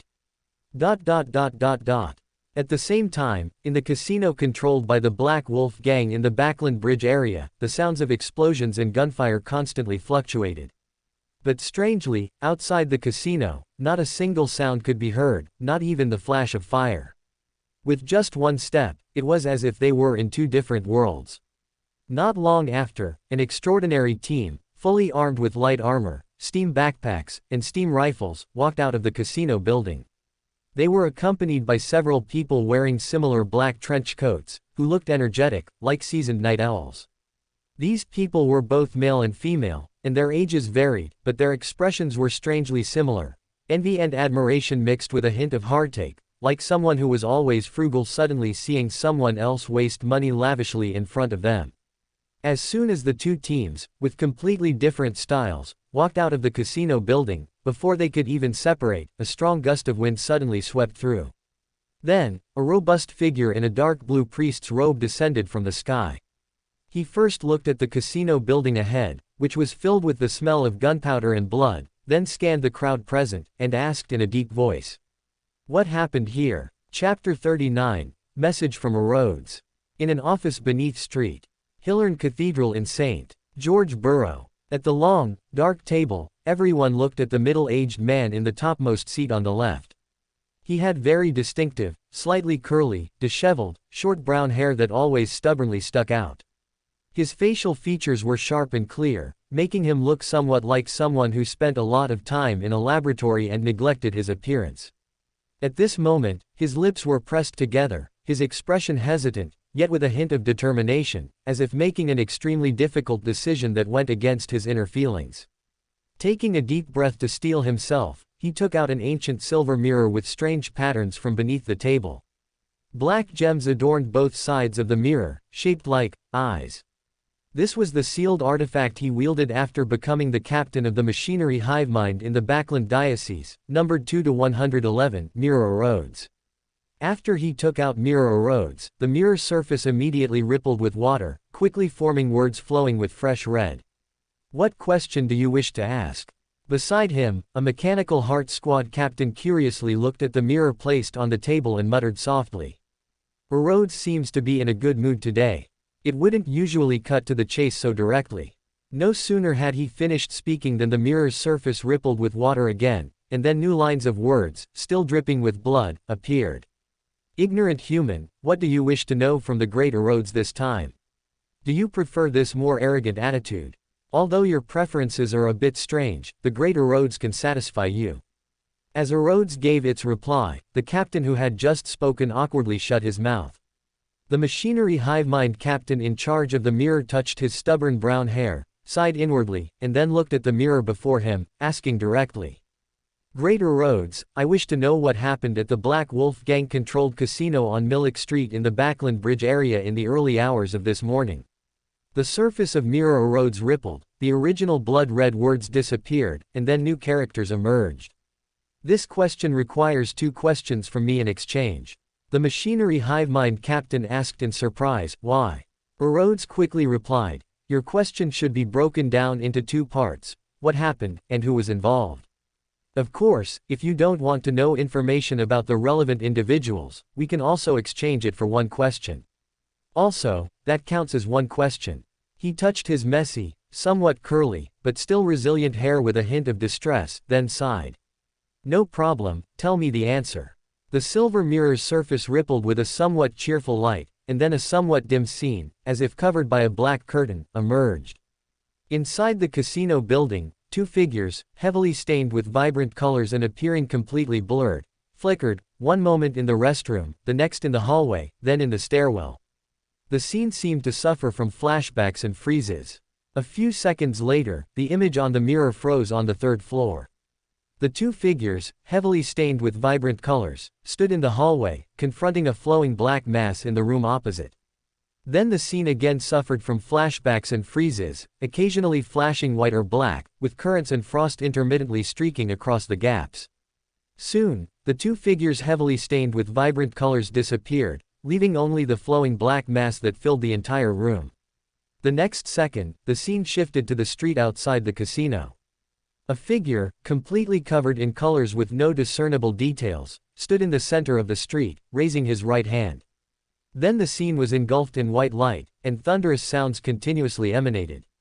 As the white light and loud noises vanished, the mirror's surface became dim again, and silver tinged with red words quickly appeared. 2 high-level powers interfered with my vision.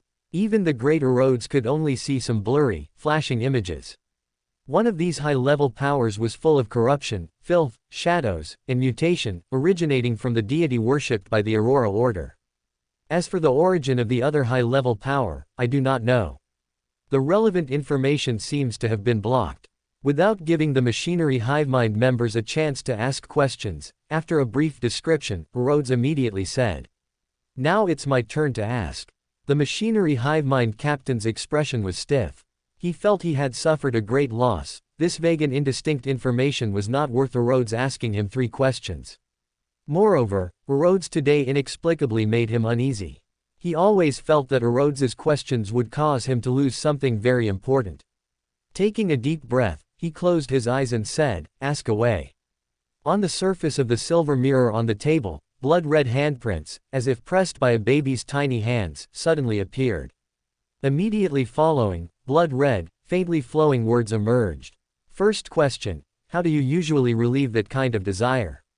Feeling the gazes, both obvious and subtle, from around him, the machinery hivemind captain had an instant urge to directly choose punishment.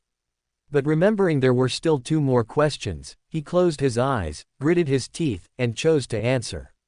When I shower, I close my eyes and fantasize, or I pick up a magazine, lean against the headboard or sofa, and then, use my hand. On the silver mirror's surface, the blood-red words burst open as if in cheer. Correct answer. Second question, who do you fantasize about when you shower? After Erodes's question appeared, a suspicious flush appeared on the captain's bronze-colored skin. He lowered his head and made a not-so-loud sound. I choose punishment. All right, a line of somewhat unwilling words floated across the silver mirror's surface, and then, boom, silver-white lightning appeared out of thin air, striking the machinery hivemind captain precisely, making his already messy hair stand on end, turning it from brown to charred black. Whether it was intentional by Erodes or a coincidence, he, covered in dust and ashes, exhaled a smoke ring and even hiccuped. During each of the opponent's resting periods, new words quickly appeared on the silver mirror's surface. Third question. If one day the person you fantasize about in the shower takes your favorite magazine and invites you to relieve your desires together, what would you do? He closed his eyes, ignoring the astonished, curious, or hesitant gazes around him, and said with a firm look. I would pull the trigger on him. The real him wouldn't do such a thing. All right, the question and answer game is over. I wish you a pleasant life. The last line of words flashed across the silver mirror's surface, then it quickly fell silent, leaving the embarrassed people in the office. The above is the entire process of machinery hive mind seeking answers from me. I did not expose any information about you or your dependents, nor did I give them any hints. Exalted existence, neither now nor in the future will I reveal any information about you, nor will I give them any hints. Rhodes bears no ill will towards you. Syrian looked at the lines of quite submissive silver words in the full-length mirror, and an image of a small figure, shrinking in the mirror and cautiously looking up at him, inexplicably flashed through his mind. If Rhodes had a physical form separate from the mirror, it would probably look like that. Sighing inwardly, he looked at the full-length mirror before him and nodded slightly. Well done. It is my honor, great and exalted existence. The mirror surface rippled in circles. After Rhodes's words disappeared, they continued to echo for a while before new words appeared.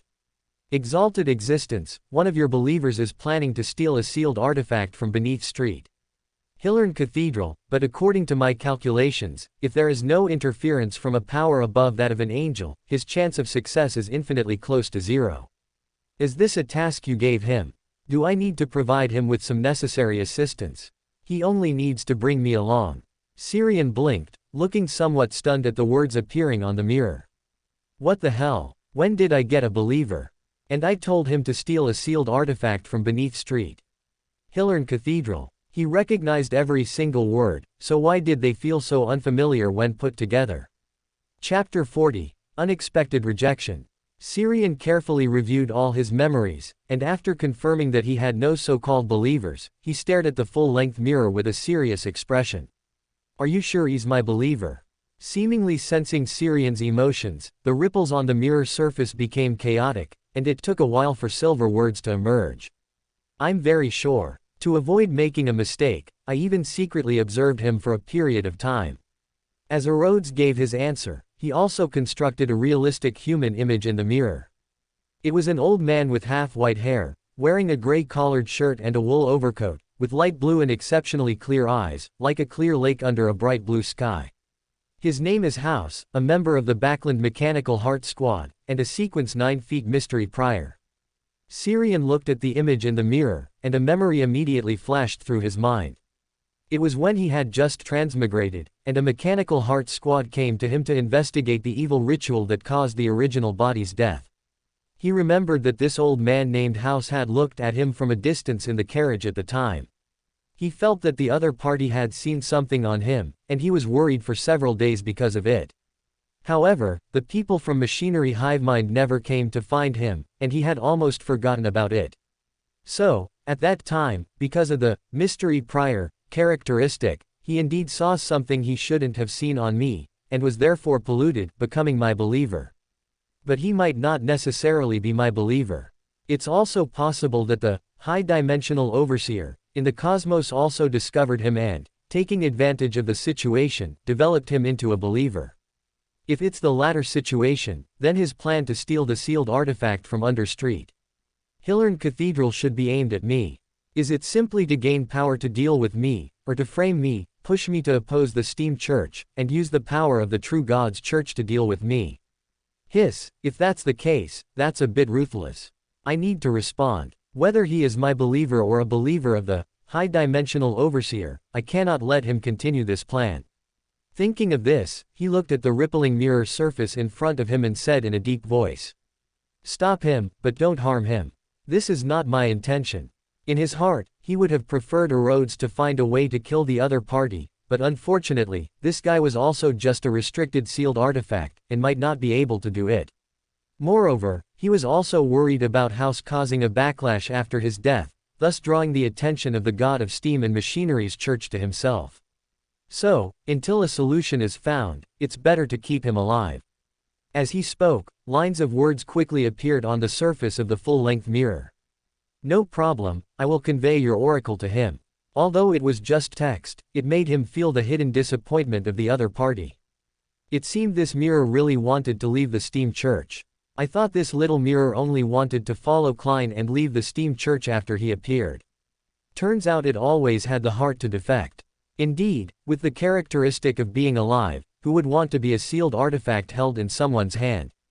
As he thought, he suddenly froze, belatedly realizing that he seemed to have an unusual ability to interpret text, able to discern the other party's emotions and vague thoughts through simple words. Did I gain some abilities belonging to a high-dimensional overseer, after being promoted to trickmaster? This seems different from a potion. I need to discover, understand, and master it myself. Coming back to his senses, he saw a line of words that had already appeared on the full-length mirror in front of him, but dared not disappear because he hadn't answered. Exalted existence, do you have any more questions? Syrian gently shook his head. No. On the mirror surface, the words instantly came to life. Exalted existence, Rhodes takes his leave. I will convey your oracle to your believer now. As the silver-white words on the mirror disappeared, the full-length mirror instantly brightened, once again reflecting the room's layout and Syrian's reflection. Thump, thump. The door was knocked at that moment, and before Syrian could open it, the person outside had already pushed the door open. Haven, dressed in a fitted formal suit, wearing a semi-tall top hat, and with gold-rimmed glasses on his face, stood at the doorway and threw a letter to him. You have a letter, from the Cuckoo newspaper. It should be news about your submission from 2 days ago. Also, you didn't go to school this morning. Syrian reached out, and the envelope landed perfectly in his hand. No big deal. I've been on leave for 2 weeks already. No one will notice if it's one more morning. Haven outside the door seemed to be used to his appearance and didn't ask further, instead saying, You'll have to figure out your own lunch and dinner today. I'm going to a gathering later. This is an invitation from Academician Portland Momont. Oh, do you need me to set aside some living expenses for you today? Syrian grandly waved the envelope in his hand and said, No need. I'll be able to repay the money I borrowed from you soon. Haven raised an eyebrow slightly, in a good mood, and teased, Just repay. Shouldn't it be your turn to lend me some startup capital for a laboratory this time? You plan to set up your own laboratory? Syrian looked at Haven in surprise. He somewhat suspected that a part of his own intelligence was stolen by Haven when their mother was pregnant, otherwise why would the difference between twins be so great? Haven, with a restrained smile, nodded slightly. That depends on the outcome of today's gathering. However, Academician Portland Momont said he thinks highly of me, and if all goes well, I might be able to secure some investments through his connections. Then I wish you all the best. Syrian raised his hands and gave the other party an aerial hug. After a pause, he added, To show my support, if the investment you ultimately secure doesn't meet expectations, no matter how much that shortfall is, I will make it up for you. Haven raised a hand to press his semi-tall top hat, and chuckled. You can have a little more faith in me, and I hope you have enough faith in your own savings. All right, I have to go. I still need to go find Academician Portland Momont first. With that, Haven turned and walked towards the stairwell. After watching Haven's back disappear, Syrian sat down at his desk and lowered his head to open the envelope in his hand. The reply from the Cuckoo newspaper was just a single sheet of paper with a few lines of words. There were several damaged spots on the paper, and the handwriting was not neat. Even without his ability to interpret text, he could tell that the person who replied was not calm when writing this letter. A moment later, the letter paper, along with the envelope beneath it, suddenly ignited in his hand, turning to ash, which was then carried by the moving air out the window. He had been rejected, the reason being blasphemy, and the reviewer from the newspaper stated that if it happened again, he would report him to the nearby Evernight Church. It's a newspaper affiliated with the Steam Church, yet they say they'll report me to the Evernight Goddess's Evernight Church. This reviewer who replied to me is quite good at protecting himself. He muttered a small complaint, then leaned back in his chair, gazing out at the gray sky, lost in thought. He probably guessed the content that led to his rejection, the abyss cult and the wind god who sang on the streets and swindled drinks. If I had written about the false sky, wouldn't the 7 true God churches all come knocking to charge me by the hour? How petty, they don't understand what freedom of thought is at all. One day, I will implement free will throughout this world.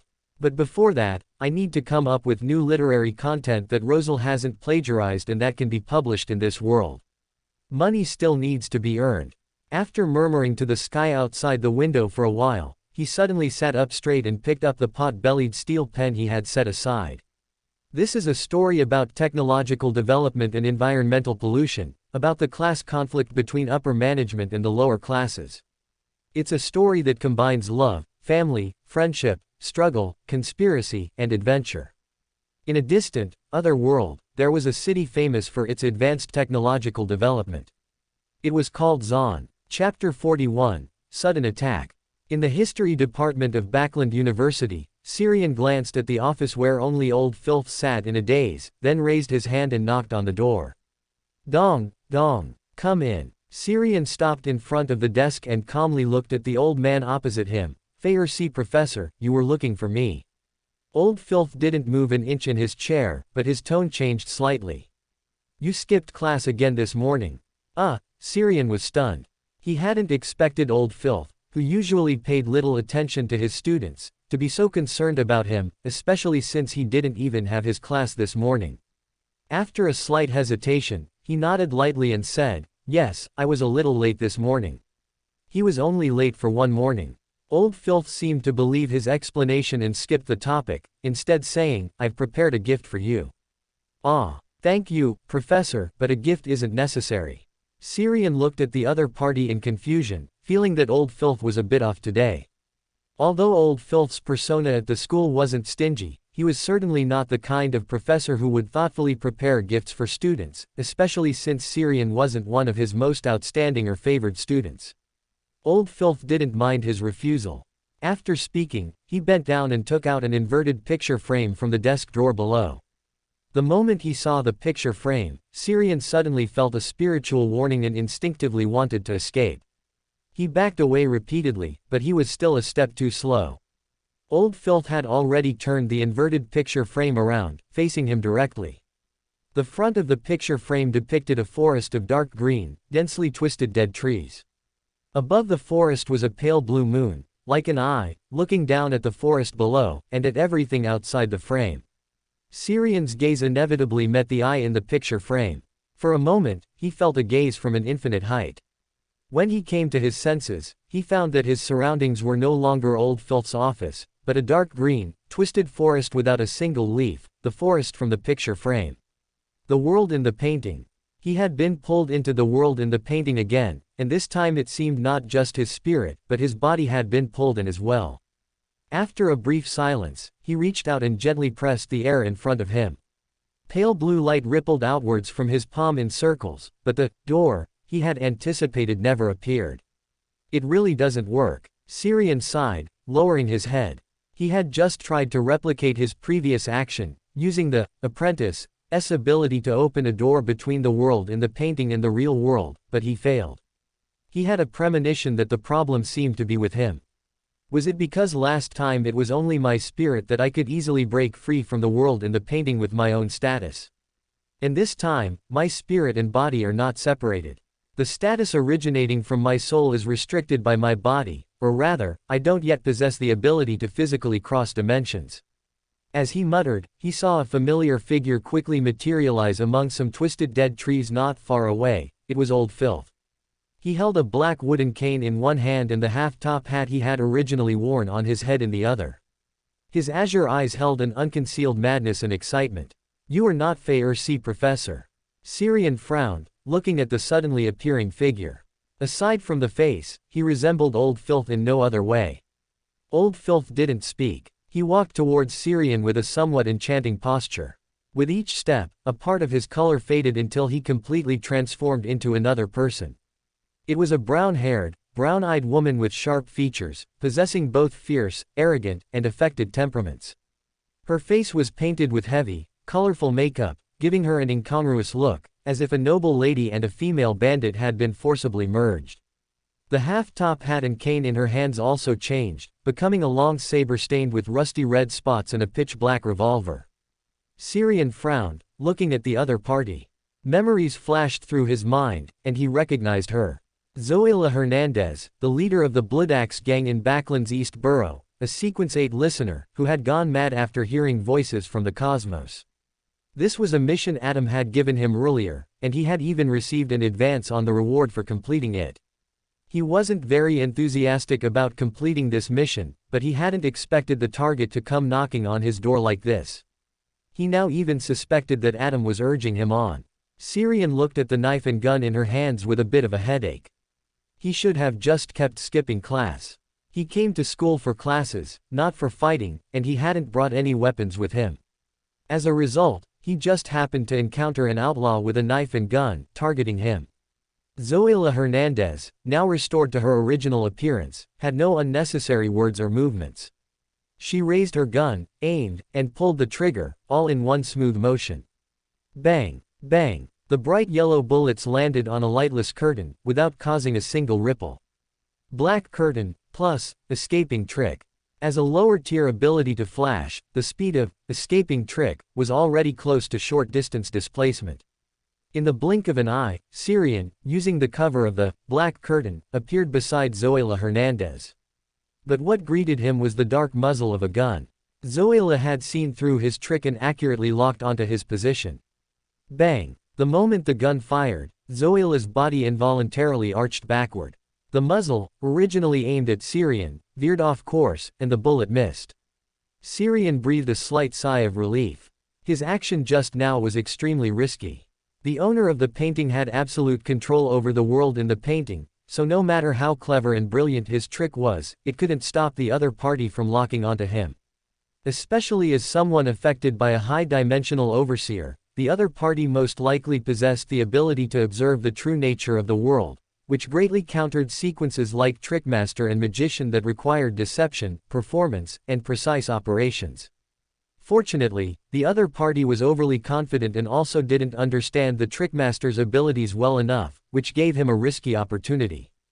Taking advantage of the moment the other party lost her balance, Syrian extended his left hand, gently pointed his index finger, and a frosty white, bluish ray of light shot out from his fingertip, accurately heading towards her eyes.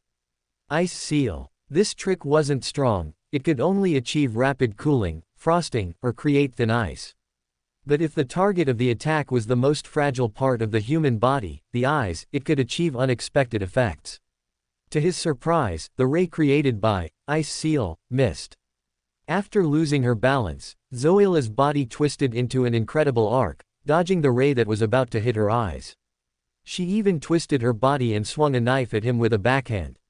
Syrian immediately dodged the long saber stained with rusty red spots. His intuition was warning him that this knife was more dangerous than the revolver in her hand. Mystical item. As the thought flickered, he saw a plume of smoke with a pungent sulfur smell billow out from where the blade had cut. This smoke seemed alive, surging towards him with a clear purpose. Snap! Syrian retreated while raising his hand and snapping his fingers. The black smoke surging towards him vanished into thin air, then abruptly reappeared beside Zoila, completely enveloping her.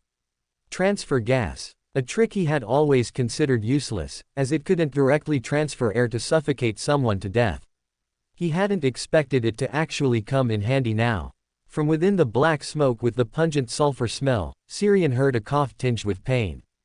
Zoila also seemed to not have expected Syrian to be able to turn her own Deander ability back on her. Unprepared, she inhaled some of the black smoke, suffering from poison and corrosion. The next second, gunshots rang out again. Bang! Bang! Bang! Although the black smoke had some effect on Zoila, it also obstructed Syrian's vision, preventing him from noticing in advance that the other party had aimed her gun at him again. Syrian, who only reacted due to the warning from his spiritual intuition, failed to dodge the bullets this time, taking a shot in the shoulder and another in his side. The only thing worth celebrating was that no vital organs were hit. Hiss! Syrian gritted his teeth in pain, constantly changing his position, not daring to stop in one place for a moment. He originally wanted to hide behind the surrounding dead trees, but they were like the background board in this scene, looking right in front of him but actually unreachable and untouchable. Damn it, Adam. After a slight hesitation, he chose to call out Adam's name, but received no response. It seemed that this world in the painting did not interact with the spiritual world. Chapter 42, Prayer and Observation. At St. Hilarion Cathedral, in the prayer hall, which was bustling with people but always maintained a quiet atmosphere. House raised a hand to adjust his top hat, then followed the crowd to the front of the hall, finding a seat before the triangular holy emblem filled with gears, levers, and steam, and prayed very calmly. After praying, he went to the offering box at the front to leave his small contribution, then walked against the flow of people towards the back of the prayer hall. Passing through a corridor adorned with murals as intricate as machinery, he stepped towards the stairs leading underground. He couldn't resist the urge to meet that great existence. For him, every day, every minute, was in torment. But before he could meet the great existence, he had to prepare a gift of sufficient weight for him, a gift that could express his faith and sincerity. He thought about it for a long time, and finally, he realized that there was no better gift than the sealed artifact beneath the cathedral. Although his preparations were not yet complete, he could no longer wait. After traversing the long staircase, he descended into the underground of St. Hilarion Cathedral, arriving before a half-open door, then raised his hand and knocked. Thump thump. Come in. A resonant voice came from inside the room. House raised a hand to adjust his hat, then pushed the door open and entered the room. To obtain this opportunity to enter the underground of St. Hilarion Cathedral, he had applied to the church for a promotion to Malay scholar. The moment he saw the great existence, with his help, he completely mastered the mystery prior potion, and combined with his accumulated merits, he successfully obtained this promotion opportunity. Inside the room, a man with stubbornly fluffy hair looked House up and down, then asked seriously. Although your application has been approved, I still need to ask again, are you sure you want to be promoted? Your body is no longer young, and for you now, promotion is a dangerous thing. House nodded with a firm expression, but my faith is strong enough, and I believe God will protect me. Seeing this, the man with the stubborn hairstyle no longer tried to dissuade him, but instead nodded very earnestly. All right, you are exchanging for the Malay scholar potion, so please wait a moment. I will bring the prepared potion over shortly. During this time, you can meditate to adjust your state, striving to consume the potion in the best possible condition. With that, the man left the room, closing the door behind him. House exhaled softly, then turned, intending to go out and observe the layout of the place. Just as he took a step, the lights in the room suddenly dimmed, and gusts of cold wind swirled, as if countless unseen eyes were looking in. House's first reaction was that a sealed artifact was out of control. His second reaction was that his opportunity had arrived. Before he could act, the tea left on the table by the man with the stubborn hairstyle suddenly swayed, and under House's astonished and vigilant gaze, silver Loan characters appeared on the surface of the tea. Foolish fellow, I come to convey the oracle of that sublime existence. Abandon your foolish ideas, do not do anything unnecessary, and do not create unnecessary trouble for his perfect identity. You are truly the most foolish mystery prior I have ever seen. Did the hidden sage damage your brain when he imparted knowledge to you? A mere sequence 9 dares to target the headquarters of the Steam Church in Backland. House watched the words constantly appearing and disappearing on the tea, his face alternating between dark and red. Standing silently for several seconds, he slowly uttered, "Why should I believe you?" On the rippling surface of the tea, new words appeared. What a foolish mystery prior. The venerable name of that sublime existence is the sublime from the unknowable, the door above dimensions, the embodiment of art and fantasy. You may personally seek confirmation from that sublime existence, but whether you will be disdained or punished will be your own affair. As the last word appeared, the anomaly in the teacup vanished the next second, and the lights in the room returned to brightness. Everything was unchanged, as if nothing had happened, except for House, who stood dumbfounded. From the intuition of a mystery prior, House believed that the venerable name given by the mysterious existence who had just communicated with him through the tea was real. What he cared about now was whether his idea was truly foolish and unnecessary, and whether it would bring unnecessary trouble to that great existence. He opened his mouth, then closed it, hesitating several times, and finally decided to confess his mistake. The sublime from the unknowable, the door above dimensions, the embodiment of art and fantasy. Your devout follower begs for your understanding and forgiveness. ... At the same time, blurred and overlapping prayers echoed in Syrian's ears as he was entangled with Zoila in the painting world. Your devout follower begs for your understanding and forgiveness. Great God, I have known my mistake. The prayers echoing in his ears made Syrian feel his spirit tending to detach from his body. It seemed that with just a thought, he could leave this painting world in the form of a spirit body. Can he only leave as a spirit body?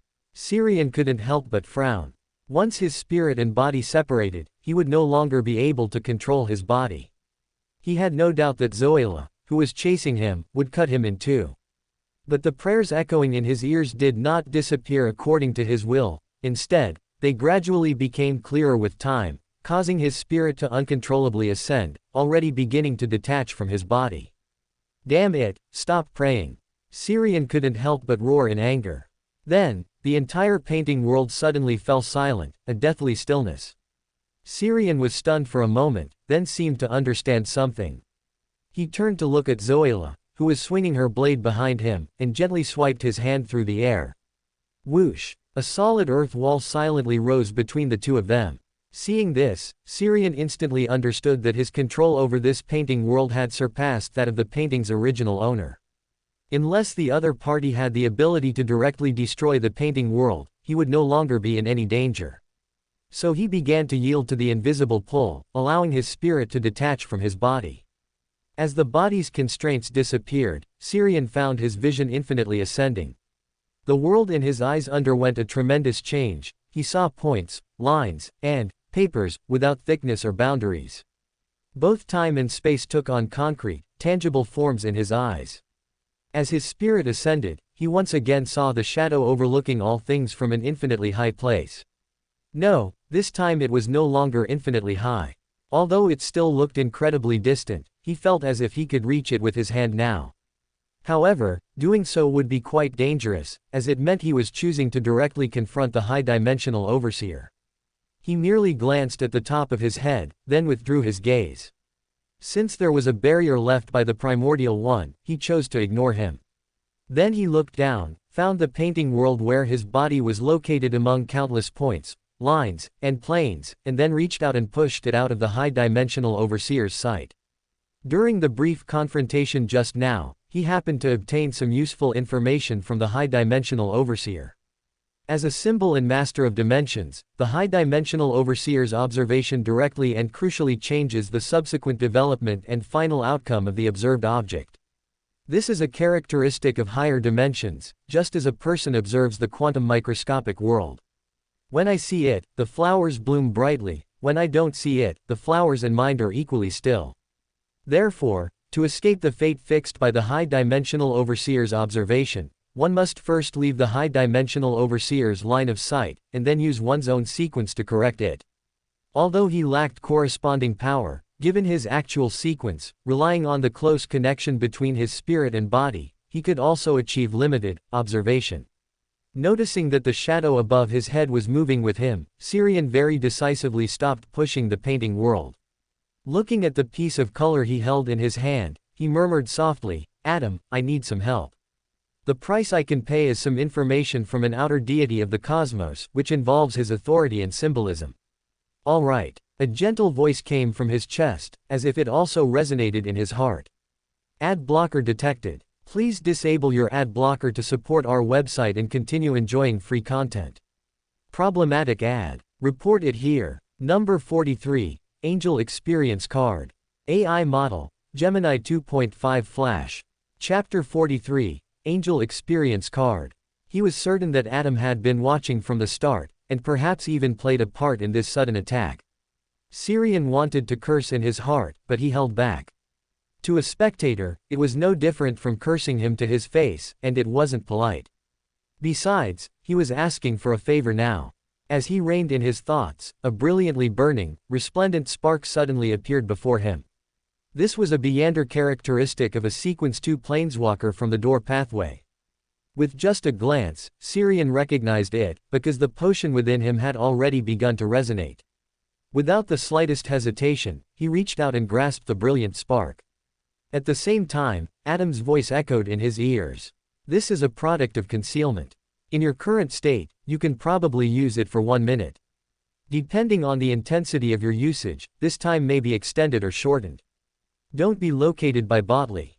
If he sees, it's equivalent to the one on the moon seeing, and that will bring unnecessary trouble to you in this world. Syrian nodded lightly. I understand. The next second, the brilliant spark in his hand suddenly shook violently. Some of the planeswalker's power and characteristics were dissipating, and his own potion also became agitated. The two resonated, and the dissipating power of the brilliant spark began to converge into his body. In this situation, he found that he had directly grasped some of the planeswalker's power, although it was not comprehensive or specific enough. He could teleport freely within the spirit world's range, transform himself into symbolic figures, and even initially utilize the power of dimensions.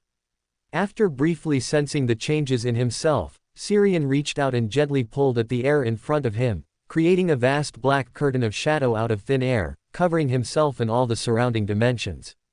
An angel-level black curtain trick. Since he couldn't avoid the high-dimensional overseer's gaze, he would block it.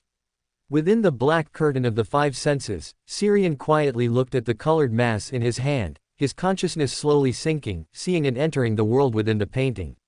He saw his body, and he saw Zoila, trapped by the mud wall and raging ineffectually. He saw that Zoila's body was mottled with colors, like a poorly done child's scribble. This wasn't the real her, but a painting prepared in advance. So I was being chased by a painting inside a painting. With a speechless sigh, Syrian gently raised his right hand and rubbed his fingers. Whoosh! Zoila's body instantly ignited, struggling for 2 seconds in the crimson flames before turning to ash and scattering in the air. An angel-level ignition trick. Angel-level tricks already possessed considerable destructive power, but they were only effective against low and mid-sequence beyonders. For angels and demigods, these flashy abilities were still just tricks.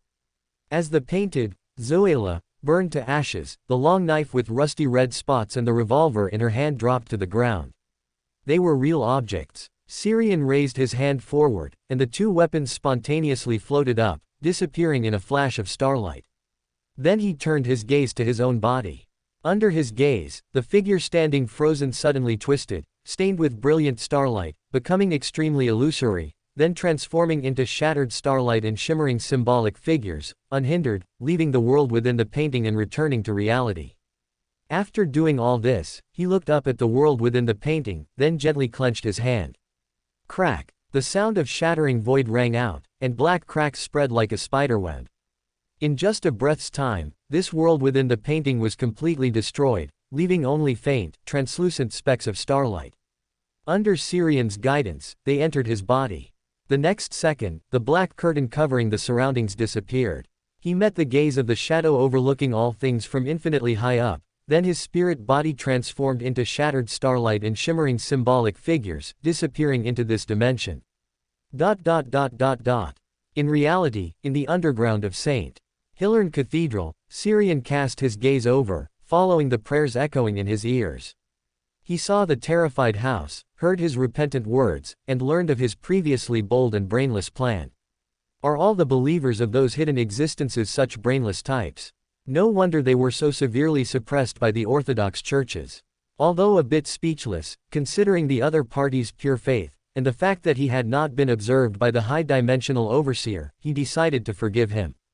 After all, he was a fanatical believer who had infiltrated the Orthodox Church, a perfect double agent.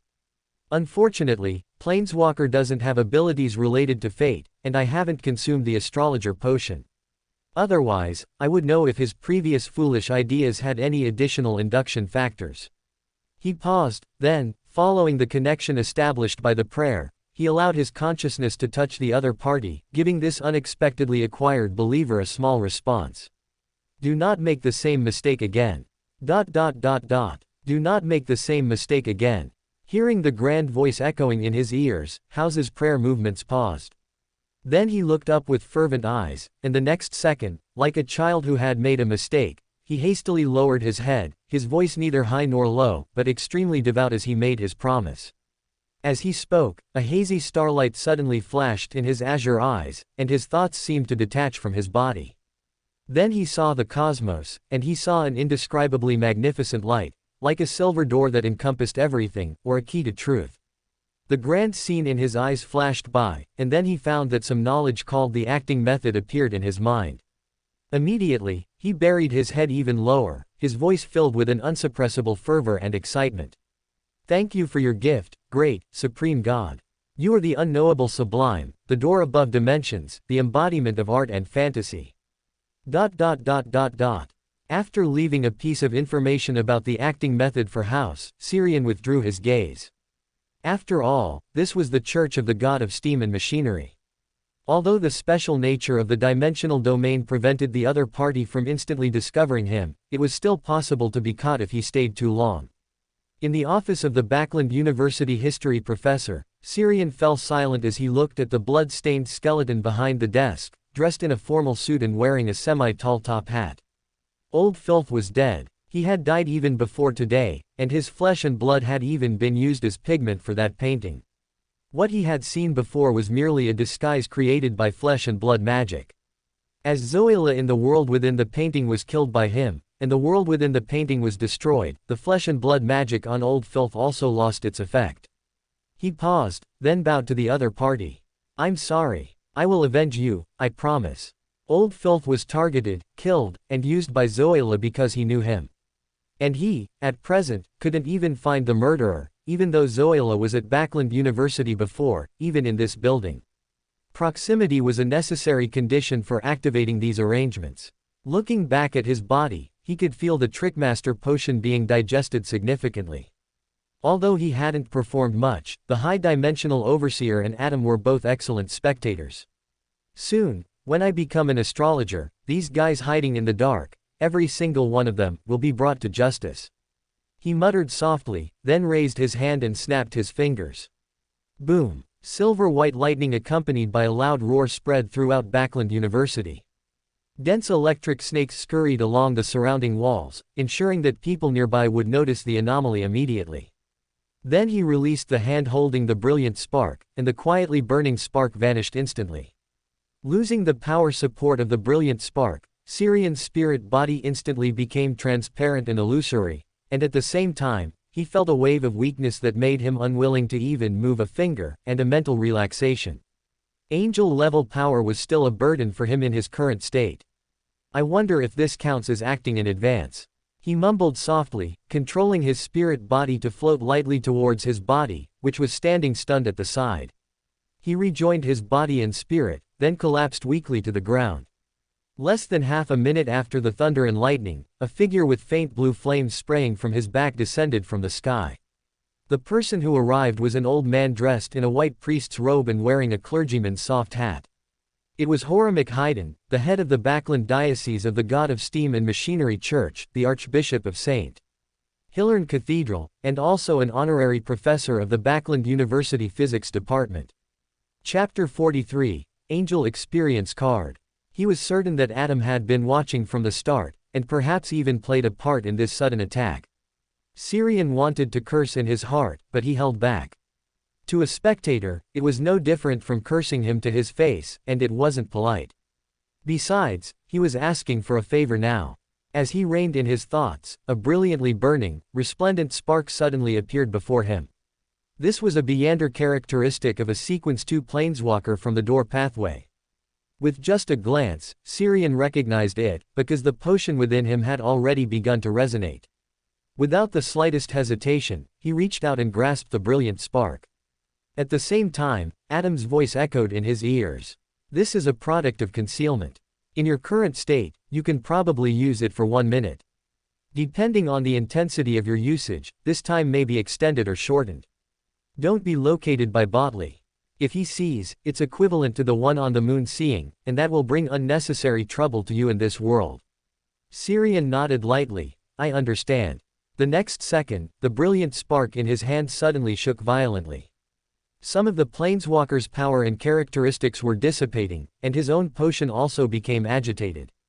The two resonated, and the dissipating power of the brilliant spark began to converge into his body. In this situation, he found that he had directly grasped some of the planeswalker's power, although it was not comprehensive or specific enough. He could teleport freely within the spirit world's range, transform himself into symbolic figures, and even initially utilize the power of dimensions. After briefly sensing the changes in himself, Syrian reached out and gently pulled at the air in front of him, creating a vast black curtain of shadow out of thin air, covering himself and all the surrounding dimensions. An angel-level black curtain trick. Since he couldn't avoid the high-dimensional overseer's gaze, he would block it. Within the black curtain of the five senses, Syrian quietly looked at the colored mass in his hand, his consciousness slowly sinking, seeing and entering the world within the painting. He saw his body, and he saw Zoila, trapped by the mud wall and raging ineffectually. He saw that Zoila's body was mottled with colors, like a poorly done child's scribble. This wasn't the real her, but a painting prepared in advance. So I was being chased by a painting inside a painting. With a speechless sigh, Syrian gently raised his right hand and rubbed his fingers. Whoosh! Zoila's body instantly ignited, struggling for 2 seconds in the crimson flames before turning to ash and scattering in the air. An angel-level ignition trick. Angel-level tricks already possessed considerable destructive power, but they were only effective against low and mid-sequence beyonders. For angels and demigods, these flashy abilities were still just tricks. As the painted Zoila burned to ashes, the long knife with rusty red spots and the revolver in her hand dropped to the ground. They were real objects. Syrian raised his hand forward, and the two weapons spontaneously floated up, disappearing in a flash of starlight. Then he turned his gaze to his own body.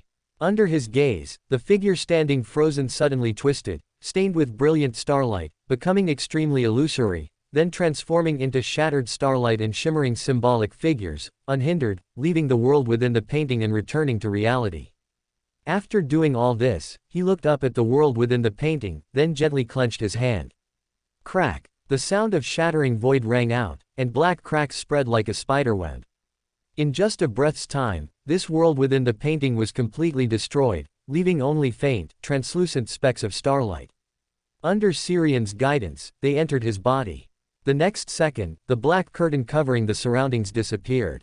He met the gaze of the shadow overlooking all things from infinitely high up, then his spirit body transformed into shattered starlight and shimmering symbolic figures, disappearing into this dimension. In reality, in the underground of St. Hilarion Cathedral, Syrian cast his gaze over, following the prayers echoing in his ears. He saw the terrified house, heard his repentant words, and learned of his previously bold and brainless plan. Are all the believers of those hidden existences such brainless types? No wonder they were so severely suppressed by the Orthodox churches. Although a bit speechless, considering the other party's pure faith, and the fact that he had not been observed by the high-dimensional overseer, he decided to forgive him. After all, he was a fanatical believer who had infiltrated the Orthodox Church, a perfect double agent. Unfortunately, Planeswalker doesn't have abilities related to fate, and I haven't consumed the astrologer potion. Otherwise, I would know if his previous foolish ideas had any additional induction factors. He paused, then, following the connection established by the prayer, he allowed his consciousness to touch the other party, giving this unexpectedly acquired believer a small response. Do not make the same mistake again. Do not make the same mistake again. Hearing the grand voice echoing in his ears, House's prayer movements paused. Then he looked up with fervent eyes, and the next second, like a child who had made a mistake, he hastily lowered his head, his voice neither high nor low, but extremely devout as he made his promise. As he spoke, a hazy starlight suddenly flashed in his azure eyes, and his thoughts seemed to detach from his body. Then he saw the cosmos, and he saw an indescribably magnificent light, like a silver door that encompassed everything, or a key to truth. The grand scene in his eyes flashed by, and then he found that some knowledge called the acting method appeared in his mind. Immediately, he buried his head even lower, his voice filled with an unsuppressible fervor and excitement. Thank you for your gift, great, supreme God. You are the unknowable sublime, the door above dimensions, the embodiment of art and fantasy. After leaving a piece of information about the acting method for House, Syrian withdrew his gaze. After all, this was the church of the god of steam and machinery.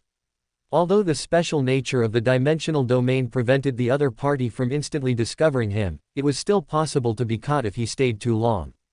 In the office of the Backland University history professor, Syrian fell silent as he looked at the blood-stained skeleton behind the desk, dressed in a formal suit and wearing a semi-tall top hat.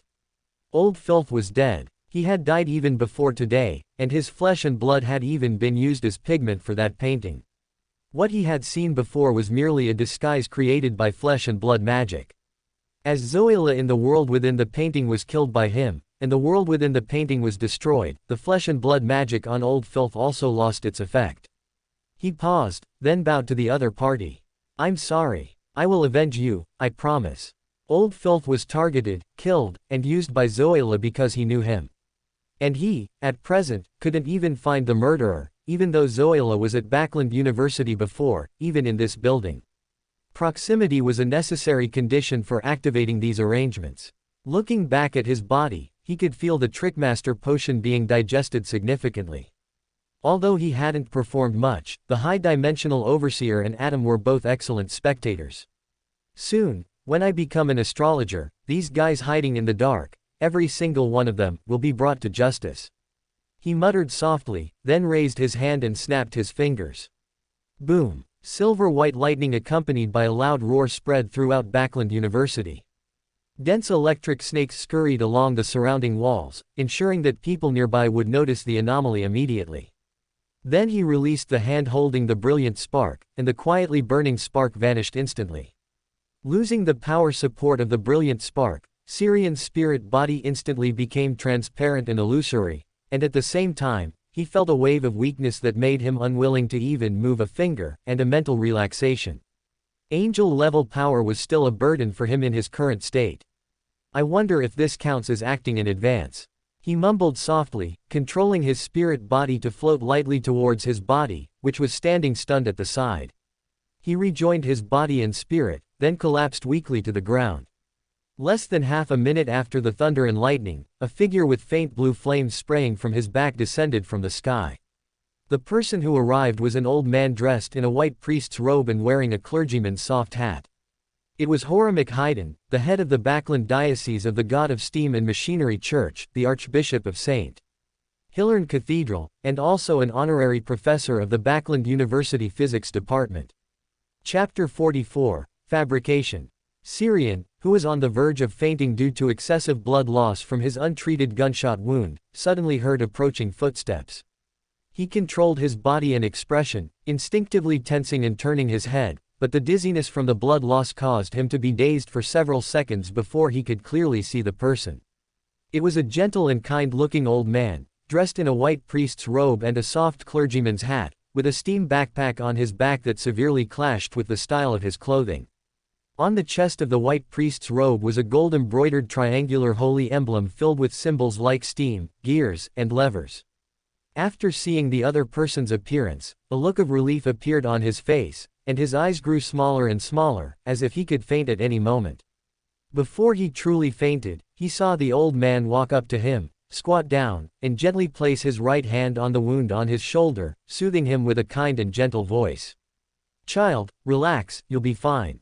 Syrian's lips parted slightly, but he fell unconscious before he could make a sound.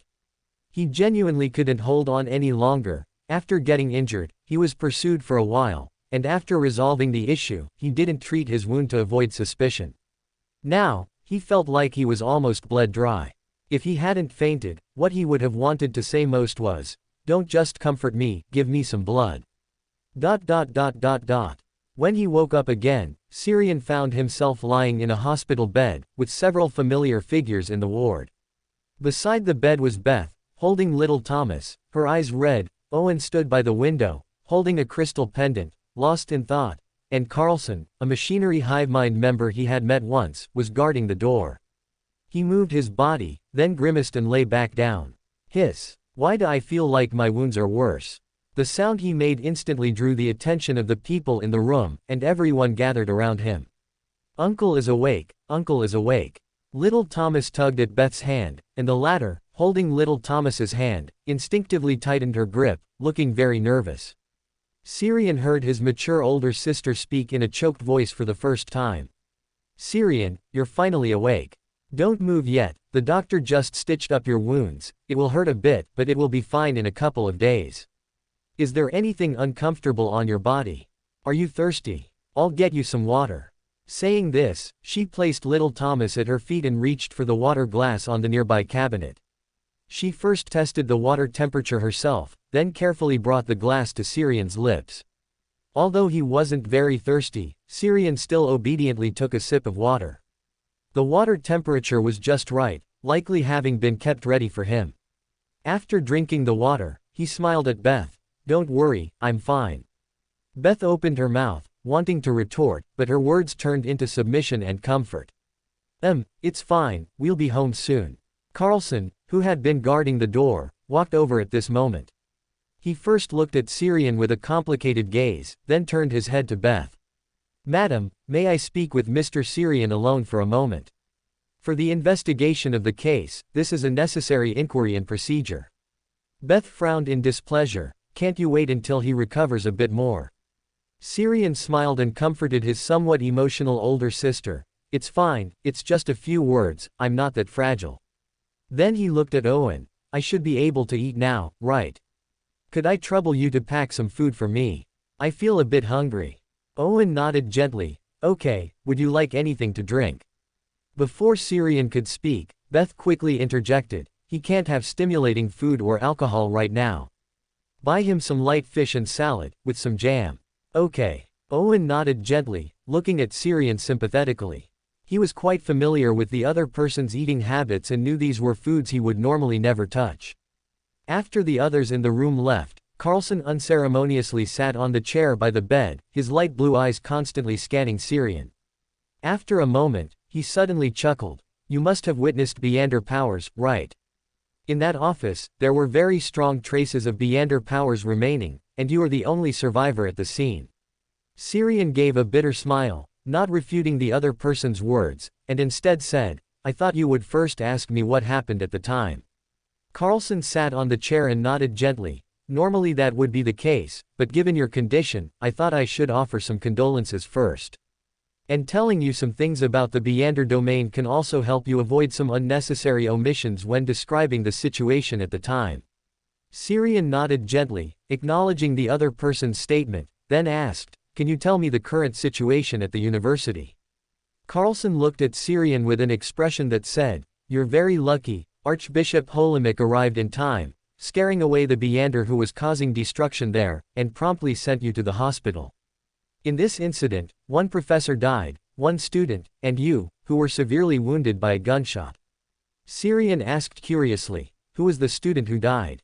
Carlson didn't answer, but instead asked, "Why don't you ask who the professor who died was?" Syrian pursed his lips with a bitter expression. "Old filth died in front of me.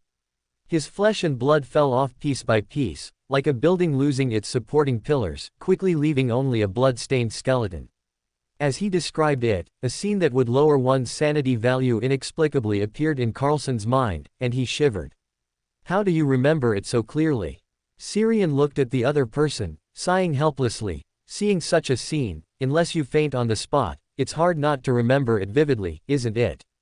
Carlson shook his head. "No, what I mean is, how can you recount such a scene so calmly?" Syrian's expression stiffened for a moment, a little helpless.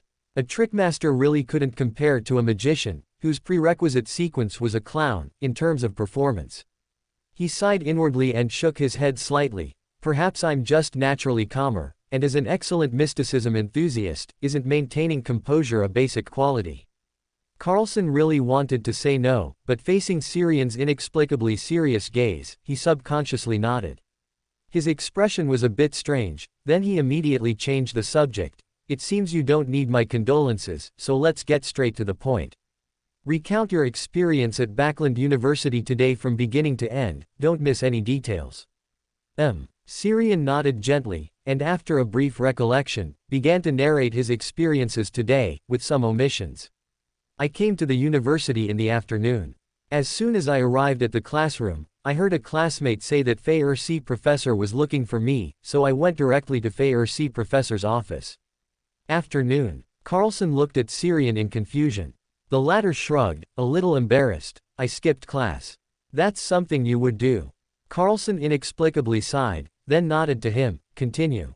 Syrian lowered his eyes. Clearly, Machinery Hivemind had already investigated him. He thought back to whether he had revealed any flaws in his life, then continued the previous topic. At that time, only Fei Ersi Professor was in the office. He said he had prepared a gift for me. I was a bit surprised, then declined, as I felt my relationship with the professor wasn't good enough for him to suddenly give me a gift. Fei Ersi Professor didn't mind my refusal. He directly brought the gift in front of me. It was a painting. The first time I saw that painting, I was sucked into the world within the painting. Then Fei Ersi Professor also appeared in the painting, but he quickly turned into a woman, and then chased after me. The wounds on my body were sustained at that time. I was about to die under that woman's gun, but then the painting suddenly shattered, and I fell out, returning to the office, just in time to see Fei Ersi Professor turn into a skeleton. I wanted to run, but was suddenly enveloped by a shadow. I couldn't see anything, couldn't hear anything, until Professor Holomik appeared. After that, I fainted. Chapter 45. Sacrifice the self for the benefit of everyone. After Syrian finished his quiet narration, Carlson asked, "Do you know why she attacked you?" Syrian shook his head. "I don't know. I don't even know her." Carlson frowned in thought for a moment. He didn't agree with Syrian's statement, but he didn't refute it either. He then continued, "What does she look like? Can you describe her in detail?" "Yes," Syrian nodded slightly. He paused, then suggested, "Do you have paper and a pen? I can draw her. My drawing skills are quite good. Wait for me." Carlson turned and left the room, soon returning with a half-used pencil and a blank register that looked like it was used by doctors in the hospital. "There's no blank paper, so use this for now." Syrian nodded slightly, raised his hand, then winced as he pulled on the wound on his shoulder, shrinking back with a grimace. "Hiss, my right hand can't move much. Can you hold the notebook for me? I'll draw with my left hand." A hint of embarrassment flashed across Carlson's face. He had forgotten that Syrian had a wound on his shoulder. He chuckled twice, then quickly changed the subject. "You also have the skill of drawing with your left hand." "I haven't tried, but it should be fine," Syrian replied, not entirely sure. As he spoke, he held the pencil in his left hand and began drawing lines in the blank register. His drawing skills came from the power and knowledge he absorbed after destroying the painting frame that contained the painting world. Besides being able to create paintings with Beyonder power, he also gained a vast amount of artistic knowledge and skills, allowing him to become a master painter from scratch within a day. If he wished, and if he had the right materials, he could also create a painting with a painting world within it, but it wouldn't last long unless he regularly invested power into it. If it were in the state of an angel experience card as before, he should be able to create a permanently existing painting world. After all, the essence of the painting world is the interaction between reality and dimension, and the angel of the door pathway has already touched the power of dimension. Besides the painting world, he could also create other paintings with Beyonder power.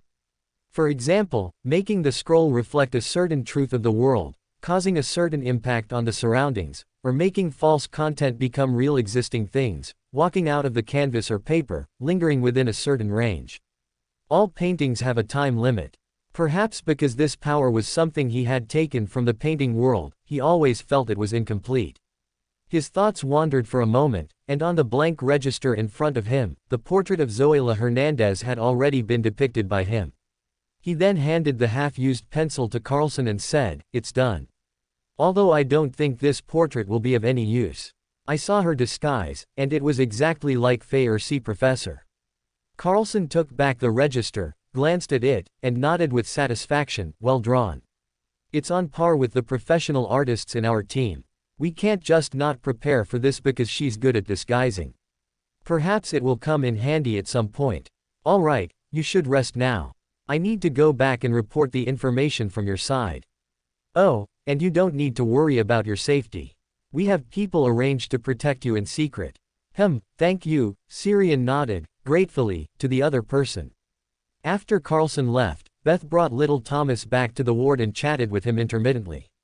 It was mostly Beth talking, with little Thomas occasionally interjecting, and Syrian lying on the bed, smiling and agreeing. He could tell that Beth was trying hard to lighten the mood and help him relax, but her naturally serious demeanor wasn't well suited for the task. Fortunately, Owen, who had gone to get him food, returned just as he was about to run out of smiles.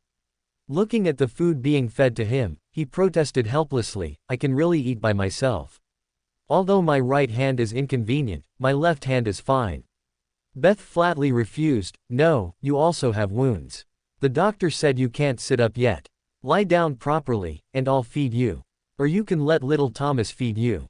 Choose one. Syrian sighed, then forget it. I don't want to eat with my nostrils. He paused, then looked at Owen, who was watching the scene from the side. Don't you have to go back to school for classes? Owen chuckled, thanks to you, the entire history department of Backland University has a day off today. Syrian. Sacrificing the small me to benefit everyone, is that it? He secretly complained, then looked down at his wounds. I think I won't have to go back to school for classes until I graduate. After all, I'm seriously injured. Maybe the school will even give me a diploma directly to comfort me. Owen. I don't think so. The school should give you a chance to retake the exam. Otherwise, if two people skip class but only one has to take the exam, I'll feel unbalanced. Syrian chuckled, you can shoot yourself. There's an empty bed right next to me. Owen. Looking at Owen's speechless expression, Syrian suddenly felt his mood improve a little. Sure enough, smiles don't disappear, they just transfer. He paused, then reined in the smile on his lips and changed the subject. Help me go to Harvest Church on Narcissus Street and find Father Utravsky. He's good at preparing potions, and I think he's more reliable than the hospital. I don't want to be confined to a hospital bed for the next while. Owen hadn't answered yet, but Beth's expression suddenly turned serious. Are you planning to convert to the Earth Mother? Syrian immediately shook his head, of course not. It's just that I happen to know that Father because of some accident before. The clergy of the Earth Mother Church all possess good pharmacological knowledge, and that Father is a favored one. Perhaps I can buy some special healing medicines from him. I really don't understand how you, an ordinary student at Backland University, got involved with a father from Harvest Church. Beth shook her head gently but didn't continue the topic. After a few more casual chats, Syrian unknowingly fell asleep. In his dream, he saw a vast, deep wave crashing towards him, pulling him into the seabed. Before he could struggle, his surroundings suddenly brightened, and he found himself, he knew not when, in an ancient, grand, immense church with towering black stone pillars. In front of the church, before a massive cross surrounded by countless bones, Adam, dressed in a remarkably simple white robe, looked at him with a gentle smile. Hesitating for half a second, Syrian stepped forward and, quite naturally, nodded to the other person and asked, "Good afternoon, Mr. Adam." Adam responded gently, "Good afternoon, Mr. Syrian." Understanding why Adam was seeing him at this moment, Syrian had no intention of beating around the bush and immediately said, "The information I saw isn't complete. It's only a part of his characteristics. Perhaps only when I become an astrologer will I be able to see more through the connection between me and him. His specific honorific name should be, Lord of Dimensions, the eye that overlooks the mortal world, the source of all illusions, the creator of the painting world. The part of his characteristics I saw at the time was related to eyes, or rather, to observation. He can see everything in the world from above the dimensions, and because of the nature of dimensions, his observation will cause direct and crucial changes to the future development and final outcome of the observed object. This is somewhat similar to our observation of the quantum realm. You should know more about this than I do." The moment I met his gaze, a thought popped into my mind. When I see it, the flowers bloom brilliantly. When I don't, the flowers in my heart are equally silent. This corresponds to the phrase, the eye that overlooks the mortal world in his honorific name. The fact that I can see these things so perfectly should also be due to the pushing of the script written by the author, right? After speaking, he looked intently at Adam, waiting for his response. Adam merely smiled gently, "I am not a researcher in the field of physics. Furthermore, when you saw him, he also saw you. The more you glimpse, the more he understands you. After becoming an astrologer, you'd best not meet his gaze again. Even with the barrier left by the primordial one, it's not entirely safe.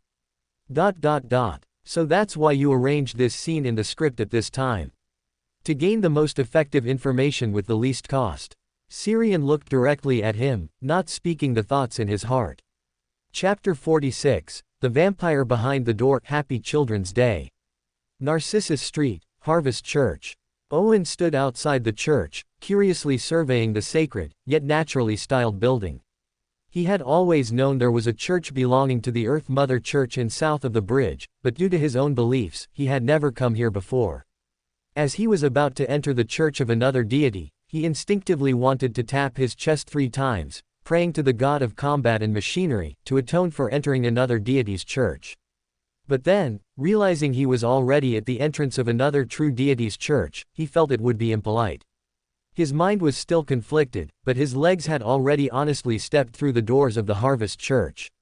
Then, he saw a tall man, over 2 meters in height, whose loose brown priestly robe was stretched tight like a leotard, turning to look at him from where he was wiping a candelabra by the altar. Just his standing there and turning his head gave off an immense sense of oppression, as if he were a small mountain.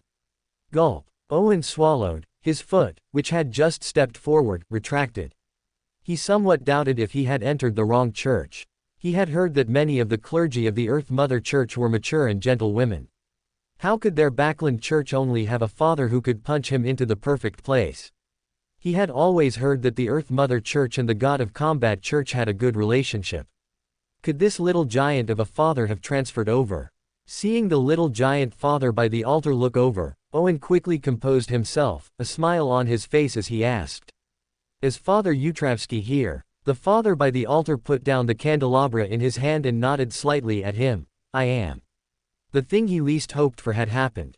Owen sighed inwardly, then stepped forward.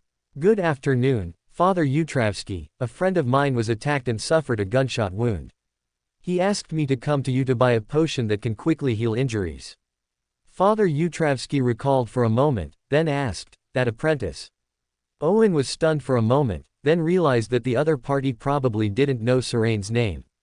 It was a good thing he hadn't directly given Serane's name just now, otherwise it would have been a misunderstanding. This guy, he didn't explain it clearly beforehand. After grumbling a few words inwardly, he nodded at the father in front of him. He was indeed an apprentice 2 weeks ago. Father Utravsky nodded slightly, then shook his head.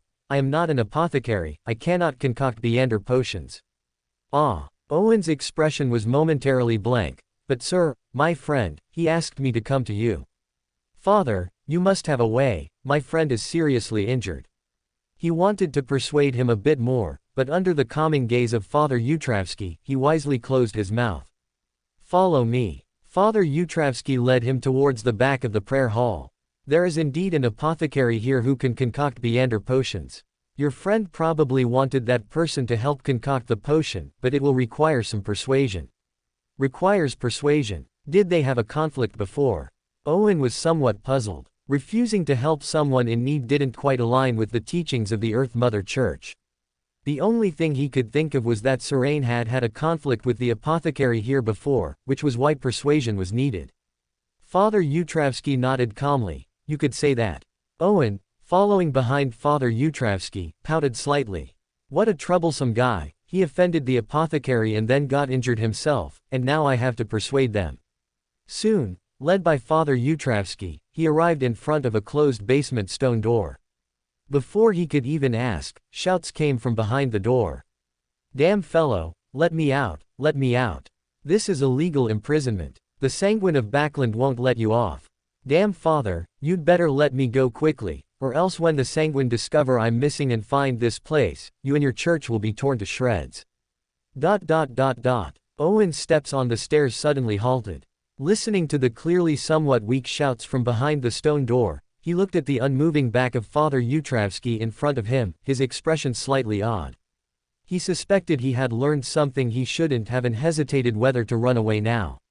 Although buying healing potions for his friend was important, he didn't want to be silenced, much less become one of those imprisoned behind the stone door. Fortunately, Father Utravsky's next words dispelled his doubts. "He is the apothecary here, a vampire who was led into the church by your friend after a bloodlust, and is temporarily imprisoned by me." Behind the stone door, the shouts, which had just subsided, grew louder again. "Damn fellow, this isn't imprisonment at all, it's Beander imprisonment. Even the Sanguine are legal residents of Backland, you have no right to imprison me. That despicable fellow, I only needed a little blood to quickly regain my sanity, but he actually led me into the church. This is an insult to a noble Sanguine. Oh, Right, you're looking for an apothecary, aren't you? We sanguine are the best apothecaries, but unless you let me out, don't even think about me concocting potions for you. Owen looked blankly at Father Yutravsky. This situation was far beyond his expectations, and he didn't know what to say for a moment. Should he lament this vampire's bad luck, or lament Serane's great fortune, to be able to trick the vampire who was chasing him into a church while he was still an apprentice? Father Yutravsky interrupted the vampire's shouts from behind the stone door. You caused harm to that apprentice before, and now he needs a healing potion. This is due compensation. The shouting vampire behind the door grew even louder. He deserves it, that damned, despicable, shameless fellow. Even if I concoct a potion for him, it will be poison, one that doubles his injuries, leaving him unable to die even if he wants to. Owen sighed inwardly. He felt that getting this imprisoned vampire to concoct a potion would be quite difficult. Perhaps Serane's injuries would heal on their own before this vampire would even relent. He sighed softly, cleared his throat, and said seriously, Mr. Vampire, if you can genuinely repent, you might even be released. His words were cut short by the voice from behind the door. It's sanguine. Why should I repent? It's clearly the fault of this damned father who beyonder imprisoned me. Unless he lets me out, there's no way I'll concoct potions for you. Let your friend die. Owen sighed and shook his head. His injuries aren't serious enough to die. Are you really not considering it? Perhaps Father Yutravsky will reduce your sentence. Get lost. Because he had been shouting for so long, the voice from behind the door sounded somewhat hoarse. I haven't committed any crime, why should my sentence be reduced? No, why am I even imprisoned? Owen looked helplessly at Father Yutravsky. He felt he couldn't persuade this vampire. Father, why don't you concoct a potion that can speed up injury healing for me? A regular potion will do. Anyway, his need is just not wanting to lie in bed all the time. Father Yutravsky nodded slightly. All right. Wait, it's not impossible for me to concoct a potion, but you must find a way to make this damned father let me out. In the meeting room beneath Street Hillern Cathedral, Carlson, who had returned from the hospital, was attending a meeting. The Steam Church attached great importance to this Backland University incident, and the high-ranking officials of the church had directly assigned a senior deacon of the machinery hive mind to be fully responsible.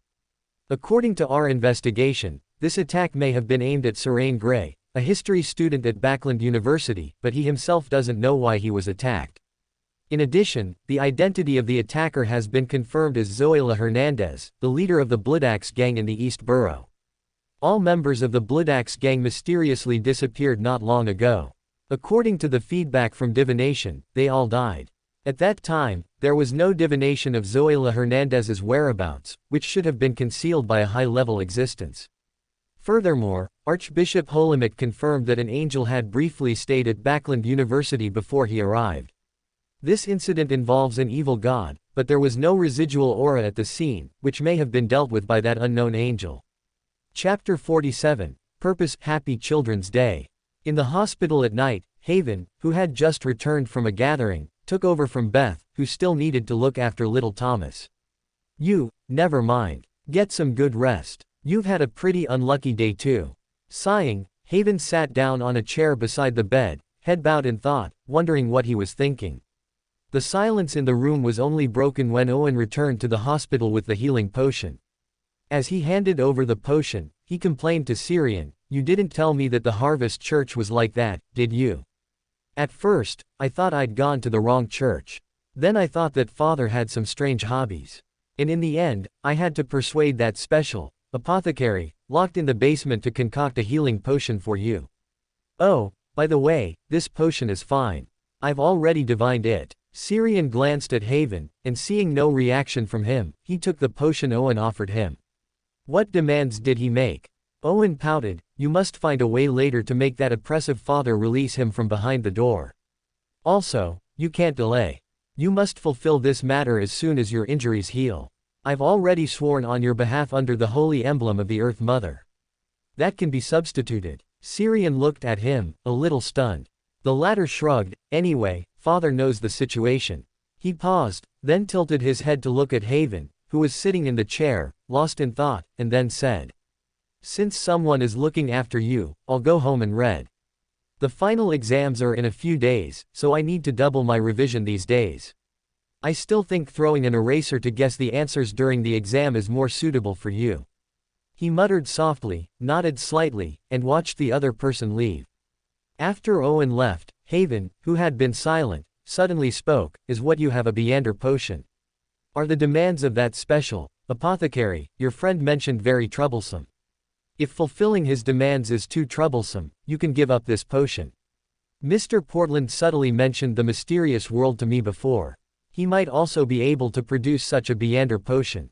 Syrian instinctively asked, "So, you were dazed just now because you were thinking about whether or not to ask Mr. Portland for a Beander potion to heal my injuries?" Haven nodded lightly, more or less. "Beth quietly told me before she left that the wound on your side might leave sequelae." After a brief silence, he said seriously, "Thank you." Haven frowned, seemingly unaccustomed to Syrian's sudden politeness. He pursed his lips slightly and changed the subject. "Mr. Portland said that the world of Beyonders is very dangerous. This danger comes not only from outside but also from Beyonders themselves, and it can even affect those around them. That's why I hesitated when he told me to think carefully, and I still haven't given him an answer." Syrian suddenly fell silent. He thought of old Filth. If it weren't for knowing him and having a direct relationship with him, he wouldn't have become a tool for Zoila to approach him, dying inexplicably by her hand. Although it was Zoila who killed old Filth, he felt that he also bore half the responsibility. If he hadn't known him, he might have enjoyed his later years in peace. When I used to read books, I thought the law of Beander characteristic convergence was very cool, but now, when things actually happen to me, I can truly understand this messed up feeling, unavoidable, inescapable, no one can stay out of it. As thoughts drifted, he suddenly felt a deep sense of calm from within. The surging emotions were soothed, and his tense spirit relaxed. Coming back to his senses, he quickly looked around. It was clear that a spectator had just applied soothing to him, calming his mind and emotions. Although he wouldn't lose control just from thinking about it, too much accumulation of negative emotions indeed greatly affected a Beander's mental state. As he looked around, a gentle, aged voice suddenly sounded in his mind, "No need to search. I am merely a passerby who happened to pass through your spiritual world, saw a small tide, and smoothed it out with a casual hand. As a Beander, the most taboo thing is to fall into self-doubt." The voice echoing in his mind gradually faded, as if the speaker was quickly moving away from him. It's not Adam. However, to happen to pass through my spiritual world at this very moment, it's a coincidence so deliberate it's almost undisguised. As he pondered, a bony hand waved in front of his eyes. "Syrian, what are you thinking about? I called you several times and you didn't respond." I was thinking that you could actually resist the temptation of becoming a Beander." Syrian hesitated slightly and gave a random reason. Haven chuckled and shook his head. "If it's as dangerous as Mr. Portland said, then it's not much of a temptation. I'm not a mysticism enthusiast like you. Compared to mysticism, I prefer technology and machinery. Moreover, Mr. Portland mentioned that although the abilities of most Beyonders are miraculous, they are not considered powerful, and they can still be killed by blades and bullets." Syrian tilted his head. It seemed fine, but then Mr. Portland didn't tell you that the pathway he recommended to you belongs to the god of steam and machinery and can greatly enhance a Beander's talent in the field of machinery. Haven's eyes widened, full of disbelief. Really? Syrian shrugged. "Otherwise, why do you think all the technical talents are in the church of the god of steam and machinery?" He hadn't even finished speaking when Haven had already risen from his chair and walked towards the door of the ward. "You stay in the ward. I'm going to find Mr. Portland." Syrian watched Haven's hurried back, looking speechless. "No, where's your composure and calmness?" He retracted his gaze, opened the potion Owen had brought, drank half, and poured the remaining half onto his wound.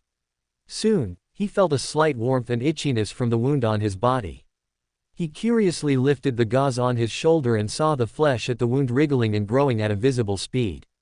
The potion Emlyn concocted is extraordinary, the effect is actually so good. To show sincerity. No, it's more likely so I can fulfill my promise as soon as possible and rescue him from the basement of the Harvest Church. Being a volunteer under Father Utravsky counts as a rescue, right? After all, He did leave the basement, and he can stay in his ancestors' church every day. He mumbled a few words, pulled up the covers, lay on the bed, and fell into a deep sleep. The next day, he was woken up early in the morning by the sound of the door opening, and Owen excitedly ran into the ward. Syrian looked at him curiously. "You don't have class today either." Owen casually pulled over a chair and sat down, saying with a very serious expression, "I think you're right. As a qualified seer, I should use divination to get answers during the exam, instead of trying to study during this short time before the exam. By the way, how much longer will you be in the hospital?" Syrian. A qualified seer would not be troubled by exams, they are inherently knowledgeable people. He muttered a complaint in his mind, then sat up from the bed and stretched his body, saying, "I'm being discharged today." Owen asked with a hesitant expression, "You were seriously injured and hospitalized yesterday, and you're being discharged today. Won't that arouse suspicion?" Syrian shook his head. "There's always been suspicion, but nothing will happen. The people from Machinery Hivemind must already know that you brought me a potion from the Harvest Church, but the Earth Mother Church is also a righteous church, belonging to a legitimate pathway. I saw Archbishop Holemic yesterday. My Beander identity probably can't be hidden, but I am a follower of the god of steam and machinery myself, plus the relationship with the Harvest Church that you exposed. I at least won't be locked in the church's basement. At most, I'll be subject to some monitoring, or they'll simply absorb me into the Mechanical Heart Squad." Owen suddenly stood up from his chair, a flash of wisdom belatedly appearing in his wide eyes. So you so generously let me go to the Harvest Church yesterday to buy a potion from Father Utravsky, was actually for the people secretly monitoring, protecting you to see. The purpose was to reveal that you have a close relationship with a righteous church, and are not a dangerous wild Beander. Chapter 48, Revelation of Destiny. Around 10 a.m., Haven, whose spirituality was still overflowing, arrived at the hospital. After Syrian showed him his perfectly healed wound with no trace left, Haven readily agreed to Syrian's request to be discharged and promised to cover for him in front of Beth. Before noon, Syrian returned home. The process was very smooth, except for the hospital expressing concern about his physical condition, but Haven brushed them off by claiming he was being transferred to a private hospital. The people from Machinery Hivemind never appeared from beginning to end, seemingly tacitly approving of his actions and acknowledging his identity. Upon returning home, before he could even relax, Beth rushed over, and he was forced back into bed to feign illness. In the living room downstairs, Syrian could hear Beth's questioning voice even from his room on the second floor. "How could you just discharge Syrian? His injuries are so severe, and now is precisely when he needs treatment. What if he suffers sequelae because of delayed treatment? Is it because of the hospital fees? If Father hasn't transferred money to your bank account in time, you can come to me. Although your brother-in-law and I aren't wealthy, we can still afford these hospital expenses. It's one thing for Syrian to act recklessly, but why are you joining him in his nonsense?" Syrian, hearing the voices downstairs from his room. "My image as someone who causes trouble is truly deeply ingrained." He quietly sighed, then reached for the washed fruit on his bedside table and took a big bite. Soon, the conversation downstairs stopped, and he heard footsteps clattering up the stairs. Knock knock. The door isn't closed. Before he could finish speaking, the door to his room was pushed open from the outside.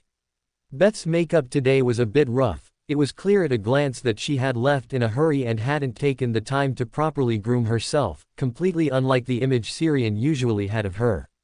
After entering the room, she reined in the worry on her face, a gentle smile appearing. "Syrian, how are you feeling today? Are you uncomfortable anywhere? If you feel uncomfortable anywhere, you must say so. We'll go back to the hospital. Although it's certainly uncomfortable there, your body is the most important thing. You can't neglect your body for temporary comfort. Being a patient is really nice." The last time he saw Beth this gentle was when little Thomas's father first came to their house, wasn't it? After a brief moment of wandering thoughts, Syrian regained his focus and smiled gently at Beth, nodding. "Don't worry, I'm really fine. You have to believe in the potion-making skills of the Earth Mother Church, especially since there's a truly powerful apothecary at Harvest Church. My injuries are stable now, I just need to recuperate for a while." Beth looked at him seriously. Are you sure there's no problem? Syrian met her gaze and nodded. Beth withdrew her gaze and nodded gently. That's good. Rest well and recover. Once your injuries heal, we'll go to Harvest Church together to thank Father Utravsky. You don't know how panicked I was when the doctors at the hospital said your gun wound to the side of your abdomen might leave sequelae. I just told Father I would take good care of you all, and less than a month later, you suffered such a serious injury. I don't know how I'm going to explain it to Father and Mother when they return. Thankfully, you met the priest from Harvest Church and received his help. If you want to change your faith, I'll support you too. At least when you were injured, they truly offered help. Syrian listened to Beth's rambling and gave a wry smile. I really have no intention of changing my faith. After all, I don't believe in anyone. Beth nodded gently. I understand, faith is a serious decision. All right, you get some good rest first. I'll go prepare lunch for you and Haven. He looks like he didn't sleep well either. With that, she turned and left the room, thoughtfully closing the door behind her. Soon after, his door was pushed open again, and in came Haven, whose excitement was hard to conceal. He closed the door, drew the curtains, and then returned to the bedside, whispering, I've become a savant, just as Teacher Portland said before. It's not magical, it simply gives me good memory, comprehension, learning, and practical abilities. But I think it's pretty good, it suits me well. He paused for a moment, then changed the subject. I asked Teacher Portland about your situation. He said that if you don't join the Earth Mother Church, you'll most likely be recruited by the Mechanical Heart Squad of the God of Steam and Machinery Church. The church's Beander squads are always short-staffed, and when they encounter suitable personnel, they generally choose to recruit them. I can probably guess. Syrian nodded slightly. He probably knew why Haven had gone out last night but only returned this morning. It was likely to confirm his own situation through Portland Moment's connections. He paused, then asked with some curiosity, what about you? You're a Beander now too. I'm a technician, Haven said, tilting his chin up. Teacher Portland has already invited me to join the Lowen Kingdom Royal Academy of Sciences, but I will still set up my own laboratory. At the same time, I will also maintain a certain cooperative relationship with the God of Steam and Machinery Church. I deeply respect my faith. I respect it too, even though I have no faith. In the evening, after no one else was home, Syrian finally left his room and wandered around the house. Although the treatment for feigning illness was good, lying in bed for a long time was still very uncomfortable. Owen suddenly rushed in at this moment. Syrian, I received a revelation of destiny. That's a rich treasure, I saw it, it's real. Syrian handed him a glass of water. Slow down, explain clearly. Owen took the glass, gulped down the water, and then let out a long breath. Phew, I was just divining clues for the clown potion at home. I was just practicing divination casually, not expecting much, but at that moment, inspiration suddenly struck, and I saw a revelation of destiny. It's a treasure, and it just happens to contain the main ingredients for the clown potion. Are you sure this is a revelation of destiny? Syrian questioned. It wasn't that he didn't trust Owen, but rather that he didn't trust the abilities of a seer. Even a Beander of the monster pathway would at least need to be a lucky one to have such good fortune. If a seer could so easily divine clues for their next sequence potion, then the secret order wouldn't have become a secretive organization with almost no presence. Facing Syrian's skeptical gaze, Owen lowered his head and confessed, all right, I actually used the fate crystal ball. But the revelation I saw is real, and I also performed a divination to confirm it. Although there's danger, it's not fatal. We have a chance to take it, at least a portion of the treasure. Seeing Owen so insistent, Syrian asked curiously, so what exactly is this treasure you saw? Owen, a pirate ship. It's docked near the mouth of the sea east of Backland. You want to rob pirates? Syrian looked at him in surprise. Owen nodded. I've divined it, and if you and I go together, the probability of success is very high. Syrian raised an eyebrow slightly. What if I don't go with you? Owen's face fell. Then I wouldn't even be able to get on the ship. Worried that Syrian would refuse, he quickly added, that ship doesn't just have ingredients for the clown potion, it also has ingredients needed by an astrologer. Syrian, I'll bet a cup of lemon tea that this is a trap designed to lure me there, or if not a trap, then a script. He paused, then looked at Owen, saying seriously, divine the level of danger again. Ah, okay. Owen nodded, taking out a pre-prepared citrine pendant from his pocket. A few seconds later, the citrine pendant in Owen's hand began to swing on its own, with an irregular, counterclockwise arc.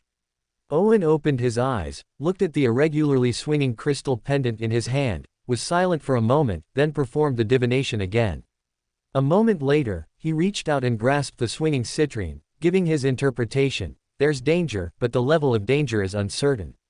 It should be that the target itself is very dangerous, but there are exploitable factors nearby that can effectively reduce the level of danger. Chapter 49, The Mirror World. Are you sure we won't get lost? This place doesn't even have the concept of direction, I don't even know how to divine a route. And I always feel a sense of danger here. Listening to the anxious murmuring beside him, Syrian shook his head slightly. With you here, we won't get lost. Have you ever seen a lost seer? I've never seen a seer other than myself. Owen pouted, then stood his wooden staff vertically on the ground and let go. The staff remained eerily upright, not falling, without any change. Owen scratched the back of his head in confusion. The divination staff method failed. It's also possible the next passage is above us. Syrian looked up, and a dark, ethereal, and not entirely real path appeared before his eyes as he gazed. There were many such dark paths around, including the place where they stood. They intricately wove into a mysterious, boundless, spiderweb, together forming a profound, bizarre world different from reality. Mirror World. After some immature deliberation, Syrian decided to search for the fate revelation Owen had seen. Although he felt this was likely a pre-arranged script, the treasure was real, so it was probably a matter of diligently completing the script arranged by the hidden existence to receive payment. As thoughts drifted, he heard Owen's hesitant voice. If the next passage is above us, how do we get up there? Just walk. Saying this, Syrian reached out and pressed his hand against the air in front of him. Where his palm pressed, a blurry, ethereal, dark blue door suddenly appeared. Unlike the doors he usually opened on walls, this dark blue, blurry door seemed to merge with its surroundings and the mirror world. It strangely cut off the illusory path in front of Syrian, yet it connected to the passage above their heads. The apprentice's ability had undergone some strange changes in the mirror world, already showing the prototype of a teleportation portal. Owen, beside him, watched this scene wide-eyed, his unblinking azure eyes seemingly asking, is this even possible? Syrian nodded slightly, explaining, it is possible in the mirror world. Although it looks like a real existence here, it is not a true world, it's more like a collection of doors, composed of countless illusory passages, connecting different mirrors and different mysterious realms. Because it is essentially a collection of countless doors, an apprentice can, to a certain extent, influence the surroundings, connecting doors that are not originally linked, or closing doors that have been opened. The latter cannot be done directly and requires some external assistance, which is very troublesome. However, I don't think all apprentices can do this. Normal apprentices shouldn't even be able to enter the mirror world under normal circumstances. Oh, right. Owen belatedly realized, my father didn't leave me any information about the mirror world, which means apprentices below sequence 7 shouldn't be able to enter the mirror world. How did you do it? Syrian briefly explained. Due to some unmentionable factors, my door opening ability underwent some positive mutations. Owen nodded gently, not pressing further, and the two walked into the dark blue door one after another. The next second, their figures appeared within the illusory passage that was originally above their heads, though in their perception, they were still moving steadily forward. Owen looked around in awe. How amazing. Can you directly open a door that connects us to our destination? No, Syrian shook his head directly, the distance is too great. My manipulation of doors cannot extend beyond what my eyes can see. Moreover, this kind of operation is not as safe as you think. Getting lost is just one of the potential hidden dangers. The two sides of some doors are not fixed scenes. Randomly connecting doors that are not originally linked might lead directly to the abyss, or even the cosmos. Owen glanced at the dark blue door behind him, which had not yet disappeared, and suddenly felt a chill. let's just keep walking. I feel like we're not far from our destination anymore. Syrian nodded gently. Before he could speak, a sudden change occurred around them. Green, crimson, and dark colors appeared out of thin air on the previously dark and illusory path, rapidly spreading. Everything was like a canvas splashed with paint. The next second, he saw a darkness different from the gloom of the mirror world and felt the damp, slightly warm air around him. They had left the mirror world, but it seemed they hadn't fully entered reality. How could this be? Watch out! Syrian interrupted Owen's confusion, pulling him forward a short distance. At the spot where they had been standing, a faint wind blade silently sliced through the air, leaving a long, thin gash on the ground. Whoosh! Whoosh! The sound of air being cut came in quick succession, even more dense and powerful than before, as wind blades attacked from the darkness. Damn it! A dark blue light flashed, and Syrian, dragging Owen, vanished from the spot. The wind blades immediately swept through the area, and several mirror fragments fell to the ground with a clatter. Syrian had carried a mirror with him and had hidden in the mirror world before being hit by the wind blades. At the same time, transparent shadows of indescribable forms and dark liquid continuously appeared out of thin air around them. Pale hands reached out from the liquid, grasping at something in the air. In the mirror world, Syrian observed the outside through the broken mirror fragments. Looking at the dense transparent shadows and pale hands, he subconsciously rubbed his elbow. The scene was a bit unsettling for those with trypophobia. The next second, in the central position surrounded by countless transparent shadows and pale hands, a pure, blazing, clear light suddenly descended from the sky. Both the transparent shadows and the pale hands gradually became transparent in this sacred light, which was highly indicative of the sun, finally turning into ashes and dissipating completely. As that mass of undead creatures was cleared, Syrian finally saw the person who had just attacked them. It was a tall adult male with a distinctive broad chin. His brown hair was tied into an ancient warrior's topknot at the back of his head, lifted by the wind and floating in midair. The wind surrounding him was like a group of loyal soldiers guarding him. Seemingly noticing Syrian's gaze, he looked over, his dark green eyes filled with undisguised killing intent and coldness. The next second, on the cleared ground where the sun domain's holy light had just swept through, giant humanoid skeletons appeared out of thin air, one after another. Each of them was 4 to 5 meters tall, with pitch-black flames burning in their eye sockets. Their white bones were ethereal and hazy, like a giant calamity legion of undead. In the dark gloom below, which resembled a water surface, pale, illusory hands grew out again. They stretched very long, like they were made of rubber, waving upwards, trying to grasp the tall figure surrounded by wind.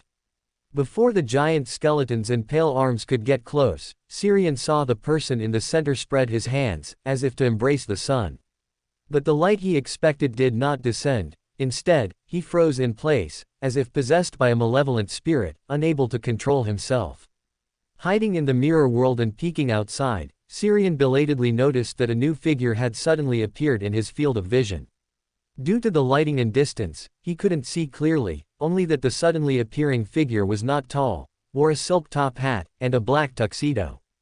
Yet, the surrounding skeletons and pale hands, much larger and more terrifying than him, inexplicably seemed small and weak beneath his figure. Syrian suddenly lowered his head. He saw the truth of the person, saw a world belonging to the dead, and saw a giant feathered serpent coiled in the sky of that land of death. Although he hadn't seen the person's face clearly, he already knew their identity and what was happening. He had stumbled upon Azek Eggers ambushing Kilangos, and was unlucky enough to be caught in the crossfire. This is truly absurd. Although he had guessed that the revelation from the crystal ball would involve danger, he hadn't expected the danger to be not in the treasure itself, but on their way there. As thoughts drifted, he saw Kilangos's body in midair rapidly decaying, to the point of oozing yellowish-green pus, and flesh falling off in chunks. Chapter 50, Azek's Return. Clap, clap, clap. He mentally added sound effects to the process of Kilangos's flesh and blood falling off piece by piece. After all, they were members of the same organization and had met once. Considering that the other party was about to die, he decided to forgive the abrupt attack just now. If Mr. Azek didn't mind, he also wanted to inherit the other party's legacy. In 2 or 3 seconds, Kilangos's clothes decayed, his flesh fell off, and only white bones remained. With a cracking sound, the remaining bones also disintegrated, falling with the clothes that had decayed into fragments, breaking into even finer pieces.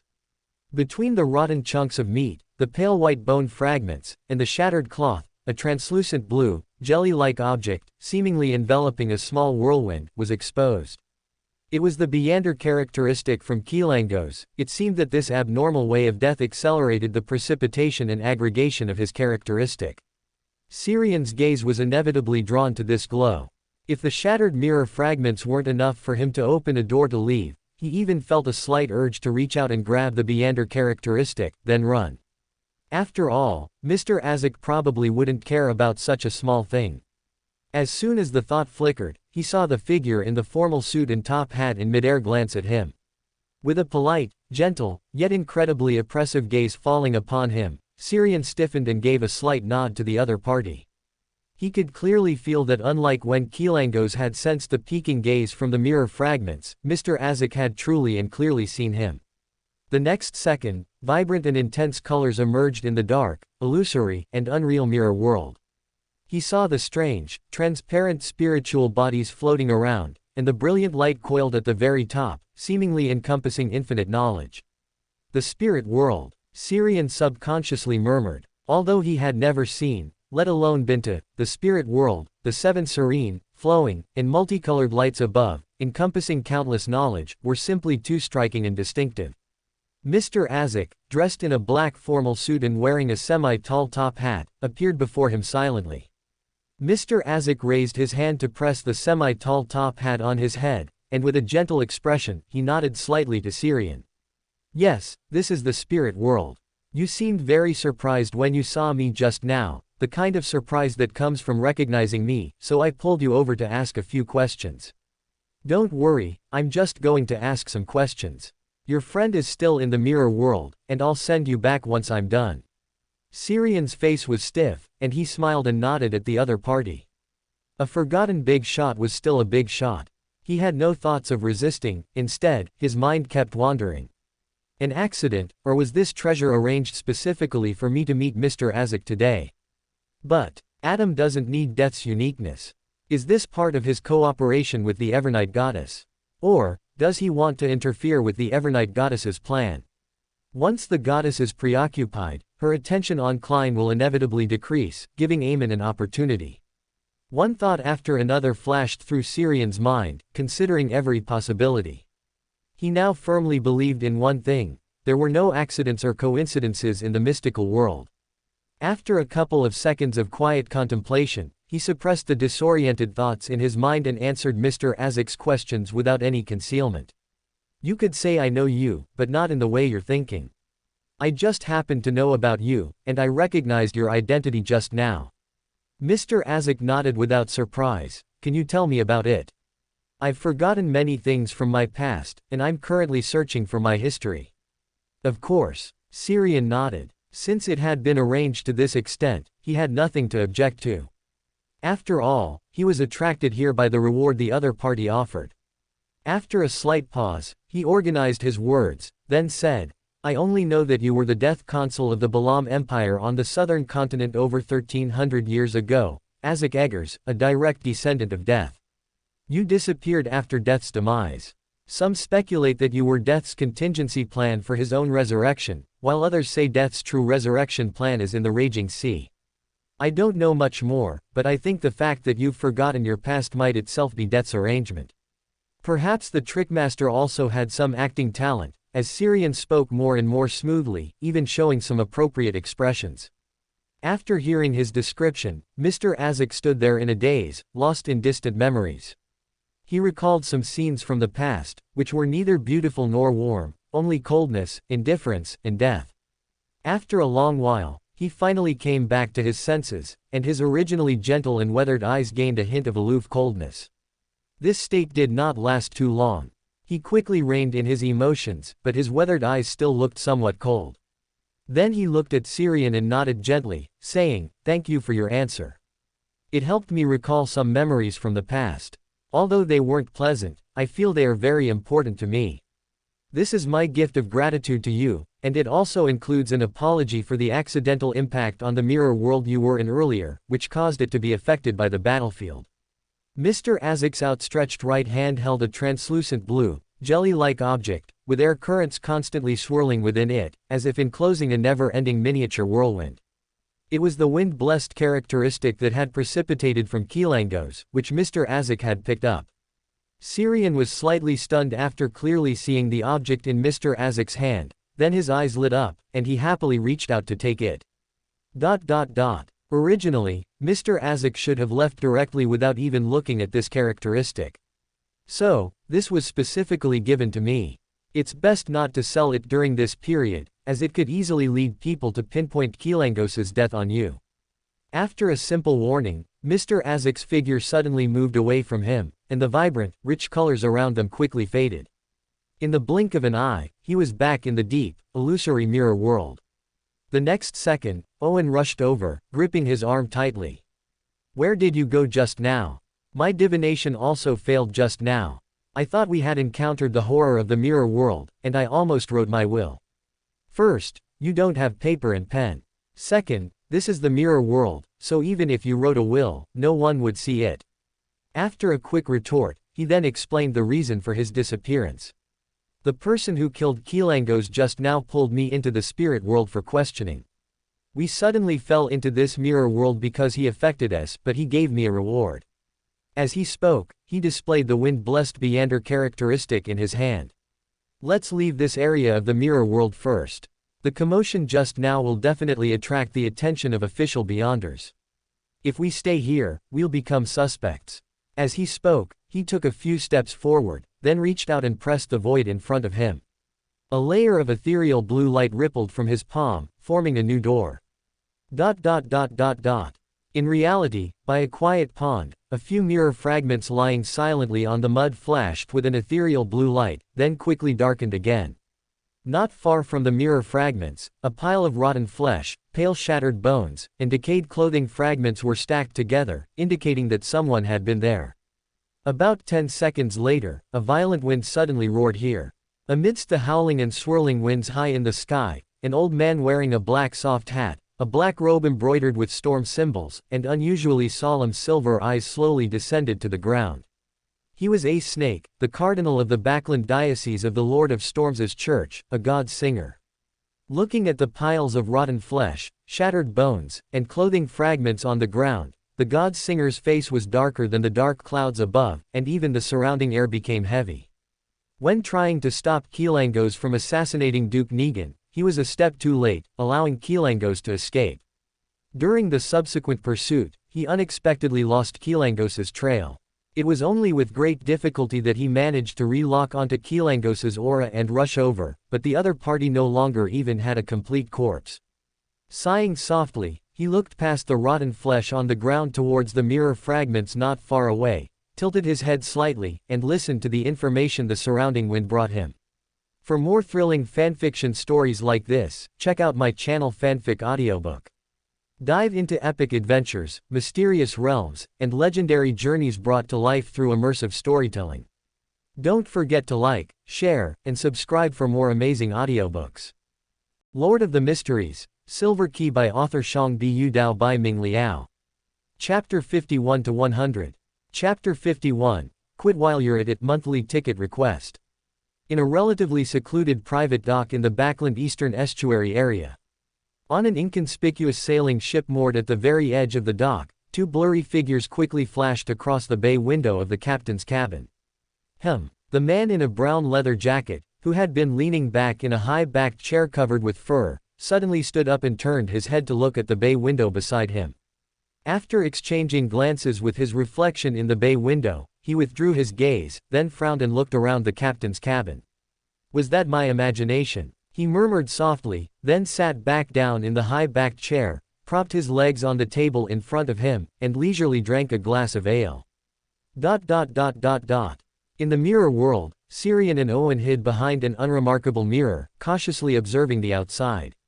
"Owen, my intuition tells me the person in the captain's cabin is very dangerous. But the most valuable things are in the room behind him, what should we do?" Syrian recalled the face of the man he had just seen in the captain's cabin, trying to confirm his identity, but after thinking for a long time, he couldn't place him.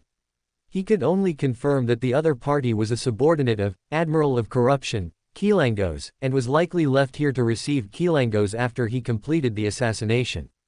This was something he had Owen divine and confirm before arriving here, but because neither of them knew enough about the pirates active at sea, even with divination, they couldn't confirm the other party's specific identity. After 2 seconds of silent thought, Syrian looked at the deep mirror world behind him and said, "I'll go to the lower cabin and make some noise.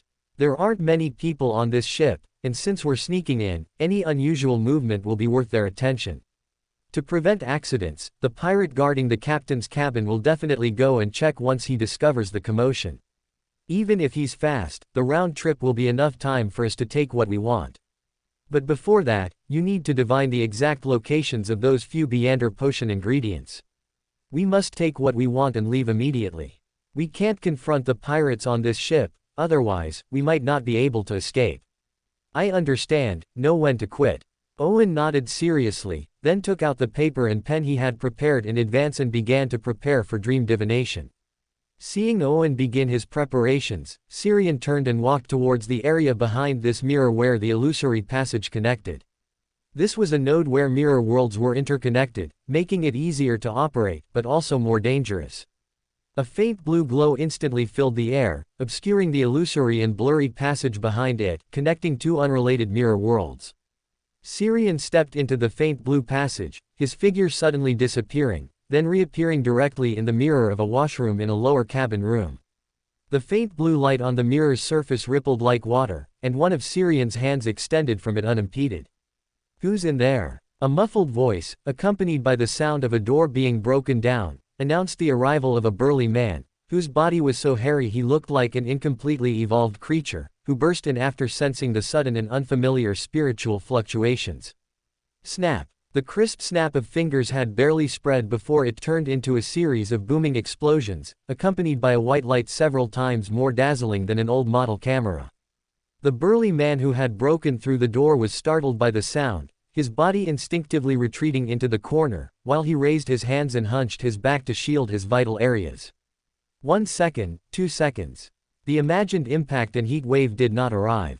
He stiffly raised his head in confusion, finding that there was nothing in the washroom, and nothing had happened. Footsteps pounded outside the room, the explosive commotion had alerted all the pirates on the ship, and they were rushing over. In the room behind the captain's cabin, circles of faint blue light suddenly rippled across the glass window that had originally reflected the dim sea and night sky. An illusory door quietly formed, embedded in the position of the original window. Then, Syrian and Owen emerged from behind the door, one after another. "Hurry!" Urging, Syrian reached out and pulled a lightless black curtain from the air in front of him, casually throwing it onto the room's door. Then he pointed at the floor below the door, and a layer of slippery grease appeared on the floor out of nowhere. Black curtain, plus, trip spell. Although it was just a trick, most Beyonders would be caught off guard and delayed by it. After doing all this, he placed his hand back on the glass window behind him, reopening the door that had disappeared, then used telekinesis to make several small to medium-sized metal boxes that Owen had thrown to him jump into the door behind him. Then he looked at Kilangos's safe. Thump thump. Urgent footsteps sounded outside the room, along with the cocking of firearms. "Forget it, let's go." Bang. No sooner had he spoken than the door was flung open with a bang the next second, hitting the wall behind it, the huge commotion making the entire room shake slightly. The figure who had broken through the door suddenly stumbled, his firearm losing its aim and firing into the floor. "There's also the safe." Syrian didn't let Owen finish speaking, directly pulling him into the mirror world behind the glass window. Bang! Bang! The moment the 2 figures disappeared, the glass window was penetrated by several bullets, shattering into fragments. The man in the brown leather jacket, who had been sitting in the captain's cabin, looked grimly at the window frame, now devoid of glass. Taking a deep breath, he turned to the crew behind him and said, "It's not safe here anymore, we must leave this dock immediately." "But the captain hasn't." Someone objected, but before he could finish, he was interrupted. the captain can ride the wind, even if we leave first, he can find and catch up to us. Leave immediately, unless you want your heads carried to the storm church to collect a bounty. The surrounding crew no longer objected, scattering quickly and returning to their respective positions. Starting such a large ship was not a simple matter, especially since they only had the minimum number of people to maintain normal navigation. The man in the leather jacket watched the retreating figures of the crew, emotions churning in his brown eyes. What he hadn't told the crew was that their captain had likely already met with trouble. Otherwise, the people who came to steal just now would have been too coincidental, and they clearly had a plan early on.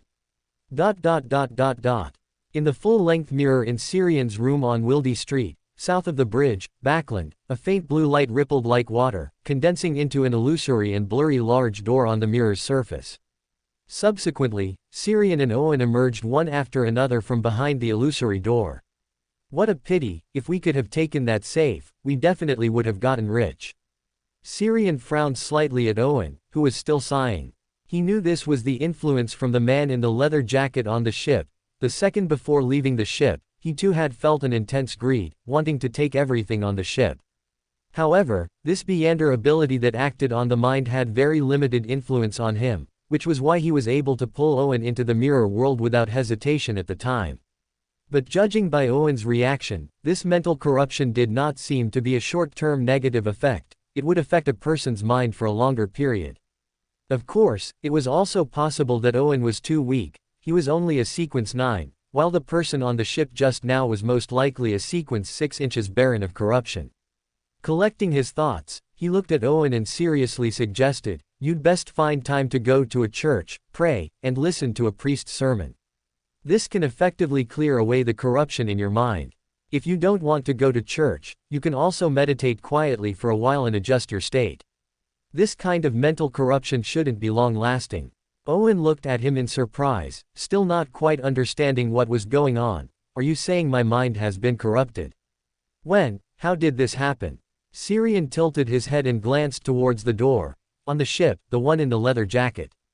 The reason he fell for my trip spell at the time was because he was distracted using his Beyonder ability to influence us." Owen belatedly reacted, then shrank his neck in fear, having once again witnessed the dangers of the Beyonder world today. Thump thump. A knock on the door suddenly sounded, and before Syrian could speak, the door creaked open.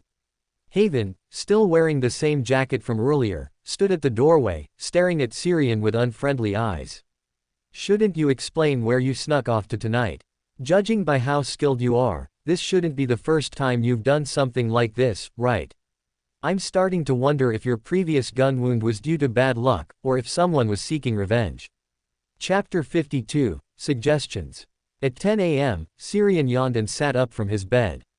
Just as he was about to head to the washroom, he heard movement downstairs. To take care of him, the only injured person in the house, Beth had sent one of her servants over. Syrian lay back on the bed with a bitter expression. He was still severely injured and shouldn't be anywhere but in bed.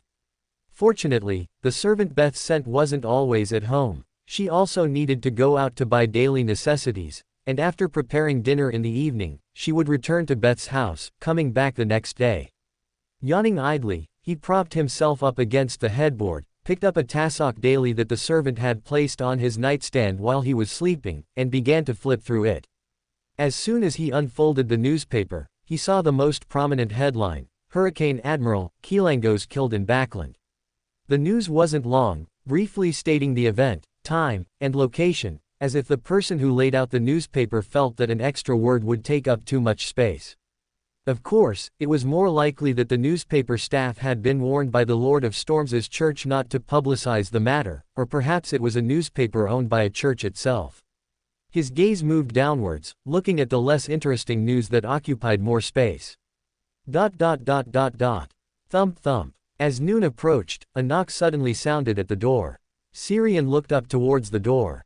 His spiritual intuition had already determined who the person was, or rather, ever since he absorbed the power of the mirror world in the painting, space no longer constrained his vision. "The door isn't locked, come in." As soon as he finished speaking, Owen pushed the door open and entered. The first thing he did after entering was turn around and close the door, then he consciously closed the window and drew the curtains. Syrian flipped through the newspaper he had already read once, and casually asked, "Did you skip class again?" Quote. Quote. Owen looked back at him, a little speechless. "Is it possible that I don't have any classes? How long has it been? A student like you who doesn't need to attend classes can't even remember his schedule." Syrian didn't mind his teasing, and pointed to the desk in front of him. "I've already organized all the gains from yesterday, they're all Beander materials. I've already taken out that lava octopus blood crystal. You can pick and choose from the rest. You can find a craftsman to forge them into mystical items, or you can sell them directly at a Beander gathering. Although they aren't very rare materials, they are enough for you to buy the potion ingredients for the next sequence. We can't use the Beander characteristic from Kilangos, but we can't sell it for now either.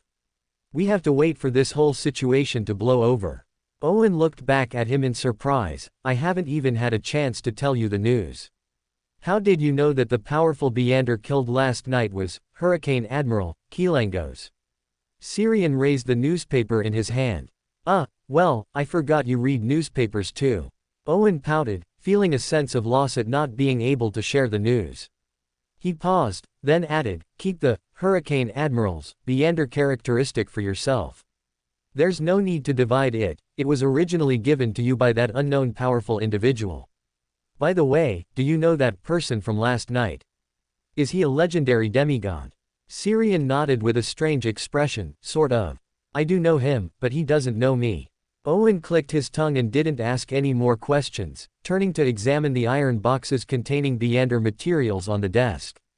"This is lava octopus blood, plus your lava octopus blood crystal. Did they just happen to hunt a lava octopus?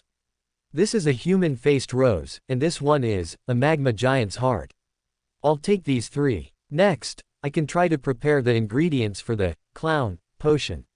Syrian nodded gently, having no objections, only curiously asking, "Have you finished digesting your seer potion?" At the mention of this topic, Owen laughed loudly. "Haha, not yet, but soon.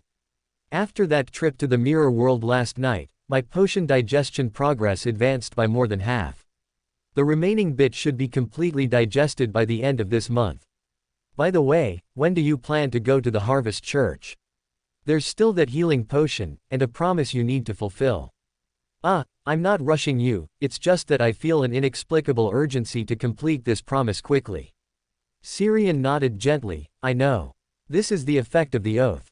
I used that healing potion but didn't fulfill the promise immediately, so your spirituality is starting to urge you. Breaking your oath will result in punishment, and this is also a kind of spiritual intuition's warning. But I didn't sign a contract, nor did I make an oath." Owen frowned slightly, still somewhat confused. Syrian retorted, "You made that promise in front of the holy emblem of life, didn't you?" Owen nodded gently. Syrian chuckled, "That's right. Father Utravsky is a favored one of the gods. At that time, the Earth Mother bore witness for you, and your promise directly became a binding oath." After a slight pause, he added, "I'll go to the Harvest Church tonight. It's not convenient for me to go out during the day. A god bore witness to my words." Owen's eyes widened, his expression looking very incredulous. Although he wasn't particularly devout in his faith, he was absolutely sincere. Even if the Earth Mother wasn't his deity, she was still a god, a true god. Such an existence actually bore witness to his words. This was definitely the closest he had ever been to a god in his life. Syrian's expression was calm. He actually thought this was quite normal. After all, there was a favored one of the Earth Mother present, and also a sanguine. Even if that sanguine's current faith was only in the ancestor and not the Earth Mother, he was still considered a favored one of the Earth Mother's grace.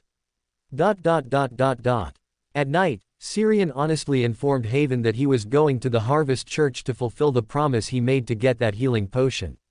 Haven didn't stop him, only telling him to be careful and especially not to wander off. Without Owen, the seer, by his side, Syrian didn't dare to casually enter the mirror world. It was very easy to get lost, and the mirror world itself harbored many dangerous creatures. Not encountering them before was purely luck, and relying on divination to actively avoid danger. Fortunately, the Harvest Church was also in south of the bridge, not too far away. Syrian relied on his Door, ability to charge straight to Narcissus Street, where the Harvest Church was located. Inside the church hall, illuminated by dim yellow candlelight, only the back of Father Yutravsky, sitting at the altar and praying, could be seen. The Harvest Church was truly desolate at this time. He sighed inwardly, then stepped forward, but did not disturb Father Yutravsky's prayer. Only after the other party finished praying did he speak. Father Yutravsky, I have come to fulfill my previous promise. Father Yutravsky turned his body, tilted his head slightly, and looked at him, speaking gently. How do you intend to persuade me to release that vampire? Why do I feel like you want me to fight you? Syrian looked at Father Yutravsky suspiciously, then stated the plan he had already prepared. I intend to give you a suggestion. Father Yutravsky nodded gently, indicating he was listening. Seeing this, Syrian continued, Father, your purpose in Backland must be to spread the faith, but looking at the situation here, your progress is probably not ideal. In such a situation, every person who might be bathed in the Mother Goddess's light is precious, and that vampire in the basement is no exception. Although he's a bit foolish and has strange hobbies, his nature isn't bad, and he's a vampire, a sanguine. Don't you always like to enlighten this group? Father Yutravsky neither nodded nor refused, but said calmly. Enlightenment is not coercion, it is allowing them to experience and recognize the Mother Goddess's teachings. A forced choice is not true faith, and it also violates the Mother Goddess's teachings. Syrian seized the opportunity to say, so we should give him a chance to experience the Mother Goddess's teachings. We can first release him from the basement and let him participate in the daily life of the church, to truly experience it firsthand. And with you here, there's no need to worry about him doing anything bad. Chapter 53, I will curse you in front of the moon. Father Yutravsky looked at Syrian thoughtfully, practicing what you preach. A good phrase. Didn't you say you were interested in the Earth Mother's teachings before? Well, are you interested in coming here every day to experience the true meaning of joyful harvest, precious life? I will personally preach to you. Syrian. I give you advice, and you use it on me. Syrian's mouth twitched slightly. He looked at Father Yutravsky, who had a serious expression, and let out a dry laugh. There will be a chance, but not now. I'm still a student who hasn't graduated, and I don't have that much time. If you think my suggestion is good, can you release the vampire in the basement? Look at all these candelabras here, it must be tiring to clean them all by yourself. Father Yutravsky nodded slightly, yes. Seeing that the other party agreed to his suggestion, Syrian exhaled. The process was simpler than he imagined, probably also because Father Yutravsky himself had the intention in this regard. Then he followed the father to the stone door of the basement. Before he even got close, a suppressed, angry voice came from behind the door. Damn bastard, you've delayed for a whole day. Hurry up and make this damned old man let me out. I'm sick of this dark and damp basement. I want to breathe fresh air and drink the most delicious blood of pure maidens. Syrian interrupted the other party's rambling. I suggest you be more polite. After all, I can totally bring you out and then have Father Yutravsky lock you back up. That wouldn't be breaking a promise. The voice behind the door bristled for a moment, but then stopped. Syrian looked at Father Yutravsky, who was walking in front. The latter also happened to turn back to look at him. If you want to fulfill your promise better, you can personally release him. You should have that ability. No need. Syrian shook his head directly. My promise is only to help him leave the basement. It doesn't matter who releases him. Father Yutravsky said nothing more, and walked a few steps to the tightly closed stone door, extending one hand and pushing forward with force. Screech. One side of the stone door was pushed open, and the dim candlelight shone through the gap, illuminating the overly pale face behind the door. The next second, black mist surged from behind the stone door, and a figure too fast to be seen by the naked eye lunged out from behind the door, the air current it created blowing Syrian's hair back from his forehead. Bright and pure silver-white dawn suddenly appeared, illuminating the not-so-wide staircase. After a heavy cry of pain, Syrian saw a disheveled young man lying weakly on the steps at his feet. He had black hair and red eyes, looked about 27 or 28 years old, with a high nose bridge and thin lips. Although disheveled, it was still not difficult to see his slightly effeminate handsome appearance and the undisguised anger in his eyes. He was currently being pressed down by a greatsword made of pure dawn, and at the points of contact with the greatsword, faint wisps of black smoke were rising and then being purified and dissipated. You want to go back on your word? He glared at Syrian angrily. If glares had physical damage, Syrian felt he would have been pierced through countless times by now. Syrian shrugged. You're already out of that cold, damp basement without fresh blood, aren't you? Anyway, I've fulfilled my promise. Now you perform well. Once you've turned over a new leaf and truly repented, you can leave this church. The young man on the ground seemed surprised by his shamelessness, and after a while, he spat out, damn liar. Father Yutravsky interjected, this is not a police station or a prison. There's no need to turn over a new leaf and truly repent. I'm just giving you an opportunity to understand the Earth Mother's teachings. The young man lying on the steps stubbornly turned his head away. Give up, my faith belongs only to the moon. Syrian couldn't quite bear to watch and kicked him. The young man on the ground glared at him fiercely. What are you doing? Don't touch me with your foot, this is an insult to a noble sanguine, you damned untrustworthy filthy fellow. Your insult level has improved a bit. Syrian commented very seriously, then loudly reminded him. Can't you just pretend? As long as Father Yutravsky thinks you've understood the Earth Mother's teachings, won't you be free?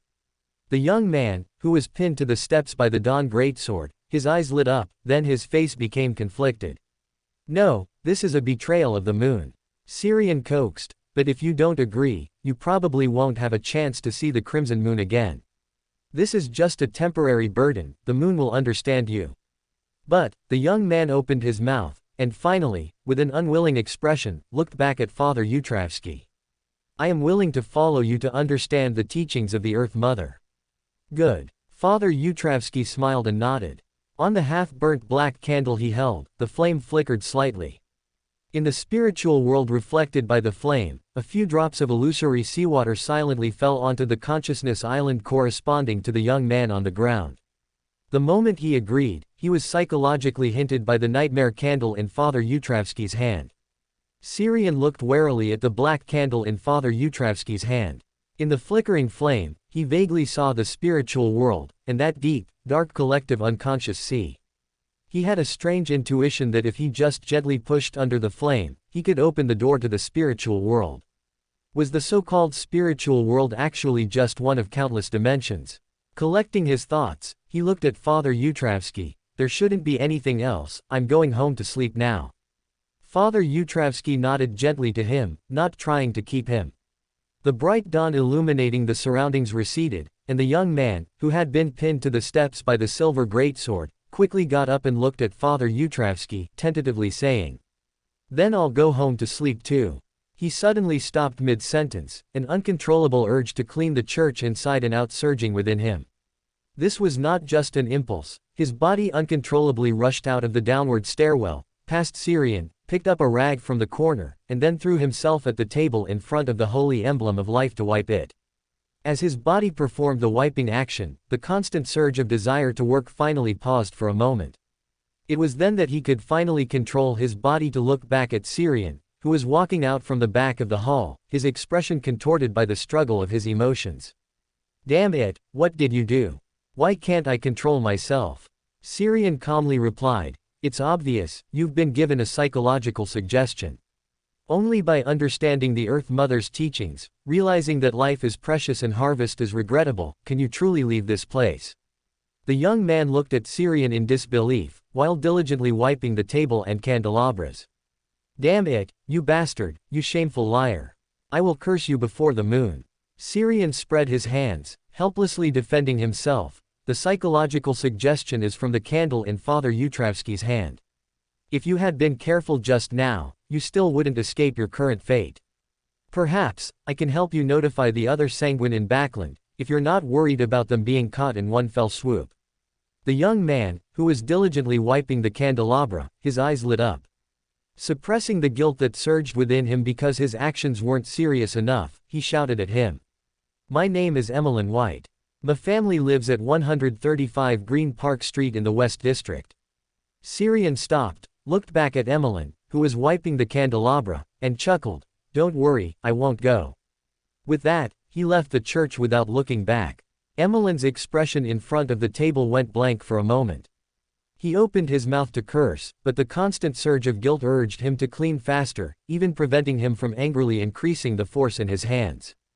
Damn it! You shameless, untrustworthy fellow, I will curse you to the moon. His gritted words suddenly stopped when he saw Father Utravsky walking out from the back of the hall, then he angrily buried his head and concentrated on wiping the candelabra in his hand. Chapter 54, From the Heart 008. In the morning, outside the Backland steam train station, Serene Gray stood at the end of a bustling street, a stack of tarot cards constantly fanning between his hands, yet never leaving his grasp.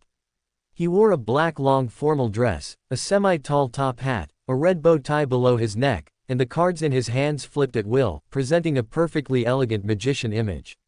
A crowd of spectators gathered around him. Some were migrant workers who had just disembarked from the steam train, some were passers-by, and others were shop assistants, coachmen, newsboys, and ruffians working nearby. He gathered the tarot cards fanning between his hands and then threw them upwards with force. Snap! Accompanied by a crisp snap of his fingers, the cards spinning down from the air instantly transformed into red petals, scattering among the onlookers. Someone reached out and caught a petal that floated in front of them, bringing it to their nose to sniff. Upon realizing they were real petals, they erupted in enthusiastic cheers. Listening to the applause and cheers around him, Serene took off his semi-tall top hat, held it against his chest, and bowed gracefully. Then he tossed the top hat high into the air, and several white doves flapped their wings, flying out from within the hat. Wow! Beautiful! Do another one! When the cheering crowd retrieved their gazes, they discovered that the magician had already vanished from the open space in front of them. Then the crowd cheered again. In an inconspicuous corner outside the crowd, Syrian raised a hand to press down his semi-tall top hat, a slight smile playing on his lips as he watched the cheering crowd gradually disperse, feeling quite pleased. At this moment, he heard the sound of illusory things shattering in his ears, and countless illusory and brilliant stars appeared before his eyes. At this moment, his Trickmaster potion was completely digested. 5 days had passed since he helped Emmeline stay at the Harvest Church as a volunteer. Under his careful performance, his injuries had mostly recovered and he no longer needed care. Beth's servants, sent to care for him, were called back at his strong insistence and Haven's agreement. Beth herself no longer visited him from time to time, and even the machinery hivemind's covert protection and observation of him had decreased. He finally had the opportunity to go out and digest the last bit of the potion. It wasn't easy, wait, it seems it was quite easy. From becoming a Beander until now, it's still a few days shy of a month, and the Sequence 8 potion has already been fully digested. Having someone help you cheat is a different experience. Muttering a few words of emotion, he took off his semi-tall top hat, twirled it in his hand, and walked towards the public carriage stand outside the steam train station. Having digested the last bit of the Trickmaster potion, his purpose for going out today was achieved.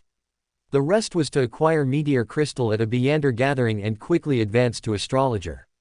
He was not worried about getting stuck on collecting potion ingredients.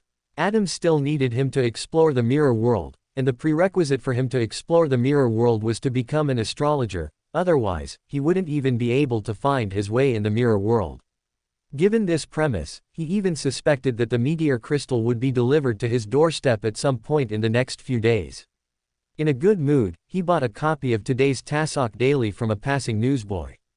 Coincidentally, on the front page of the newspaper, he saw a surprising yet not entirely unexpected piece of news. A serious gas leak accident occurred in Tingen City, Ahova County, destroying a local security company and resulting in numerous casualties. Is he finally coming to Backland? He murmured softly, then turned his head to look at the exit of the steam train station on his left, a strong desire to advance surging in his heart. For the upcoming Backland, Sequence 7 simply wouldn't be enough. As thoughts drifted, his gaze suddenly caught sight of a figure emerging from the steam train station with the crowd, a figure who seemed somewhat out of place. With just a curious glance, that person seemed to sense it and looked up towards him. It was only a brief exchange of glances, but his gaze directly penetrated the other person's disguise, seeing his truest form. His hair was dark gold, his features like a classical sculpture, without a single wrinkle. One eye had a pupil so blue it appeared deep black, while the other eye had no luster at all, seemingly blind. In a deeper layer of vision, he saw the rough, wolf hair-covered claws extending from the other person's ribs, as well as the dark green scales covering his entire body and the white feathers growing from between the scales. An incomplete mythical creature form, and it combined characteristics of two mythical creatures. Serain withdrew his gaze, looked down at the newspaper in his hand, then looked back at the previous spot. The figure that was out of place had already vanished. It can't be such a coincidence, can it?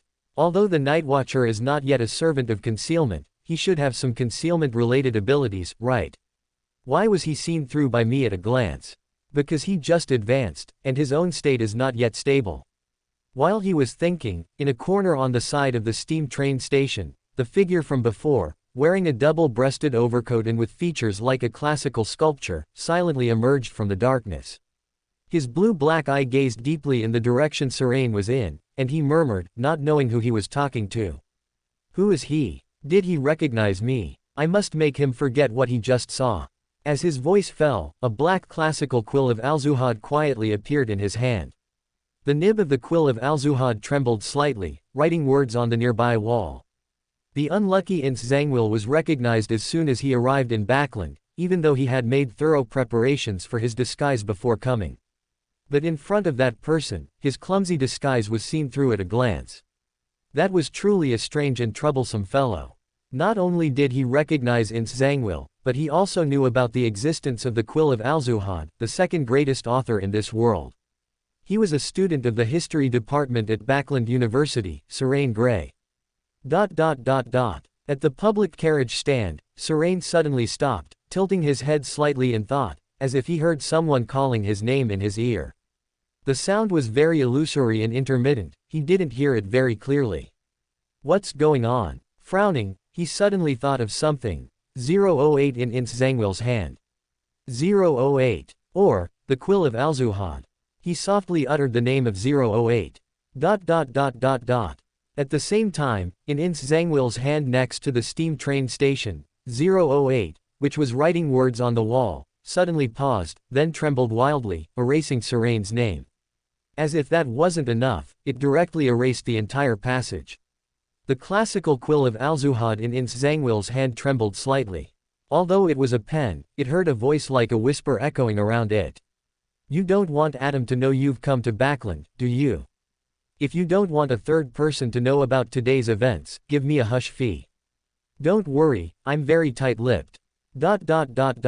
After a slight tremor, the classical quill of Alzuhad in Ince Zangwil's hand began writing words on the wall again. Serain Gray actually wanted to threaten the great quill of Alzuhad. He was destined to fail, because the great quill of Alzuhad would not be threatened by anyone. But Serain Gray's repeated requests were sincere, and the great quill of Alzuhad decided to make a deal with him, fulfilling his small wish.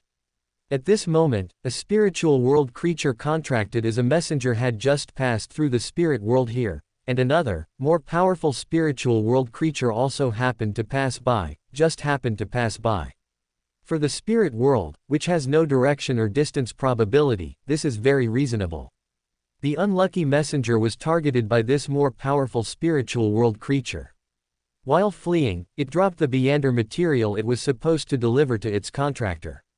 This material very coincidentally detached from the spirit world, fell into reality, and landed in Serain Gray's hand.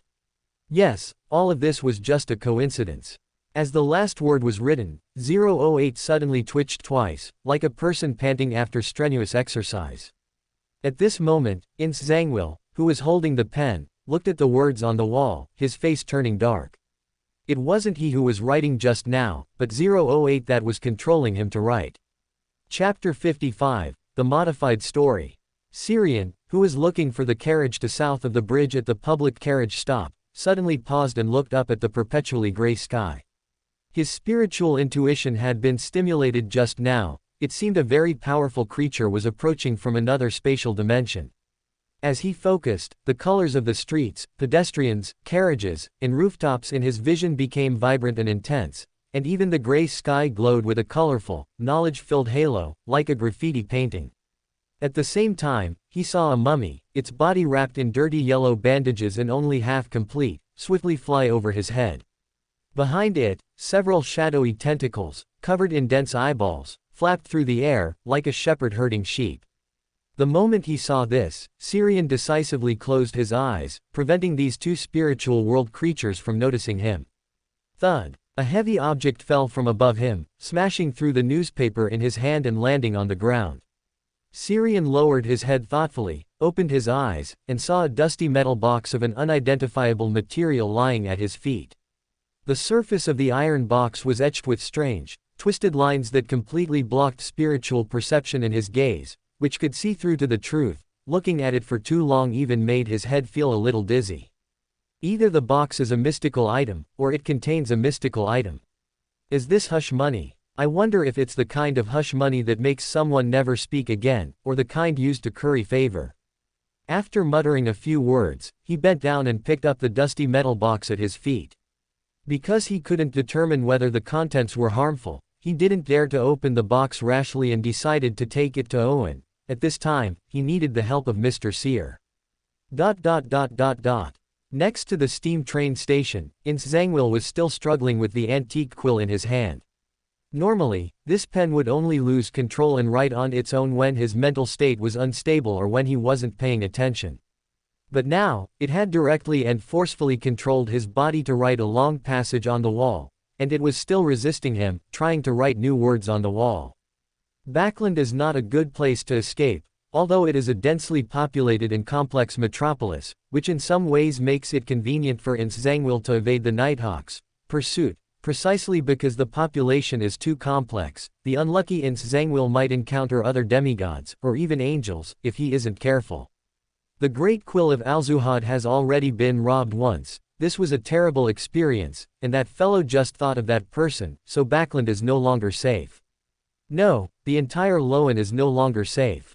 The foolish Xiang should go to the sea and the southern continent where official churches have relatively weak control. This is the correct choice.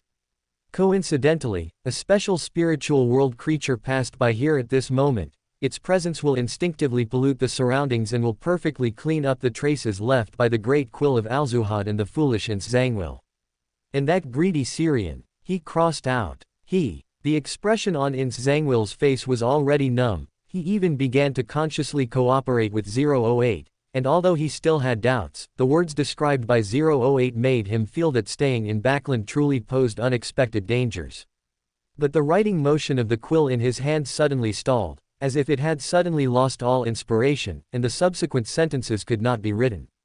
A few seconds later, Xiang's writing motion with 008 suddenly became fluid, but the words written were completely different from before. It's not time yet, no need to be reclaimed. Alzuhad and Xiang will remain in Backland and will cooperate with the Loan royal family at the invitation of the demonist sect. This is their most correct and reasonable choice. Regarding what happened today, Xiang lost relevant memories, but this is normal, because the Quill of Alzuhad likes to secretly write some stories when he is not paying attention. He will only discover this later when there are more inconsistencies. The Quill of Alzuhad, having been frightened by Syrian just now and forcefully manipulated Xiang to write illogical stories, consumed too much and fell into a temporary slumber, and just happened to lose this short segment of memory. As the last word was written, the black antique quill in Xiang's hand shook twice then stopped, losing its original luster, looking like an ordinary, somewhat old quill. Xiang had a moment of realization, as if he had just woken from a dream. He looked around blankly, not understanding how he got here. Your eyes are very deep, I like them very much. A soft, heart-stirring female voice sounded behind Xiang. He spun around abruptly, staring fiercely at the beautiful woman who had suddenly appeared behind him. She was a beautiful woman wearing a plain white robe, her appearance bright and radiant, making one's eyes light up. Her lustrous black hair was loosely tied up, adding a touch of reserved and lazy elegance to her. She was pure and dignified, without a speck of dust on her, and her long, fair neck was exposed to the air, full of allure. A pair of blue eyes, seemingly mature yet innocent, stared unblinkingly at Xiang, as if shy, or perhaps deliberately making a highly suggestive invitation. Just by seeing her, just by a simple gaze, Xiang felt the blood in his body begin to abnormally rush to a certain lower part of his body. He swallowed, and said in a deep voice, "Demoness." The beautiful lady in the pure white robe smiled lightly and nodded. Yes, would you like to share pleasure with me? Former Night Church Archbishop, the defector who stole 008, who orchestrated the tragedy in Tingen City, Ahova County, murdered the local Nighthawks, took away St. Selena's ashes, and successfully advanced to Nightwatcher, Mr. Ince Zangwill. Ince Zangwill stared at the other party with ill intent. The demonist sect is investigating me. What is your purpose? Since you know I possess a grade 0 sealed artifact that once destroyed a city, you still dare to appear before me. Do you think I'll be seduced by your appearance? The pure and dignified lady in front of him reached out and gently brushed a strand of hair from her forehead, saying with a smile, "Am I not beautiful enough? You are beautiful, but you are a demoness." Ince Zangwill emphasized the last word, demoness, while also using his Beyonder abilities to calm his restless body and emotions, bringing everything back to peace. To some extent, Beyonders of the darkness pathway are immune to the demoness's charm, as their greatest skill is to bring everything to tranquility.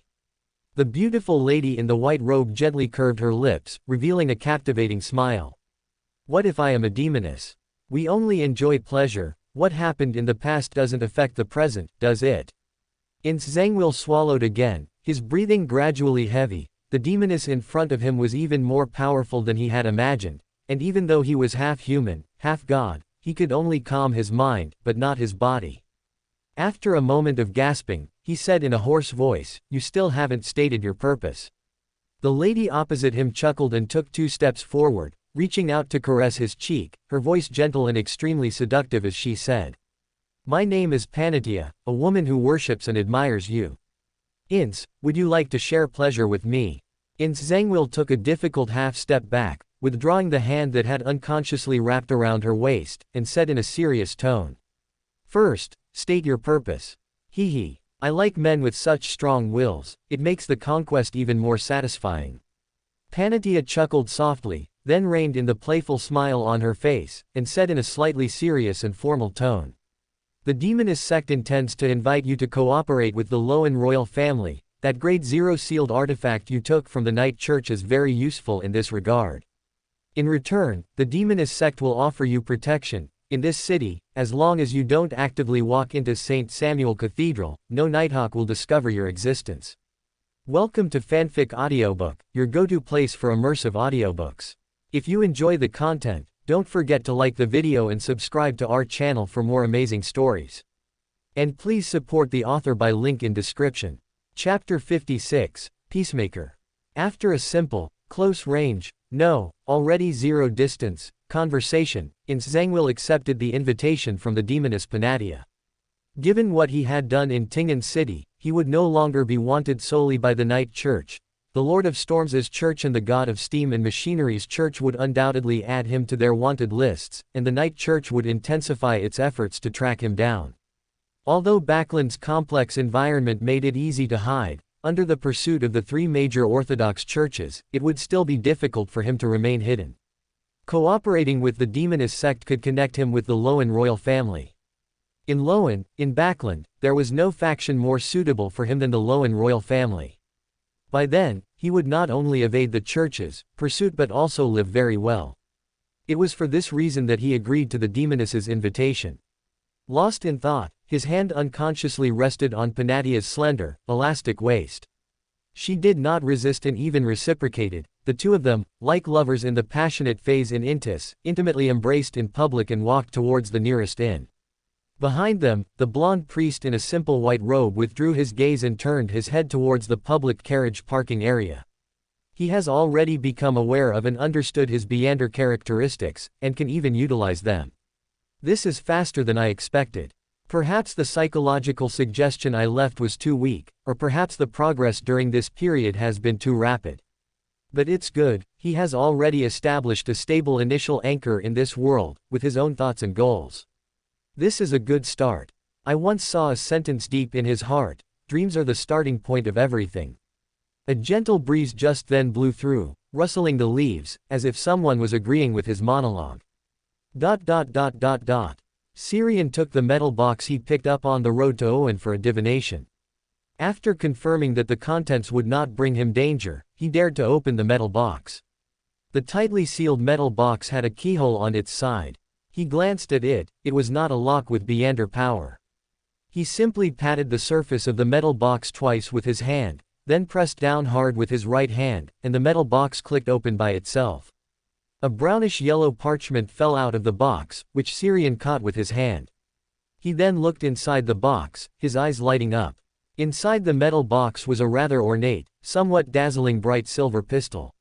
Several gemstones were inlaid around the barrel, intricately carved with strange patterns. It was so ornate it looked more like an expensive magic prop than a weapon for combat or a mystical item. Syrian gripped the gun handle, and an inexplicable surge of courage to conquer all enemies welled up in his heart. It wasn't just courage, there was also a tangible power. He felt like he could punch a cow to death. After he had adjusted slightly, he realized that was just an illusion. However, while he couldn't punch a cow to death, punching a strong adult male flying was not a problem. After examining the ornate silver pistol, which hardly looked like a weapon, he lowered his head to look at the parchment placed alongside the gun. It was written in Phosic, with each line neatly aligned as if printed. Syrian narrowly suspected that the person was afraid of revealing his ugly handwriting. Fortunately, Backland University's history department has a course on Old Phosic. After gaining some basics, I self-studied modern Phosic. Although face-to-face communication is difficult, understanding some books and documents is not a problem. He muttered softly, then settled down and read the contents of the parchment. My dearest, beloved Greta, I have forged those materials into a powerful weapon according to your request. To make it more comfortable for you to use, I even specially consumed some of my reserve materials to reshape its appearance. You will surely be satisfied. It is as ornate as a work of art, perfectly befitting your beauty, just like me. I intend to name it the Holy Silver Gun, but this is just my idea. Although this name is perfect, complete, and highlights its characteristics, I still want to respect your wishes, my dear Greta. It will automatically convert ordinary bullets loaded in the magazine into holy silver bullets with demon-breaking and purifying effects. However, this requires a certain amount of time and spirituality. The longer the time and the more spirituality consumed, the greater the power of the holy silver bullets. However, there is an upper limit. It can only reach the level between sequence 7 and sequence 6 at most. My dear Greta, I suggest you convert more holy silver bullets during peacetime, as battles always come unexpectedly. In addition to converting holy silver bullets, the holy silver gun also has two Beyonder abilities. One is Bullet Storm, which rapidly unleashes the bullets in the magazine for a short period, creating a small-scale, weakened version of Dawn Storm. The other is Mark of Dawn. Every bullet fired by the holy silver gun will form a mark of dawn upon hitting a target. This allows you to lock onto enemies, and when the marks of dawn accumulate to a certain extent, they will explode from the inside out, causing a large amount of damage. Unfortunately, the Mark of Dawn cannot be actively activated and is easily cleared. This is not because my craftsmanship is not exquisite enough, but due to material limitations, it can only be done to this extent. Oh, by the way, my dear Greta, this gun actually has a rather useless ability, which I call Silver Light Heavy Gun. It can condense a large amount of pure and sacred silver white dawn light on the gun body, at which point it will become a powerful melee weapon. But you know, it's just a convenient and ornate pistol, not suitable for smashing. The negative effect of the holy silver gun is that it makes the wielder mentally excited, full of courage, fearless, and averse to all conflicts, even a playful verbal argument. Believe me, Greta, this is by no means a positive effect.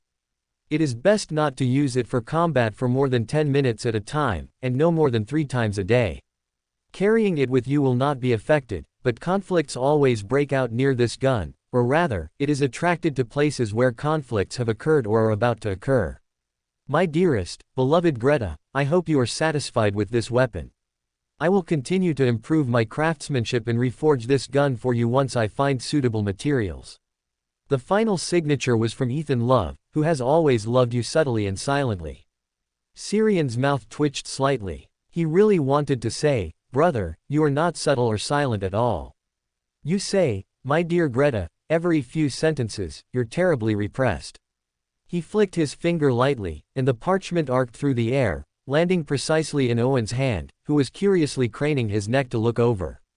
He then looked at the holy silver gun in his hand and carefully placed it back in the metal box.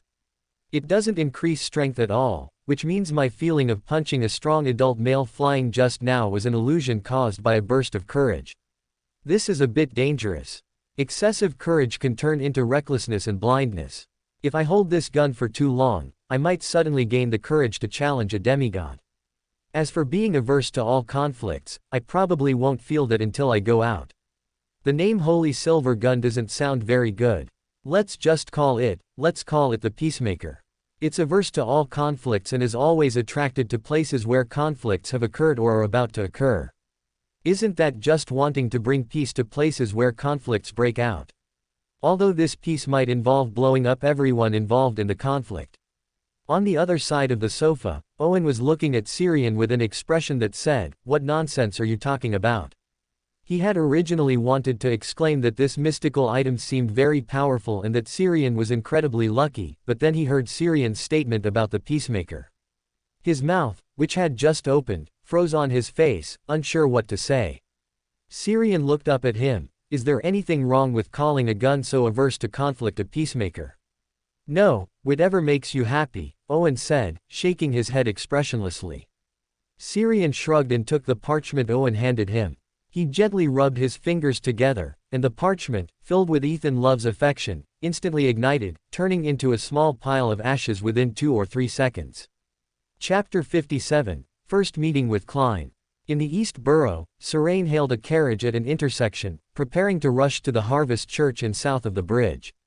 He had just attended a gathering called by the Wise Eye, Old Mister, but gained nothing. 5 or 6 days had passed since he finished digesting the Trickmaster potion, but he hadn't found a single clue about the meteor crystal, which was the last ingredient for his astrologer potion. Actually, he had an absolutely safe method, asking Adam or members of the Twilight Hermit Order for help, but he didn't have a direct way to contact Twilight Hermit Order members and didn't want to ask Adam for help. I should have asked for the contact information of Burroughs Hopkins, the Black Throne King, back then. Sigh, it's really hard being a wild Beander. After 2 sighs, he suddenly remembered something very important and quickly urged the coachman to change the route, going to the steam train station first, and then detouring back to south of the bridge. Originally, after his encounter with Ince Zangwill in 008, he was reluctant to approach that place again, but he suddenly thought of something. Counting the time, Klein should be arriving in Backland soon, and he planned to have a chance encounter. As for whether he would meet him, that was up to fate, he just suddenly had an inspiration to try it. Under his offer of extra money, the coachman readily agreed to his detour plan. He drove only to earn money. If someone was willing to pay, he would even be willing to drive around the entire Backland. ... Whoosh! A somewhat distant whistle echoed in the air. Serene pushed open the glass window of the carriage and looked thoughtfully at the steam train station outside. It seemed a steam train had just arrived not long ago, and a continuous stream of people carrying suitcases or bags emerged from the station, but he didn't see any striking targets among them. I think I was a bit too optimistic. Even if I saw him, I wouldn't be able to recognize someone I've never met in a crowd at first glance. He mumbled softly, a bit awkwardly, then his gaze suddenly froze. He saw a very striking target among the crowd emerging from the steam train station, seeing the dense gray fog that both existed and didn't exist. It was a young man in a formal tailcoat, with black hair and brown eyes, an ordinary appearance, deep contours, and the temperament of a scholar. He wore a semi-tall silk top hat and dragged an exaggerated leather suitcase behind him that was somewhat disproportionate to his build, steadily moving forward with the flow of people. On him, Serene saw endless gray fog, a dark green glowing door, and cocoons hanging in front of the door. For a brief moment, he felt as if he saw the pillars of the universe, the ruler of the world, saw all time and space, saw the changes of all things, and yet saw nothing at all, as if everything was just an error. Outside the steam train station, the young man dragging a large suitcase frowned slightly. He had just felt a faint, deep gaze, and at the same time, he sensed an anomaly from the space above the gray fog. Someone was peeking at me just now, and there was an anomaly in the space above the gray fog. He instinctively became vigilant, his gaze unconsciously searching his surroundings, but then he scoffed and shook his head. The The people around here should all be ordinary people. I can't possibly encounter a demigod or even an angel as soon as I arrive in Backland, can I? As thoughts floated, his gaze swept over a carriage slowly pulling away. Through the half-open window, a handsome young man with black hair and black eyes, and soft features, whom he felt very familiar with, was looking in his direction. No, he was looking at me. He knows me. This question flashed through his mind subconsciously, and then he saw the young man in the carriage nod at him, as if greeting him. He paused for a moment, then politely nodded back in return. It wasn't until the carriage disappeared from his sight that he belatedly remembered the source of the familiar feeling. He's Serene Gray, the one who prayed to me and even recited all the honorific names of the great existences he knew. Miss Justice's previous feedback from her investigation said he was very dangerous. The person she commissioned for the investigation seemed to see something incredibly terrifying the moment they saw him face to face, then immediately fled in terror, and continued to have nightmares for several days afterward. Because of this, the person who accepted Miss Justice's commission went to church to pray every day. His specific abilities are unknown, but it's clear he can hide himself in mirrors and silently take things from other people's hands. Perhaps he also has excellent perception abilities. Silently taking things from other people's hands is somewhat similar to 2-105, Vessel Thief. As for hiding in mirrors, currently, all I know is the demoness's mirror magic, but even they can't enter mirrors themselves. Either he belongs to a Beyonder pathway I don't know, or the abilities he displayed rely on a sealed artifact. Should I pull him above the gray fog and ask?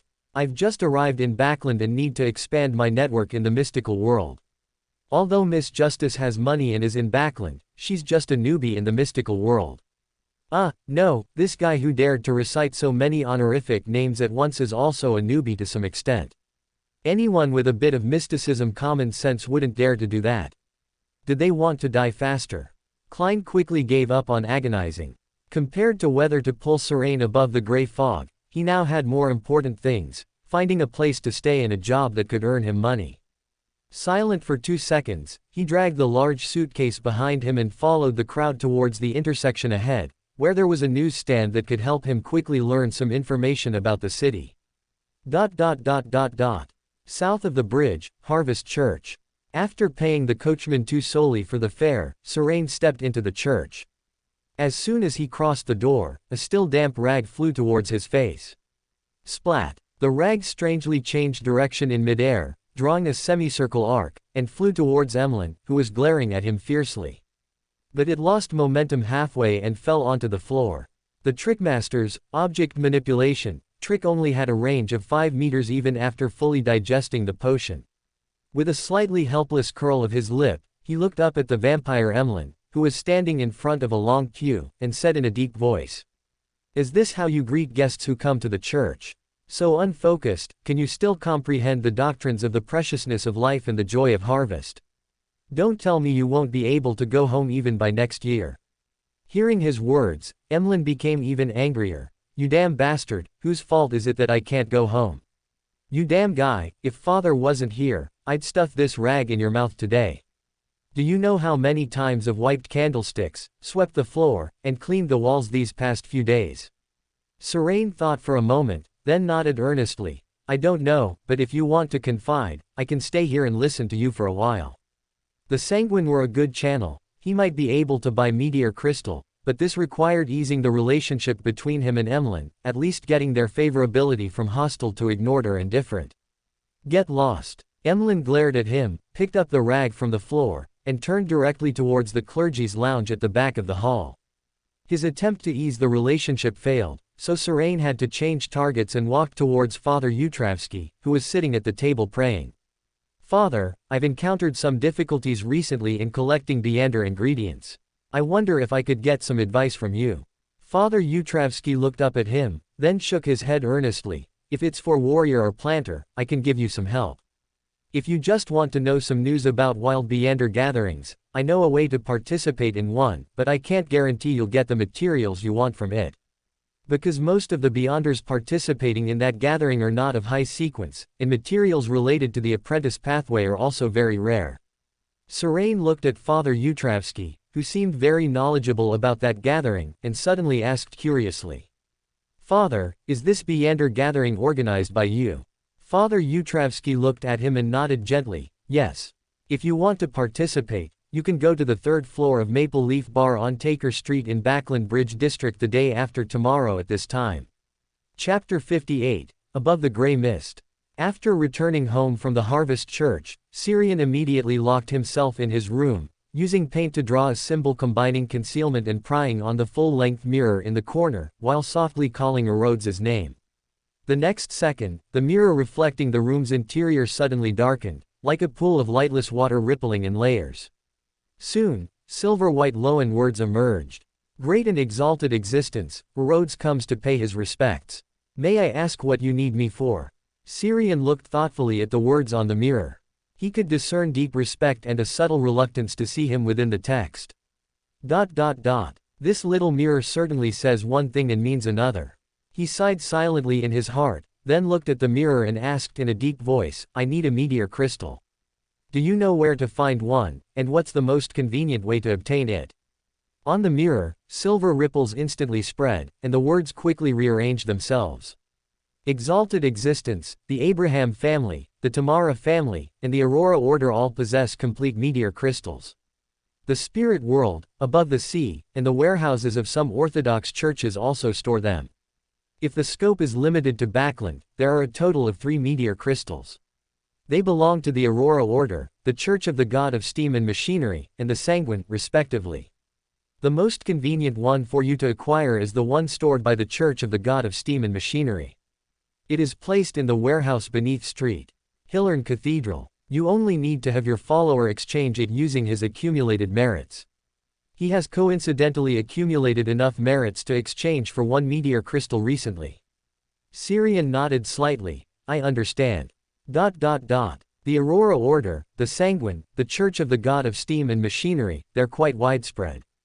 It was indeed the right decision to look for Emlyn earlier, but unfortunately, he wasn't willing to help me, he didn't even want to listen to me. Can I only have house exchange for the meteor crystal from the Church of the God of Steam and Machinery? I'll go to the Harvest Church again tomorrow. If Emlyn refuses, then I'll have house exchange for the Steam Church's one. After making his decision, he then looked at the newly appearing words on the mirror, a question from Rhodes based on the principle of reciprocity.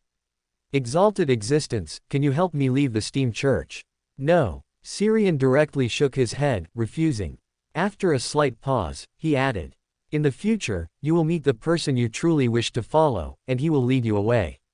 On the dark mirror, ripples spread in circles, and silver-white words formed and dissipated repeatedly. After a moment, it finally condensed into a complete sentence. The person I truly wish to follow. Exalted existence, do you have any more questions? We can do another Q&A, no, you can ask 2 questions. Syrian, adhering to the principle of not spoiling, wanted to decline Rhodes's invitation to ask questions, but as the words came to his lips, he suddenly changed his mind. I previously found a mystical item and roughly understood its Beander effects and negative impacts. Do you think there's anything else I should be aware of? After a ripple on the mirror, exaggerated silver words appeared. I think it's best not to let its original owner, no, its previous owner, know that you found it. Additionally, it's best not to use it for extended periods in combat. Although its side effects are negligible for you, the negative impact of attracting conflict is on a destiny level. If you're not careful, battles could become increasingly intense. Other than that, it's a good weapon, especially when facing evil and corrupted entities. Exalted existence, do you have a second question? As expected of a sealed artifact with full subjective initiative, it can even use this method to circumvent its own instincts. After a brief sigh, Syrian pondered for a moment and chose a question he needed an answer to, but wasn't urgent. Do you know where to obtain a complete Asman's brain and a cursed item from an ancient vengeful spirit, suitable for my current identity? On the deep mirror, Rhodes seemed to have prepared the answer in advance, providing it almost simultaneously with Syrian finishing his question. The former can be obtained through the Abraham family, or you can ask me for the coordinates of an Asman hiding near Backland. For the latter, Backland's Night Church has one, or there's an underground ruin near Backland, and an ancient forest in the suburbs, both of which contain ancient vengeful spirits.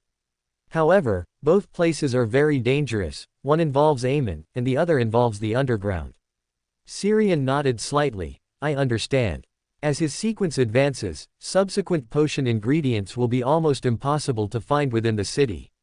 Once he becomes a scribe, whether to digest the potion or to find ingredients for the next sequence, he must leave Backland. As thoughts flickered, he saw silver words, tinged with a cautious feeling, appear on the mirror before him. Benevolent and exalted existence, can you tell me who the person I truly wish to follow is?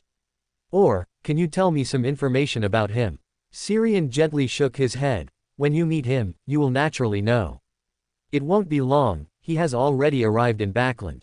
All right. A line of words filled with deep disappointment appeared on the mirror, then it politely bid him farewell. After Erodes left, Syrian looked at the now normal full-length mirror and suddenly raised a hand to pat his head. He had forgotten to ask Erodes to pass a message, he still couldn't contact House proactively. Never mind. If I need to, I'll find it again after going to the Harvest Church tomorrow. Anyway, this little mirror is quite idle, it definitely won't refuse to be bothered by me a few more times. As he murmured, a dense gray fog suddenly surged before his eyes. Before he could react, an invisible pulling force appeared, seemingly wanting to pull his spirit out of his body and to an infinitely high place. He frowned slightly, and his body's instinct subconsciously resisted the pulling force. No, wouldn't that be writing, I have a problem, all over my face. Realizing this, Syrian immediately suppressed his instincts, allowing his spirit to ascend with the pulling force surging from the gray fog.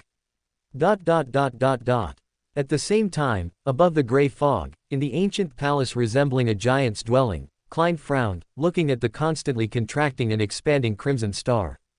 His attempt to pull someone above the gray fog had been resisted, though only for a very brief moment. He hesitated whether to continue pulling the other party to this space above the gray fog, but he quickly stopped hesitating because the other party had already appeared before him. Syrian felt as if he had only been in a daze for a moment, then he appeared inside an ancient palace where infinite gray fog gathered. Before he could even look around, he was subjected to a huge repulsion, as if the entire palace, every wisp of gray-white mist, was repelling him, wanting to push him away from there. The surrounding gray fog surged wildly, stirring up exaggerated waves. Each wave seemed to want to shatter his spirit, to completely drive him away from here. What was even more unbearable was that he felt his soul was suppressed here, as if a weakening effect had been applied, leaving him without even the strength to lift his hand. What the hell? Does it have to be so rough, pulling one moment and kicking the next? Am I a football? He complained, somewhat speechless and unwilling, as he watched crimson light rise from his body. Then, 1 second, 2 seconds.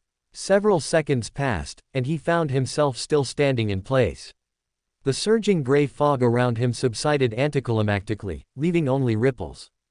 At the same time, he felt the weakness clinging to him disappear. He finally had the extra energy to look around.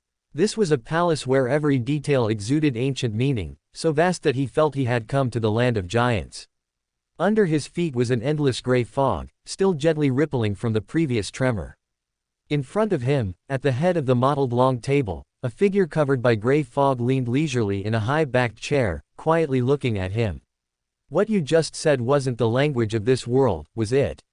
Chapter 59, The Only Achievement Achieved. Serene Gray was stunned for a moment before realizing that his urgent outburst had been in Chinese. So, this is why I wasn't thrown off Saphira Castle. Why do I suddenly feel a bit fortunate? Collecting his thoughts, he looked at the figure at the head of the mottled long table and nodded slightly. Something like that. Klein's expression, shrouded in gray fog, froze a little.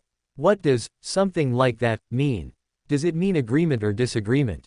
As expected of someone who has already seen a hidden existence, this guy seems a bit difficult to fool. His reaction is completely different from when Miss Justice and Mr. Hanged Man first met me. After a pause, he raised his hand and lightly tapped the edge of the table in front of him, maintaining the fool's leisurely posture. His voice sounded casual and free, yet carried an undeniable authority. Where did you learn this language? My hometown. Serene Gray paused before completing his sentence. For a moment, he was awed by Klein's performance. It truly resembled a great existence acting on a whim. Hometown. Is he a transmigrator like me? At the head of the mottled long table, the fool Klein's hand on the armrest unconsciously tightened, and his breathing quickened. This was perhaps the closest he had been to a fellow countryman, aside from Emperor Rosel's diary. Taking a deep breath, he suppressed his excitement and asked with an unruffled demeanor, "Do you know Rosel?" Serene Gray nodded slightly. "I know a bit. Son of Steam, former governor of the Intis Republic, and also the greatest inventor, pioneer of the safe shipping lanes in the raging sea." At the head of the high-backed chair, Klein, shrouded in gray fog, almost reached out to rub his forehead. Such an official statement. Is he cautious and doesn't dare to reveal his identity as a transmigrator? Never mind, caution is a good thing. I also never thought of revealing myself to him. Thinking this, he leaned back leisurely against the chair, one hand tapping the edge of the table.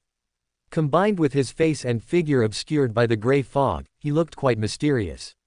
Below, Serene Gray was a bit lost in thought. Is this an innate talent for acting? Or is it influenced and enhanced by Saphira Castle? As he pondered, he heard the fool at the top of the mottled long table speak as if to himself. "I heard your prayer earlier, but Adam responded a step faster than me, or rather, he was faster than anyone. Can you tell me where you learned my honorific name? It shouldn't have been widely spread yet." So when Adam appeared, the fool was lurking on Saphira Castle. And the other few, they shouldn't be that idle. There are so many believers of true gods, not responding is common. After a brief digression, he controlled his expression, glanced somewhat awkwardly at the figure at the top of the mottled long table, then quickly lowered his head, not letting his expression fall into the other party's eyes, and then said, "That came from the revelation of a great existence. I wasn't sure at first if it would be answered, but my situation was a bit urgent at the time, so I recited all the honorific names and titles I could remember." A very bold attempt at survival. The fool at the head praised without much emotion, then continued to ask, "Which great existence gave you the revelation?" Serene Gray hesitated for half a second. He originally wanted to blame Adam, but then he remembered that the fool was peeking at the time, and he only called Adam's name last, which was out of order. So, he had to choose another scapegoat. He calls himself, from the unknowable sublime, the door above dimensions, the embodiment of art and fantasy. He used the most common lowness, and paused after each phrase. This was the caution every Beander should have in the mystical world. At the head of the mottled long table, Klein, whose body was covered by gray fog, couldn't help but frown. An unknown hidden existence I've never heard of. Why would he know the honorific name I casually made up? Did Miss Justice or Mr. Hanged Man leak information at some point I didn't even know about? It shouldn't be. Otherwise, he could have just tested me through them. So, did he foresee this scene in the River of Fate long ago? He wants to contact me or test me through Serene Gray. But some unexpected events happened in between, and he first contacted another hidden existence named Adam. To some extent, this fellow countryman could also be considered a darling of an evil god, being able to face so many hidden existences and still be alive and well.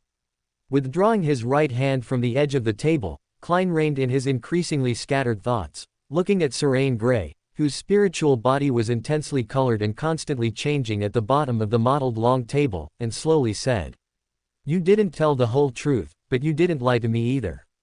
Below the mottled long table, Serene Gray's heart skipped a few beats due to Klein's dramatic pause. He forgot, he could use spirit vision to peek at others here at will. Taking a deep breath, he bowed to the fool above, apologizing sincerely, "I'm sorry, I cannot directly speak about information concerning other great existences." Cannot speak directly, which means he can speak indirectly. The fool Klein chuckled, his gaze sweeping over Serene Gray, finding him quite perceptive. After a pause, he spoke according to his original idea, "You can call me Mr. Fool. There will be a regular Beander gathering here. I am their witness. Since you can come here, you also have the qualification to join. Of course, you can also refuse." Hiss, it's Mr. Fool who is actively inviting. This is a treatment no one else has received, achieving a unique accomplishment. As thoughts flickered, Serene Gray eagerly spoke. "My name is Serene Gray, Honorable Mr. Fool, I am willing to join the gathering here." At the head of the mottled long table, the fool Klein nodded slightly, then raised his hand and materialized a series of tarot cards in front of Serene Gray. They used tarot cards as their code names. I have removed the chosen ones. You can pick one from these as your code name. Serene Gray looked at the floating tarot cards in front of him and suddenly fell into a dilemma. His indecisiveness kicked in. He thought the world was good, but the magician also suited his current pathway, and the hermit sounded like a mysterious big shot. Seeing Serene Gray's prolonged indecision, Klein timely reminded him, "You can follow your heart."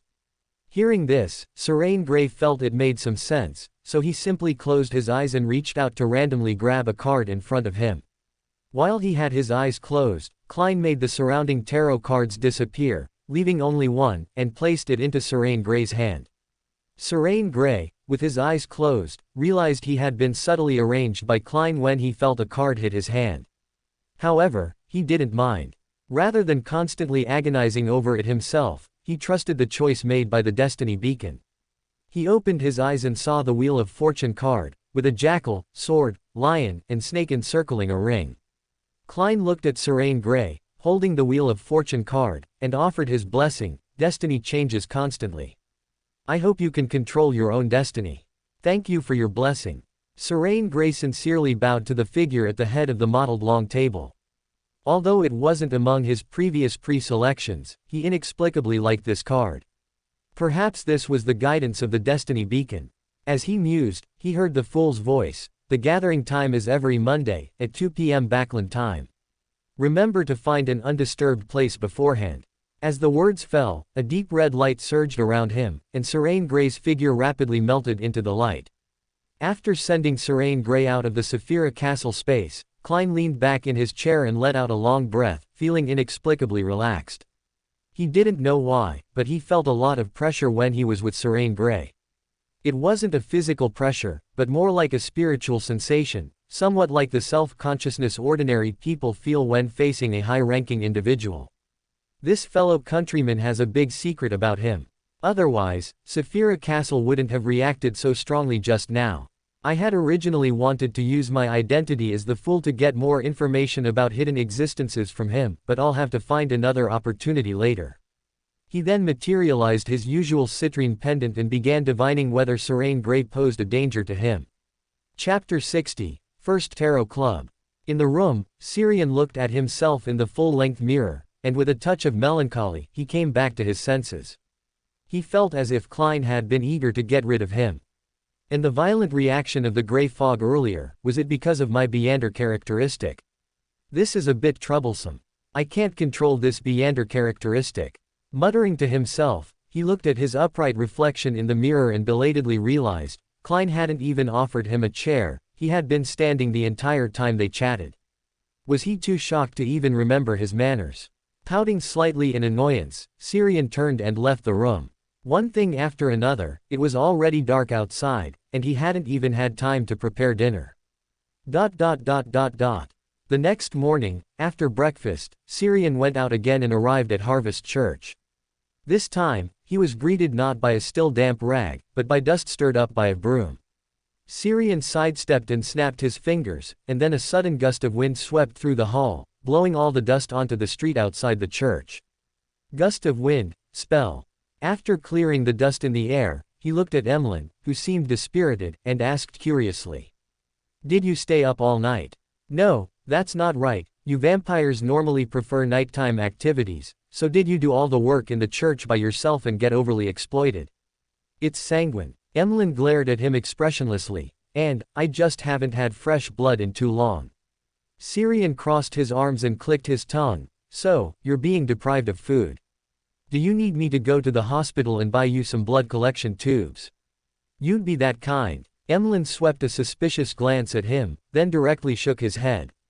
No need, the blood in the hospital is from the old, weak, and sick, it doesn't taste good at all, and it doesn't contain much spirituality. Upon hearing this, Syrian immediately suggested, perhaps I can help you find some blood rich in spirituality. Emlyn immediately looked at him warily, even taking 2 steps back. What conspiracy are you plotting? Oh, Father Utravsky said yesterday that you wanted to buy Beander materials from him. Are you eyeing the Sanguine's channels? Hey, Dream on, there's no way I'm helping you, unless.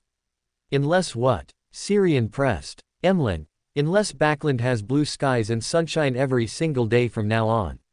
Syrian, blue skies are impossible, being perpetually shrouded in fog is highly likely. He pestered Emlyn for a while longer, but every suggestion was met with a refusal, and eventually, Emlyn simply hid in the clergy lounge at the back of the hall. Sigh, if only I had known I shouldn't have offended him so badly.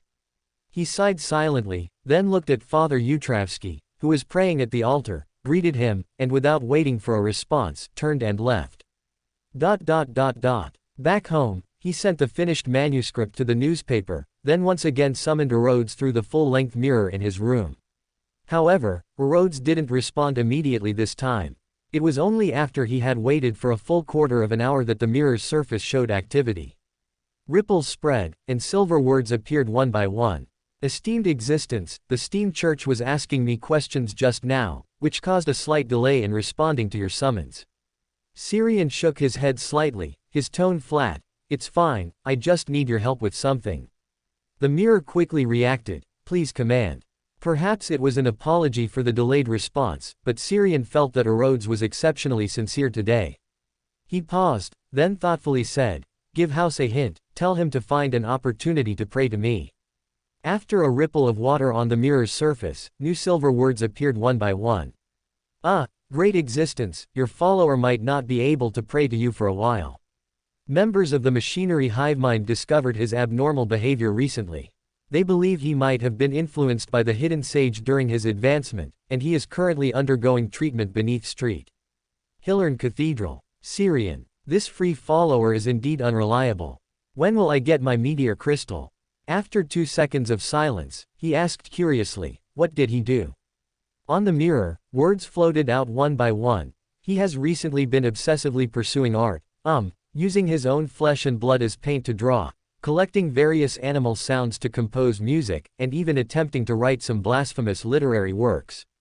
He claims this is a pursuit of elegant art, a search for an inspiration that transcends the mundane.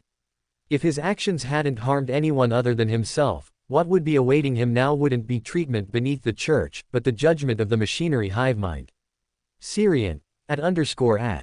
When people are speechless, they really are speechless. Is his pursuit of elegant art because of my honorific name, or the pollution he suffered when he used mystical gaze to look at me before? My meteor crystal, I can only try to figure something out at the tarot club this afternoon, preferably finding someone to help me trick Emlyn. After a moment of wandering thoughts, he dismissed Rhodes and raised a hand to wipe away the mysterious symbols on the mirror's surface. He then stayed in his room until close to 3 in the afternoon, quickly closing the doors and windows, drawing the curtains, and then finding a comfortable position to lie down on the bed. At 3 o'clock, the wall clock chimed precisely. But Syrian didn't hear it. Before the clock's chimes rang out, a dense gray fog had already enveloped his vision. He suppressed his instinctive resistance, and with a slight daze, his figure appeared within the magnificent and ancient palace above the gray fog. At the head of the mottled long table, the fool, Klein, calmly scanned each blurred figure below, his gaze lingering slightly when it met Syrian. This space above the gray fog still instinctively repels him. Even with my suppression, my previous divination showed that he wouldn't bring me danger. So, is it the secret on him and this space above the gray fog that are repelling each other? The fact that they can repel each other at least indicates that the secret on him and this space above the gray fog are things of the same level. Not simple. Does every transmigrator come with a cheat code? As he pondered, he saw Mr. Hanged Man make a gesture before Justice could stand up to greet him, and he spoke first. Respected Mr. Fool, I have obtained 19 pages of Rosal's diary this time. Here, I must thank you for sending your dependents to help me eliminate Kilangos. These diaries are the reward I owe you. Syrian glanced at Mr. Hanged Man, who spoke first, then looked at Miss Justice on the opposite side. This isn't the process I expected, bad review. He paused, feeling a subtle gaze fall upon him, coming from the very head of the mottled long table, from Mr. Fool. He looked back at the other party with a somewhat bewildered expression. He knew the other party probably wanted to see his reaction to the fool collecting Rosal's diary, but he couldn't feign surprise or suspicion here, so he could only look back with a resigned expression. His performance was limited to his expression, which for Klein, who always had his spirit vision active and could observe emotions, was full of flaws. The fool, Klein, withdrew his gaze with some confusion and smiled indifferently at Hanged Man Alger. This is the principle of equivalent exchange. Receiving Mr. Fool's reply, Hanged Man Alger lowered his head and said humbly, "My current memory limit is 6 pages of the diary. Please allow me to give them to you in several installments." "No problem." The fool, Klein, nodded gently. Then, with his help, Hanged Man Alger materialized the 6 pages of the diary he had memorized. While Mr. Fool was reading, the others were also lost in their own thoughts, some curious, some pensive. Syrian, sitting upright in the high-backed chair, discovered a somewhat awkward problem. He seemed to have been ignored by these people. Chapter 61. A bumpy transaction. Fool, Klein put down the 6 pages of Rosel's diary he held, his right index finger lightly tapping the edge of the bronze-long table, his gaze sweeping over the members on both sides. It wasn't until he saw Syrian, whose expression seemed a bit awkward, that he belatedly realized he had ignored this new member, who was very likely a fellow countryman. It must be the repulsion of the gray fog affecting me, which caused me to overlook him. Finding a random excuse for himself, he withdrew his right hand, crossed his arms over his chest, and said calmly to the crowd, "Today, a new member has joined, Mr. Wheel of Fortune. Also, the Rosel's diary just now mentioned some simple common knowledge that I don't seem to have told you yet." Feeling the gazes from in front and to his side, Syrian straightened his body. If it weren't for the inappropriate occasion, he really wanted to say, "Have you finally noticed me, you're little transparent?" If he continued to be ignored, he would start to suspect that Klein had used the power of Saphira Castle to conceal him. On his opposite side, Justice Audrey, wearing a magnificent and elaborate long dress that obscured her face, belatedly reacted and took the opportunity to observe this new member.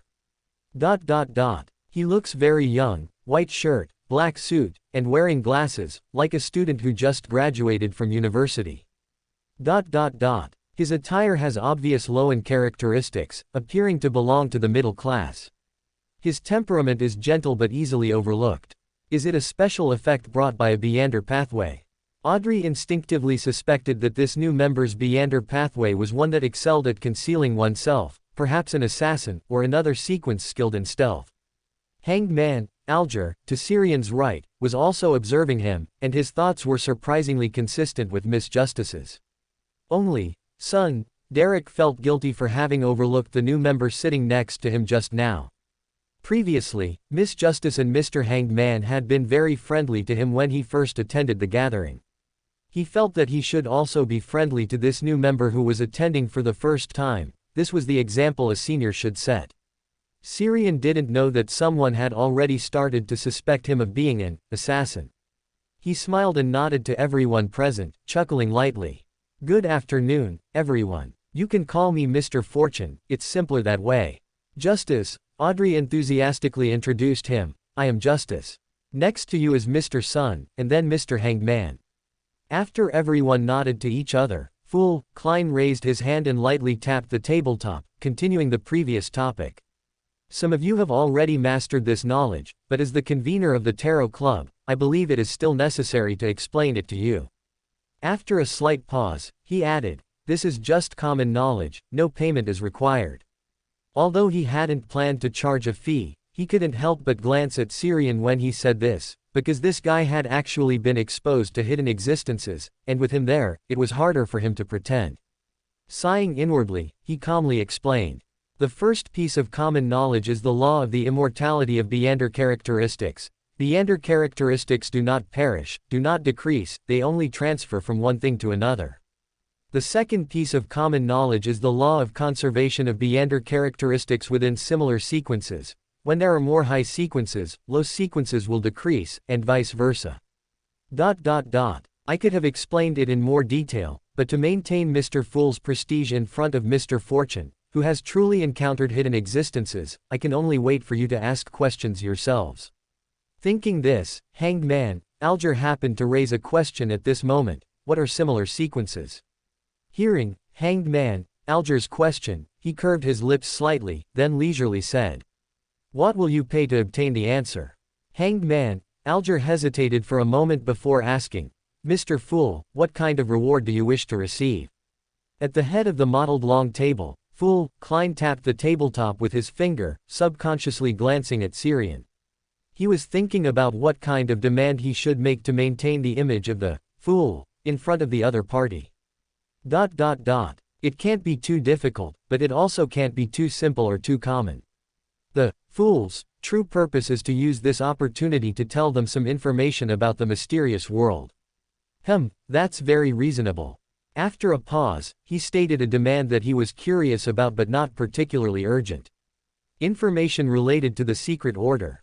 Secret order. Hanged man, Alger repeated in a low voice. The information about secret organizations he had once shared with Miss Justice included the secret order, but this was clearly not what Mr. Fool needed. What could be exchanged with Mr. Fool as a reward must be more detailed, more in-depth information, or even secrets. His gaze swept over the three other members besides himself, primarily Syrian. He felt that this new member might know information about the secret order. But unfortunately, Syrian did not respond to his gaze, sitting in his seat with a lack of interest, seemingly not very interested in this topic.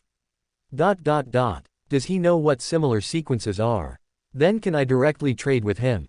No, I can't. Mr. Fool has already stated his demand, so no matter if there are other options, I must respond. As thoughts floated through his mind, he lightly pursed his lips and carefully chose his words. I will accept this commission and collect and investigate matters related to the secret order for you. Can you pay this reward in advance? At the head of the table, Fool, Klein, leaning back in his chair, nodded lightly. Yes. If the information you collect exceeds the value of the answer, I will provide additional compensation.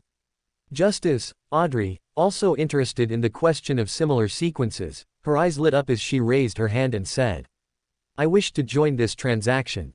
You may. Fool, Klein nodded leisurely, appearing indifferent to these minor matters. Immediately after, son, Derek, sitting next to Syrian, also raised his hand and said, I am willing to exchange my accumulated compensation for the answer. Then Syrian noticed that everyone's eyes were subtly glancing at him.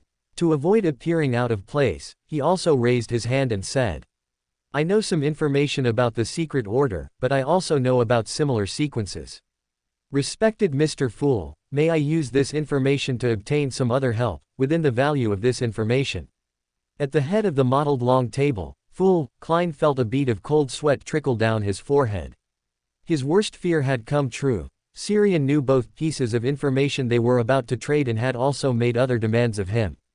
But to maintain his image as the fool, he could only nod with a forced smile. You may. You can also trade directly with each other, it doesn't necessarily have to be through me.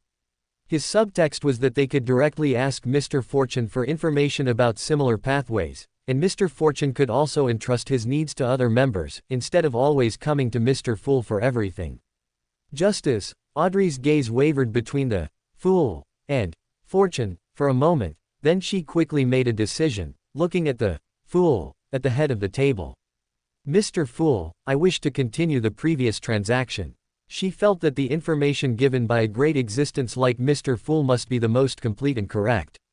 Hanged man, Alger and son, Derek also made the same decision due to their respective thoughts. You may. Fool, Klein nodded lightly. However, as he spoke, his gaze swept over Syrian, afraid that this guy might later use information about the secret order to propose a demand that he, the fool, couldn't fulfill.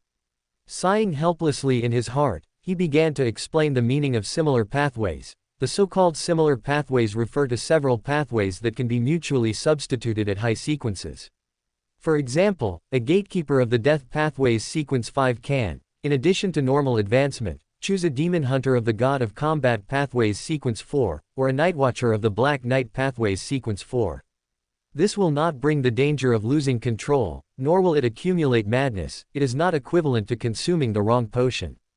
Chapter 62, the third law of extraordinary characteristics. Meander pathways can be exchanged. Both Justice Audrey, a newcomer to the mystical world, and the seasoned hanged man Alger, expressed surprise at this information. After her initial surprise, Justice Audrey was mostly delighted. This meant she still had the opportunity to choose a meander pathway in the future. The hanged man Alger was simply surprised by the information itself and, through it, understood some past doubts he had experienced. Son Derek and Syrian sat there with calm expressions, not reacting much to the news. One already knew, and the other had never considered changing pathways, as only the sun could illuminate the darkness of the City of Silver. After a brief silence, Justice Audrey suddenly raised her hand and, feigning reserve, asked, "Mr. Fool, I want to know which pathways the spectator pathway can be exchanged with at higher sequences. I can pay a reward for the answer to this question. How many gold pounds do you think would be appropriate? I think, your dependents might need some operating funds." Justice Audrey's voice grew softer and softer until she couldn't continue. Syrian's eyes lit up, and he turned to look at the head of the mottled long table. He felt that Mr. Fool must have been tempted. After all, it was gold pounds. Unfortunately, his gaze, which could see the truth, could not penetrate the gray fog, which was essentially a historical mist, and he could not see Mr. Fool Klein's current expression. A bit of a shame. He sighed inwardly, then turned to look at Miss Justice across from him. Mr. Fool had to maintain the dignity of a mysterious existence, but he didn't. He didn't mind making some money from Miss Justice. To his expectation, Mr. Fool Klein refused Justice Audrey's question. "Once the Secret Order's intelligence gathering is sufficient, we will proceed with this transaction." "All right." Justice Audrey nodded, neither surprised nor disappointed. Seeing this, Syrian raised his hand and spoke in Miss Justice's direction.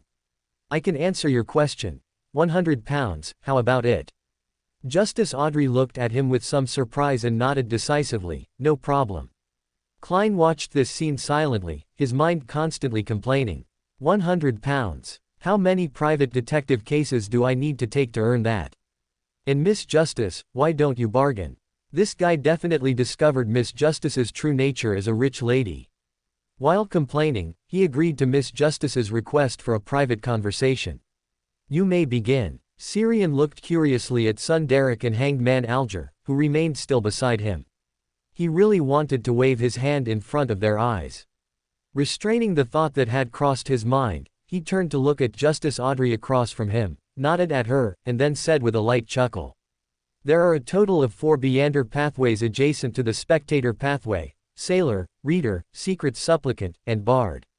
After sequence 5, you can not only choose your original pathway to become a manipulator, but you can also advance towards Unshadowed, Prophet, Cataclysmic Enterer, or Black Knight.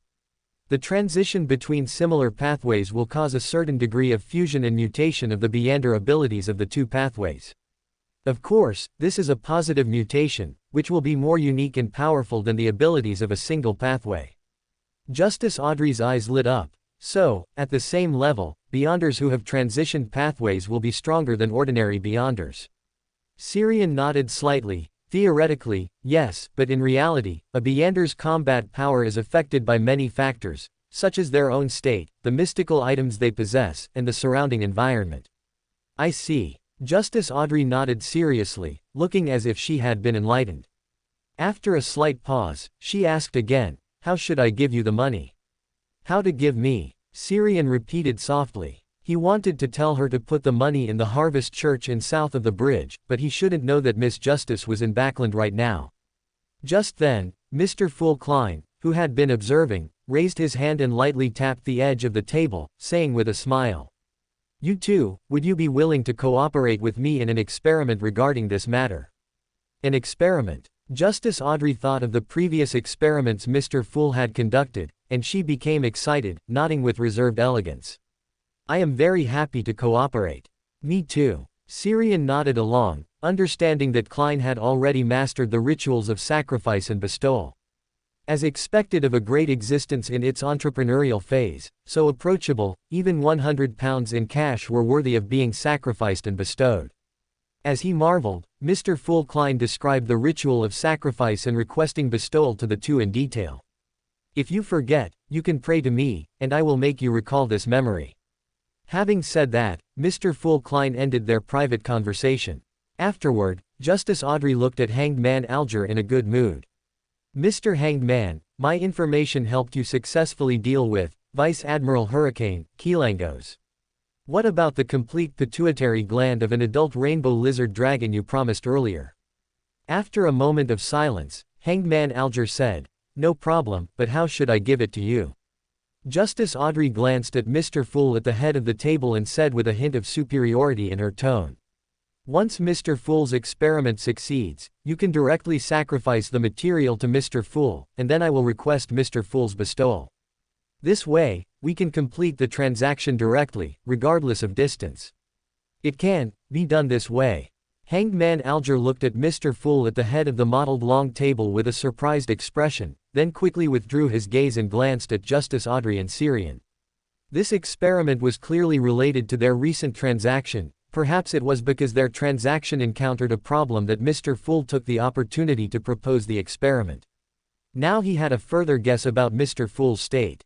Perhaps Mr. Fool was suffering from restrictions or even a seal, and could only gradually test, little by little, his influence on reality through his dependence. He remained vigilant about this but also inevitably felt excited. A great existence in the midst of recovery represented an opportunity to ascend to a high position. Seeing everyone fall silent, Syrian raised his hand and looked at Mr. Fool at the head of the table, saying, Respected Mr. Fool, may I exchange some information about the secret order for a favor from you? I only need your dependents in Backland to help me with a small matter. How does he know I have a dependence in Backland? Mr. Fool Klein looked at Syrian hesitantly. Although he really wanted to refuse, for the sake of his image as the fool, he could only nod helplessly. You may. Seeing Klein nod, Syrian immediately divulged the information he knew about the secret order.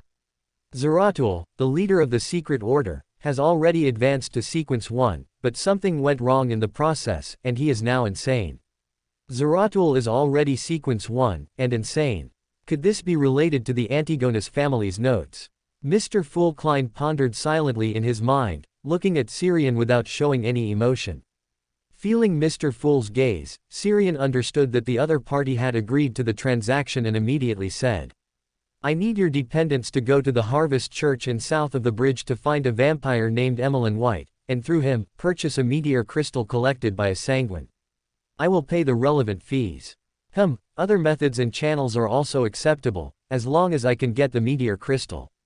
However, as far as I know, there are only 3 meteor crystals in Backland, held by the Aurora Order, the God of Steam and Machinery Church, and the Sanguine. After a pause, he scanned Justice Audrey and Hanged Man Alger with his gaze, adding, If you have any clues about meteor crystals, or can provide assistance, you can also trade with me. My reward is the 3rd Beander characteristic law that Mr. Fool did not mention just now. There's a 3rd Beander characteristic law.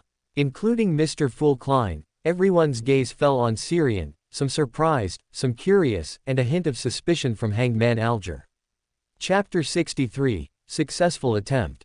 There's also a 3rd Beander characteristic law. Justice Audrey quietly voiced everyone's question. You could say so. Syrian nodded slightly. Actually, it's a supplement to the 2 Beander characteristic laws Mr. Fool mentioned. To some extent, calling it the 3rd Beander characteristic law isn't a big problem. So that's how it is.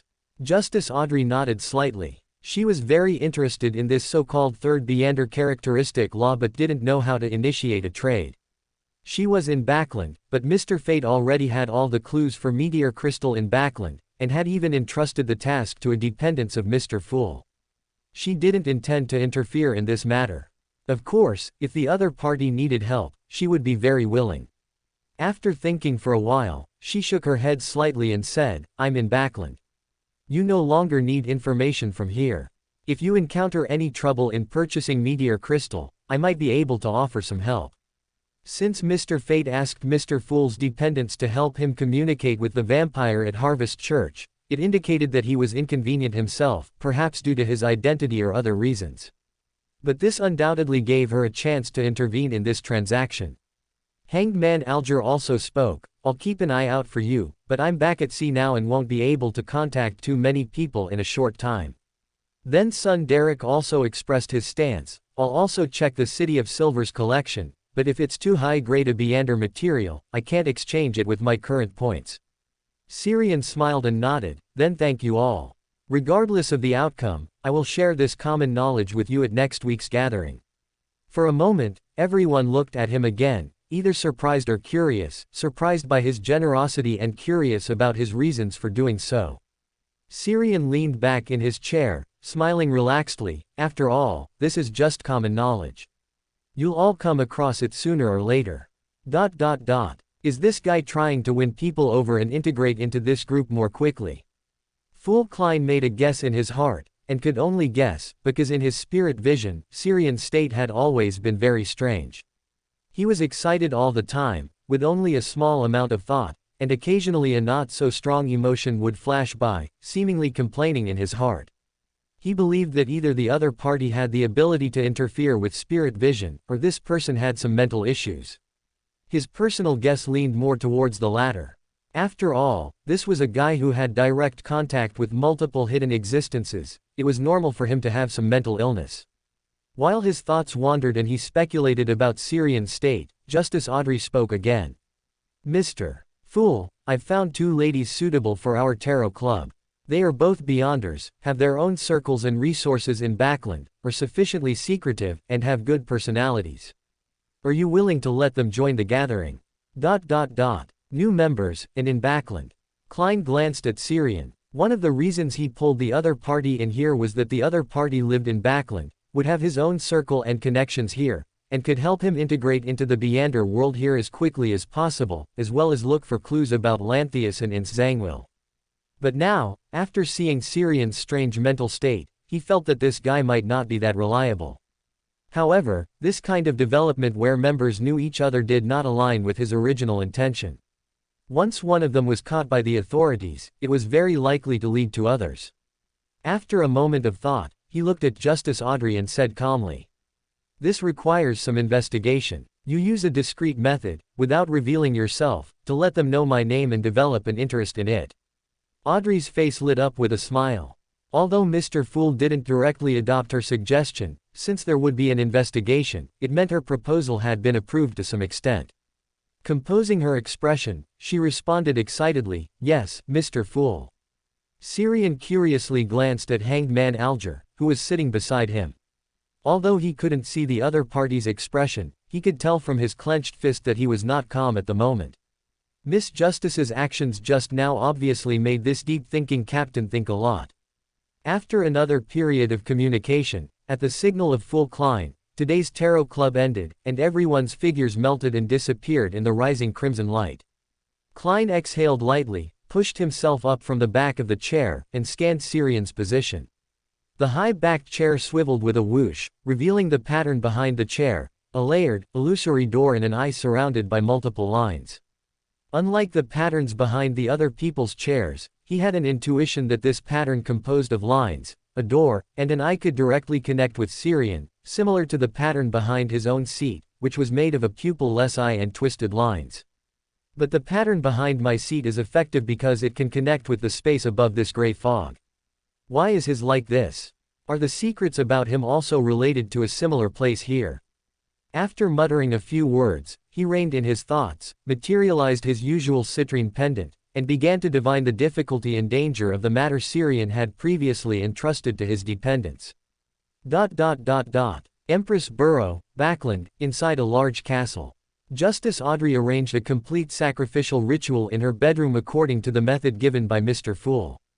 With the ritual arranged, she stepped back, took a deep breath, suppressed her excitement, lowered her head, and recited passages of ancient Hermes as described by Mr. Fool. The fool who does not belong to this era, you are the mysterious ruler above the gray fog, you are the yellow-black king who controls good luck. Your loyal servant implores your gaze, implores you to accept his offering, implores you to open the door to the kingdom. As the incantation was recited, a violent whirlwind surged in the room, bringing with it the vibrations of natural power. The howling, swirling wind lashed against her body, and Audrey couldn't help but frown. The places where the wind struck her felt like they were being cut by small knives, constantly producing pain. If she hadn't already been a Beander, with her body strengthened to a certain extent, she suspected she would have been covered in blood by the wind stirred up by this ritual. Gritting her teeth, she endured the pain and sprinkled the prepared spiritual materials into the wind. Whoosh! The swirling gale grew fiercer, but it no longer stung her skin as before. Instead, it was dyed with two colors, silvery white and pitch black, distinct yet intertwined. Whoosh! The candle flame placed in the center of the ritual suddenly expanded, engulfing the wind that had been dyed silvery white and pitch black, and then tore out an illusory door inscribed with many strange symbols from within. Creak! With a sound that wasn't quite real, the illusory door slowly opened. Well done! Accompanying the opening of the door, the fool's voice also echoed in her ears. Audrey suppressed her excitement, keeping her head bowed, but her gaze couldn't help but peek upwards, while also responding. It is my honor. She placed the prepared £100 in cash in front of the illusory door. An invisible suction force suddenly came, and the neatly stacked banknotes were sucked one by one into the illusory door. Then the illusory door slowly closed and disappeared from sight. The violently swirling wind in the room also vanished, and the expanding, flickering candle flame returned to normal. Only the scattered furnishings in the room indicated that it had not been peaceful before.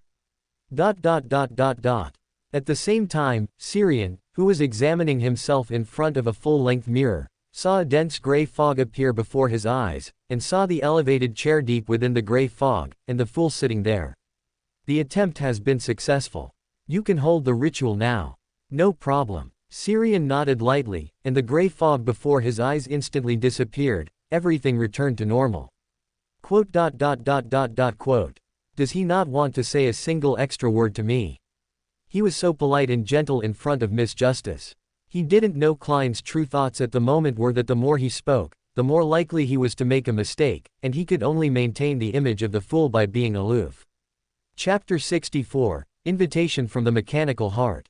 The fool not belonging to this era, the mysterious ruler above the gray fog, the king of yellow and black who controls good luck. Your loyal servant begs for your gaze, begs you to open the door to your kingdom, begs you to bestow strength. As the ritual ended, a small stack of neatly arranged gold coins appeared on the floor. Syrian half knelt on the ground, curiously examining the gold coins. In the reality he perceived, a faint, grayish-white mist was dissipating from them. Within a few breaths, the gray fog clinging to the gold coins completely vanished, leaving behind ordinary banknotes. Because it only transited through Saphira Castle once, only a small amount of gray fog was attached to its surface. And I have received the fool's approval. I am one of those who can enter above the gray fog, so there will always be a fixed gray fog around me, like a mark. As he murmured, he looked back at the full-length mirror behind him. His reflection in the mirror was always surrounded by a faint, illusory gray fog, as if existing between presence and absence. Ding dong. The doorbell downstairs rang. Without further thought, Syrian quickly tidied up the room and then went downstairs. Outside the door were Mr. Max Livermore, the captain of the Mechanical Heart Squad whom he had met before, and his teammate Carlson. Syrian nodded slightly to the two, then stepped aside to create a path into the house, while asking, "Gentlemen, this shouldn't be vacation time. Is there something you need from me?" Mr. Max, as the captain, spoke directly. "We are here to invite you to join Machinery Hivemind." Ah! Syrian was momentarily stunned, mainly because Machinery Hivemind hadn't appeared for so long that he almost thought they had forgotten about him, a wild meander. After the two entered the house, he curiously asked, "Can I hear the reason why you're only coming to me now, and what the benefits of Machinery Hivemind are?" "Oh, do you need black tea or coffee?" "Coffee, thank you." Mr. Max nodded slightly, then sighed. "We've been busy investigating Zoila Hernandez, who escaped during the Backland University attack, and the serial killer hiding in Backland. I'm a bit mentally exhausted." "I'll have one too." Carlson, who was more familiar with Syrian, spoke in a very casual tone, completely different from when they first met, as if he had already considered him a colleague. "All right." Syrian nodded in response, and soon returned to the living room with 3 cups of brewed coffee. Mr. Max took a sip of coffee without regard for its temperature, then praised. "You make good coffee. Emperor Rosal once said, 'Practice makes perfect.'" Syrian casually quoted Rosal, but his gaze remained fixed on the other's lips, which were slightly reddened from the heat. Clearly, the coffee he had just brewed was indeed hot, but the captain of machinery hivemind showed no reaction at all. He somewhat suspected that the other party had undergone some kind of modification to his body. Noticing Syrian's gaze, Mr. Max seemed to realize something, raised a hand to touch his lips, and smiled wryly. Due to some reasons, I'm not very sensitive to temperature. Is your coffee very hot? Syrian nodded gently. Yes, you can wait until Carlson has had his before you start drinking. Good idea. Mr. Max chuckled, then brought the conversation back on track. The reasons we are only inviting you now are, first, we needed to investigate further, second, we were waiting for you to graduate from Backland University, and third, we needed to confirm your relationship with the Earth Mother Church and whether your faith had changed. As for the benefits of machinery hivemind, you can rest assured. We have the best benefits among all Beander squads of the Orthodox churches. Since you are already a Beander, you will be directly assigned to the combat personnel. There will be a 2-month probation period, with a weekly salary of £10. After you become a full member, it will increase to £15, and it will also increase annually. In addition to salary, members of Machinery Hivemind can also apply for Beander weapons from the church, mostly standard firearms or mystical items with special effects. Of course, if you have suitable Beander materials yourself, you can also ask the church's craftsmen to customize them. This is also one of our hidden benefits. Furthermore, the church has collected a large amount of systematic mystical knowledge and encourages everyone to learn knowledge and develop technology. Therefore, there are almost no restrictions in this regard. As long as you join the church, you can gain access to a vast amount of knowledge. Moreover, the church controls a large amount of resources. If you want to continue advancing on the Beander pathway later, joining the church will be much easier than being a wild Beander. Syrian took a deep breath, calming his somewhat restless mood. He had already been shamefully tempted when he heard about the salary. Unfortunately, he couldn't agree. Gaining a large amount of resources from the church also meant being subject to corresponding restrictions. At that time, even leaving Backland would require an application, and without sufficient and appropriate reasons, it would generally not be approved. This was very unfavorable for acting as a scribe and a traveler. An apprentice should follow the footsteps of freedom. More importantly, he didn't want to be a laborer, not even with a stable job. How could an established large enterprise have a future compared to the fool, who is still in the early stages of his venture? Syrian, praise Mr. Fool. Klein, who had just left Saphira Castle and hadn't yet exited the washroom. Achoo. Who's gossiping about me behind my back? It sounds very tempting, Syrian genuinely exclaimed. Of course, at the same level, Machinery Hivemind's benefits are about 1/4 to 1/3 better than the Nighthawks and the Punishers. You can consider it carefully. After speaking, Mr. Max picked up the coffee in front of him. Just as he brought it to his lips, he saw Carlson's slight head shake, and his expression became a little awkward. He then put down the still warm coffee in his hand. As expected of the largest arms dealer in the world of mysteries, rich is the only word. He sighed inwardly and then tentatively asked, is there a way to advance in the apprentice pathway within the church? Mr. Max looked at him with some surprise, then shook his head. To be honest, it's difficult. The church mainly controls the Savant and Mystery prior pathways. Magic potion formulas for other pathways might exist in churches in various places, but they generally won't exceed sequence 7. As far as I know, all the churches in Backland should not have collected magic potion formulas for the apprentice pathway.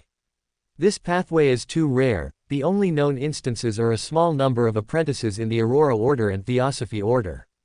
Pausing, Mr. Max looked at him with a slightly serious expression and asked, where did you obtain the apprentice magic potion formula? Syrian didn't hesitate and immediately presented the reason he had already prepared. A notebook. I once participated in a Beander gathering and found the magic potion formula in a notebook that recorded common mystical knowledge. Mr. Max didn't doubt him, but merely frowned slightly. This is very likely bait released by the Aurora Order or Theosophy Order, a method to screen and recruit new members. According to our investigation, your former club president, Willie Stanhams, is connected to Theosophy Order and is suspected of having joined it. Joined Theosophy Order? Syrian was stunned for a moment, then his thoughts couldn't help but wander. He was very curious if Willie Stanams would turn into a beautiful demoness if they ever met again. Never mind, it's probably better not to meet again. If he really became a demoness, who knows what kind of trouble that would bring. As his thoughts drifted, he heard Mr. Max's question. You seem to have little desire to join Machinery Hivemind. Is it because the church doesn't have subsequent magic potions for the apprentice pathway, or because the priest of Harvest Church has been spreading the doctrines of the Earth Mother Church to you? Snapping back to reality, Syrian smiled wryly and shook his head. After experiencing the previous attack, I found that I still prefer a more peaceful life. Understood. Mr. Max nodded slightly, then said, we have a second option, to cooperate with the church and become our informant among Wild Beyonders. Chapter 65, A Mistake.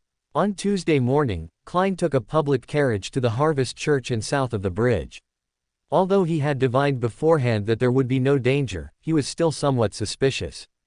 If there was no danger, and Syrian himself was in Backland, even living in south of the bridge, why would he entrust someone else to come here to find that vampire named Emmeline White? Or, was his true purpose actually the fool's dependence? But how could he confirm that the fool had a dependence in Backland? As he pondered, he had already stepped into the Harvest Church. Compared to the Evernight Goddess's church, this place was a bit too deserted. The word, deserted, didn't even quite fit.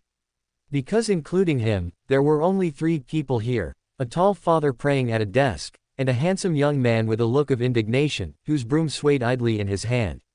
The handsome young man with the indignant expression looked up at him, then lowered his head again, appearing uninterested in everything. The tall father praying at the desk stood up, his imposing figure nodding slightly towards Klein. Hello. Hello, Klein responded politely, then said, I'm looking for Emmeline White. What do you want with me? The handsome young man, who had just been sweeping, suddenly appeared in front of him, so fast that his clown's intuitive premonition couldn't keep up with his movements. Such fast speed, this vampire's strength is quite formidable. Klein sighed inwardly, and as he deliberated on how to speak, Emmeline, the vampire in front of him, had already spoken first. Did my parents send you to find me? They know I'm here, so why don't they come themselves? He glanced at Father Yutravsky not far away and muttered, indeed, caution is needed, this father is too strange. Then he looked at Klein again. You look so weak, can you really save me? Do you have some special status? A high-ranking member of a church, or a member of the Lowen royal family? No, that's not right. You look quite poor and not divine enough. You can't be from the Lowen royal family or a high-ranking church official. Is it possible I'm not here to save you? Klein felt offended, but Emmeline had already fallen into his own thought spiral, giving him no chance to explain. Fortunately, Father Yutravsky spoke, interrupting Emmeline's monologue. Sir, what business do you have with Emmeline White? Klein pondered for a moment. Considering that Syrian was in Backland himself but entrusted this matter to someone else, he didn't tell the whole story but concealed Syrian's existence. I need a Beyonder material. I heard the Sanguine have it, but I haven't been able to contact them until I heard there was a Sanguine here. Emmeline looked at him and sneered, hey, you heard it from that despicable, shameless, cunning, damned Syrian, didn't you? Otherwise, how could you know my name accurately? It's easy to get me to help you. Rescue me from here, or bring that damned Syrian over so I can give him a good beating. No, I want to beat him every day. This grudge seems quite significant. Klein's mouth twitched slightly. He probably knew why Syrian had asked someone else to contact this vampire. After a pause, he turned to the tall father beside him and asked. Father, what should I call you? Father Yutravsky said calmly, you can call me Father Yutravsky. Klein nodded gently, then continued to ask, Father Yutravsky, may I ask why Mr. Emmeline is being held, staying here? Father Yutravsky answered without concealment. He previously fell into a bloodlust state, chased a victim into the church, and was subdued by me. He is currently staying here as a volunteer, to comprehend the teachings of the Mother Goddess.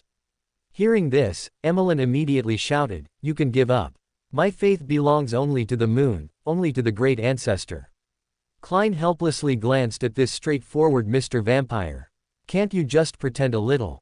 When under someone else's roof, one still has to bow their head. As if seeing his thoughts, Emmeline snorted, "My faith in the moon is pure, it must not be defiled. Moreover, this guy has a mystical item of the spectator pathway, ordinary disguises won't fool him."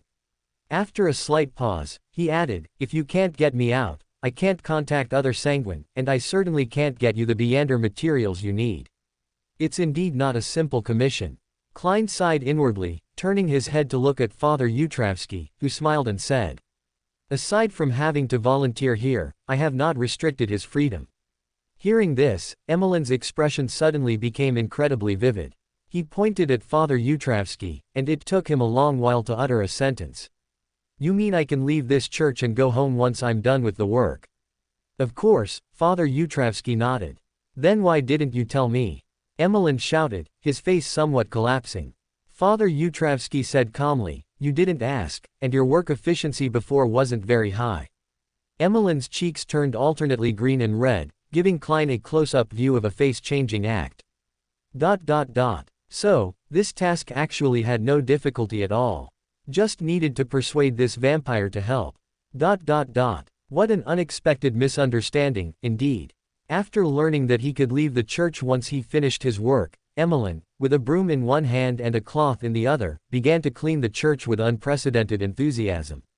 Father Yutravsky watched Emmeline's actions and nodded with satisfaction.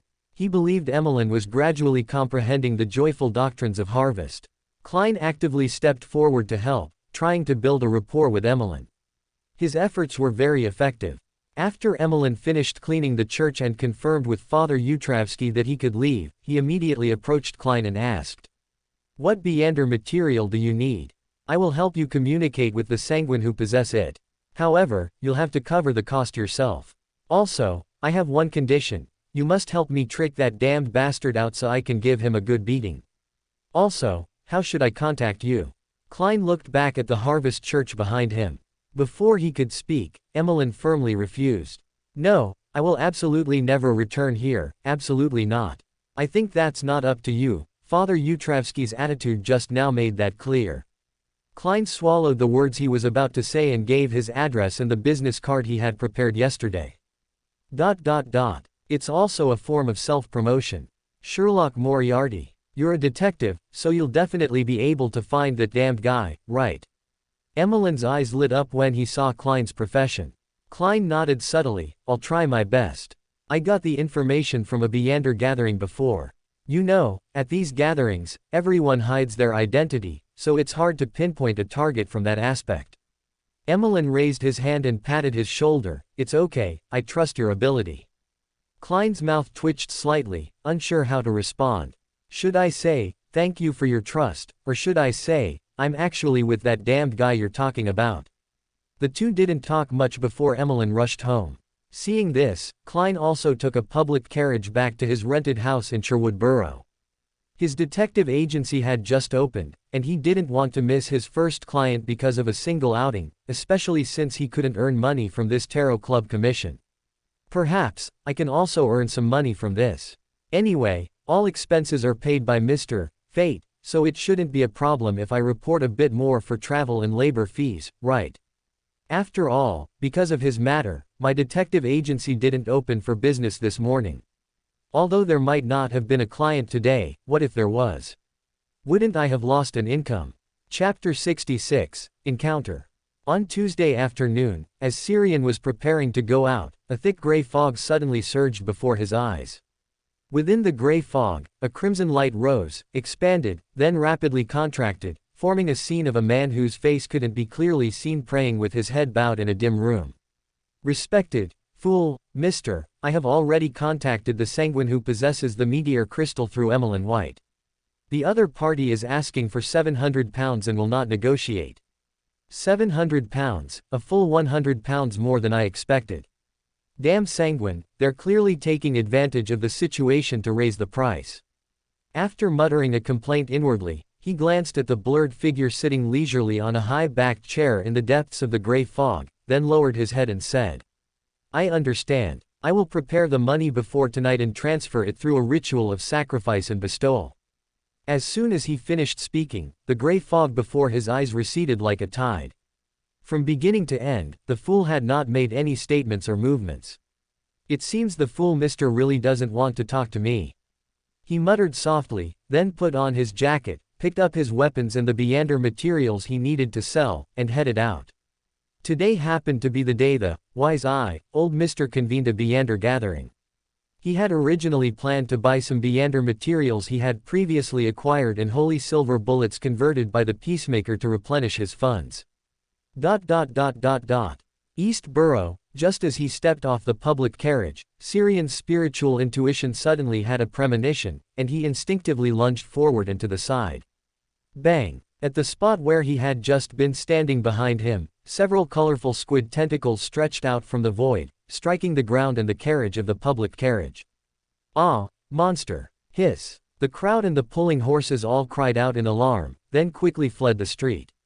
Stabilizing himself, Syrian looked back.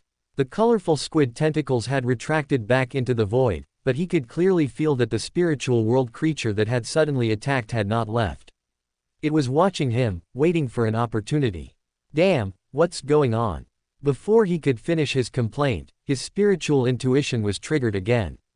He instinctively bent down and rolled forward twice, once again dodging a tentacle that struck towards his side waist. Snap! A crisp snap of fingers brought a blinding flash of white light. Hoo-hoo! Syrian heard an inhuman gasp not far away, and even his constantly stimulated spiritual intuition suddenly paused. It seemed the spiritual world creature attacking him relied on its eyes to see, and the flash trick just now had caused some damage to its eyes. Without any hesitation, Syrian took out the peacemaker from the gun holster on his waist and pulled the trigger in the direction of the gasp.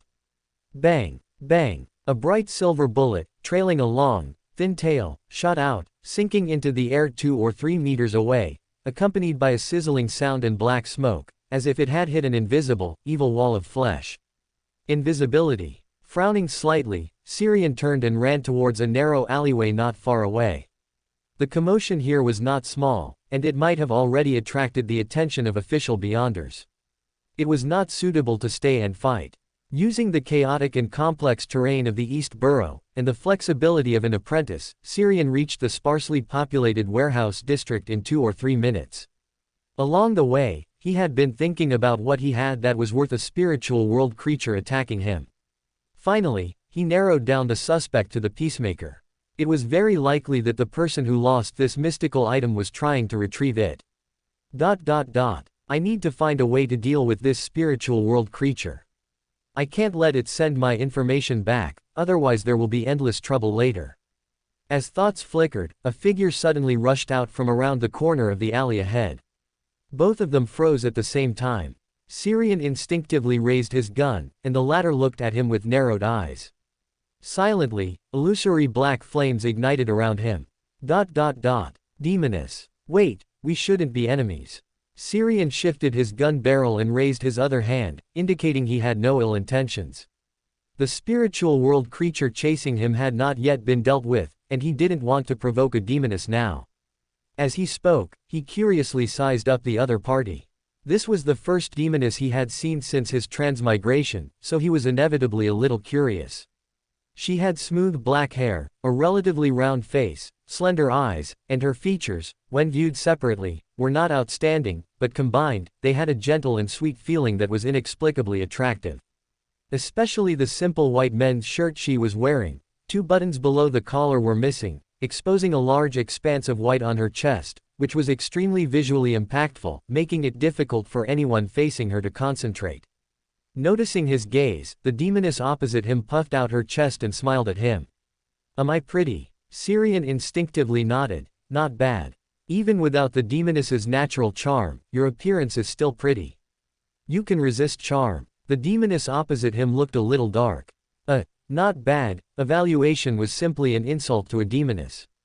Syrian's gaze fell behind her. Instead of that question, you should first worry about the person catching up behind you.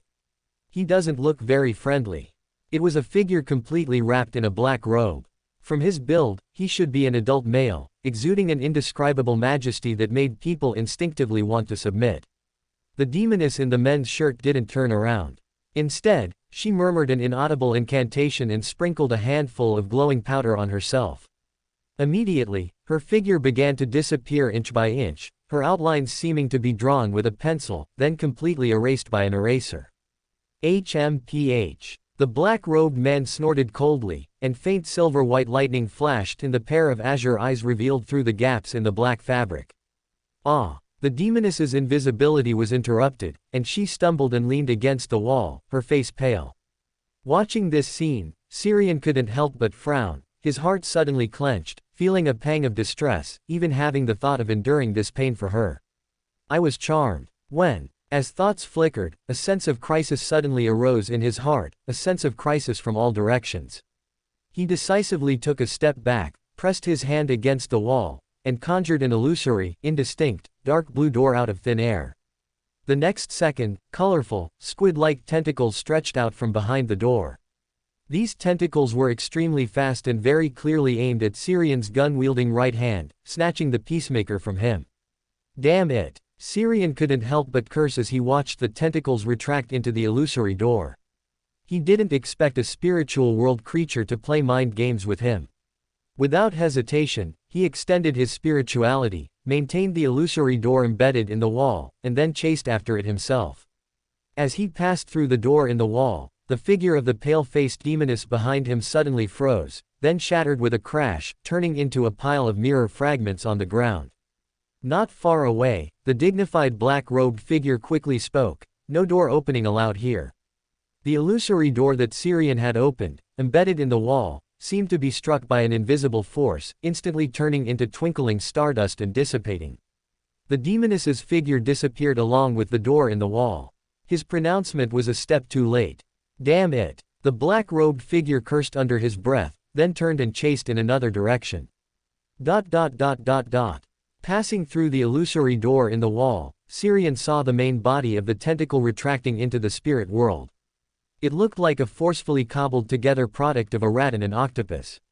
Its upper body had a football-sized rat head and a pair of seemingly flexible claws, while its lower body was a pile of colorful tentacles, two of which were holding the peacemaker it had snatched from his hand.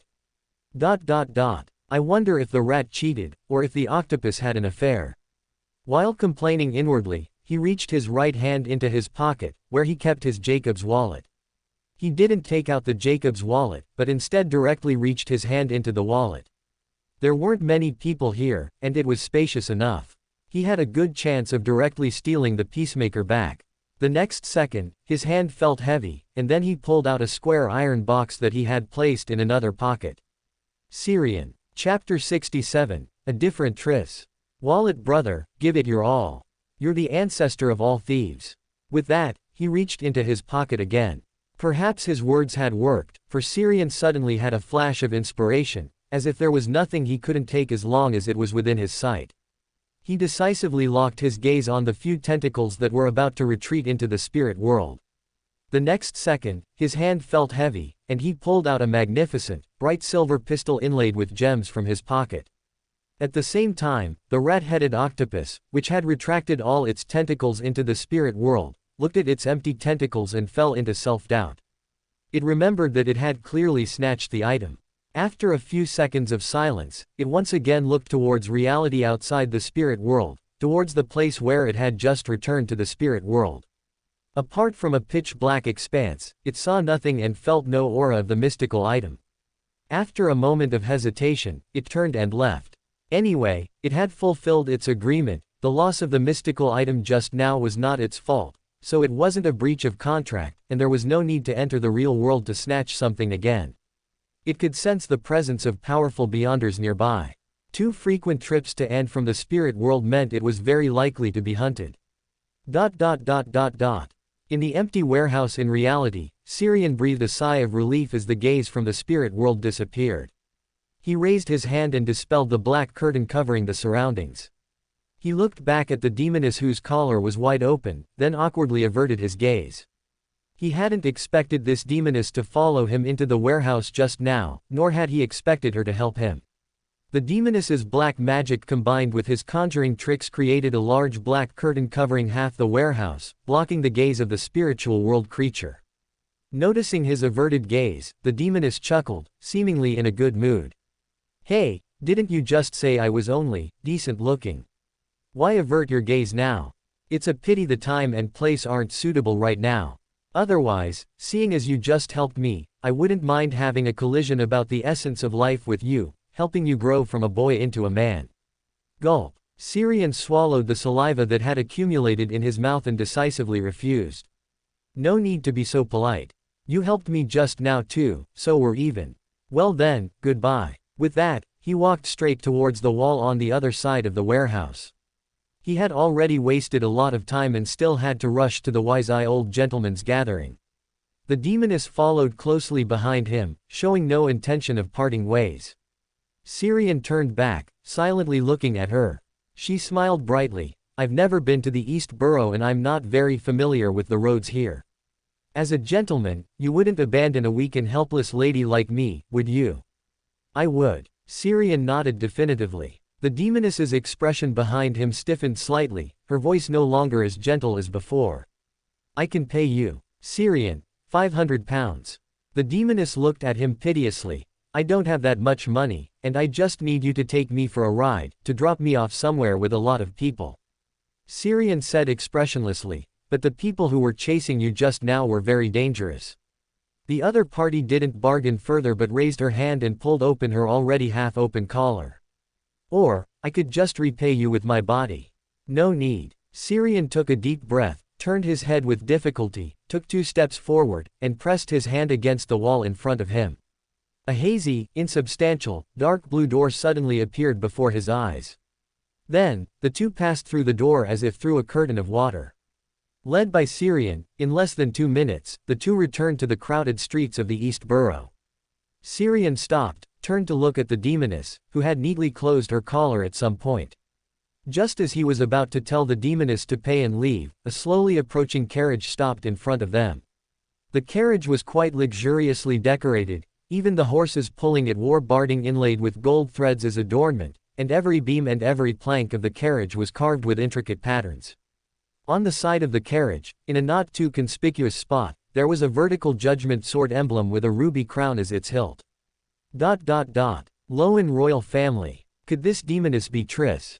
Syrian turned his head to look at the demoness beside him, half curious, half suspicious. Her face was calm, only a hint of struggle flashed in her blue eyes, but it quickly disappeared. Then, she calmly walked towards the carriage stopped in front, and slightly nodded to the elderly gentleman driving the carriage. I was attacked earlier, and this, passing mister helped me. Please prepare some money to thank him for me. After a slight pause, she turned back to Syrian and performed a perfectly standard lady's curtsy. My name is Triss Cheek. If you encounter difficulties in the future, you can come to Red Rose Manor in Empress Borough to find me. This is my promise. With that, she got into the carriage without looking back, just like a true noble lady. Looking at this Triss, who was completely different from before, Syrian felt his hair stand on end. The script written by 008 was even more terrifying than he imagined. With just a few words, it could make a Beander suddenly become someone even she didn't recognize. After Triss boarded the carriage, the elderly gentleman walked over and took out a stack of 10-pound banknotes from his leather wallet, handing them to him. Mister, what should I call you? Syrian. Syrian chose his own name over a passing common rider. The old gentleman nodded slightly to him. Hello, Mr. Syrian, I am Finkel, the butler of Red Rose Manor. Thank you very much for your help to Miss Triss. This is a small token of gratitude. I hope you don't mind me measuring your kindness with money. As Miss Triss said, if you encounter difficulties in the future, you can come to Red Rose Manor in Empress Borough for help. My mister has always been a generous and kind gentleman. Only after the old butler Finkel finished speaking did Syrian smile and accept the gold pounds handed to him. This is what a gentleman should do. The Mr. Butler then asked him about Triss's previous encounter before driving the carriage away. Watching the luxurious carriage disappear from his sight, Syrian then turned and left. After weaving through crowds and alleys several times, shaking off a few followers who were eyeing the gold pounds on him, he then rushed towards the wise-eye old gentleman's gathering place this time. Empress Borough, inside a brick-red detached villa, a black classical quill wrote lines of words on an open notebook on the desk. Triss Cheek, attempting to escape, was coincidentally discovered to be a demoness by a MI9 agent, who then pursued her.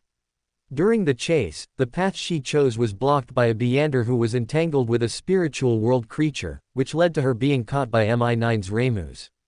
The Beander she encountered was Serene Grey. Using the door left by the other party, she temporarily escaped Remus after sacrificing a mirror doppelganger. She asked Serene Grey for help, but Serene Grey ignored her charm and refused. Serene Grey rejected the arrangement of the Great Quill of Alzuhad and accepted Cheek's request, but this was not important. After they returned to Red Maple Street in the East Borough, Prince Edsac's butler Finkel would coincidentally arrive there, and Cheek, due to her feelings for Prince Edsac, would board the carriage driven by Finkel. Serene Grey noticed the Judgment Sword emblem on the carriage, as well as butler Finkel's Beander identity. Out of caution, he decided to stay away from Cheek to avoid unnecessary trouble for himself. This is the most reasonable choice for a wild Beander when facing a major power. In the future, Serene Grey, who does not follow the script arranged by the Great Quill of Alzuhad, will not appear near Cheek and Prince Edsac. The Black Quill's sentence was not yet finished when a broad hand suddenly reached out, grabbed it, and closed the notebook. Chapter 68, The Stalker.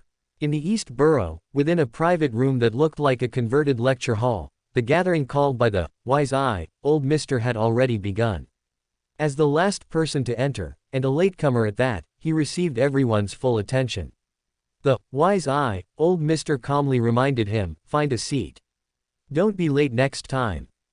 Syrian nodded slightly, explaining, "I encountered some trouble on the way."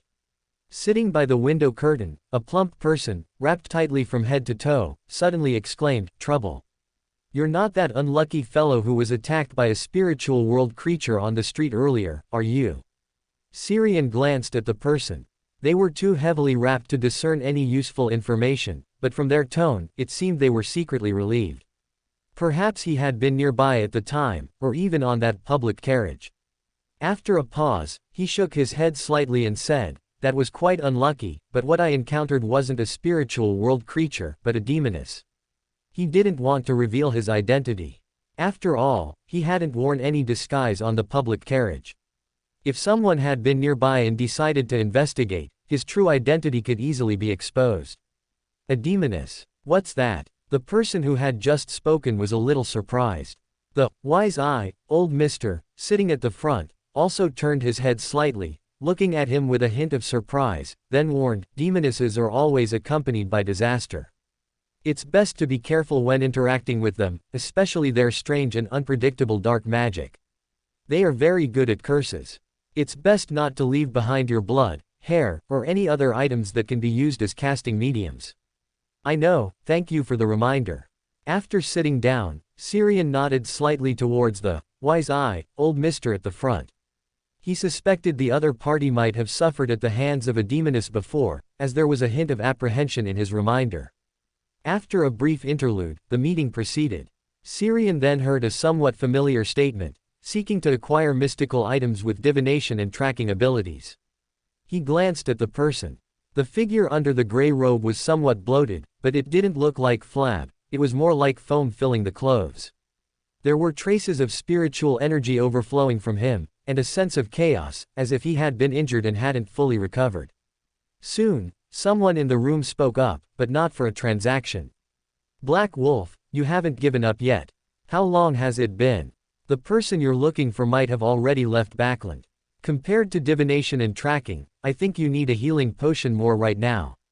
Do you want some? I still have some potions in stock and can give you a discount." Black Wolf, who had just announced his desire to acquire mystical items with divination and tracking effects, turned and glared fiercely at the person who had spoken, gritting his teeth, "No need, I'm fine." Tisk, the person who had spoken pouted but did not pursue the topic further. Syrian watched this scene thoughtfully. This Black Wolf might be connected to the Black Wolf gang in the Backland Bridge area. Is he acquiring mystical items for divination and tracking to find me? If so, he is destined to be disappointed. Ordinary divination and tracking would never be able to find me. He then scanned the person who had just tried to sell potions to Black Wolf. From his build, it should be that outspoken apothecary. Soon, he heard the other party's request to acquire the medullary crystals of the Elf Spring, confirming his identity. At this gathering, the plump apothecary still couldn't buy the materials he needed. Due to the existence of the sanguine, Beander materials of this pathway were difficult to circulate. It was soon Syrian's turn. Unexpectedly, all the Beander materials he brought, including the holy silver bullets he converted with the peacemaker, were sold, netting him a total of £1,500 in cash. Especially for the holy silver bullets, he even received an order. He reached out and pressed the gun holster at his waist. He seemed to have found a decent way to make money. When the gathering ended, perhaps because he had completed transactions and was carrying a lot of cash, the wise-eye, old Mr. arranged for Syrian to be among the first to leave. As soon as he returned to the street outside, Syrian felt a subtle gaze from behind him. He turned his head and scanned behind him, but saw nothing. Am I being watched? He reached out and pressed the gun holster at his waist, his tone thoughtful.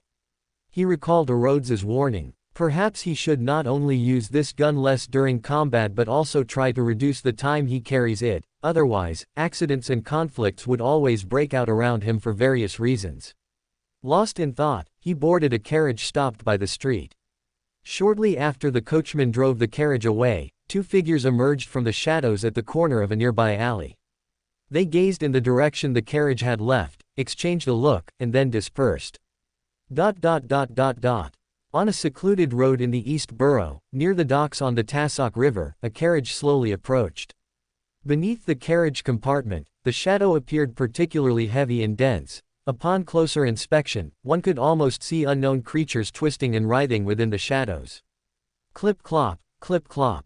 Amidst the sound of hooves striking the concrete ground, several illusory yet strangely solid black tentacles extended from the shadows, easily piercing through the wooden floor of the carriage compartment. Soon, the black tentacles retracted, and a questioning human voice emerged from the writhing shadows. Why is no one here? Are you looking for me? Syrian silently appeared outside the carriage compartment, a slight curve to his lips, looking down at the heavy shadow beneath the compartment. The writhing shadow beneath the compartment froze for a moment, then rapidly expanded, transforming into pitch-black fangs, sharp claws, and tentacles that lunged at him. Snap! A blinding flash of light accompanied by a crisp snap of fingers appeared, the dazzling light dispelling all shadows and darkness in the surroundings. Bang! Bang! Bang! Gunshots rang out in quick succession.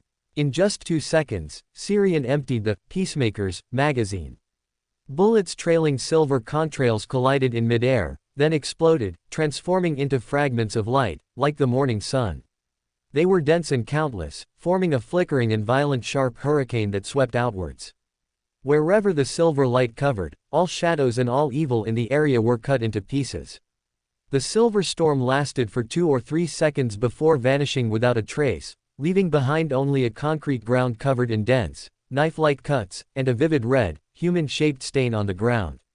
Above the crimson human-shaped stain, specks of black phosphorescence seeped out, gradually coalescing into a fist-sized gray-black shadow.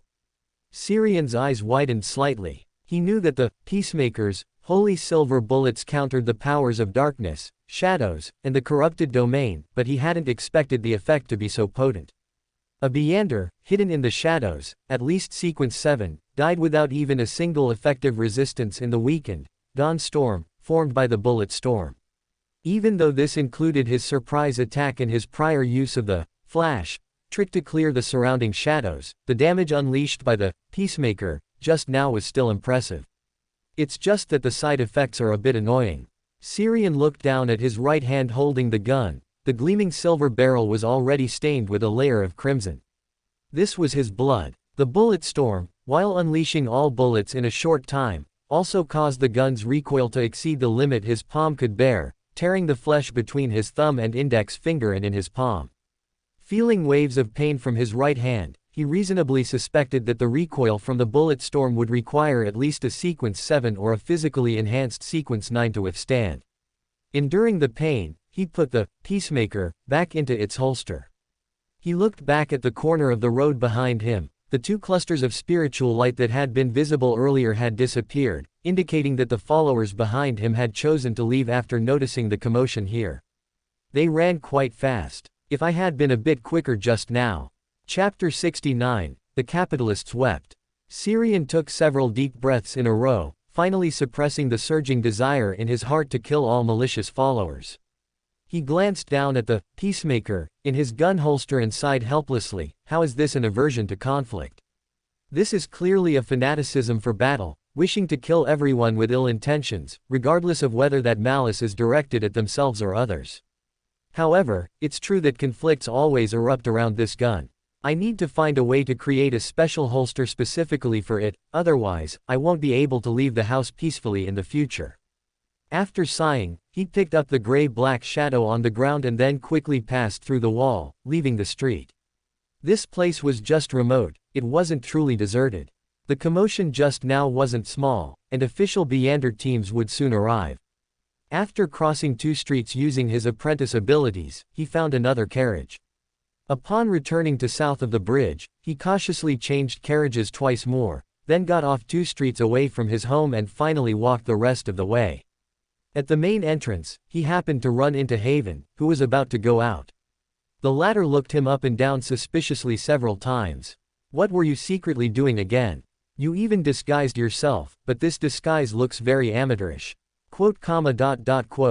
After 2 seconds of silence, Syrian took a stack of 10-pound banknotes from his pocket and handed them over. I attended a Beyonder gathering. This is the money I borrowed from you before. Oh, by the way, does your lab still need investment?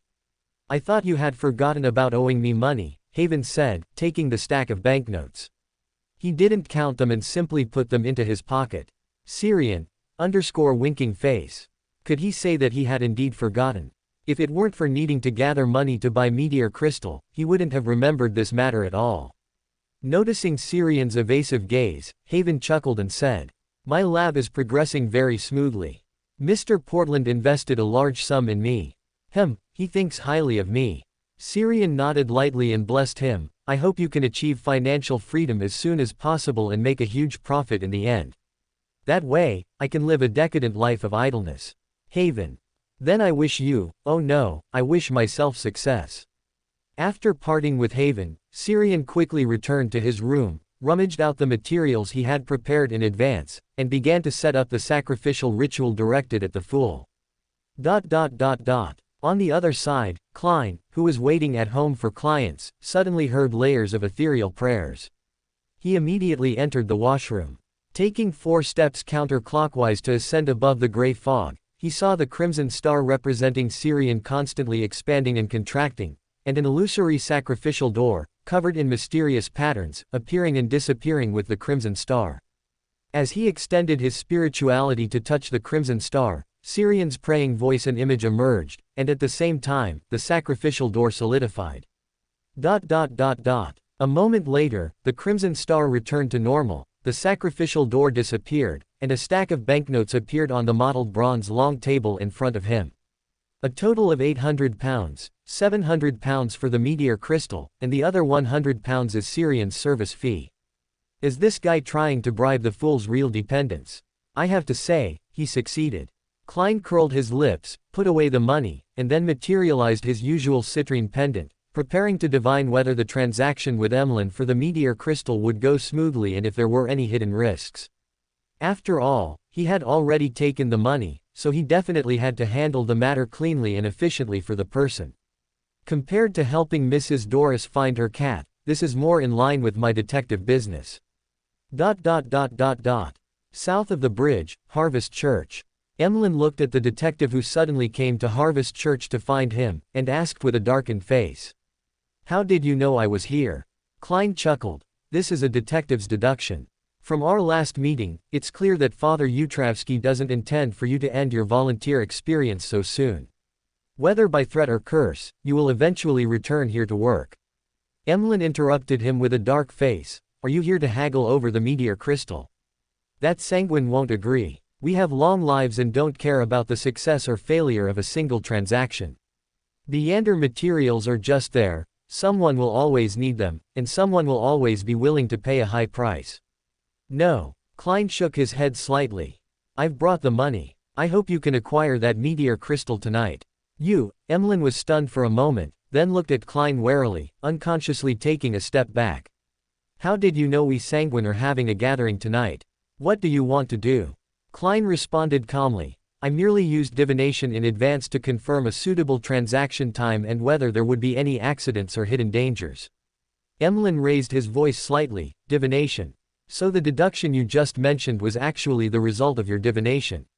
Klein. Is that all this guy is focusing on? After a brief silence, he argued. Divination is also one of my abilities, so it naturally counts as a result of my deduction. A mystical detective is also a detective. Emlyn didn't pay attention to Klein's explanation. He suddenly thought of another question. Do you have a way to remove psychological suggestion? Or can you find someone who has the ability to remove psychological suggestion? So it was a psychological suggestion. No wonder Father Yutravsky felt at ease letting him go home after finishing work. This was getting free labor without paying wages or providing food. Even capitalists would shed tears hearing this. Klein glanced at the expectant Emlyn with a sigh, then shook his head. No way, I don't know anyone. I can ask for you, but don't get your hopes up. All right. Emlyn nodded disappointedly. Klein handed Emlyn the £300 deposit and agreed on the transaction time for tomorrow, then turned to leave. He hadn't even walked out of the church door when Emlyn suddenly called out to him. Can you divine where there's someone who can help me remove this psychological suggestion? Klein nodded slightly, then shook his head. I can, but it won't be of much use.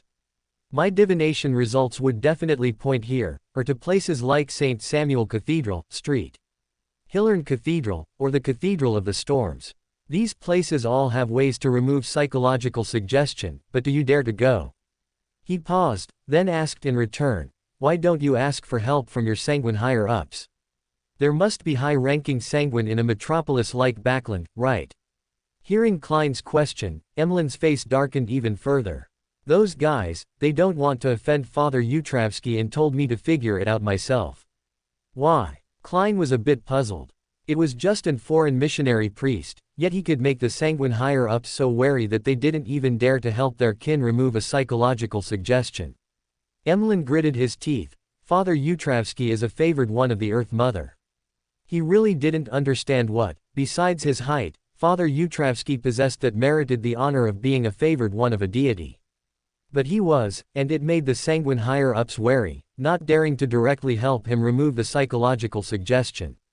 They even stated that as long as the other party didn't truly harm him, the sanguine would not question them. Klein looked at Father Yutravsky with some surprise, then casually comforted the unlucky sanguine in front of him with a few words before turning to leave. Returning to his rented house in Sherwood Borough, he had just changed out of his coat when a knock suddenly came from outside the door. He took a few steps closer, pressed his hand on the doorknob, and the image of the person knocking outside immediately appeared in his mind. A tall boy wearing an ill-fitting old overcoat, a round-domed brown hat, and a tattered satchel. He had seen this person before. Those bright red eyes and the calm demeanor, uncharacteristic of his age, were enough to leave a deep impression on him. He had a premonition that his detective career was about to receive its first real commission. Chapter 70, Promotion. The next evening, after receiving a hint from the fool, Syrian impatiently began the ritual to pray for a bestowal. The fool, who does not belong to this era, the mysterious ruler above the gray fog, the yellow-black king who controls good luck. Your loyal servant prays for your gaze. Prays for you to open the door to your kingdom. Prays for you to bestow power. ... As the incantation was recited, the candle representing the fool in the center of the ritual suddenly expanded, and from the fire, an illusory door covered with mysterious patterns tore open. The door let out a phantom creak, clanging open. Then, a gem the size of a baby's fist spewed out from behind the door, made a turn in midair, and landed steadily in Syrian's hand. Syrian lowered his head and carefully examined the irregular, clear, deep blue gem in his hand, within which tiny specks of stars seemed to twinkle. The restrained spirituality within the gem made it easy for one to distinguish the authenticity of this material. After a series of arduous searches, he had finally collected the last ingredient for the astrologer potion, meteor crystal. Thank you for your help. He whispered a praise towards the illusory door that had not yet disappeared from the ritual, then impatiently ended the ritual. After a simple cleanup of the ritual remnants, he sat down in the armchair at his desk with the collected ingredients and a glass of water. Snap! He raised his hand and snapped his fingers. The clear crystal, the deep blue blood crystal, the withered grapevine, and the fresh octopus eyeball on the desk all came alive, one after another, spontaneously bouncing into the glass of water. Then he manually added the pre-measured clematis powder and liquor, and gently swirled the glass. In the transparent glass, all the ingredients melted at a visible speed, then mixed into a single mass. After about 5 or 6 seconds, the liquid in the glass no longer swayed with his movements, becoming almost solidified, losing all its color, and turning transparent and clear. His spiritual intuition told him that the astrologer potion was complete. Xiang curiously examined the almost solidified transparent potion in the cup. He somewhat doubted if this thing could really be drunk directly. With a slight hesitation, he brought the glass to his lips. The transparent, clear, almost solidified potion did not exhibit the solidity of a solid, but rather flowed smoothly into his oral cavity, down his esophagus, and was digested and absorbed by his body before reaching his stomach, following the incline of the glass. As the potion entered his mouth, Xiang once again felt the separation of mind and body. His spirit was drawn to the abstract and distorted astral world from an extremely high distance. He saw the illusory cosmos and bright stars. This scene was even more abstract than the spirit world he had seen before, as if everything was illusory, yet everything truly existed. Everything in reality had a corresponding manifestation here, albeit in a relatively abstract and distorted way. As he peered into the astral world, a large amount of information related to the astral world and the cosmos flooded into his mind. Guided by the astrologer potion he had just consumed, he mastered quite profound astrology in a very short time. This was different from the knowledge that came with the first 2 sequence potions. The potion itself seemed more like it gave him the qualification to learn this knowledge, and then the world gave him a small detour, allowing him to glimpse the astral world during the spiritual expansion moment of consuming the potion, directly acquiring some knowledge from the astral world. As knowledge poured in, Xiang found that his spirituality and inspiration were growing at an incredible rate. The sudden increase in spirituality and inspiration inevitably made him hear some whispers from the astral world. Great Lord of Dimensions, the eyes that overlook the mundane world, the source of all fantasies, eternal reincarnation, predetermined fate, ruler of the stars, the laws of the boundless cosmos. Insolent usurper, you will eventually come to me, presenting the symbols upon you. This is your unavoidable and unchangeable future. Each whisper contained immense information. Some were messages he read from the distorted symbols in the astral world, while others were attracted by some characteristic of his, actively entering his mind. And some were words actively transmitted by the high-dimensional overseer beyond the primordial one's barrier, taking advantage of his current uncontrolled spiritual growth and overflowing inspiration. The words themselves were not his goal, but a means to establish a strong and stable connection between the 2 sides inside and outside the primordial one's remnant barrier. As the sounds in his ears grew more numerous and chaotic, Xiang felt his connection to his body weakening. If this continued, he would soon lose control.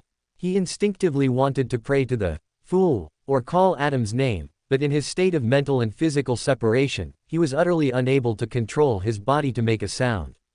The moment the thought arose, a gentle, rather familiar voice echoed deep within his heart. I am always here. At this moment, Xiang suddenly let out a sigh of relief. Although his condition had not improved, Adam's voice simply made him feel safe. He had never felt Adam was so reliable. Gather your thoughts. I will pull you into the deepest part of your mind, materializing the madness you have absorbed and accumulated in your subconscious. You need to eliminate the corrupted negative personality through battle. This is a hidden danger left over from your direct confrontation with the high-dimensional overseer and listening to the outer deity's voice just now. It must be cleared immediately. Adam's voice gently echoed in his ears, as if it could soothe the heart. Xiang subconsciously relaxed and nodded slightly. Okay. The next second, he felt an invisible, immense pulling force, and his consciousness was being dragged downwards at high speed. In a trance, he saw a vast, undulating, deep, dark sea around him, where every drop of liquid was like a light and shadow, as if representing a point of consciousness, an imprint. The extremely cold, yet intensely emotional seawater splashed against him, giving him the illusion that he was splitting apart. No, this was not an illusion. He was truly splitting at this moment. Viscous, pitch-black liquid, carrying extreme negative emotions like madness and resentment, surged out of his body, condensing into another him in front of him. A him with black hair and black eyes, sharp features, wearing a brown trench coat, holding a peacemaker in his left hand, and a long saber stained with mottled blood in his right. No, can it come with its own weapons? Syrian stared in astonishment at his fully armed doppelganger. It felt like when playing a game with locked equipment and skills, the opponent's game backpack suddenly unlocked. He had encountered a cheater. Damn it, how am I supposed to fight this? Bang! His complaint was answered by the loud gunshot of the peacemaker. A bullet trailing a silver tail flame grazed the hair on his forehead and flew past, embedding itself in a wall covered with murals that had appeared at some point behind him, splashing a sharp silver light. Bang! Bang! Bullets came one after another. Syrian dared not delay for a moment, rolling and diving sideways on the gray-white marble floor, awkwardly dodging the peacemaker's bullets. The only thing worth celebrating was that the opponent had completely inherited his inaccurate shooting, giving him room to maneuver. After dodging another bullet, he couldn't help but shout into the air. "Adam, can you maintain some balance? I'm empty-handed, but the other side has both a gun and a saber." Adam's voice immediately echoed in his ears, "This is the deepest part of your mind. If you want it, you can. If I want it," Syrian repeated softly, a bold idea forming in his mind. Bang! After dodging another bullet, he raised his hand and lightly rubbed his fingers. A thick white mist suddenly filled the surroundings. Fog manipulation. Whoosh, whoosh. Whining wind sounds rang out both inside and outside the mist. Two fierce air currents collided, carrying the mist to form an even larger tornado in the center. "I seem to have mastered the method of creating a tornado, it's just that the wind power is a bit weak." As he muttered, several bullets trailing silver tail flames landed around him, splashing sharp silver light. Syrian suddenly felt a bit embarrassed. After all, the personality that split off must have had its shooting skills copied one. Gathering his thoughts, he held his breath, reached out and grabbed forward, conjuring a brilliantly burning seed of fire out of thin air. Chapter 71, The Battle in the Heart. Unlike the Beander characteristic that Adam had conjured up last time, Syrian clearly felt that the Planeswalker characteristic he recalled from memory was all show, bringing him no improvements or changes whatsoever. His right hand, holding the brilliant tinder, tightened slightly, and with a crackling sound, the brilliant tinder dissipated into specks of starlight. After a slight pause, he reached out again, simultaneously recalling the appearance of the peacemaker in his mind. The next instant, a bright silver, ornate pistol appeared in his hand, but it also had no special features, no spiritual fluctuations, like an exquisite replica. This. Syrian opened his mouth, unsure what to say, suspecting that Adam's previous words were meant to trick him. As his thoughts drifted, Adam's voice echoed again. "This isn't conjuration, nor is it a materialization of the mind, rather, it's a product of your own imagination. This kind of imagination only possesses the outward form and a small part of the traits, but it doesn't possess the item's original abilities." Syrian was stunned for a moment, then remembered that one of the honorific names of the high-dimensional overseer was the source of all fantasies. Perhaps it was because he was now deep within his own mind, unburdened by his physical body, that he was able to make his own Beander characteristic manifest some special abilities. But I don't need this kind of superficial ability right now. He grumbled inwardly, then opened his mouth to ask Adam for help, but the latter refused him. "This is your battle, others can hardly interfere. Any help I provide you will also be simultaneously diverted to the personality you've split off, with both sides growing at the same rate, meaning neither side truly grows. But the personality I split off has a weapon." Syrian's words suddenly trailed off, then as if he'd thought of something, he asked with an incredulous expression. "The weapon in the hand of the personality I split off is also a product of imagination." Adam's gentle voice echoed in his ears, "Yes. Damn it. This makes me feel even more useless." Muttering a complaint, Syrian wanted to press for the reason, but the tornado wrapped in thick fog had already dissipated, and he once again faced his split personality. Bang! Bang! Bang! Bullets trailing silver flames shot towards him, then disappeared into a suddenly appearing, pitch-black, lightless curtain. The next second, Syrian's figure appeared in another direction, about 10 meters away, and at the same time, he pointed at his personality. A crystalline ray, glowing with a faint blue light, shot from his fingertip, but the next second it was blocked by the split personality with the long saber in his hand. The faint blue ray instantly dissipated, covering the long saber, stained with mottled blood, with a layer of not too thick ice crystals.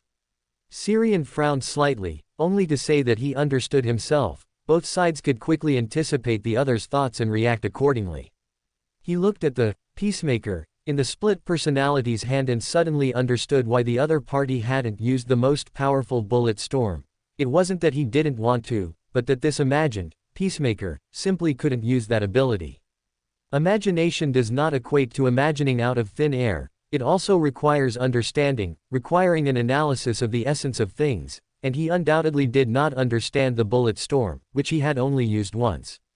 Snap. After a crisp snap of fingers, the surroundings first filled with mist, then a strong wind suddenly blew, sweeping all the mist towards the split personality. The split personality lowered his eyes, creating a wind in the opposite direction around him. The two completely opposite air currents collided again, forming a rapidly swirling tornado in the center. Bang! Bang! Bang! Intense gunfire erupted. The peacemaker in the split personality's hand unleashed a barrage of bullets, and although this imagined pistol couldn't use a bullet storm, it had almost infinite bullets. On the other side of the whirlwind wrapped in white fog, bullets trailing silver flames were densely packed, almost sealing off all directions Syrian could evade, though the gaps between the bullets were still large enough for him to dodge and weave. After clumsily dodging a few bullets, Syrian frowned deeply. He had discovered a serious problem. His split personality's marksmanship was improving. If this continued, he would be taken down by the split personality whose shooting skills were progressively increasing. There's no other way. He sighed silently, stopped his dodging, and reached up to grasp at the sky. The next second, a cross, over 100 meters tall and surrounded by countless skeletons, descended from the sky, smashing down between him and the split personality, shattering the whirlwind wrapped in thick white fog, leaving only a few ripples of air. This was not the end. As the giant cross landed, pitch-black stone pillars materialized around them, rising from the ground, supporting a grand and enormous cathedral that enveloped both him and the split personality. Inside the cathedral, the surface of every pillar, every arch, every part of the dome was inlaid with bones of different races. They were densely packed yet showed no hint of gloom, instead exuding a sense of sanctity. On the walls, windows, and doors of the cathedral, transparent, distorted faces emerged, as if countless souls were sealed within, capable of isolating the astral world and the spirit world. This was Adam's bone cathedral. This was the solution he had thought of after his conversation with Adam. Any direct help Adam provided him would be diverted to his split personality, but the power belonging to Adam that he himself imagined was clearly not included in this. And Adam could enhance this power through mystical connections, indirectly breaking the balance between him and his split personality. He initially didn't want to use this method because this was deep within his own mind, and allowing Adam's power to heavily intrude here could potentially bring hidden dangers. He worried about being silently implanted with ideas that weren't his own, or leaving behind psychological suggestions that would only erupt at critical moments. When it came to a spectator, one could never be too careful, especially when the other party was the strongest spectator in several epochs. But as the pressure from the split personality gradually increased, he realized that apart from allowing Adam's power to intervene to break the balance, he had no other suitable solution. Bang! Boom! The peacemaker in the split personality's hand suddenly misfired, then directly backfired in his astonished gaze. A sharp, silver-white flash of fire appeared, and the split personality's gun-wielding right hand suddenly had only half of a bleeding pinky finger left. Syrian's mouth twitched slightly. He seemed to see Adam diligently writing a script.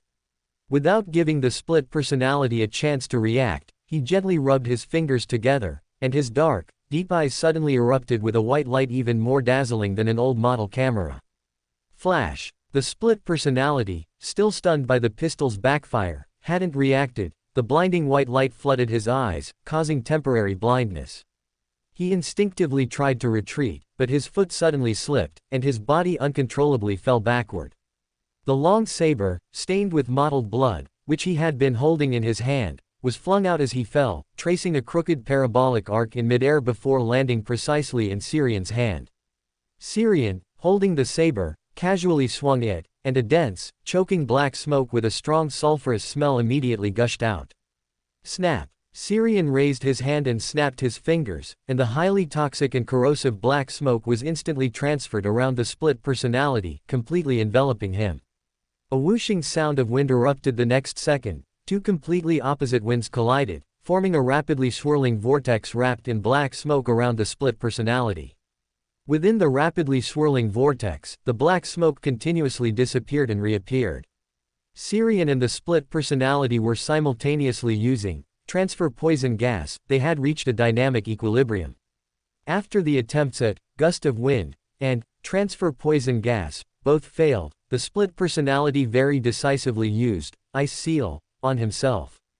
Thin ice crystals quickly covered his body, isolating the highly toxic and corrosive black smoke. Syrian's lips curved slightly, and he added a few more ice seal attacks to the split personality, thickening the layer of ice covering him, especially focusing on his head, attempting to suffocate him to death. This is a message from the seller after the product launch. Thinking, silence, continuing to think, still can't figure it out. The author really couldn't come up with a good, on-the-shelf speech, so he's skipping the emotional and appreciative parts. After communicating with the editor, this book will be officially released tomorrow at midnight.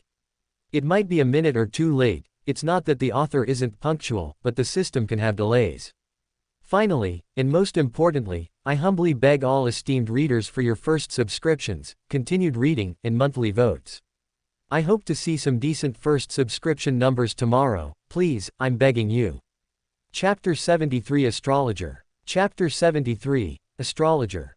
After the split personality was completely covered in ice crystals, Syrian raised his hand and pressed it down slightly, dispelling the rapidly swirling cyclones and the black smoke that had continuously enveloped the surroundings. He then slowly approached, holding a long saber stained with mottled blood. With each step, he would apply another ice seal to the split personality lying on the floor, firmly ice seal him to the ground. As if sensing danger, crimson flames continuously erupted from the split personality frozen on the floor. The frequency of the flames erupting grew higher and higher, but each time, Syrian precisely extinguished them with a blue ray of ice. Upon getting closer, Syrian gripped the long saber with both hands and swung it forward with force. Click, sizzle. The sound of ice crystals shattering and flesh being corroded rang out one after another. The immense pain caused the split personality to break free from the ice crystal's restraint. But Syrian's second strike had already come down. Without the obstruction of the surface ice crystals, this blow easily penetrated the flesh and pierced the chest. Black smoke with a pungent sulfur smell spread along the blade, rapidly corroding the flesh on the split personality's body. Syrian casually added a shock to him. After a momentary crackle of electricity, the split personality stared wide-eyed in defiance, then fell back onto the floor. After Syrian repeated the actions of drawing and swinging the saber twice more, the split personality lying on the floor shattered like a torn painting, finally transforming into gradually fading colors and flowing away. With the death of the split personality, Syrian suddenly felt an unprecedented sense of peace and relaxation. It was as if he was embracing the first ray of sunshine breaking through the clouds after a continuous downpour, embracing new life, hope, and all things beautiful. The entire world became exceptionally wonderful because of the mood of that moment. As he carefully savored the inner peace and relaxation, the magnificent bone cathedral dissolved into countless light and shadow, and his consciousness was carried by these light and shadow back into his body. In the room, Syrian sat upright as if startled awake from a dream. He then saw his own reflection in the glass window before him. It was a human-shaped mass of brilliant starlight, flowing with various colors. If one looked closely, they would find that those were not actual starlight, but rather the starlight shimmering flesh buds on his body. Syrian's mind, which had just become calm and relaxed after dealing with the split personality, instantly tensed, and even the starlight shimmering flesh buds on his body bristled up into the air. After a long while, Syrian managed to control his restless emotions and regain his calm. As his mood settled, the colors on his body gradually faded, and the starlight shimmering flesh buds also began to retract, gradually burying themselves beneath his flesh.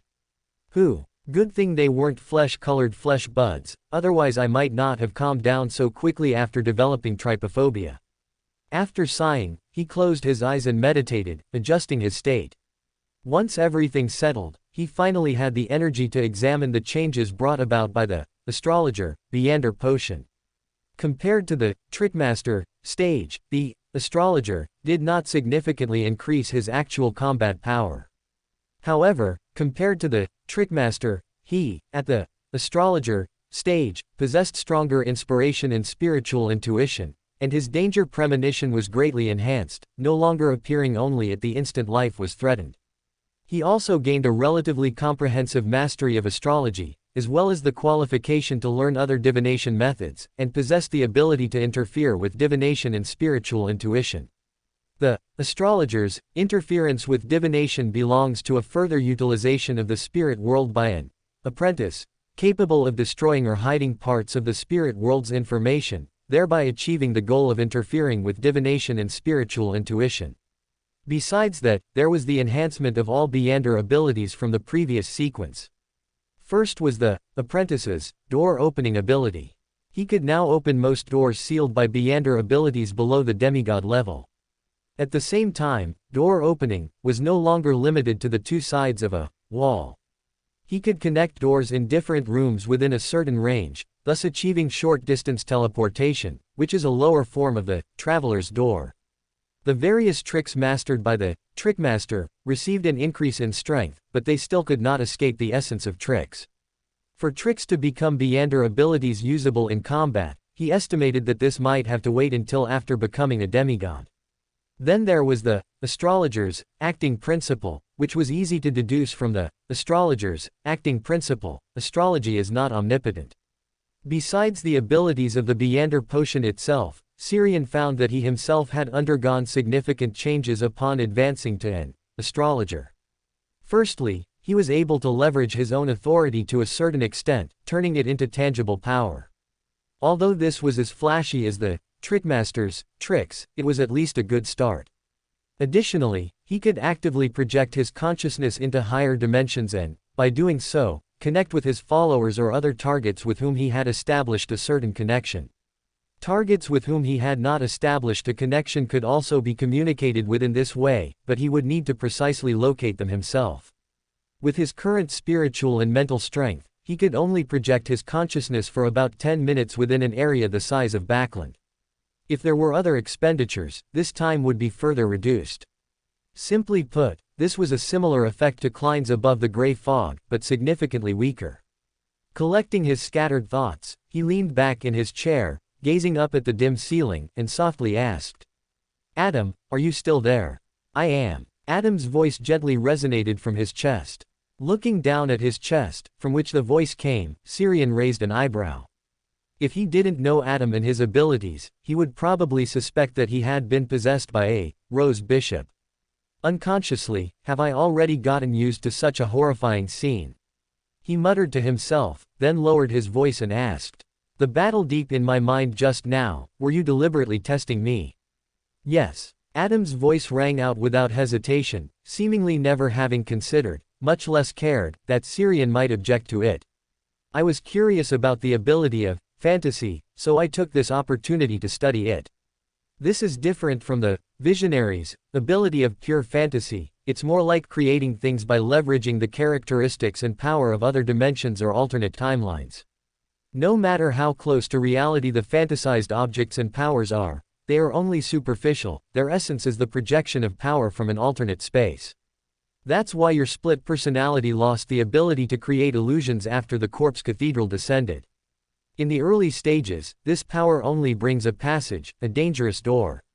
In the later stages, perhaps it will allow nearly real alternate spaces, or even alternate worlds, to descend into reality." Adam's shared research results gave Xiang a deeper understanding of the high-dimensional overseer. The ability of fantasy was very mysterious, but it still seemed to be a manifestation of dimensions. But it shouldn't be just like this, otherwise the high-dimensional overseer's honorific name wouldn't singularly include the source of all fantasies.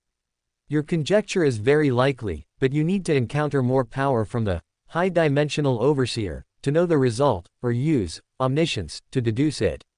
You already have the ability to initially explore the mirror world. There, you will have even more novel experiences. Why? Syrian quickly pressed. Adam's voice this time did not come from his chest, but echoed in his ear, gradually fading away. These are just some of my conjectures. The mirror world should also be considered part of a dimension for you, and it might enhance some of your abilities. Isn't the mirror world a collection of doors? Can it still be considered part of a dimension? Syrian asked another question, but Adam did not answer him again, seemingly having truly left. Did he really leave? Syrian mumbled softly, not quite believing it.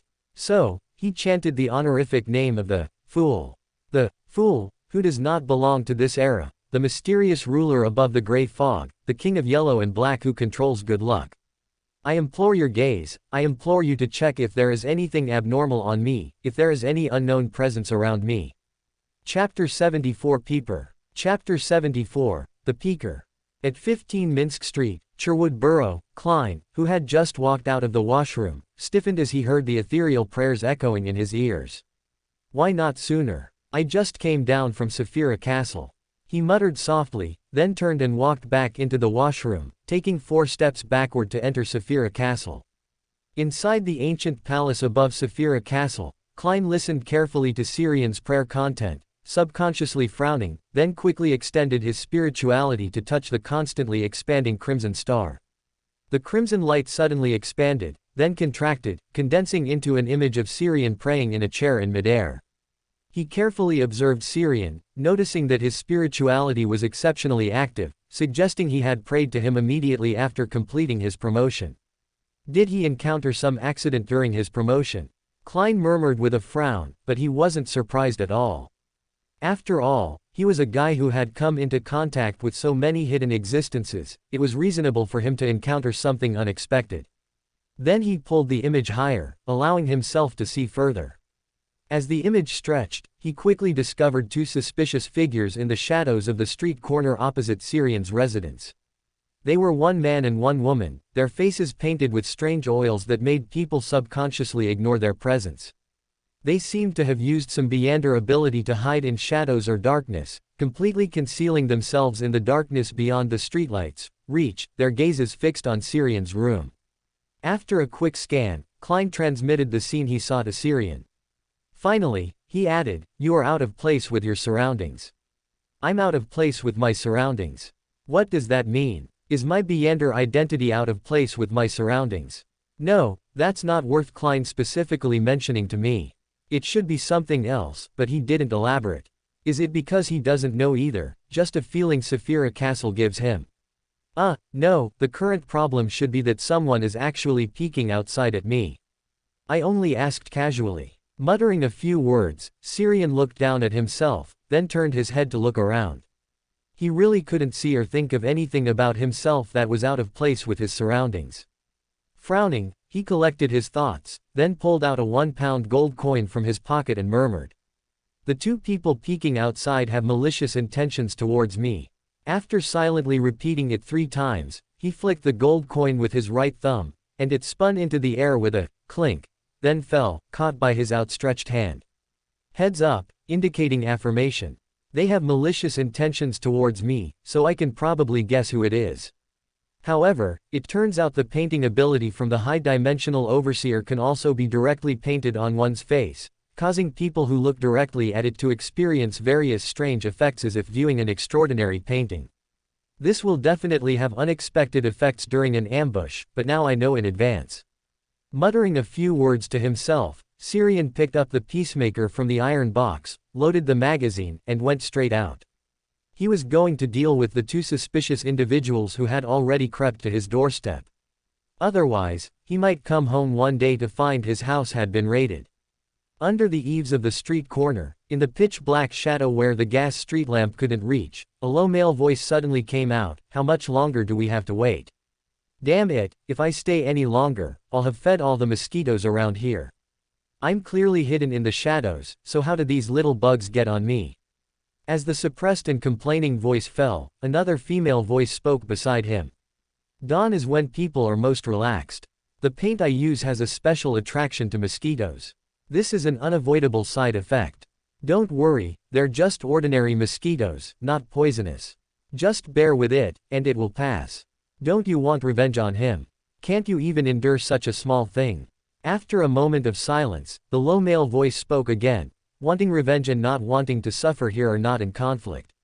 Hey! A dazzling flash suddenly erupted, interrupting the nascent chuckle. All the darkness around was cleared, leaving no trace of shadow. Bang! Bang! Bang! A continuous series of short gunshots rang out, and all the blessed silver bullets in the Peacemaker's magazine were unleashed within a second. The silver glowing bullets arced through the air, colliding with each other, transforming into countless fragments of dawn-like light, dense and innumerable, forming a shimmering and violent, sharp hurricane. The darkness and shadows illuminated by the flash had just begun to converge when they were cut into pieces by the sharp silver storm. In the center of the silver storm, two figures, one crouching and one standing, were rapidly disintegrating. One became a bloody mess, while the other transformed into a lifelike portrait, then shattered in the sharp silver hurricane. Syrian frowned slightly, his gaze quickly scanning his surroundings. That painting was clearly a means of escape using a substitute. Guided by his spiritual intuition, his eyes quickly locked onto the street trees on the opposite side of the street. Beneath the tree trunk, a woman, her entire body smeared with paint, emerged from the darkness. She was full of malice, and the paint on her body seemed alive, clawing and baring its fangs, intimidating anyone who looked directly at it.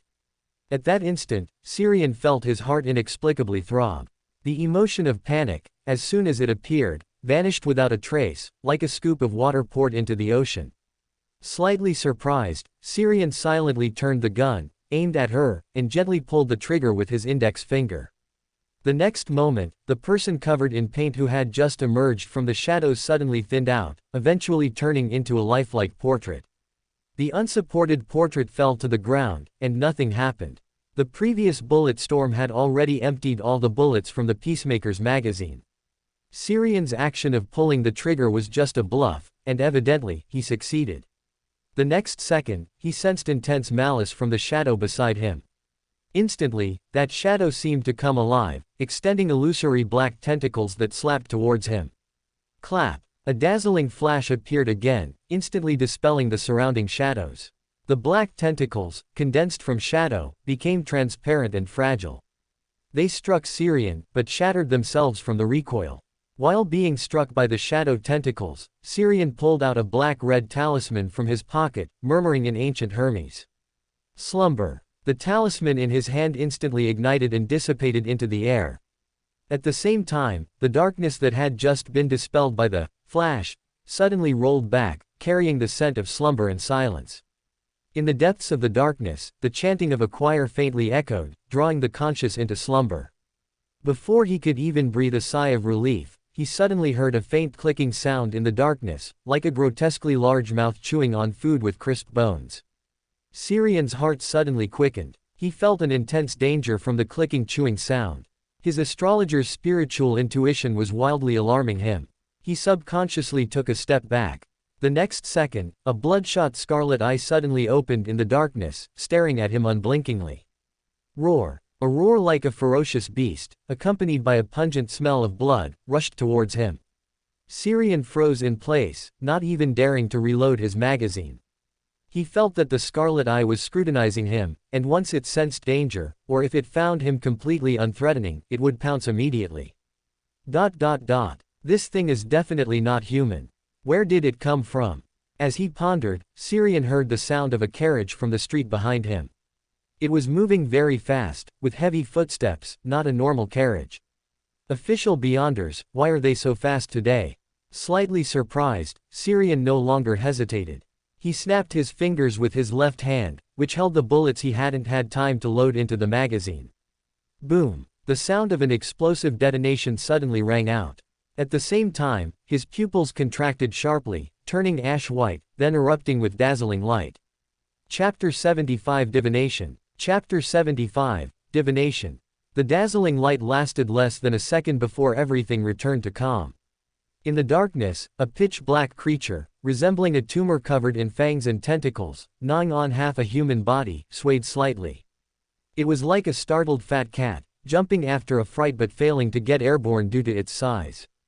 The wailing wind suddenly intensified, and a tall figure in a deep blue robe arrived, riding the gale. Seemingly sensing danger, the tumor, covered in fangs and tentacles, rolled back, dragging the half-eaten corpse, and quickly merged into the shadows. Boom! A silver-white lightning bolt, as thick as a bucket, suddenly struck down.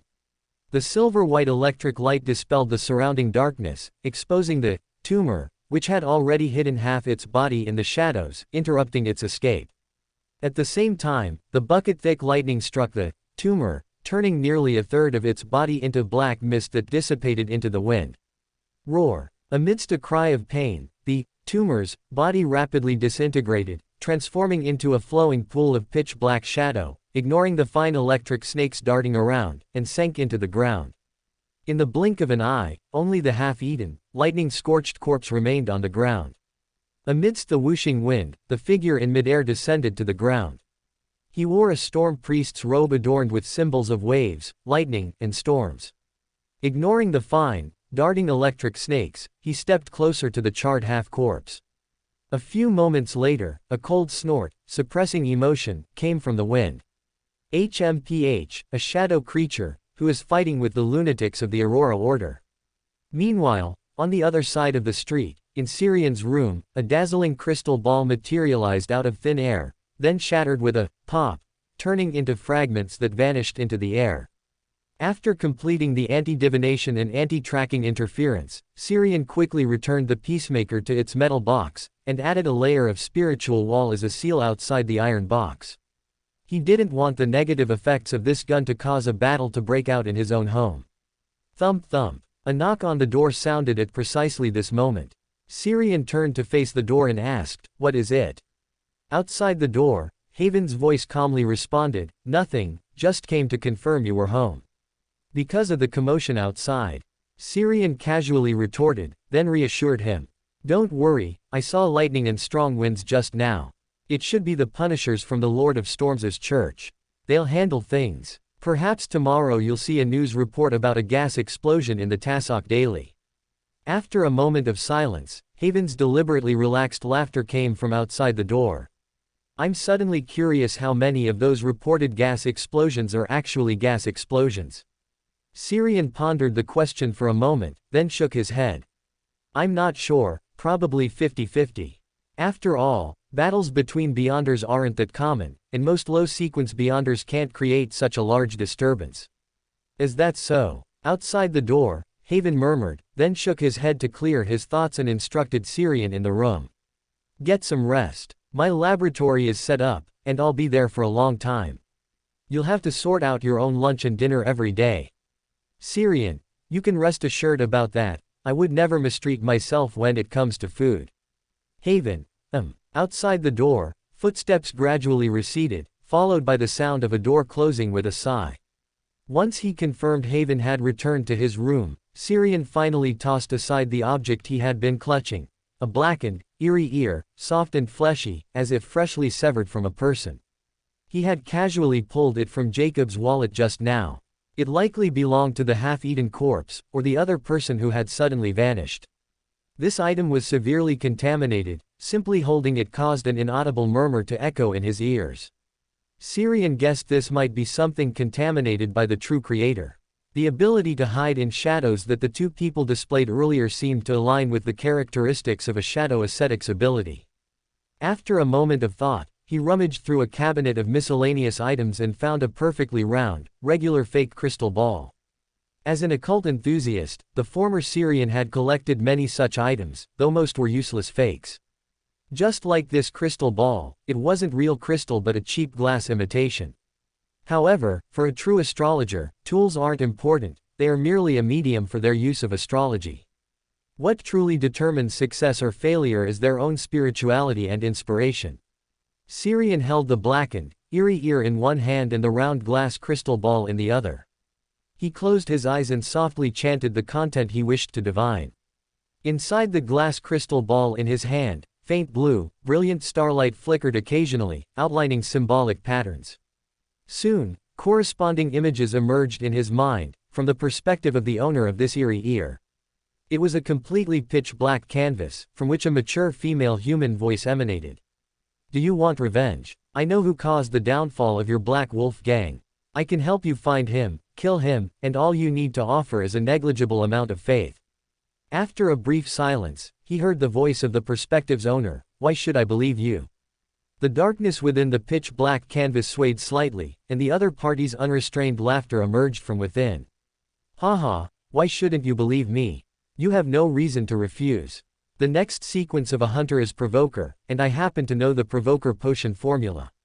This is one reason. You have already been corrupted by the item on your person.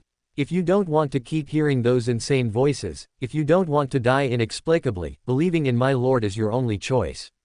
This is the second reason. The person who caused the Black Wolf gang's downfall is also my enemy. This is the third reason. You can consider it, but I won't waste too much time on you. After a moment of silent contemplation, the owner of this perspective nodded heavily. All right. A pleased voice came from the pitch-black canvas, a correct decision. Immediately following, ripples spread across the surface of the canvas, and a Highlander woman with vibrant makeup and revealing clothing emerged from within. Syrian recognized her, Zoila Hernandez, a minion corrupted by the high-dimensional overseer. Then the scene shifted, and Syrian saw the owner of this perspective follow Zoila Hernandez to south of the bridge. After making some arrangements, they hid at the street corner diagonally opposite Syrian's house, concealed in the shadows where the streetlights couldn't reach, until he suddenly appeared, and the silver-white, sharp hurricane destroyed everything around them. Who? Exhaling a long breath, Syrian looked down at the blackened, eerie ear in his hand. He roughly knew what it was, and the identity of the other person hiding in the shadows. A listener characteristic contaminated by the true creator. That person was the leader of the Black Wolf gang, and also the Black Wolf from the gathering convened by the Wise Eye, old Mr. Zoila Hernandez actually found him. It seems she's investigating me. I need to resolve this hidden danger as soon as possible. He murmured softly, then found a palm-sized square iron box to seal the blackened, eerie ear inside. Then, holding the glass crossed-out crystal ball, he attempted to divine information about Zoila Hernandez. He quickly received an revelation from the spirit world, seeing details he hadn't noticed during the previous battle. After he tricked Zoila Hernandez into voluntarily abandoning her canvas clone, she didn't reappear in the darkness. Instead, a pitch-black canvas buried underground was activated, and a shadow creature emerged from it. Perhaps it was attracted by the listener characteristic carried by the Black Wolf, or perhaps it had lost Zoila Hernandez's control, but the shadow creature that emerged from the pitch-black canvas did not attack Syrian immediately. Instead, it pounced on the Black Wolf's corpse. As for why the Black Wolf would carry such a dangerous item, Syrian's divination result was that it was a transaction between him and Zoila Hernandez, and he also intended to use this contaminated item as a special trump card. This is reasonable, but also very coincidental. Is it the favor of fate, or the script of an author? Syrian didn't know which reason it was, so he decided to put the exploration of the mirror world on his agenda. Chapter 76 Exploring the Mirror World. Chapter 76 Exploring the Mirror World. The next day, Syrian didn't get out of bed until 10 in the morning. After washing up in the bathroom and eating a simple piece of white bread, he took a carriage to the Harvest Church on Narcissus Street. As soon as he stepped through the door, a wet rag flew towards him. Before it could hit his cheek, the rag spun strangely in midair, then fell back into Emlin's hand. You, Emlyn looked at him strangely, then suddenly reacted, you advanced. That meteor crystal the detective bought from me 2 days ago was actually for you. Damn it, that detective tricked me. Emlyn's face flushed then paled, his chest heaving, reflecting the turmoil in his heart. Syrian explained for Klein, it's probably because you didn't ask him if he was buying the meteor crystal for himself or for someone else. Shut up. Emlyn glared at him fiercely. The latter shrugged helplessly and asked before Emlyn turned and slipped into the clergy lounge behind the main hall. Can you sell me some Beander potion? No, Emlyn refused without thinking. Syrian continued, I know high-sequence spectators, and more than one. Emlyn was unmoved, So what? Who knows if the spectator you introduce will plant new psychological hints in me. My goodness, how did this guy get so smart today? He sighed inwardly and turned to walk towards Father Yutravsky, who was praying at the desk. Before he could speak, the other party proactively said, "You should know that I am not an apothecary. If you can't convince Emlyn and urgently need such items, you can try to find the Beyonders of the God of Steam and Machinery Church. They have inquired about you with me and should have already contacted you." Syrian nodded slightly. "Yes, but I need charms and potions, not weapons. I'm going to a very dangerous place next. I've already prepared my weapons. What I lack now are good quality potions and charms." Emlyn, who had been listening in, suddenly interjected, "Then I wish you never return." Syrian tilted his head to look at him, and said calmly, "Then I will definitely write your glorious deeds into a novel beforehand, and mail it to all newspapers." "You," Emlyn glared at him fiercely, then suddenly gave up, "Write it if you want. Anyway, the entire Sanguine of Backland already knows about me, so a few more people won't make a difference. And my faith in the moon has always been firm, it has never changed." Seeing that his words failed to provoke Emlyn, Syrian stopped and turned to Father Yutravsky, asking, "I have some Beander characteristics, Father Yutravsky, do you recycle them?" Father Yutravsky shook his head slightly. "The church does not have missionary qualifications in Backland. The activity funds approved for me are not enough to support frequent recycling of Beander characteristics, unless it's the apothecary or planter pathway. The apothecary pathway belongs to us Sanguine, belongs to the moon, belongs to the ancestor." Emlyn suddenly bristled, but no one paid attention. "All right." Syrian wasn't disappointed. After a few more casual chats, he bid farewell and left the Harvest Church. After having lunch at a restaurant outside, Syrian took a carriage home. In the bedroom on the second floor, after closing the doors and windows, drawing the curtains, and setting up a layer of spiritual wall around the bottom of the walls, Syrian walked straight to the full-length mirror. Although he couldn't buy potions or charms at the Harvest Church, he no longer planned to delay exploring the mirror world. No matter how he divined everything that happened last night, the result was always just a coincidence, but he didn't believe that himself. He was more convinced that it was a urge from Adam. HMPH. He stood in front of the mirror, exhaled lightly, then reached out and pressed the surface of the mirror. The next second, a quiet blue radiance spread out, and the original mirror surface suddenly turned into a blurry, quiet blue water curtain-like door. Inside was a dark, illusory, and not quite real road. There were many such roads behind the mirror, intertwining with each other to form a complex and mysterious spiderweb, creating a bizarre world different from reality.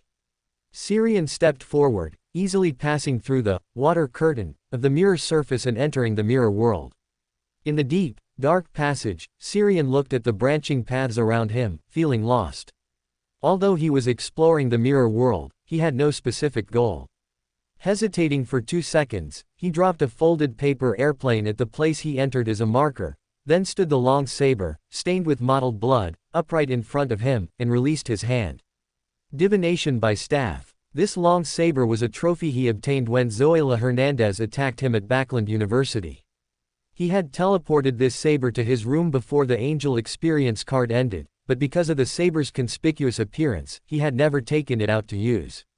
After advancing to astrologer, he was familiar with the effects and negative impacts of this mystical item.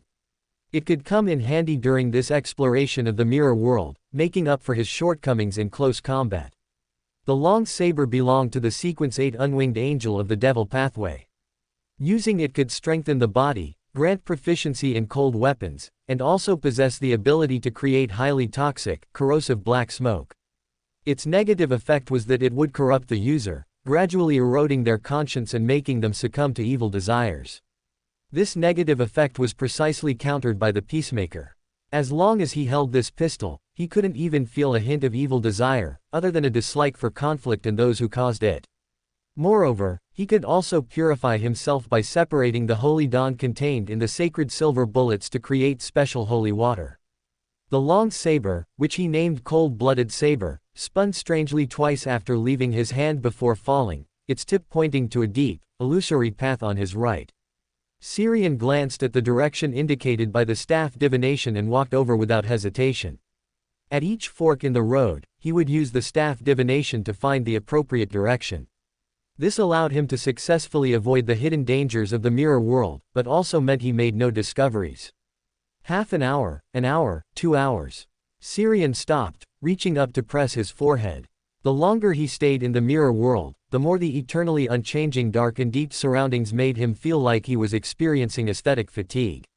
If the mirror world's space wasn't vast and complex enough, he even suspected he would develop claustrophobia. After passing through another dark, illusory, and not quite real road, Xiang suddenly heard indistinct prayers echoing around him.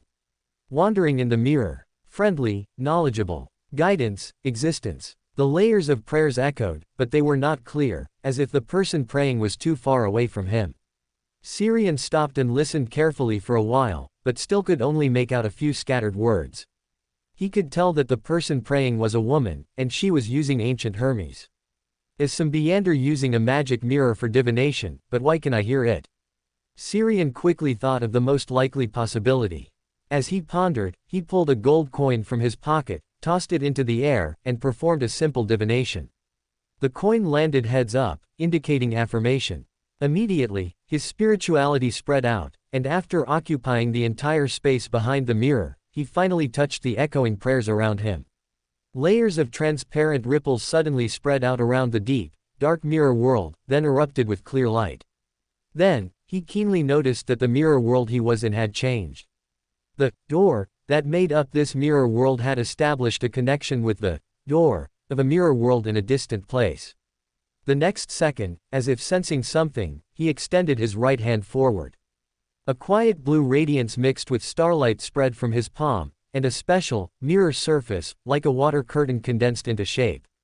Behind the mirror surface was a clean and luxurious bedroom scene, and a beautiful demoness standing in front of a mirror. Chapter 77. This is a reasonable development. Tris. Xiang frowned slightly, recognizing the demoness in front of the mirror. Unlike before, today she was wearing an elaborate black court gown with a string of bright white pearls around her neck. She exuded less casualness and more of a maiden's purity and shyness, making her appear even more beautiful. If it weren't for the wrong time and place, he would probably have said, "Mom, I'm in love." With some difficulty, he averted his gaze and seriously pondered why he had heard her incantation. This defied logic. Demonesses were experts in mirror magic, and they surely had fixed targets for seeking help. Unless she had modified the fixed incantation for the mirror divination, changing the designated recipient of the prayer to a random one. But this was very dangerous. An incantation without a precise target could easily connect to malevolent spirits or other dangerous entities wandering in the mirror world. Glancing at Tris's tightly pursed, unpleasant expression, Xiang suddenly thought of a possibility. She did this on purpose. She was currently a hostage in the cooperation between the demoness sect and the Loan royal family. To escape her current situation, she could only seek external help. The demoness's fixed mirror divination incantations likely pointed to certain high-ranking demonesses, or even the primordial demoness herself. For Tris, this would be tantamount to self-destruction, so she had to modify the mirror divination incantation. However, is modifying the incantation really useful? 008 could easily arrange for a malicious entity to respond to her mirror divination, or simply prevent her incantation from ever receiving a response. It seems it was somewhat useful after all, at least I heard it. As he whispered, Xiang reached out and grasped the air in front of him, creating a lightless curtain to drape over himself. At this moment, in the bedroom outside the mirror, Tris gazed at the mirror, which glowed with layers of deep blue light, as if opening multiple overlapping doors, and fell into hesitation and contemplation. Her modified mirror divination had received a response, but the mirror world entity that responded to her seemed to have no intention of communicating. As she debated whether to ask a question or end the mirror divination, the mirror, shimmering with deep blue light, suddenly changed again. A pitch-black void, where nothing could be seen, appeared in the center of the mirror, as if staring back at her from behind a door. Tris froze for a moment, then her body involuntarily bowed her head. The other party had done nothing, yet merely by appearing in her vision as an unseeable entity, she inexplicably felt a pressure more terrifying than any high-ranking demoness she had ever met, though she had only met one high-ranking demoness. Suppressing the inexplicable dullness and fear growing in her heart, she spoke with difficulty. I want to know where I can obtain the Demoness of Pleasure's potion formula. Actually, she wanted to directly ask for the Demoness of Pleasure's formula, but mirror divination placed no great restrictions on either the questioner or the answerer.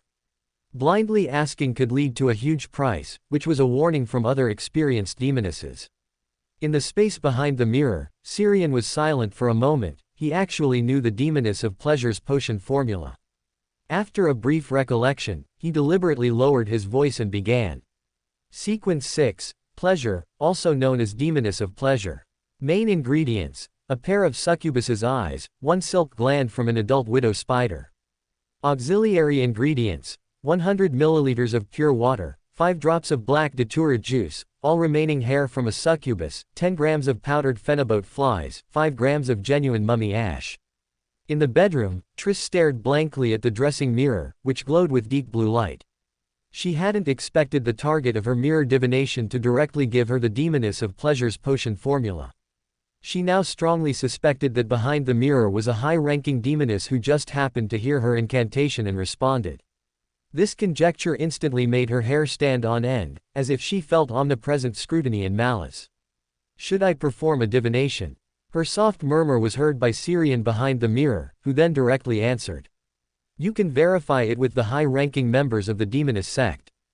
Given your current situation, they must have high-ranking demonesses watching you, and they would be very happy to cultivate you. Hearing the answer, Triss didn't feel relieved. Instead, she became even more nervous. A random mirror divination connecting to a mirror world entity that knew her current situation made her feel as if she had suddenly become an actress on a stage, watched by countless spectators and behind-the-scenes figures, while she herself knew nothing. She felt an omnipresent sense of being spied upon and instinctively hugged her arms tightly. After a while, she finally composed herself and looked at the pitch-black void in the mirror, asking, "What is your relationship with the demoness sect? Who are you?" As her words fell, she seemed to hear a soft chuckle, and then saw a layer of misty white fog suddenly appear on the dressing mirror. These mists silently writhed like living things, outlining visible but untouchable loan words on the mirror's surface. I am merely a traveler who happened to pass through this side of the mirror. You may call me the sublime from the unknowable, the door above dimensions, the embodiment of art and fantasy. This is the third question. According to the rules of mirror divination, this divination process ends here. I look forward to our next meeting. Moments later, the mist-condensed words on the mirror dissolved into ordinary fog, and the tightly flowing deep blue light and the pitch-black mass with its indescribable oppressive feeling also vanished from the mirror. Triss looked at her reflection in the dressing mirror, her expression unreadable. The sublime from the unknowable, the door above dimensions. After softly murmuring 2 phrases of the honorific name given by the entity in the mirror, she belatedly came to her senses, swallowed the third part of the honorific name that was about to escape her lips, and patted her chest with a pale face. A 3-part honorific name. Is this a true evil god? Hey, could a random mirror divination without a specified target really connect to such a great existence? And why would he tell me the Demoness of Pleasure's potion formula? After receiving the 3-part honorific name from Syrian, she no longer doubted the authenticity of the potion formula. A true evil god wouldn't need to tamper with something like this, they had many easier ways to influence her. If that entity just now is opposed to the primordial demoness worshipped by the demoness sect, perhaps I can seize an opportunity, or perhaps fall into the abyss. Thump, thump, thump, as she mumbled to herself, a rhythmic knocking suddenly sounded.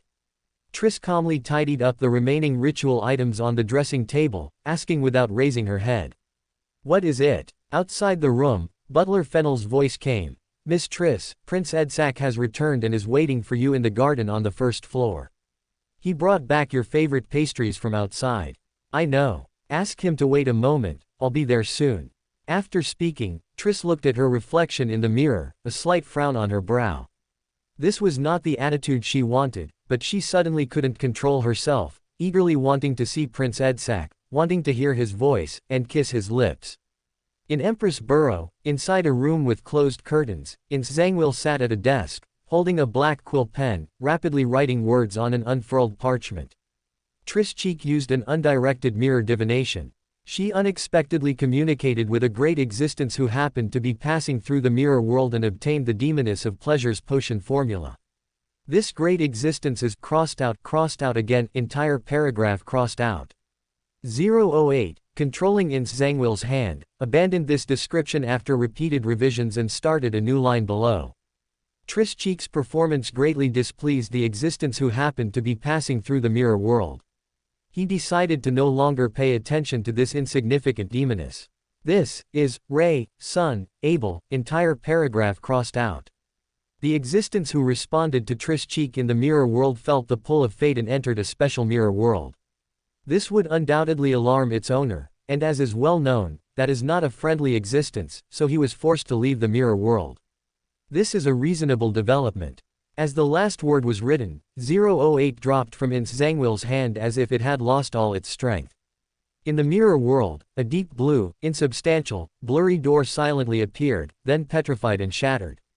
Before the door was completely petrified, Syrian slipped through it, entering another mirror world. As soon as Syrian appeared, countless thick pythons began to writhe and entwine outside this new, deep, illusory mirror world. The tops of these pythons either had distinct black and white eyes or beautiful female heads with flicking tongues. They stared directly at Syrian, like hunters fixated on their prey. In an instant, Syrian felt his body stiffen, and a grayish-white stony layer gradually appeared on his skin. Damn it, it wants to seal off this mirror world. Syrian bit his lip, his body stiffening as he half-squatted, placing his hand on the solid ground beneath his feet. Deep blue light rippled outwards in circles. Several seconds passed before a door opened beneath his feet with extreme difficulty. The next moment, Syrian fell directly into the door, and the door rapidly petrified under the gaze of those eyes outside this mirror world. Chapter 78. Should I say good afternoon, or surrender first? Chapter 78. Should I say good afternoon, or surrender first? In the bathroom of 15 Minsk Street, Sherwood Borough, Backland, a faint blue light spread across the mirror embedded in the wall, and a door silently formed. Bang! Syrian, his body stiff, fell out from behind the door, in an extremely awkward posture, landing clumsily on the floor. Whoosh! Thwack! Thwack! A small bone-tipped black feather arrow grazed his hair and embedded itself in the washstand behind him. Another landed on his petrified pant leg and bounced off. He instinctively tried to get up and dodge, but the stiffness in his body hadn't receded, preventing him from making any significant movements. He could only look up, awkward, bewildered, and helpless, at the two people outside the bathroom who had paused their fight due to his sudden appearance. He knew one of them, having met him before. The other he probably also recognized. Klein, whose disguise technique was still extremely crude, or rather, Detective Sherlock Moriarty, and the Xiang party's executioner, what was his name again, something, who would likely come to assassinate him around this time. After roughly understanding the situation, he symbolically raised his hands. Should I say good afternoon, or surrender first? Neither of the two vigilant figures outside the bathroom door paid him any attention. The next second, the fight continued. The Xiang party's executioner, something, dressed in black, rapidly approached Klein. Klein reacted, but his body couldn't keep up with his mind. He was punched in the chest and sent flying backward. Midair, Klein twisted his body, evading the executioner's pursuit, and relying on the clown's intuitive premonition, he dodged the opponent's punches and kicks repeatedly. Bang! A bright silver arc of light flashed, and the executioner, pursuing Klein, paused. He had been shot. Klein's eyes lit up. He seized the opportunity to create distance. Close quarters combat without a weapon was never the clown's forte. He swiftly flipped over the sofa and grabbed several paper contracts from the coffee table. Whoosh! The paper contracts shot out from his hand like throwing knives made of refined iron. Bang! Bang! Gunshots rang out again. Syrian, still crouching on the bathroom floor, acutely seized the moment. The Xiang party's executioner immediately lunged to Klein's side. Between the bullets and the paper-throwing knives, he chose to evade the bullets. Of course, he also didn't expose his vital points to the paper-throwing knives Klein had thrown, instead using both hands to guard his throat and chest. Thud! PFF'd. The paper contracts accurately pierced his eye socket, lower abdomen, and arm. At the same time, a blessed silver bullet, trailing a silver glow, also penetrated his chest from the back. The executioner knelt on the ground, turning his head back to look at Syrian, who was half kneeling in the bathroom, his face filled with disbelief. He didn't understand why this person, with more than half his body petrified, could shake off the negative effect so quickly to shoot, and even accurately predict his movements. PFF'd. The sound of flesh being torn rang out again. Klein threw another paper contract, accurately stabbing it into the throat of the already dying executioner. Quote. The executioner reached out and grabbed at the air in front of him. His half-open lips continuously made sounds of his throat rubbing against the air, growing fainter and fainter until no sound could be made. After waiting a few seconds, Klein stepped closer and pushed the opponent's body.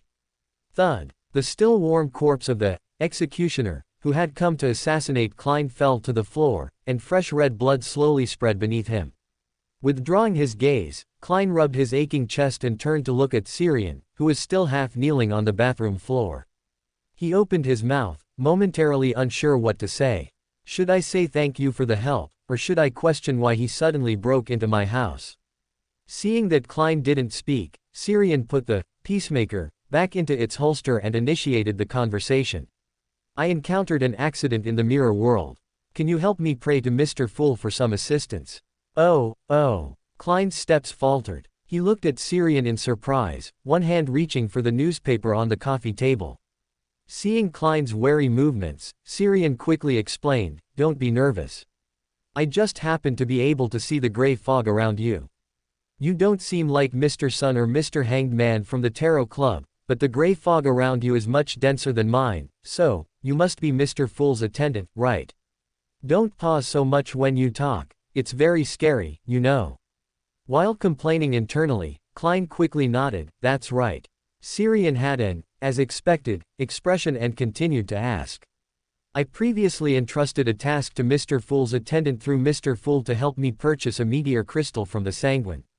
Was that person you? Yes. Klein continued to nod expressionlessly. Syrian chuckled, since our identities are confirmed, can you help me pray to Mr. Fool for some assistance? I can't make too many movements in my current state, and the power that petrified me is still eroding me. He paused, then added, I will pay you. Klein fell silent. It wasn't that he didn't want to help, but he didn't know how to help the other party. After all, his fool was actually just a sequence 8 feet clown. Should I refuse him? After all, the mysterious and powerful Mr. Fool couldn't possibly be unable to do even this much. If I try, it will inevitably expose the fact that Mr. Fool is a disguise used to deceive them. It doesn't seem like it will be exposed. If Mr. Fool can't save him, in his current state with more than half his body petrified, he probably won't live much longer. But how do I save him? After a moment of thought, he decided to stall for time. Let me clean up the room first. You look like you should be able to last a while longer.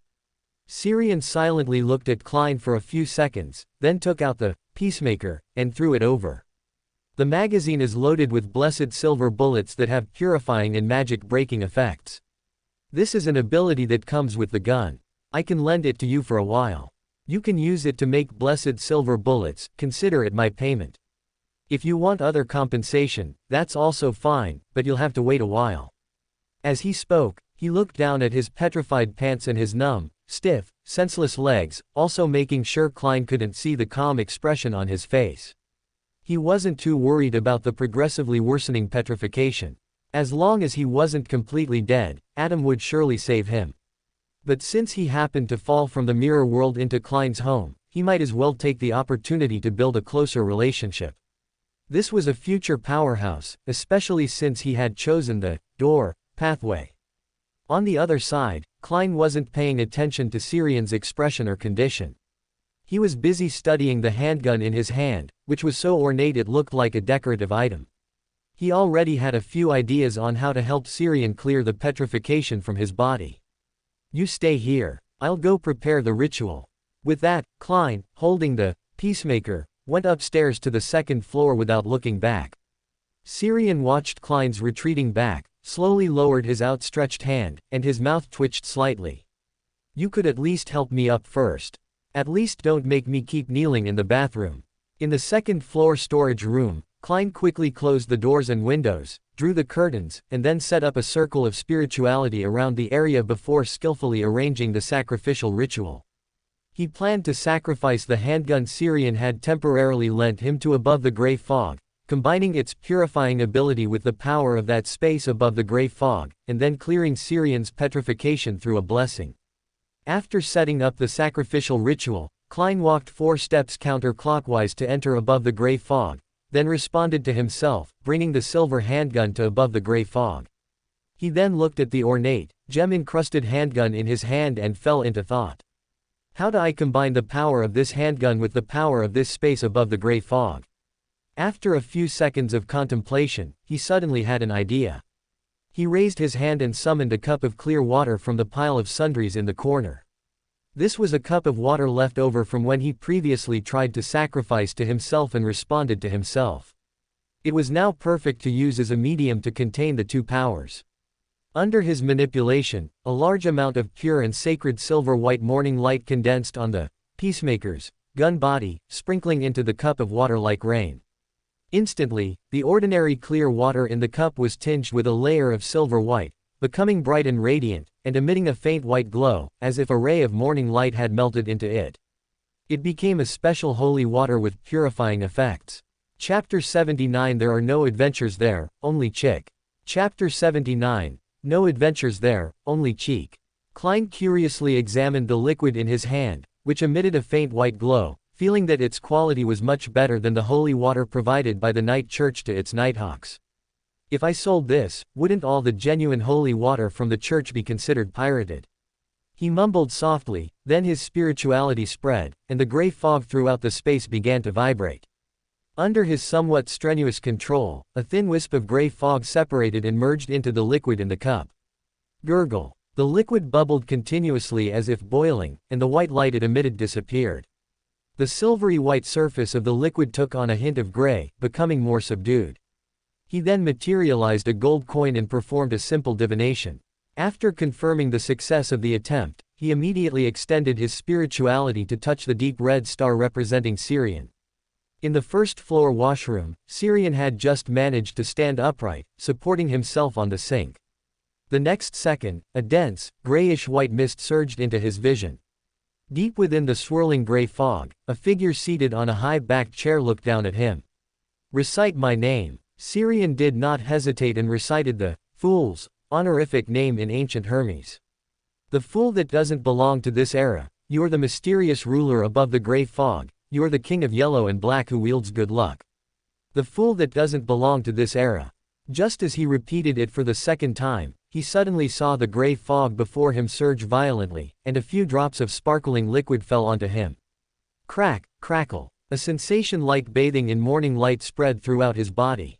At the same time, the sound of stones cracking continuously emanated from him, and his entire being felt exceptionally light, his body no longer stiff or numb. A few seconds later, the cracking sounds on his body disappeared, and a chill spread upwards from his feet. He quickly looked down, finding himself naked.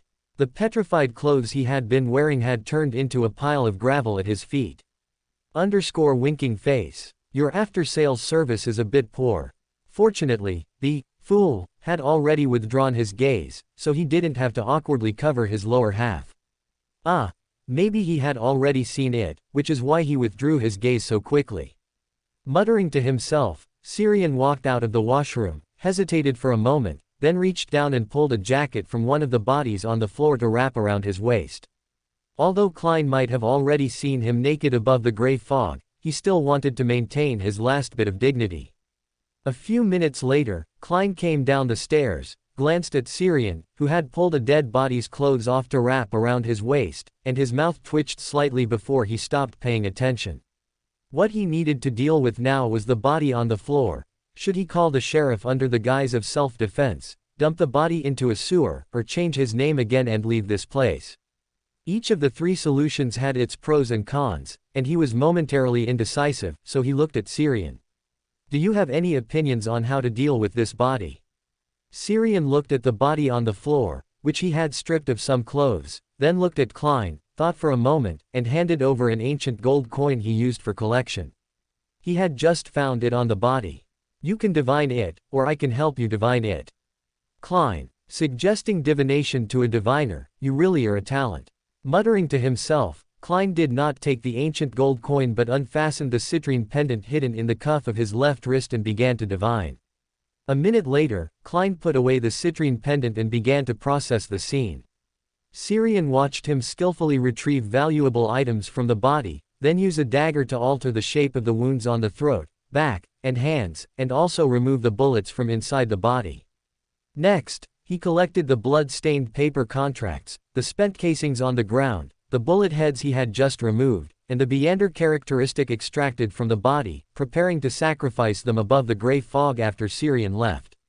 Watching Klein process the scene from beginning to end, Syrian's eyebrow twitched, and he couldn't help but exclaim. Compared to a detective, you're more suited to be a professional killer. Klein looked up at him. How did you know I was a detective? Syrian, I went to the Harvest Church this morning. Klein subconsciously imagined a scene of him clashing with Emlyn, who was forced to volunteer at the Harvest Church, then complained. You're a bit too cruel. It's one thing to trick a vampire into volunteering at a righteous church, but you also have to go and provoke him constantly. Syrian retorted, I'm kindly helping him expand his new career. Isn't being a priest of the Earth Mother Church better than being a wild vampire? Klein suppressed the urge to roll his eyes and directly skipped the topic, asking instead. What did you encounter in the mirror world before? Syrian's expression stiffened for a moment, then he sighed, I don't know either. Really, at the time, I only vaguely sensed a special mirror world, where there seemed to be something very important to me. Then you went? Klein asked curiously. Syrian shook his head, how could that be? Who would believe there are adventures in the mirror world? There's only Cheek. Klein, who is Cheek? Syrian didn't explain, speaking to himself. After sensing that special mirror world, I immediately ran in the opposite direction, but I didn't completely get away. Many times, seeing is mutual. After I sensed that special mirror world, I was naturally discovered by it, and then a little bit of its aura wrapped around me. At the time, I only saw many thick, snake-like shadows entanglement outside the mirror world I was in, being watched by malevolent gazes, and then I was hit by a petrification curse. Before I was completely petrified, I randomly picked a direction to escape and happened to land in your washroom. Klein's mouth twitched slightly, and he summarized for him. So, you discovered an opportunity in the mirror world, chose to escape, but were caught by a trace of power leaked from there and cursed. A story that is absurd and a bit hasty. Syrian shrugged. If you think my previous description was too hasty, I can also make up a thrilling and dramatic story. I once encountered a forbidden zone of life in the mirror world, alarming the ancient supreme being hidden within. We fought until the world shattered, rules collapsed, and in the end, I narrowly lost by one move, escaping here with injuries. I hope you can take me in to recuperate here. When I return to my peak, I will surely flatten the forbidden zone, obliterate that ancient supreme being, and turn him into the resources for my further advancement. Klein, _hollow circle. That's a good story, but don't make up another one next time. Syrian spread his hands indifferently. Didn't you think my previous description was too hasty? Doesn't this make it much more exciting? Klein decisively skipped the topic and asked instead. How do we divide the spoils from his body? Syrian, I only want cash, everything else is yours. Also, can you help me buy a set of clothes? I look a bit unpresentable going out like this. Klein shook his head. No, the gunshots just now weren't covered up. The neighbors around here must have already called the sheriff, and someone will come to investigate soon. Can't you enter the mirror world? Can't you just go back through the mirror world? Syrian's expression stiffened. I can, but I'm temporarily traumatized by that place and don't want to go in. Klein gave him a helpless look, complaining inwardly while saying, then you find a place to hide yourself. Just don't get discovered by the sheriff and don't affect my reputation. Syrian raised his hand and made an okay gesture. No problem, just lend me a set of clothes. Dong, dong. A knock on the door suddenly sounded. That fast. Slightly surprised by the speed of the Backland sheriff's arrival, Klein immediately handed all the collected tools and spoils from the body to Syrian, instructing him. Help me hide them well. It's best to choose a place that's not easily discovered by the sheriff and difficult to divine.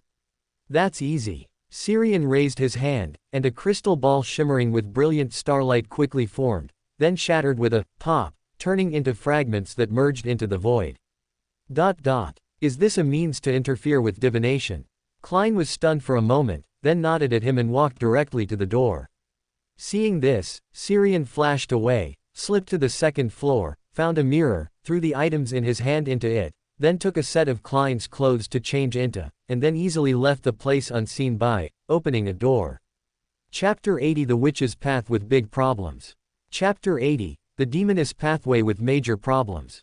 After leaving Klein's house, Syrian walked around outside for a bit, then returned to Minsk Street, just in time to see Klein, looking somewhat flustered, talking to a sergeant in a black and white checkered uniform with 3 V's on his epaulettes.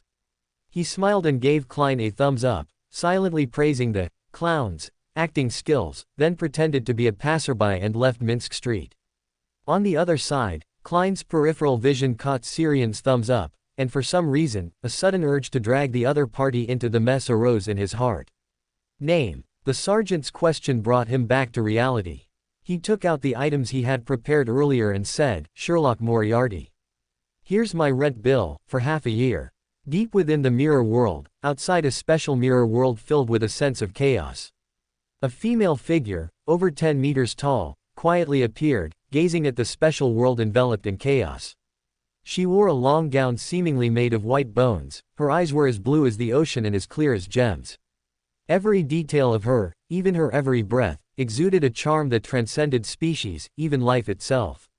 Even lifeless stones and plants would be intoxicated and infatuated by her slightest smile, experiencing constant joy. No, this was no longer her, but him. At this moment, he was gazing ahead with a slight frown, and the surrounding mirror world rippled, seemingly infatuated and saddened by his brows. It has changed again. Why? No pure female demoness has advanced. A voice so beautiful it could make ears pregnant echoed in the void, causing more ripples in the surrounding mirror world, as if fans were cheering when their idol spoke to them. Returning to south of the bridge, he waited until nightfall but received no message from the patient. He thought, fool, Klein is probably still waiting in the police station for his lawyer neighbor to bail him out. Thinking of this, he chuckled and shook his head, temporarily putting the matter aside. He returned to his bedroom, lay down on the bed, and softly chanted, Adam. Then, drowsiness overcame him. In a daze, he saw the collective subconscious see where countless lights and shadows converged, and saw dazzling brightness. When all the light disappeared and his vision returned, he found himself in the bone church, sitting directly opposite Adam. Coming back to his senses, he nodded gently to the other party and said, Good evening, Mr. Adam. Was what I encountered in the mirror world earlier the primordial demoness? Good evening. Adam nodded gently in return, then shook his head. No. If it were the primordial demoness, even if you had escaped back to reality in time, he would still be able to observe you. So, that thing is only related to the primordial demoness, but is confined to the mirror world. Syrian frowned slightly. He always felt that this matter was not so simple.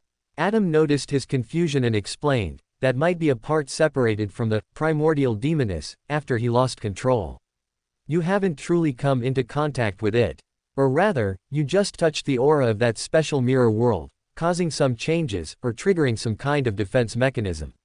There isn't much effective information in your memory, so I can't deduce more. He paused, then changed to a cautionary tone and said, Don't go to the mirror world again recently. As the master of the mirror world, no change can escape the primordial demoness. Also, you have completed part of my commission. Have you thought about what kind of reward you want? There's a reward. Syrian was slightly surprised. His first thought was to ask for some money, as his current assets were not enough to buy the next sequence's Beander ingredients. But considering that he had just advanced to astrologer, his demand for Beander potions was not urgent, so he dismissed that idea.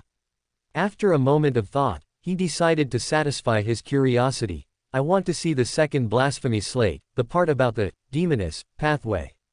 No problem. Adam nodded gently and reached into his robe to pull out the dark, heavy slate, its surface covered with mysterious, strange patterns that seemed alive. Syrian's gaze was immediately drawn to it, staring directly at the blasphemy slate, deciphering the information recorded on it.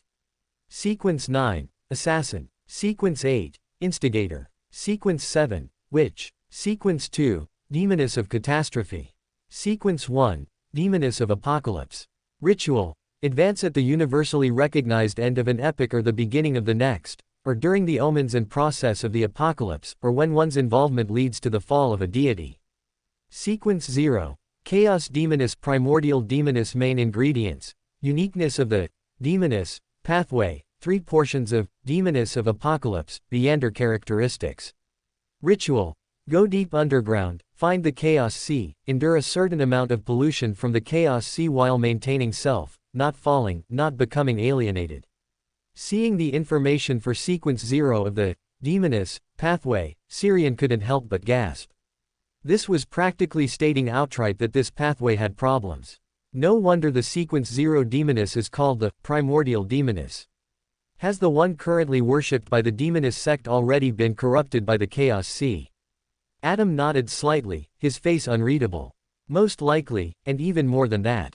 I don't know the specific situation. The mirror world is too dangerous for me. From the 4th epoch until now, you are the first person who has been able to delve deep into the mirror world without being affected by the Primordial Demoness. Syrian couldn't help but raise an eyebrow. He felt as if Adam had placed a heavy burden on his shoulders. After a brief silence, he pondered and asked, "Then if I encounter danger in the mirror world, will I also be unable to ask you for help?" Adam nodded slightly, then shook his head. "If you haven't delved deep, haven't encountered the Primordial Demoness, or some special existences, and haven't stepped into some special mirror worlds, I can provide limited help after hearing your call.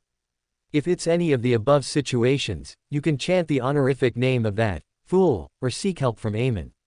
You know his honorific name, and you also know a faster way to attract Amon's attention than chanting his honorific name. Whether out of curiosity and amusement, or for my sake, he will help you escape the predicament. However, if you choose this option, you will have to endure his harassment afterwards. It won't be fatal, but it will probably be very troublesome for you." Syrian. I hope that day never comes. I don't want to wake up one day to find the ants at my door, the crows outside my window, my neighbors, and even the dust in the air all wearing monocles. As thoughts drifted, gray fog suddenly surged into his vision. "You should leave." Adam's voice rang out gently. The next second, Syrian felt a sense of repulsion surging from all directions, like drowning. Whoosh! He suddenly sat up from the bed, gasping for breath, looking as if he had just woken up from a nightmare. Before he could fully recover, dense gray fog engulfed his entire vision. Deep within the gray fog, crimson light surged, condensing into a somewhat dim image before his eyes, and at the same time, Klein's voice sounded. "Respected Mr. Fool, please help me convey to Mr. Fate that the matter is concluded. Also, I would like to borrow his mystical item for a while longer. I will pay the corresponding compensation. I have offended the Intis ambassador to Backland, and may face other pursuits later, so I urgently need to enhance my combat strength. I also want to know if he can provide more powerful mystical items or other assistance. I am willing to pay appropriate compensation for this." As Klein's voice faded, the image condensed by the crimson light disappeared, but the surrounding gray fog did not recede immediately. Clearly, the patient was waiting for his reply. Syrian lowered his head and pouted. "Please go back to how you were before, Mr. Fool, when you didn't want to say a single word more to me, aloof and distant." After silently complaining, he looked up at the blurred figure deep within the gray fog and sincerely said, "Mr. Fool, please help me convey to your dependents that he can use the peacemaker as he pleases, without needing to pay compensation. This was my previous promise, but he needs to be aware of its negative effects. Conflicts always erupt near this gun, or rather, it is attracted to places where conflicts have already occurred or are about to occur. Besides that, it also makes the wielder mentally excited, full of courage, and fearless, while also disliking all disputes, even a playful verbal spat. It's easy to get carried away in combat. Also, I don't have any other more powerful mystical items. If he doesn't mind, I can go and help him when necessary." Although my Beander pathway is not skilled in combat in the early stages, if I were to use a mystical item for a sneak attack, it might have unexpected effects. After a slight pause, he suddenly remembered the item contaminated by the true creator and quickly said, I have an item that might be able to help him, but it's very dangerous. It has been contaminated by an evil god. I will sacrifice it to you, and as for whether to use it, your dependents can decide for himself. Chapter 81, Full Moon. Above the gray fog, within that magnificent and ancient palace, like a giant's dwelling, Klein leaned back in the high-backed chair belonging to the fool, holding a blackened, sinister ear in his hand, his brows tightly furrowed. This was something Syrian had just sacrificed to him, a Beander characteristic of a listener that had been corrupted by the true creator. It's only been a few days, and this guy has already come into contact with another secret existence, and a named evil god at that. Even if one day he tells me he's contacted all the evil gods, secret existences, and righteous gods, I probably wouldn't be surprised. I might even give him a thumbs up and exclaim that he has a strong life. After muttering a few words, Klein held the sinister ear, corrupted by the true creator, in one hand, and with the other, he conjured paper and a pen, intending to perform a divination first. After about 1 or 2 minutes of silence, at the head of the mottled long table, Klein's body suddenly exploded. Immediately after, the gray fog throughout the entire space suddenly became violent, like a raging sea, with layers of giant waves, constantly crashing against everything around it. It continued for nearly half a minute before everything finally calmed down. Klein, who had reformed his body, leaned back in the high-backed chair, his face pale and his expression still somewhat strained. He hadn't fully recovered from the pain he had just experienced. What terrifying whispers and corruption! This is even more severe than directly looking at the eternal blazing sun last time. Is it because the true creator is stronger than the eternal blazing sun, or because this item contains more corruption? As he muttered to himself, he thought of a way to utilize this item, extract the corruption it contained and fashion it into a special charm. When I encounter danger, I just need to activate the charm. No matter who it is, they will all have to listen to the whispers from the true creator. And because I've frequently dealt with such matters, I have more resistance to the true creator's whispers than the average person and can recover in a shorter time. Then I can launch a counterattack. The more he thought about it, the more Klein felt this idea was excellent. The only problem now was that he didn't know how to extract the corruption from it to make a charm. My accumulation of mysticism knowledge isn't enough yet. The next day, after a quick dinner, Syrian arrived at Owen's house before dark. Today was the full moon, and as a descendant of the Abraham family, Owen would inevitably hear the whispers from the door. He had to watch over him to prevent this perpetually unlucky guy from losing control. Owen, I think you misunderstand my luck. Although some accidents did happen before, my luck can't be that bad all the time. Syrian ignored him, leaning leisurely on the sofa, savoring coffee from Intis. It was said to be Emperor Rosel's favorite. However, Syrian was skeptical. He thought it unlikely that Rosel, as an outer deity remnant, would enjoy such bitter coffee, even more so than Americano. After all, his past life of labor was already bitter enough, there was no need to add more bitterness. Clatter. The sound of a cup hitting the floor suddenly rang out, and the still steaming coffee spilled onto the floor. Syrian quickly put down the more than half-full coffee cup in his hand and stood up, walking over to Owen. The latter was clutching his head with both hands, lying on the ground in agony, curled into a ball, not even noticing that his skin had been cut by the broken glass cup. Syrian tilted his head and glanced out the window. The heavy mist in the sky, indistinguishable from clouds or smog, had dispersed at some point, revealing the crimson full moon. The crimson moonlight streamed through the window and spilled onto the floor of the room. Accompanied by Owen's heavy, painful groans, Syrian felt as if he, too, heard faint, indistinct whispers in his ear. No, can Mr. Door's whispers be contagious? Syrian seemed a bit confused. He tilted his head slightly, listening intently for a moment, confirming that he truly heard whispers, but he wasn't sure if the sound came from Mr. Door, and he didn't feel uncomfortable either. After listening intently for a long time, he couldn't discern any effective content from the murmurs in his ear. Is it because I'm not a descendant of the Abraham family? After muttering to himself, to be safe, he chanted the honorific name of the fool. The Fool, who doesn't belong to this era, the mysterious ruler above the gray fog, the king of yellow and black who controls good luck. I implore your gaze, I implore your protection. Above the gray fog, in the magnificent and ancient palace, Klein saw Sirian's current state through the prayer light spot. The crimson moonlight entering the room through the window seemed distorted, covering Sirian and the person curled at his feet. It seemed that a high-level existence was establishing some connection with them through the moonlight, transmitting something to them.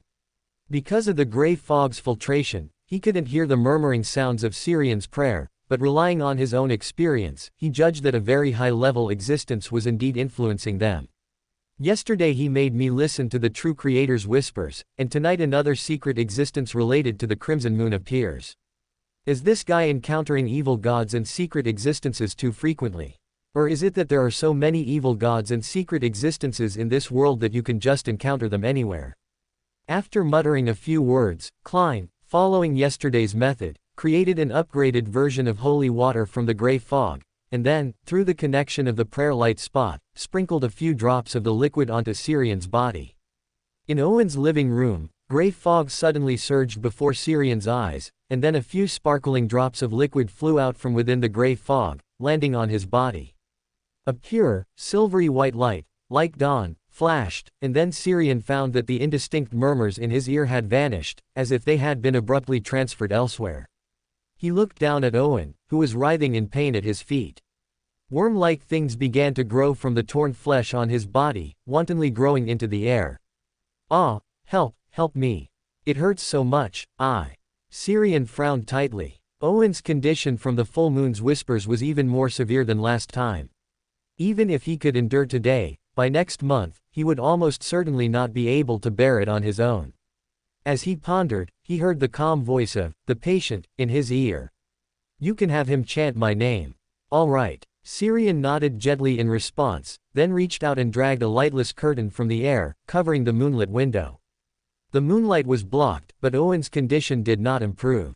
It really doesn't work. Sighing, he half-crouched, placing one hand on Owen's constantly trembling shoulder, and said softly. Repeat after me. The exalted from the unknowable. The door above dimensions. The incarnation of art and fantasy. Under his guidance, Owen struggled to repeat the honorific name he had just chanted in ancient Hermes. Almost simultaneously, Sirian heard the indistinct, layered prayers in his ear. He immediately closed his eyes, entered a meditative state, and spread his spirit to respond to the prayers echoing in his ear. He smoothly established a connection with the prayers echoing in his ear, and then his spirit began to ascend, entering a higher dimension, a dimension from which he could overlook everything. Following the prayers in his ear, he easily locked his gaze on Owen, then tried to pull with his hand, just as he usually used the black curtain trick. Silently, a patch of deep black appeared and covered Owen's surroundings. This was like dropping a drop of ink onto a painting. The originally visible content was instantly covered and replaced. Owen, who was curled on the floor, groaning in pain, paused. The whispers that had been echoing in his ears disappeared, and even the pain in his body vanished, quickly leaving only cold, deep blackness. He looked around helplessly, trying to stretch his limbs, but found that he couldn't feel his own body. Am I dead? Is this the underworld? But I am a follower of steam, shouldn't I enter the perfect land after death? Is it because I wasn't devout enough?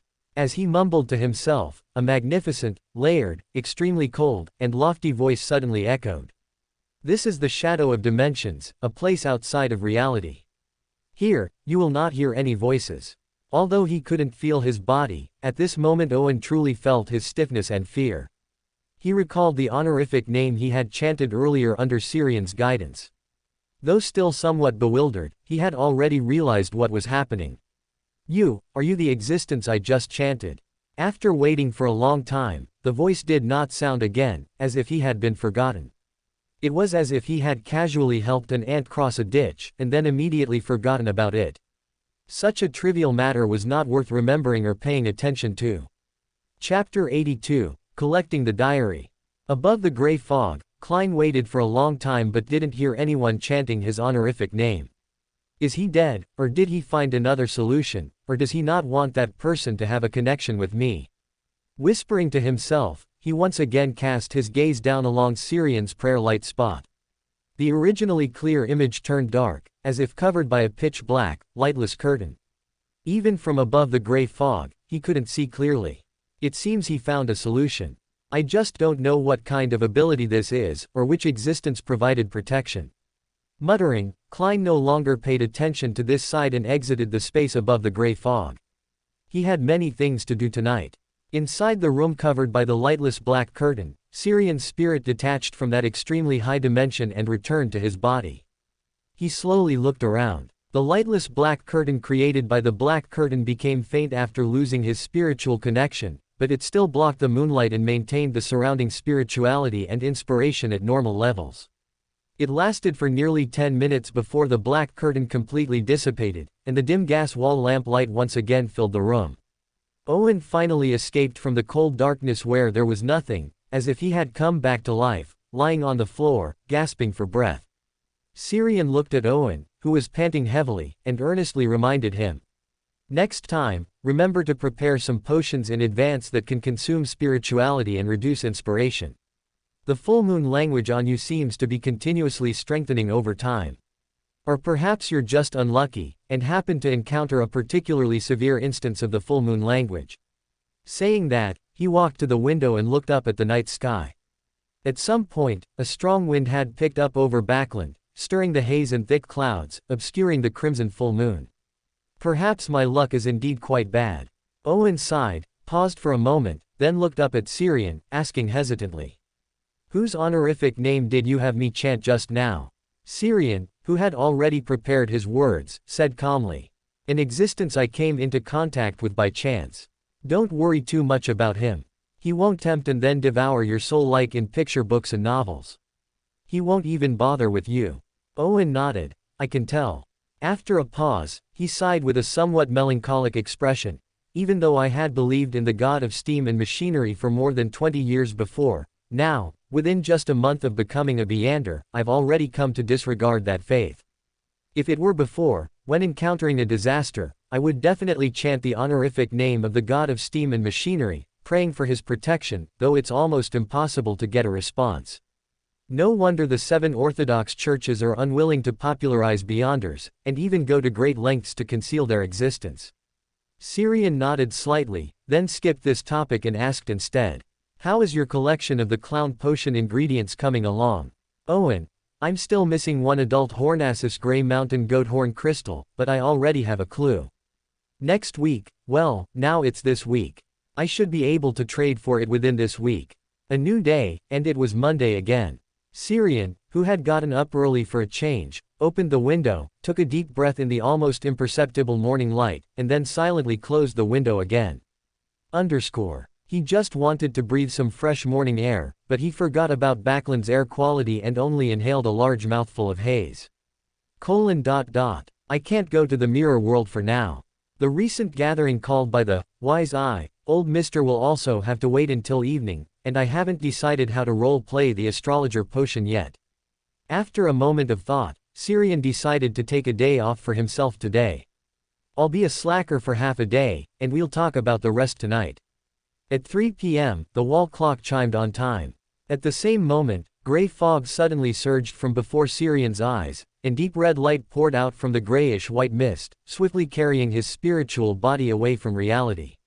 Syrian's eyes brightened slightly. After being promoted to astrologer, he could already perceive the process of Klein pulling people into the space above the gray fog. Just as he settled down, wanting to carefully experience the process of entering the space above the gray fog from reality, everything had already ended. His figure appeared in the magnificent ancient palace above the gray fog, sitting on the high-backed chair belonging to Fate. Across from him, Miss Justice Audrey, whose figure appeared somewhat blurry, had already risen from her seat, holding up her skirt, and greeted the fool with a cheerful tone. Good afternoon, Mr. Fool. After a slight pause, she turned to face him, maintaining the same smile as she greeted. Good afternoon, Mr. Hanged Man. Good afternoon, Mr. Sun. Good afternoon, Mr. Fate. Syrian gazed at Miss Justice, who was greeting him, then gently nodded, returning the greeting. He could clearly see that Miss Justice's spirituality was much denser than during the last Tarot Club meeting, and it was extremely contained, with no signs of overflowing. This indicated that Miss Justice had completed her promotion last week and had already adapted. After exchanging greetings, Miss Justice, just like her codename, reminded the Hanged Man Alger with a strong sense of justice. "Mr. Hanged Man, it's time for you to submit this week's 6 pages of Rosal's diary." The Hanged Man Alger nodded slightly. This was something he was going to bring up anyway. Then, with the Fool's help, he materialized the 6 pages of Rosal's diary for this time. While Mr. Fool was reading the Rosal's diary, Syrian raised his hand and lowered his voice slightly. "Both of you, could you sell me some of the Rosal's diary you've collected? Preferably the original manuscripts. This is one of the potion ingredients I need for my next sequence promotion." Potion ingredients. Justice Audrey, who had originally intended to remind Syrian that it was Mr. Fool's reading time and not to speak casually, hesitated for a moment, then her reminder turned into a question. Can Rosal's diary also be used as a potion ingredient? Or is there something special about Emperor Rosal's diary? The Hanged Man Alger and the son Derek beside them slightly tilted their heads, and even the Fool at the head of the table, who was reading the Rosal's diary, paused imperceptibly. They were also very curious about this question. Syrian nodded gently and explained without concealment. "It's just part of the auxiliary materials. It requires a Rosal's diary that has exceeded a certain number of years, and it doesn't specify whose Rosal's diary it has to be. I want to use Emperor Rosal's diary as an auxiliary material purely out of my own personal interest. So that's how it is. But I didn't expect ordinary Rosal's diary to also be able to become part of a potion ingredient. That sounds very peculiar." Justice Audrey nodded with emotion, then added, "Since it only requires a Rosal's diary that has exceeded a certain number of years, then Rosal's diary copied by people from a long time ago should also meet the requirements, right? Or must it be a Rosal's diary written by the person himself? The Rosal's diary I collected before are all still preserved. I can give them directly to you. Didn't you also say last week that you would tell us the third Beander characteristic law for free? This can also be considered mutual help among our Tarot Club members. However, I cannot distinguish the age of those Rosal's diary or whether they are original manuscripts." Hearing Miss Justice's reminder about the third Beander characteristic law she had promised last week, Syrian smiled and nodded. "When the gathering officially begins, I have a way to distinguish the age and authenticity of the Rosal's diary. This only requires a simple divination." Divination. Audrey's eyes lit up. But remembering that it was currently Mr. Fool's reading time, she restrained the urge to ask further questions.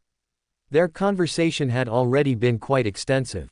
Their conversation ended, and the Hanged Man Alger, who had been quietly listening, interjected. "I can also give you the Rosal's diary I collected, but only the parts that have already been submitted to Mr. Fool. You will also need to determine if they are usable yourself." Syrian smiled in response. "No problem, thank you for your generosity." At this moment, the Fool Klein, who was reading Rosal's diary, suddenly put down the Rosal's diary in his hand, raised his hand and lightly tapped the table, and said leisurely, "You may begin." Syrian blinked, then turned his head to look at the Fool at the head of the table. He reasonably suspected that the other party had been eavesdropping just now. Oh no, he had been openly listening to their conversation just now, and was also waiting for him to share the third Beander characteristic law. Chapter 83, Mr. Fool's Mission. As the Fool announced the official start of their gathering, everyone seated along the mottled long table subconsciously turned their heads to look at Syrian. He glanced around, then chuckled, "Then I'll be the first to share the information I promised last week. Regarding the third Beander characteristic law, it is an extension and supplement to the two Beander characteristic laws Mr. Fool mentioned at the last gathering, and it is called the Beander characteristic aggregation law. Within the same Beander pathway, high-sequence items and beyonders will intermittently and unconsciously attract low and mid-sequence beyonders to their vicinity, and there is a tendency for them to aggregate together. High-sequence beyonders can perceive and, to a certain extent, shield this attraction, and some pathways can completely shield this influence. Also, similar pathways also have the aggregation law. This is why beyonders have a higher probability of encountering supernatural events than ordinary people. The Beander characteristics on them will attract each other and move towards aggregation. This is also the essence of the Beander world. what is separated must aggregate, and what aggregates must separate. What is separated must aggregate, and what aggregates must separate. Klein muttered at once in his heart.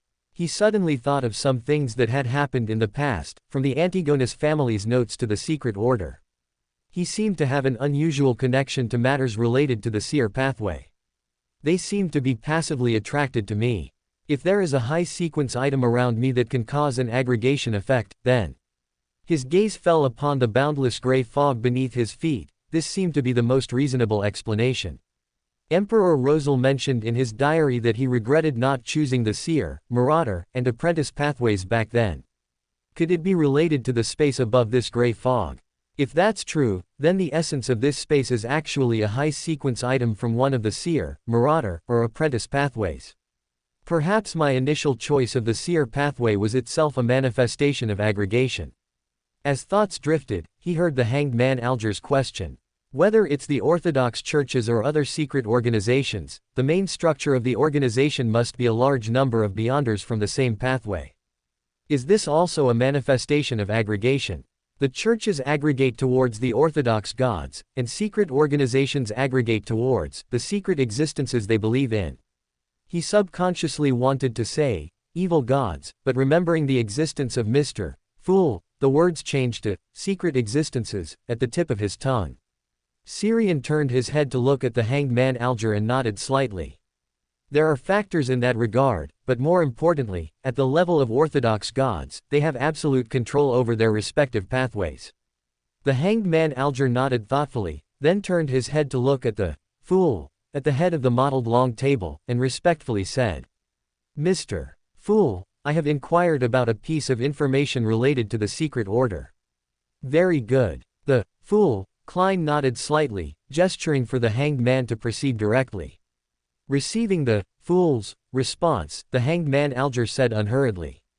The secret order has a certain connection with the Intis Republic. Is that all? Syrian looked at the hanged man Alger in surprise. He subconsciously felt that this news wasn't even news. However, he quickly realized that in this world, the secret order was a truly clandestine organization, and its Beander pathway was the kind that liked to hide behind the scenes. Even if some people were active, it was mostly because they had joined the Intis intelligence agency, and that job itself required secrecy, so information was rarely leaked.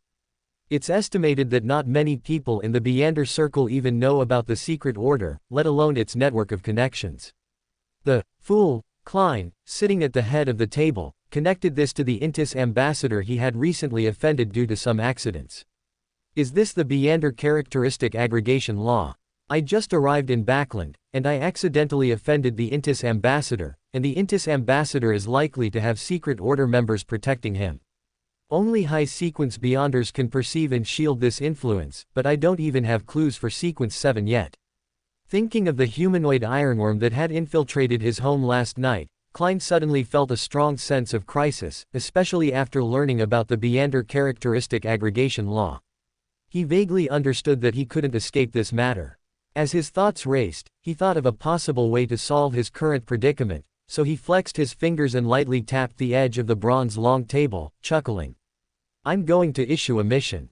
After a slight pause, seeing everyone looking at him, he continued. A dependent of mine has arrived in Backland. He hopes to accomplish something that will attract everyone's attention, but without having to show himself. This matter is relatively difficult for you. You are free to choose to accept or refuse. Syrian raised an eyebrow, controlling his expression as he turned his head to look at Klein. At the head of the mottled long table, Klein, shrouded in gray fog, was also looking at Syrian. He was simply following the other party's previous speculation to add another, Fool's Independence label to his identity as Sherlock Moriarty. With the identity of the Fool's Independence, he could legitimately ask the other party for help. From his perspective, the person most likely to help him with this matter was this fellow countryman who was entangled with multiple evil gods and secret existences. He looked around, and seeing no one ask a question, he continued. The thing he wants to accomplish is to assassinate Beckland Jean Martin, the ambassador of the Intis Republic to the Loan Kingdom. Assassinate the ambassador of the Intis Republic. Justice Audrey, being a noble, reacted the most strongly. Unusually for a spectator, she couldn't control her emotions. The hanged man Alger was pondering the meaning behind this matter, while Syrian and son Derek sat calmly, the former having already known about this, and the latter simply not understanding at all. Who among you is willing to accept this mission? What kind of reward do you want? The fool, Klein at the head of the table calmly looked around at everyone. Syrian scanned the group, seeing the hesitant Miss Justice, the bewildered Mr. Sun, and the profound Mr. Hanged Man. After a brief thought, he raised his hand and spoke. I can provide some valuable intelligence. As for assassinating an ambassador who is heavily protected, I cannot do that at this sequence. You can't do it at this sequence, which means you'll be able to assassinate a heavily protected kingdom ambassador at the next sequence.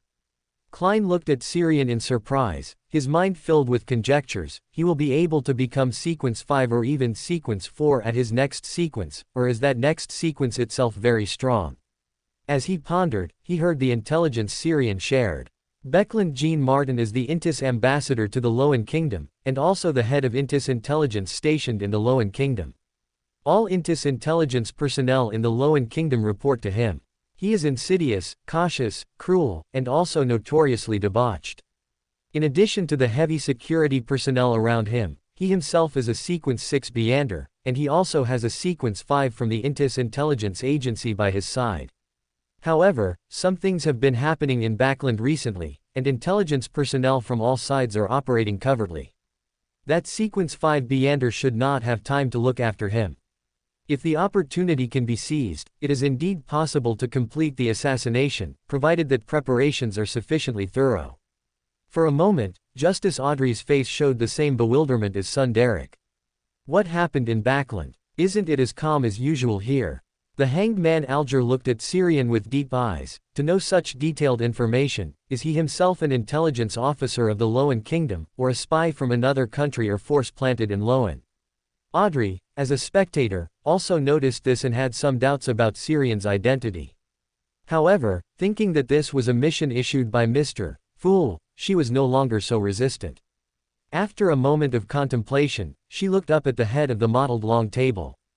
Mr. Fool, I can try to complete this mission, but I cannot guarantee success. After a slight pause, she turned to Syrian and asked, Mr. Fate, how long until you advance to the next sequence? A long time, Syrian responded calmly. After a pause, he added, I just advanced to sequence 7 a few days ago. Even if the subsequent acting and material collection go smoothly, it will still take at least a few months. The hanged man Alger suddenly interrupted. You are confident you can assassinate an ambassador, who is heavily protected and also a Sequence 6 Beander, at Sequence 6. Syrian turned to look at the other party and simply explained. My next sequence is called Scribe. As the name suggests, he can record and reproduce all Beander abilities he has seen, including demigod-level abilities. That's amazing. Justice Audrey's face showed clear surprise. She felt that this sequence seemed a bit too strong.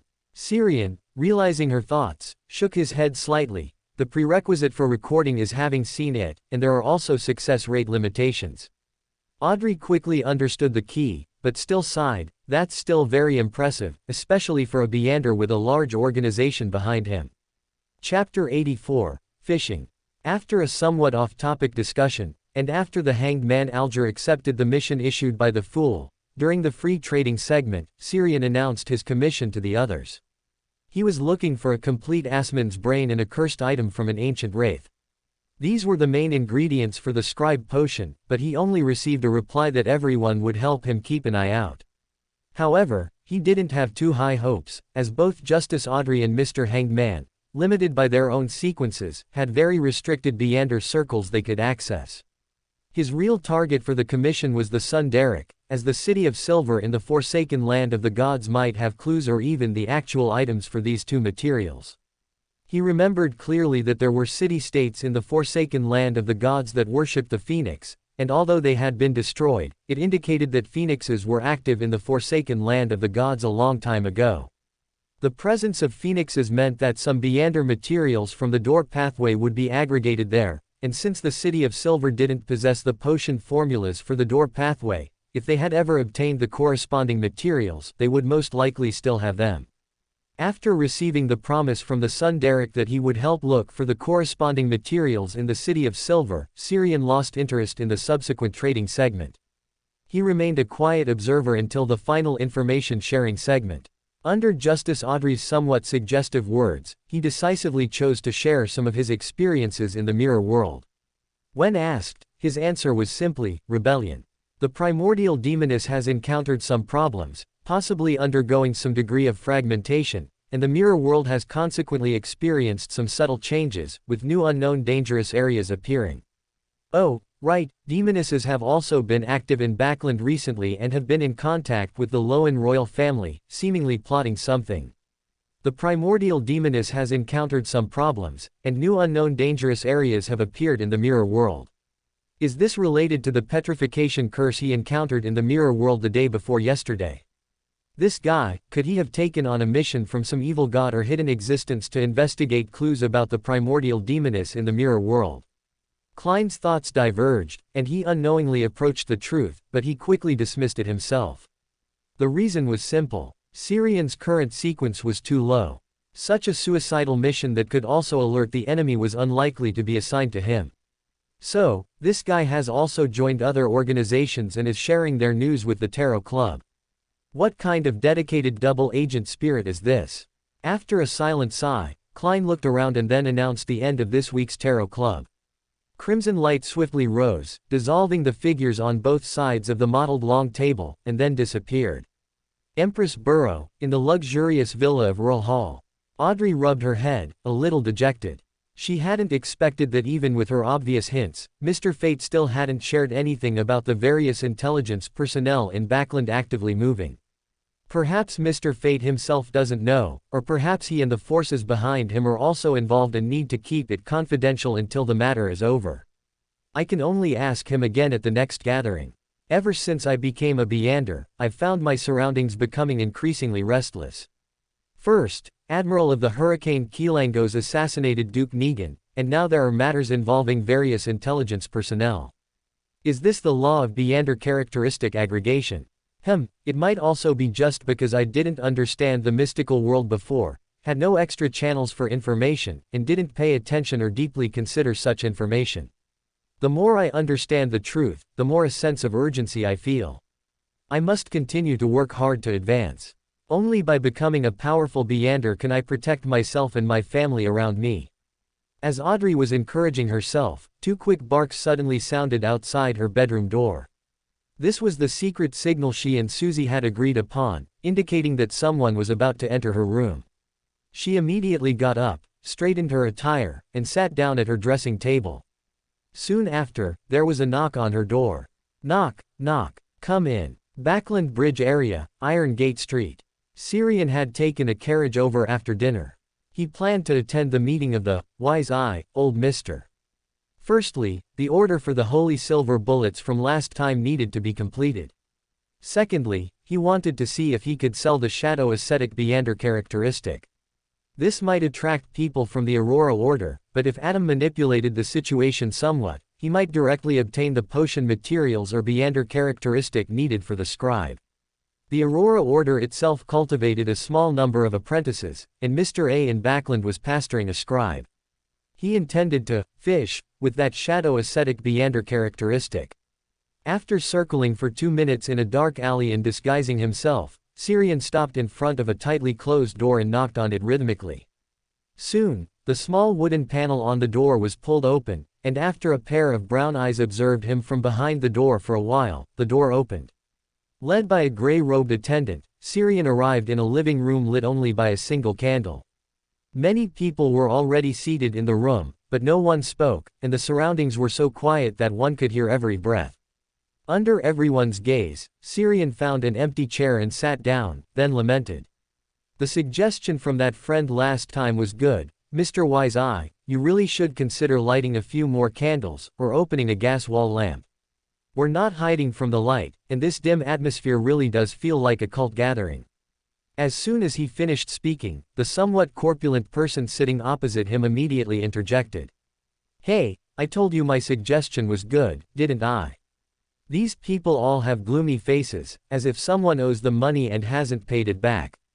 Someone looked at him warily. What does a cult gathering look like to you?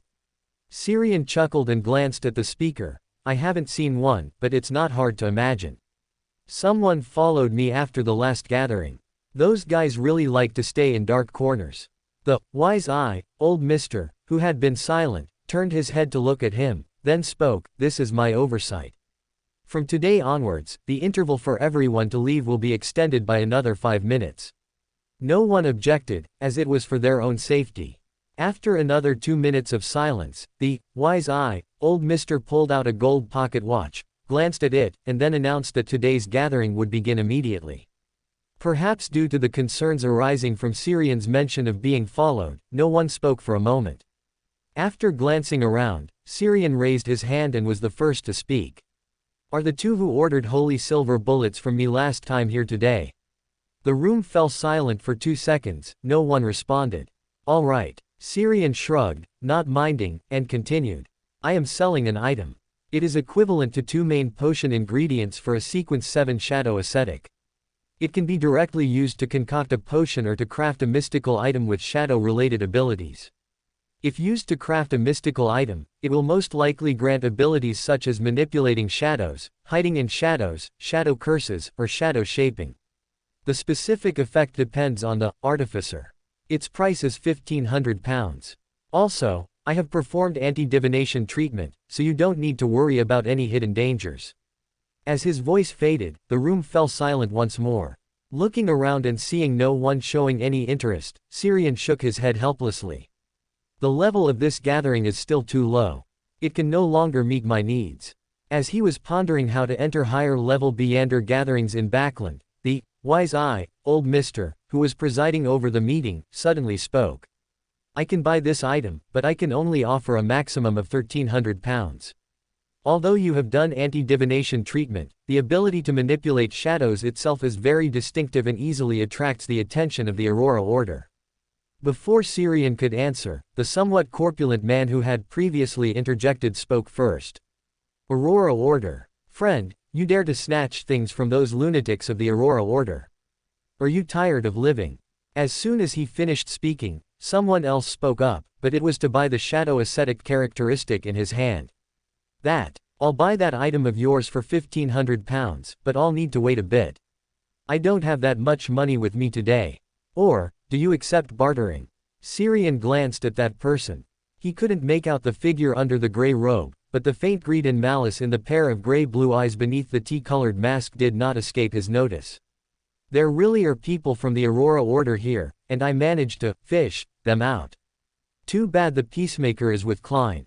Chapter 85, Newly Joined Klein. As thoughts flickered, Syrian nodded slightly in response to the other party. Yes, but it requires items of equal value. After a brief silence, the person continued, I have 2 mystical items that I can trade with you. One of them is a single-use mystical item, but it's very powerful and can unleash enough destructive force to demolish a building in a short amount of time. The other is a mystical item that allows the user to communicate with and control spirits. It can use different spirits to perform various magic and create various supernatural phenomena, making it quite versatile, but its negative effects are also quite dangerous. Syrian leaned forward slightly, appearing very interested. Can you elaborate? The person wearing a hood and a brown mask nodded slightly. The former is a severed hand, you just throw it when you use it. The latter is an eyeball that must replace your original eye to be used, and its use will gradually kill your body. That severed hand couldn't possibly be a part taken from a rose bishop or a shepherd, could it? This fellow's intentions are impure. The eyeball that must replace your original eye to be used is also a trap. It's a death pathway item, and if you attach it to yourself, even without using it, you'd age abnormally fast and die under the erosion of death aura. Reining in his wandering thoughts, Syrian shook his head and refused the other party's request for a barter. Sorry, these 2 items of yours have too many limitations and are not practical for me. I'll still choose a cash transaction. The person fell silent again, and after a long while, he spoke in a low, hoarse voice. If you are willing to wait a little longer, I can gather the cash and then trade with you. That way, you can earn more. His words were interrupted by the wise eye, old mister. I don't object to your private transactions, because I am not responsible for the safety of your private transactions, but they cannot be discussed at the gathering, nor can private transactions be placed around the gathering or at the same time. If your lack of rigor leads to being targeted by official beyonders, it could eventually implicate our gathering.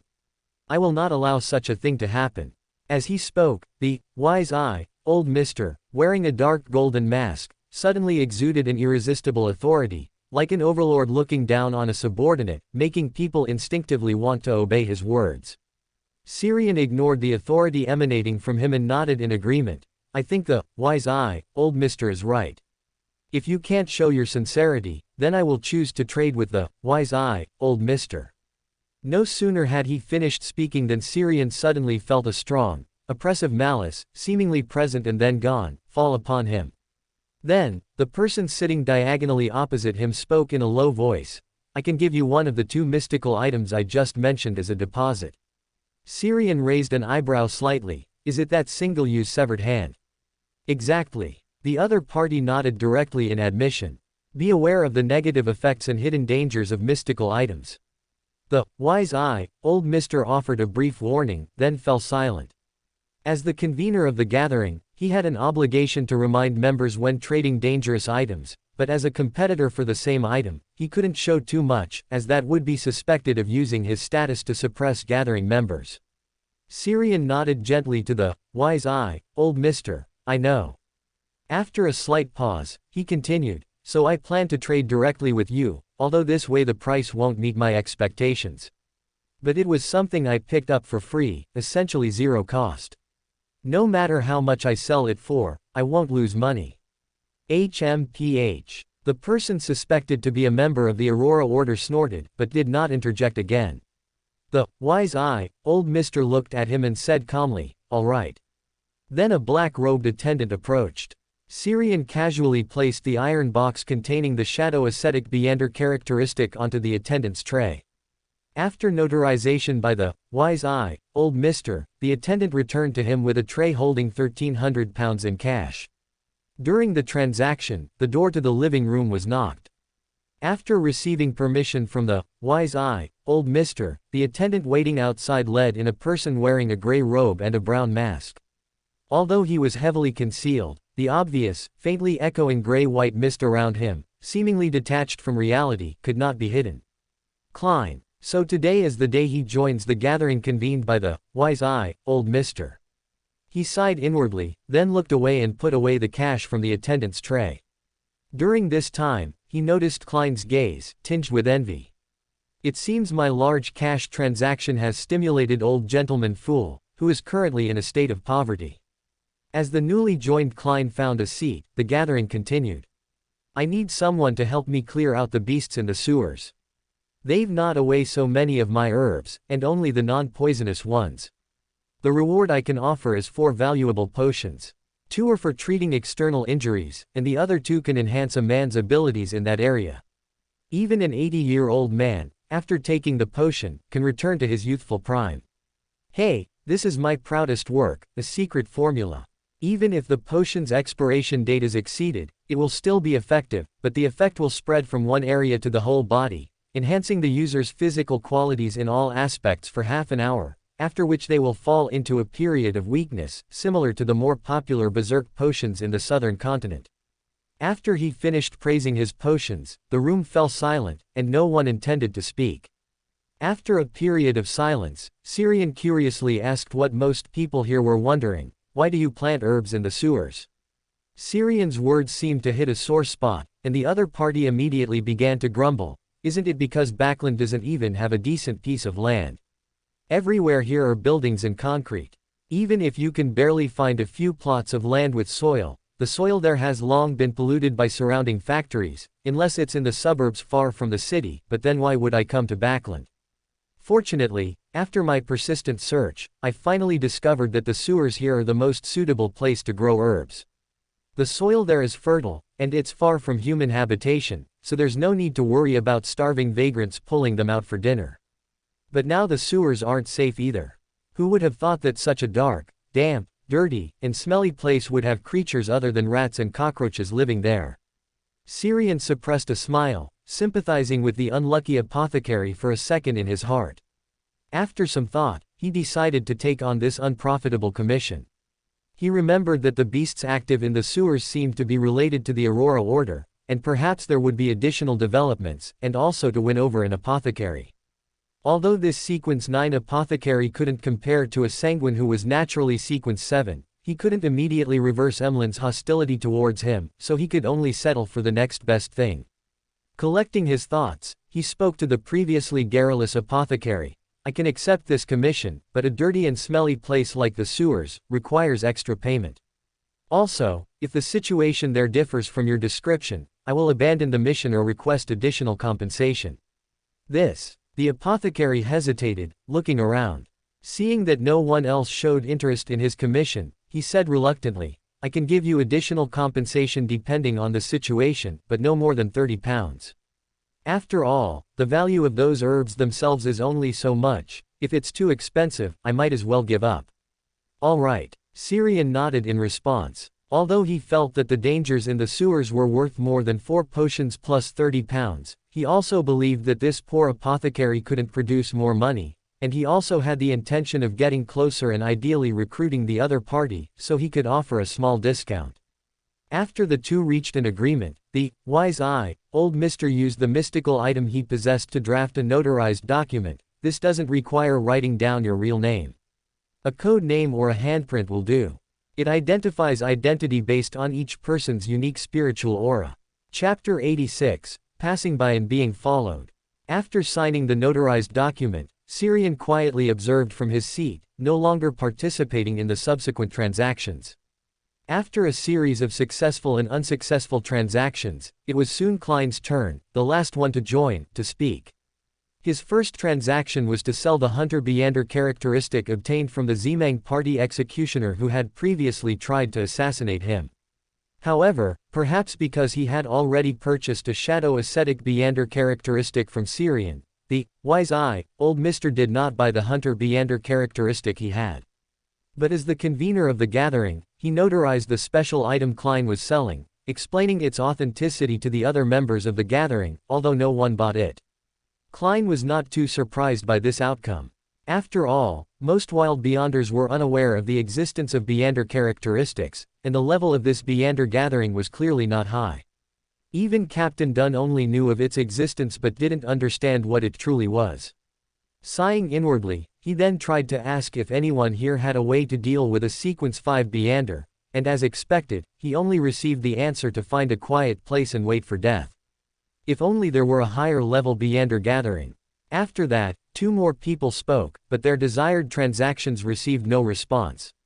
Then, the wise eye, old Mr. clapped his hands, announcing the end of today's gathering, and instructed Syrian, who had acquired a large amount of cash, to leave first. Syrian pulled open the outermost door of the house and stepped out. In the dimly lit alley outside the house, his figure did not appear. Instead, his figure appeared at the window of an adjacent residential building. He had just overlapped the doors of the 2 adjacent houses, thereby achieving a teleportation-like action. Although this level of door is simple for a traveler, and can even be simpler, I always feel that this doesn't seem like an ability an astrologer should have. I remember that Sequence 7 is also a small qualitative change stage, and after I became an astrologer, I was indeed able to further utilize my inherent specialty. Could it be that this influence is actually bidirectional, and not only is my inherent specialty further utilized after promotion, but the astrologer's abilities have also undergone some mutation under the influence of my specialty? After a moment of thought, Syrian pulled a gold coin from his pocket and casually tossed it. With a clink, the gold coin flew high, then fell, and he caught it steadily in his hand. He then opened his palm and looked down. Heads up, indicating affirmation. It really is like this. Perhaps as the sequence increases, this mutation will become more and more obvious. As he murmured, he saw someone else walk out of the house where the wise eye, old Mr. had convened the gathering. Klein. In the dim alley, Klein suddenly looked in his direction as if sensing something. Without caring if the other party could see clearly, he raised his hand to wave, then continued to stare at the house where the gathering had been held. Waiting for the suspected Aurora Order personnel to appear. In the alley, Klein looked blankly at the figure waving at him. He didn't have dark vision and couldn't see the person's face clearly, but he could feel that the other party had no ill will. Perhaps the person simply knew him and was just saying hello. But the problem is, who would know me?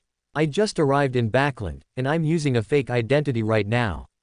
After going through everyone he could suspect in his mind, Klein quickly locked onto a suspect. Mr. Fate, from the Tarot Club, Syrian.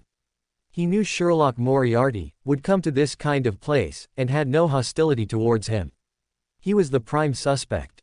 After walking out of the alley, Klein took a gold coin from his pocket, flicked it with a clink, and performed a simple divination. It really is him. What is he doing here? He seems to be watching this gathering. Klein was a little suspicious, but he had no intention of going over to ask. He was now Detective Sherlock Moriarty, and he had only met the other party once, now twice. Although they knew each other, they weren't familiar. Out of curiosity, he did not leave directly, but returned to the Bravehearts bar along the route he remembered. The two places were not far apart, and if anything unexpected happened, he could rush over to check the situation immediately. Watching Klein's figure disappear from sight, about 2 or 3 minutes later, Syrian saw the third person to emerge from the house, the plump apothecary who had posted the sewer cleaning commission. After that, people continued to leave the house one after another. Syrian leaned against the wall behind the window, only occasionally glancing back. He worried that too intense a gaze might be noticed by some people at the gathering, causing unnecessary misunderstandings. After waiting for about half an hour, he finally saw the figure he had been waiting for appear. However, before he could react, the person's figure merged directly into the surrounding shadows, disappearing in the blink of an eye. Damn it, I miscalculated. This is a cautious shadow ascetic. Syrian retracted his gaze, silently sighed, then reached out and pressed his hand against the wall behind him, opening a blurry, ethereal blue door out of thin air. Outside the winding, dimly lit alleyways, a young man, not old, emerged from the shifting shadows, stopping under the dim yellow gas street lamp, his head slightly tilted as he listened to something.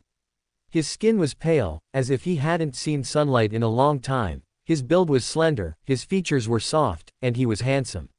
His gray-blue eyes were clear and bright, but the expression on his face was so gloomy that one would subconsciously overlook his appearance.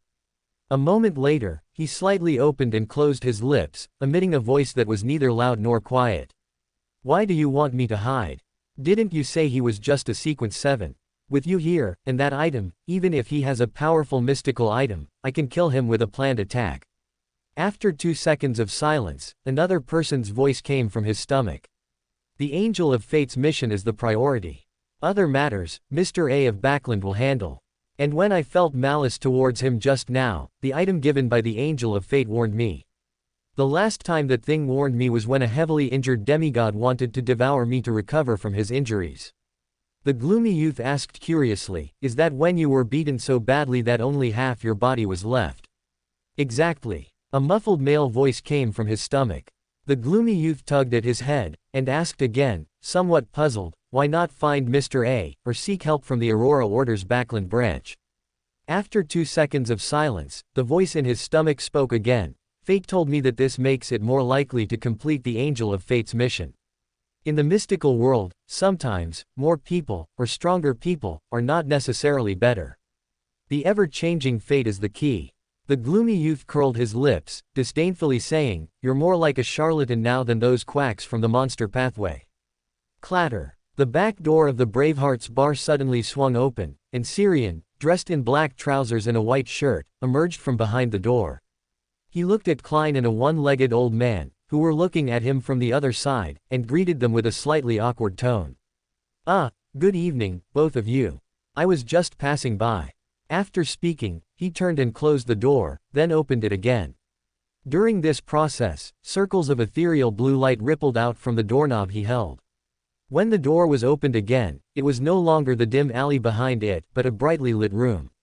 Syrian stepped inside, and then the door closed with a click. Such a convenient ability. Klein looked at the closed door, muttering to himself with a hint of envy. Beside him, the one-legged old man was deep in self-doubt. I remember I closed the door. Oh dear. Another door opened, but this time it wasn't Syrian who emerged, but a man of 28 or 29 with a hint of madness. He wore a white shirt, black vest, and tight pants, his face was pale, and his brown eyes always suppressed a strong malice. He glanced at the direction of the bar's back door, then looked at Klein and the old man with the tumorous leg, and asked in a deep voice. "Did someone come by just now?" "Yes, one person, who has already left. He seems to have the ability to change his location through doors." Klein nodded lightly, not hiding anything. Caspa's was right there, so he couldn't hide it even if he wanted to. It was better to appear honest. Perhaps this Beander who could manipulate living households would reconsider his previous commission. At the intersection of the Backland Bridge area and south of the bridge, inside an unoccupied hotel room on the street.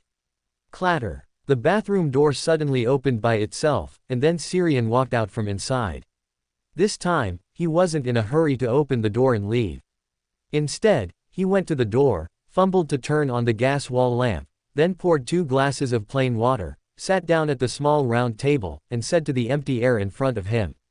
"This unknown Mr. or Ms., you've been following me for so long, but you haven't shown any malice. You're not doing it for fun, are you?" After his words fell, the room was quiet, with nothing responding to what he had just said. After waiting for about half a minute, Syrian took out a gold coin, held it in his hand, and simultaneously chanted softly. "He is still in this room." After repeating it 3 times, he flicked the gold coin in his hand with a clink. Chapter 87, A Prayer from Tris. The gold coin bounced high and fell, but his outstretched hand caught nothing. Syrian turned his head, then saw a lady in a dark Gothic court gown standing beside him. He knew not when she had appeared. She had light blonde hair, azure eyes, and delicate features, but her complexion was unusually pale, with only a faint expression on her face. Her outstretched right hand held the gold coin he had tossed for divination. The two stared at each other for a moment. The lady in the dark Gothic court gown placed the coin on the small round table in front of him, then spoke. "Your abilities seem quite special, and they subtly give me a sense of danger. To be safe, I followed you to observe." Syrian nodded slightly, accepting her explanation. There was no other way to accept it. He had already recognized her, Sharon, a Sequence 5 revenant from the Temperance faction of the Rose School of Thought. After a brief silence, he simply explained, "Beyonders of the apprentice pathway are indeed somewhat rare." He did not explain the source of Sharon's sense of danger, and she did not ask. After the concise exchange, Sharon stepped back, her figure quickly becoming transparent. Seeing Sharon preparing to leave, Syrian quickly raised his hand and asked, "Madam, do you know about the higher-level Beander circles in Backland? As my sequence has increased, I've found that the Beander gatherings that were once quite good are no longer suitable for me." Upon hearing his question, Sharon's figure solidified again. She looked Syrian up and down, then spoke. "I do, but for gatherings of that level, you are still too weak. The fact that you could advance from Sequence 9 to Sequence 7 in just over a month suggests you've joined an organization. These gatherings among wild Beyonders aren't as necessary for you. You knew me before." Syrian was momentarily stunned. Her words implied that Sharon had seen and remembered him when he was still an apprentice. Sharon responded flatly, "A friend of mine had contact with you." Syrian searched through his memories from when he was an apprentice and quickly identified a person. It was the person who had taken money to introduce him to the Wise Eye, old Mister's gathering the first time he came to Braveheart's bar. He hadn't seen that person since that gathering. He had previously thought the person had been targeted for revenge or imprisoned in a church's dungeon. Now it seemed that person was most likely another member of the Temperance faction who had fled to Backland, Marich the living household. As he pondered, he heard Sharon's restrained and cool voice again, "How did you discover me?" Hearing this, Syrian pointed at the glass window behind her. "I had previously entered the mirror world and encountered danger there. Since then, I've been paying close attention to the mirror world. And you didn't conceal your presence when you were in the mirror world earlier, so I noticed your figure when I observed the mirror's surface." Sharon nodded slightly, seemingly accepting the reason. Then she spoke again. "I can give you a recommendation to join a gathering, but whether you pass the test is not my concern." As she spoke, Syrian saw Sharon take out a green, fingernail-sized seed and hand it to him. "Carry it. If it doesn't disappear, it means you've passed. That's simple." Syrian was surprised. He reached out and took it, examining it carefully. He couldn't discern anything special, it seemed to be just an ordinary legume seed. Sharon offered no further explanation. Her figure quickly became faint and transparent, merging into the glass window behind her, then swiftly disappearing. 2 more seconds passed. Syrian picked up the gold coin from the table in front of him, tossed it into the air, and performed a divination. After confirming through divination that no one was following or monitoring him, Syrian stood up and walked to the window, pushing the window frame. Suddenly, a hazy, insubstantial, quiet blue door appeared. It replaced the original window, embedded in the wall like a thin curtain of water. On the other side of this water curtain was a kitchen with a burning stove. Syrian took a step forward, his figure silently merging into it, appearing in the kitchen of another house not far away. After repeatedly opening the door dozens of times, he finally returned to his bedroom. Early the next morning, as dawn was just breaking, Syrian, who was sound asleep, suddenly heard layers of ethereal prayers echoing in his ears. Half asleep, he felt his spirit leave his body and enter a deep mirror world. When he fully awoke and regained his senses, he saw a familiar demoness, Tris, standing in front of the mirror. She wore a fitted white nightgown, with slight dark circles under her eyes, looking haggard, as if she hadn't rested well in days. Her eyes stared blankly at the mirror in front of her. The two looked at each other, but Syrian quickly realized that Tris didn't see him. There was no reflection of him in her eyes, only an empty, peculiar mirror without any reflection. So, in this state, I still possess the characteristic of being unobservable. Is this also a manifestation of dimension? As he murmured, Syrian raised his hand and pulled a lightless curtain from the void, draping it over himself.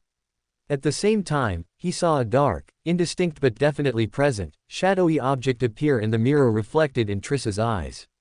He suddenly realized, belatedly, that ever since becoming an astrologer, his eyesight seemed unusually good. He could see in the dark, and now he could even clearly see the minute details in other people's eyes. This is definitely not an ability an astrologer should have. I wonder if, as my sequence increases in the future, I'll be able to directly see through dimensions, to see through the marionettists and parasites, marionettes and avatars. As thoughts drifted, he heard the demoness Tris outside the mirror cautiously ask. Exalted existence from the unknowable, may I ask you some questions? You woke me up so early just to ask questions. Syrian inexplicably felt a sense of powerlessness, like a morning temper with nowhere to vent. He was silent for half a second, then took a deep breath, suppressing his emotions. He used the fog creation trick to form loan words on the mirror's surface. You may, but I may not answer. Seeing the words appear on the mirror, a hint of a smile finally appeared on Tris's haggard face. She reached out to smooth her nightgown, then asked, I want to know who is controlling my actions and thoughts. I've tried to leave this manor and stay away from Prince Edsak more than once recently, but each time I've failed. There were even a few times when I inexplicably ended up in bed with Edsak. I find my body is getting used to him, and my thoughts are always influenced by him. This is terrifying, I feel like I'm becoming less like myself. Syrian felt that if Tris continued, she would start describing the indescribable content between her and Prince Edsak. For the sake of his own mental and physical harmony, he condensed mist, interrupting her narrative. Among those collaborating with the demoness sect and the Loan royal family is Ince Zangwil, a former archbishop of the Night Church who defected. He stole a sealed artifact of the Night Church, 008, the Quill of Alzuhad. Once you know about it, it also knows about you, and everyone you've contacted. The more you understand it, the more likely you are to be written into the story it weaves. You are already deeply involved, so there's no need to worry about this point. I am already deeply involved. Tris looked at the misty words appearing on the mirror, her face instantly turning pale. She didn't believe the other party was lying to her. From the fact that the other party could easily discuss this matter with her and casually speak the name of 008, she had already confirmed that this was a truly great existence. For such an existence, there was no need to deceive her. She bit her lip tightly, trying to use the pain to keep her mind clear. How can I escape the influence of that grade 0 sealed artifact? I am willing to give everything I can. My body, my soul, and my faith. In the mirror world, Syrian looked at Tris, who who seemed somewhat frantic, and shook his head slightly. Then he condensed new words on the mirror. I do not need your body, soul, or faith. They hold no meaning for me. Triss looked at the words emerging on the mirror, her face turning even paler. She could only press her lips together and murmur. Then, what can I do for you? On the deep mirror surface, the mist, like a living entity, churned and intertwined, outlining new words. Chapter 88, Continuous Prayers. You don't need to do anything for me, jumping from one cage to another is not true freedom. But, Triss looked at the words formed by the wriggling mist on the mirror and opened her mouth, but didn't know what to say. She felt that this being she had accidentally connected with through mirror divination was not at all like an evil god, nor did he resemble a true god. She had once worshipped the Lord of Storms, but had never received a response. The closest she had ever been to the Lord of Storms was when praying before the storm holy emblem in the cathedral. However, the one in the mirror, she subconsciously felt he was a talkative and gentle being, or rather, full of humanity. Pausing, she looked at the misty mirror and hesitantly asked, "Then, what should I do?" On the mirror, Syrian's reply quickly appeared in the form of words. "Do what you want to do." Triss immediately pressed, "Then can I escape this manor, escape Backland?" Mirror, "You can, but you won't escape." Triss, "Why?" Mirror, "It's not time yet." Immediately after answering Triss's question, Syrian suddenly felt a disturbance in the mirror world. It seemed there were eyes looking towards him. Without the slightest hesitation, he cut off the connection Triss's prayer had established, allowing his spirit to detach from the mirror world. After he left, this part of the mirror world suddenly trembled with bliss. Its blurred boundaries rippled with transparent waves, as if an invisible hand had gently caressed it, granting it extreme pleasure. The continuously trembling mirror world showed blurry mist and an obscure darkness that could not be seen clearly from any angle. They were repeating what had just happened, but it was neither real nor coherent, seemingly affected by immense interference. Soon, the mirror world stopped trembling, and the blurry mist and obscure darkness also disappeared. Everything returned to calm, only the originally deep and dark mirror world faintly gained a layer of grayish-white. South of the bridge, Wildy Street. Syrian yawned and sat up from his bed. He looked with lingering fear at the full-length mirror in the corner, wondering whether to put it in the utility room. That heart-pounding sensation just now, mixed with an irresistible pleasure, was definitely the primordial demoness casting her gaze. Fortunately, my spiritual intuition greatly improved after becoming an astrologer, and I detached from the mirror world the moment I noticed the problem. I really can't enter the mirror world again during this time, and my spirit-body state won't work either. As he muttered to himself, ethereal, layered prayers suddenly echoed in his ears again. This time it was a male voice, hoarse as if he had phlegm caught in his throat. Again, complaining, Syrian lay back down on the bed and closed his eyes to meditate. As he vibrated his spirituality to touch the constantly echoing prayers in his ears, his spirit was quickly carried by an unseen force, rising rapidly. Entering another dimension, a dimension from which reality could be overlooked. Then he saw active, flickering prayer light points in the reality below, which was like a canvas without thickness. As he extended his spirituality to touch this prayer light point, that tiny dot began to expand, turning into countless lines and planes, interweaving into a small, ethereal but complete space. Within the ethereal space extended from the prayer light point, Syrian saw House, wearing a black woolen overcoat and a semi-tall bowler hat. His originally half-white hair was now almost entirely gray, and his light blue eyes no longer held their previous clarity. He looked rather dispirited. However, Syrian noticed that after he responded to his prayer, a glimmer of light flickered in House's cloudy eyes. It seems the St. Hilern Cathedral's underground is not a good place to stay. Indeed, the church's underground is where sealed artifacts are kept, and there must be means to suppress those sealed artifacts, just like the door of Charlize under the night church, which can erode those who stay there for a long time. Moreover, he has been in the St.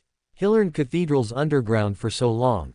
The fact that he hasn't directly collapsed and lost control is entirely due to the Savant pathway having an advantage in this regard, allowing the suppression of the most sealed artifacts with the least power. As he murmured, he heard House's somewhat weak praises and confessions. Exalted being, you are the door above dimensions, the embodiment of art and fantasy. Please forgive me for not being able to pray to you during this time. The mechanical heart's covert observation of me only ended today. I prayed to you at the first opportunity, seeking your forgiveness. Exalted being, please allow your humble believer to leave this pseudo-God's church. Compared to this place full of hypocrisy and lies, I would rather follow you. Syrian immediately rejected his suggestion. No need to leave. Stay in the Church of Steam, and it would be best if you could enter their upper echelons. Only then can you demonstrate your value when necessary. When the apocalypse descends, you shall return to my side, laden with glory, to redeem the world for me. As his words fell, House became fanatical as if injected with adrenaline.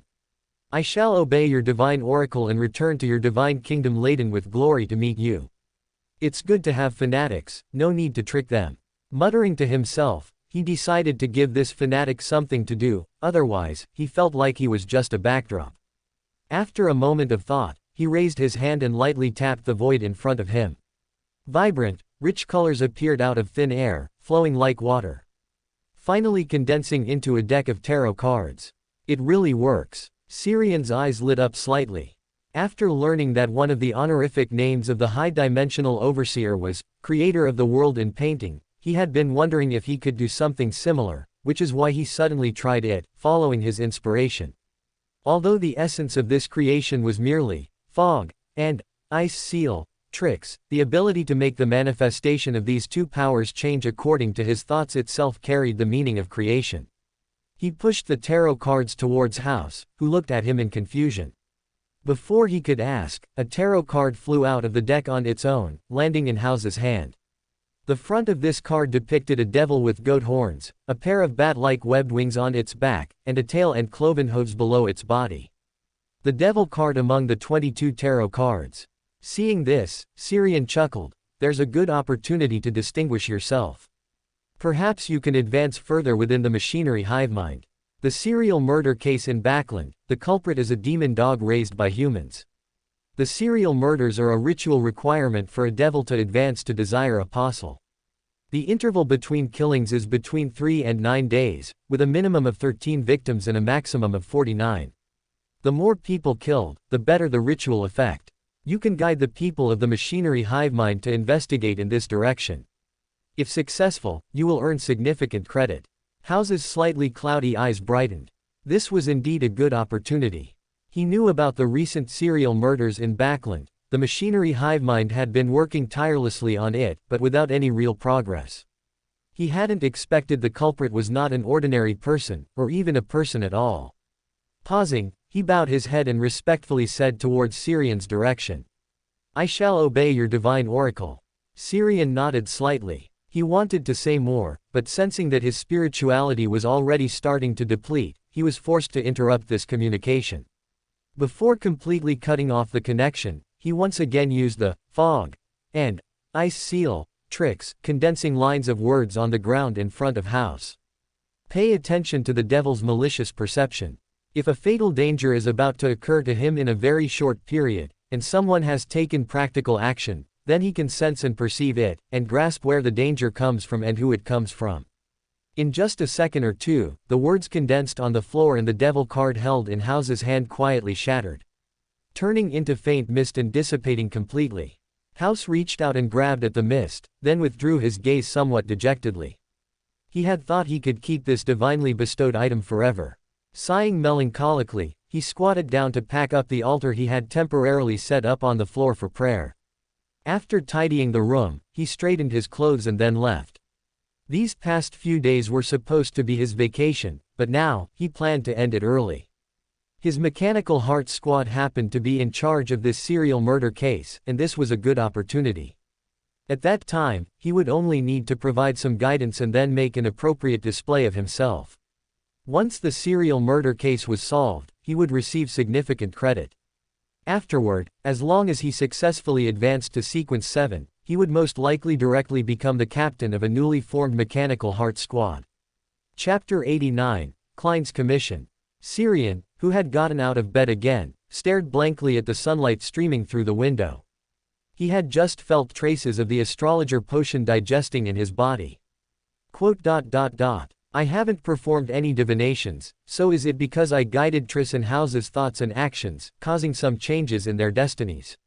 From this perspective, an astrologer helping others interpret revelations doesn't necessarily require divination. The important thing is guidance, leading them towards a better path. If combined with the seer's acting principles summarized by Klein, then the astrologer's acting principles can be roughly deduced. 1. Astrology is not omnipotent, it is merely a means to aid in making choices and should not be overly relied upon. 2. Use words and actions to guide others, helping them overcome difficulties and confusion, and causing some changes in their destinies. Divination is not important in this process, and may even be absent. 3. Always maintain reverence for destiny, avoid arrogance and conceit, and do not blindly follow the revelations interpreted. This should be about right. I can find a time to discuss it with Klein. As an experienced seer, he should be able to give me some good advice.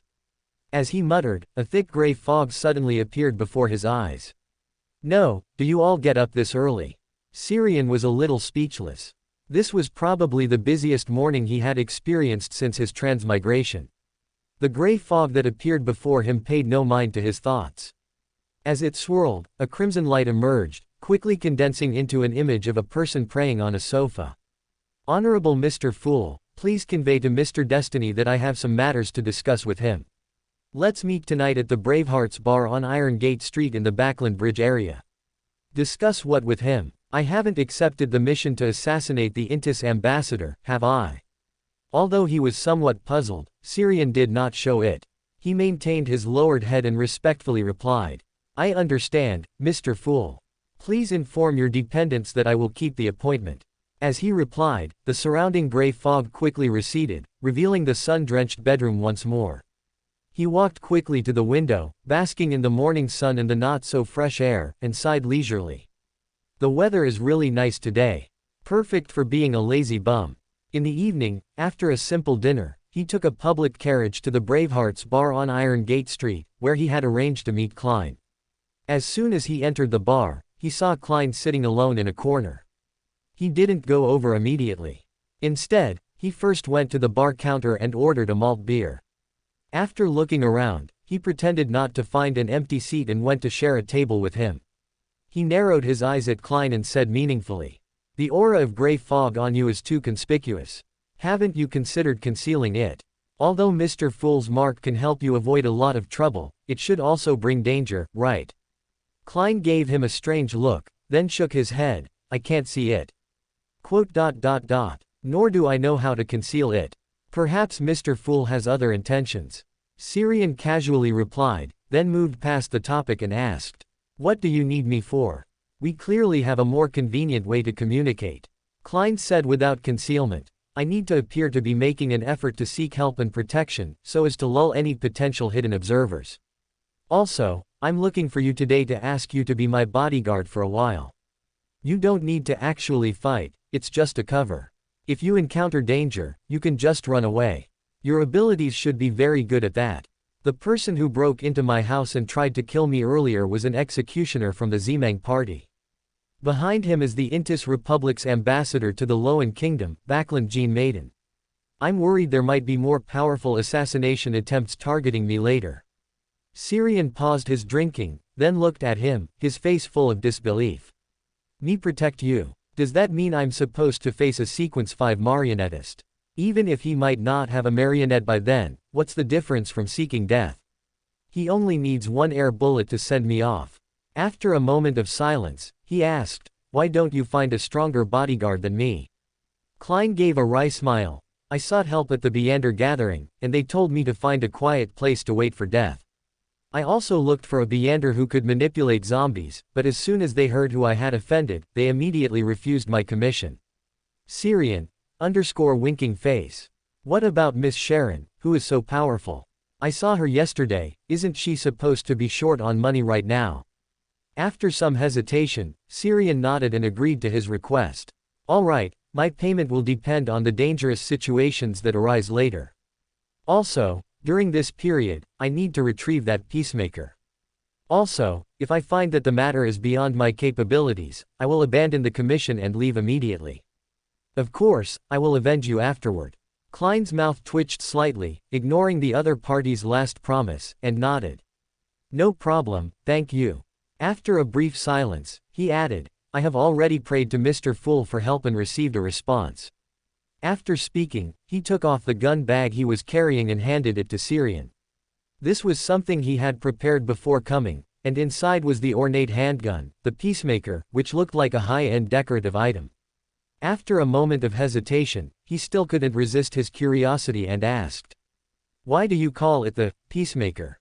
Syrian took the gun bag, spun it around in his hand, then hung it on his waist, and said, One of its negative effects is that it makes the wielder excited and extreme, hating all conflict, even a minor quarrel. At the same time, people carrying it always accidentally get involved in various conflicts. He paused slightly, then with an upward inflection in his voice, he said with a smile, Don't you think it's very much like a peacemaker running around to stop conflicts? Physical peace, right? Klein was a little speechless, but he finally understood why this guy had been so generous in lending him this powerful mystical item. He had just escaped the mirror world and immediately stumbled into his battle with the Xiang party's executioner. If he had continued to hold this gun, he might have become the headline news in the Tasok Daily the next day. A gas leak accident occurred in a certain place, resulting in casualties. There is indeed no generosity or enthusiasm without reason in this world. After sighing to himself for a while, Klein chose to skip this topic.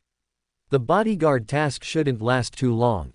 For these few days, you'll follow me as my assistant, and I'll cover your accommodation and food during this period.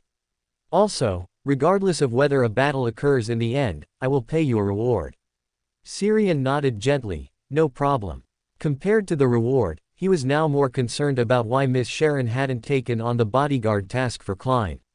Miss Sharon is no longer short on money, or, is it not time yet? Collecting his scattered thoughts, he quickly finished the drink in his cup, then, as a newly hired bodyguard, followed Klein back to 15 Minsk Street. On the second floor, in the temporary room next to Klein's, Syrian leaned by the window, holding a smooth glass crossed-out crystal ball in his hand. He narrowed his eyes, his gaze unfocused, and the crystal ball in his hand glowed, reflecting abstract astrological symbols one by one. A moment later, the shimmering light in the crystal ball dissipated, turning back into an ordinary transparent sphere. You're performing astrology. At the door, Klein looked at this scene curiously. He waited until the spiritual fluctuations around Syrian disappeared before he spoke. Syrian casually put the crystal ball into his pocket, turned around, and nodded gently to Klein at the door. Yes, my astrology is stronger than that of a typical astrologer, so I wanted to see if I could directly obtain some revelations through divination. Klein asked curiously, what were the results?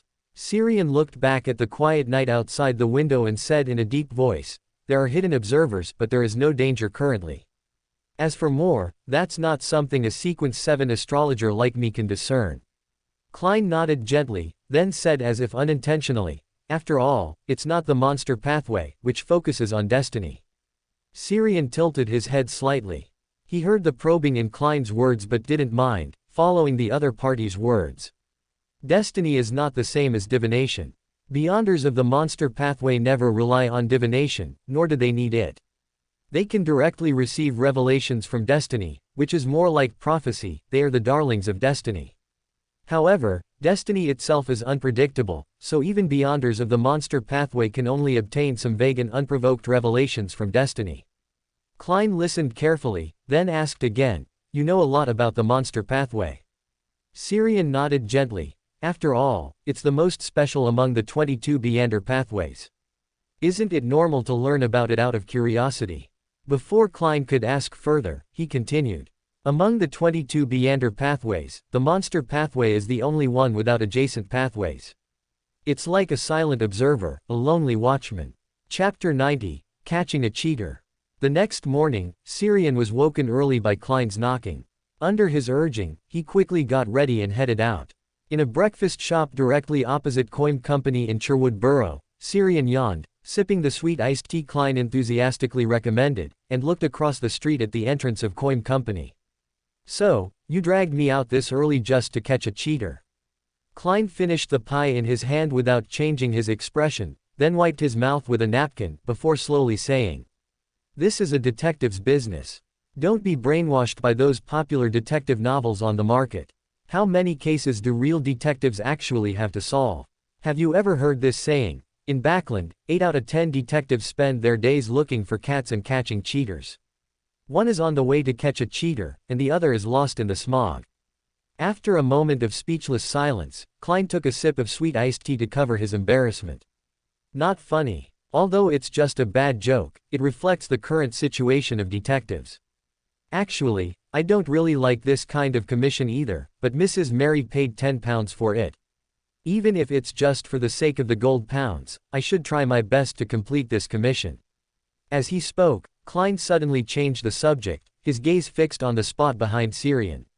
Target sighted. Syrian looked back curiously and saw a slightly overweight man, wearing a black top hat, a double-breasted woolen overcoat, and a standard bow tie below his neck, emerging from the entrance of Coim Company.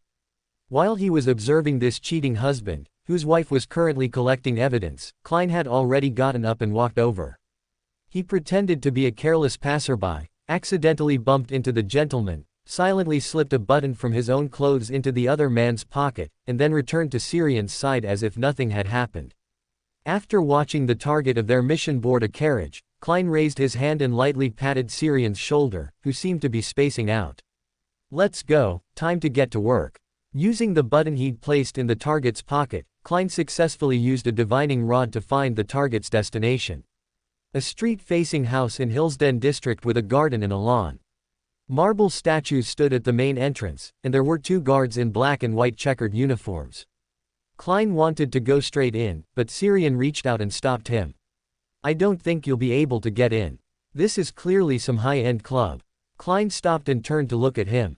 Syrian held up 2 fingers and calmly said, "You have 2 choices. 1, I use my Beyonder power to help you get in.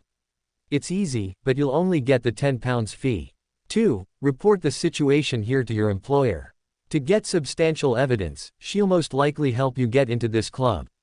This way, not only will you get the £10 fee, but you'll also get free membership to a high-end Backland club. Most people who can enter this kind of club are middle class. For a detective, that should be a pretty good network. This, let me think." Klein reached up and touched his chest.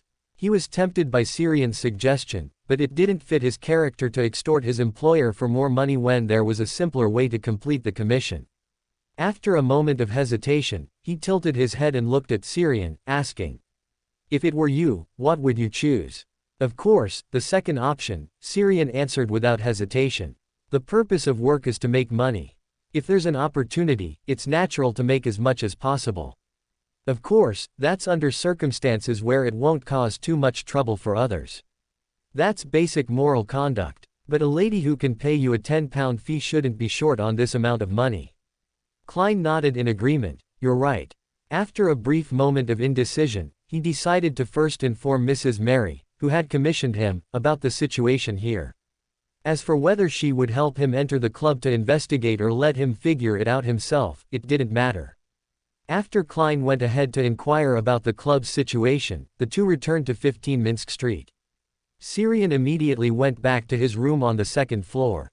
He had been getting up too early these past 2 days and planned to catch up on sleep. Klein watched his retreating back as he went upstairs, his mouth twitching slightly. "How come I feel like you only suggested I report the club's situation to Mrs. Mary and let her figure out how to get me into that high-end club so you could be lazy?" Syrian paused in his ascent, turned back to Klein, and said seriously, "That was only secondary. At least at the time, I was sincerely giving you advice." Klein, "Really? I don't believe it." Klein didn't go out to catch cheaters that afternoon, and Syrian also had free time. He took out the items he had previously hidden behind the mirror and then used his free time to make some holy silver bullets for future use. It wasn't until evening, after dinner, that he followed Klein back to Braveheart's bar in the Backland Bridge area. Syrian asked, puzzled, "Why here again? Do you like the drinks here that much?" Klein shook his head slightly. "If you're going to put on a show, you have to do it completely. Hiring you as a bodyguard is to lull those secretly monitoring me, but that's not enough. They are also fortune tellers and will definitely realize that your sequence isn't high, that you're just a decoy or a bit of self-comfort for me. So, continuing to be active here is very necessary. This is where I'm most likely to come into contact with other powerful Beyonders. This means I haven't given up yet. Syrian nodded and didn't ask any more questions. Anyway, all the expenses tonight would be paid by young Master Klein. At the bar, he fell into thought, looking at the most expensive South Wales red wine. The most expensive drink is only 10 pence. It seems I won't be able to make Klein's wallet bleed tonight. On the other side, Klein suddenly felt a strong surge of malice from behind him. He turned around in alarm. There was no anticipated attack, no danger, only Syrian standing in front of the small blackboard on the bar, lost in thought as he looked at the drinks listed there. Feeling inexplicably strange, Klein chose to follow his intuition and, using the excuse of looking for Kaspar's, pulled Syrian away from the bar. Syrian clicked his tongue regretfully. I must find an opportunity to extort a bottle of Sonia blood wine or Ormir red wine from Klein. Klein, walking ahead, felt the malice again. He turned back vigilantly, just in time to see Syrian looking at him with a puzzled expression. What's going on? Why do I keep feeling a sense of malice surrounding me?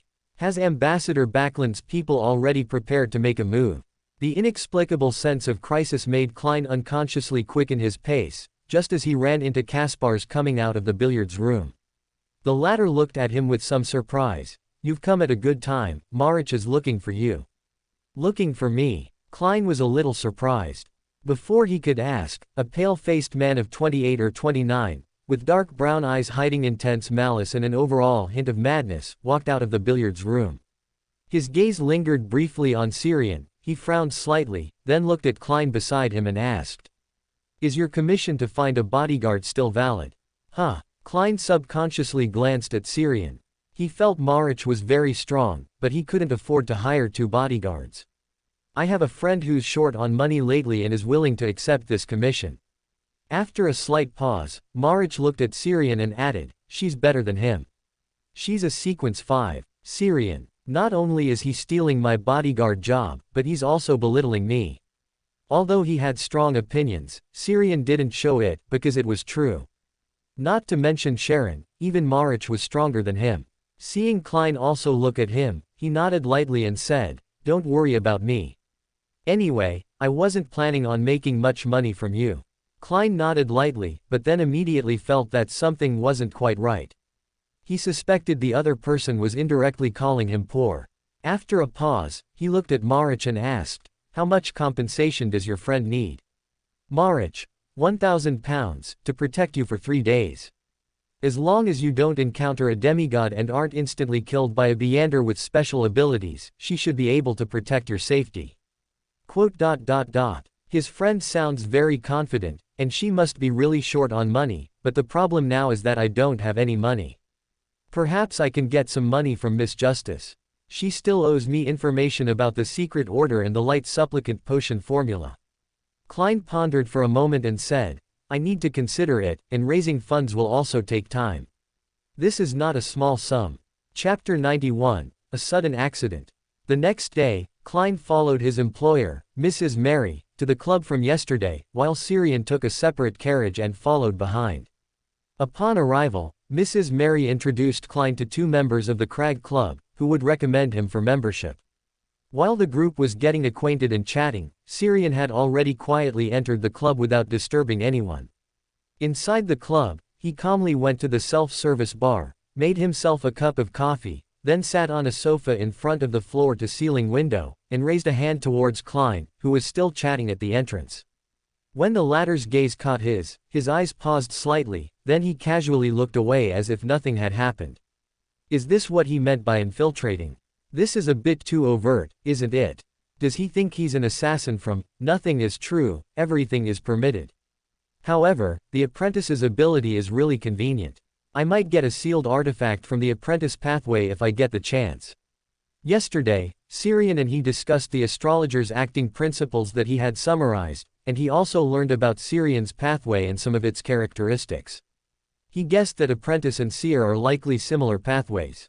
Astrologer and seer are too similar, even their acting principles are almost the same. Perhaps the marauder pathway, which Emperor Rosal mentioned in his diary, should also be added. The great emperor must have had a reason for mentioning these three pathways together. Sherlock, it's your turn to fill out the form. Ah, okay. Snapping back to reality, Klein nodded repeatedly at Talum and reached out to take the paper he offered. Talum didn't mind his distraction, chuckled, and said, Alan and I both have work, so we'll be leaving now. I hope you have an enjoyable experience today. With that, he and Dr. Allen, the other person who recommended Klein for membership, left the club together. After several visits from the waiter, Klein finally completed his membership application and became a member of the Crag Club. After a waiter led him to familiarize himself with the environment, he came to the lounge area next to the main hall and sat opposite Syrian. He glanced around, confirmed there was no one else nearby, then leaned in closer and whispered.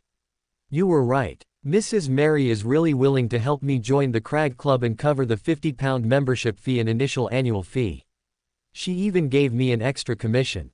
She's probably spent over £100 on investigating her husband's affair. Syrian looked at Klein with a hint of surprise, then said. So you've finally realized your teeth aren't very good and decided to live off a woman from now on. Klein's expression froze for a moment, then he showed a hint of confusion and asked. My teeth have always been fine, but what you said about eating soft rice seems to have some hidden meaning. Clown is really boring, I can't even see any interesting expressions. Muttering to himself, Syrian smiled and shook his head. No, that's just a common compliment from my hometown. It roughly means finding a good job and being able to eat and drink well from now on. Klein, what the hell do you mean, eat and drink well from now on? If I weren't a transmigrator, I would have really fallen for your trick. If it weren't for the fact that my current identity can't withstand scrutiny, and I don't want to expose my true identity yet, I would definitely have a good chat with you. After complaining about Syrian in his mind, Klein was about to change the subject when his body suddenly stiffened. It was a very brief moment, a feeling of heart palpitations as if suffocating. He instinctively reached out and touched his chest, then looked at Syrian with a grave expression, describing his recent feeling. The latter frowned slightly and took out the glass crossed-out crystal ball he carried with him. A warning from spiritual intuition.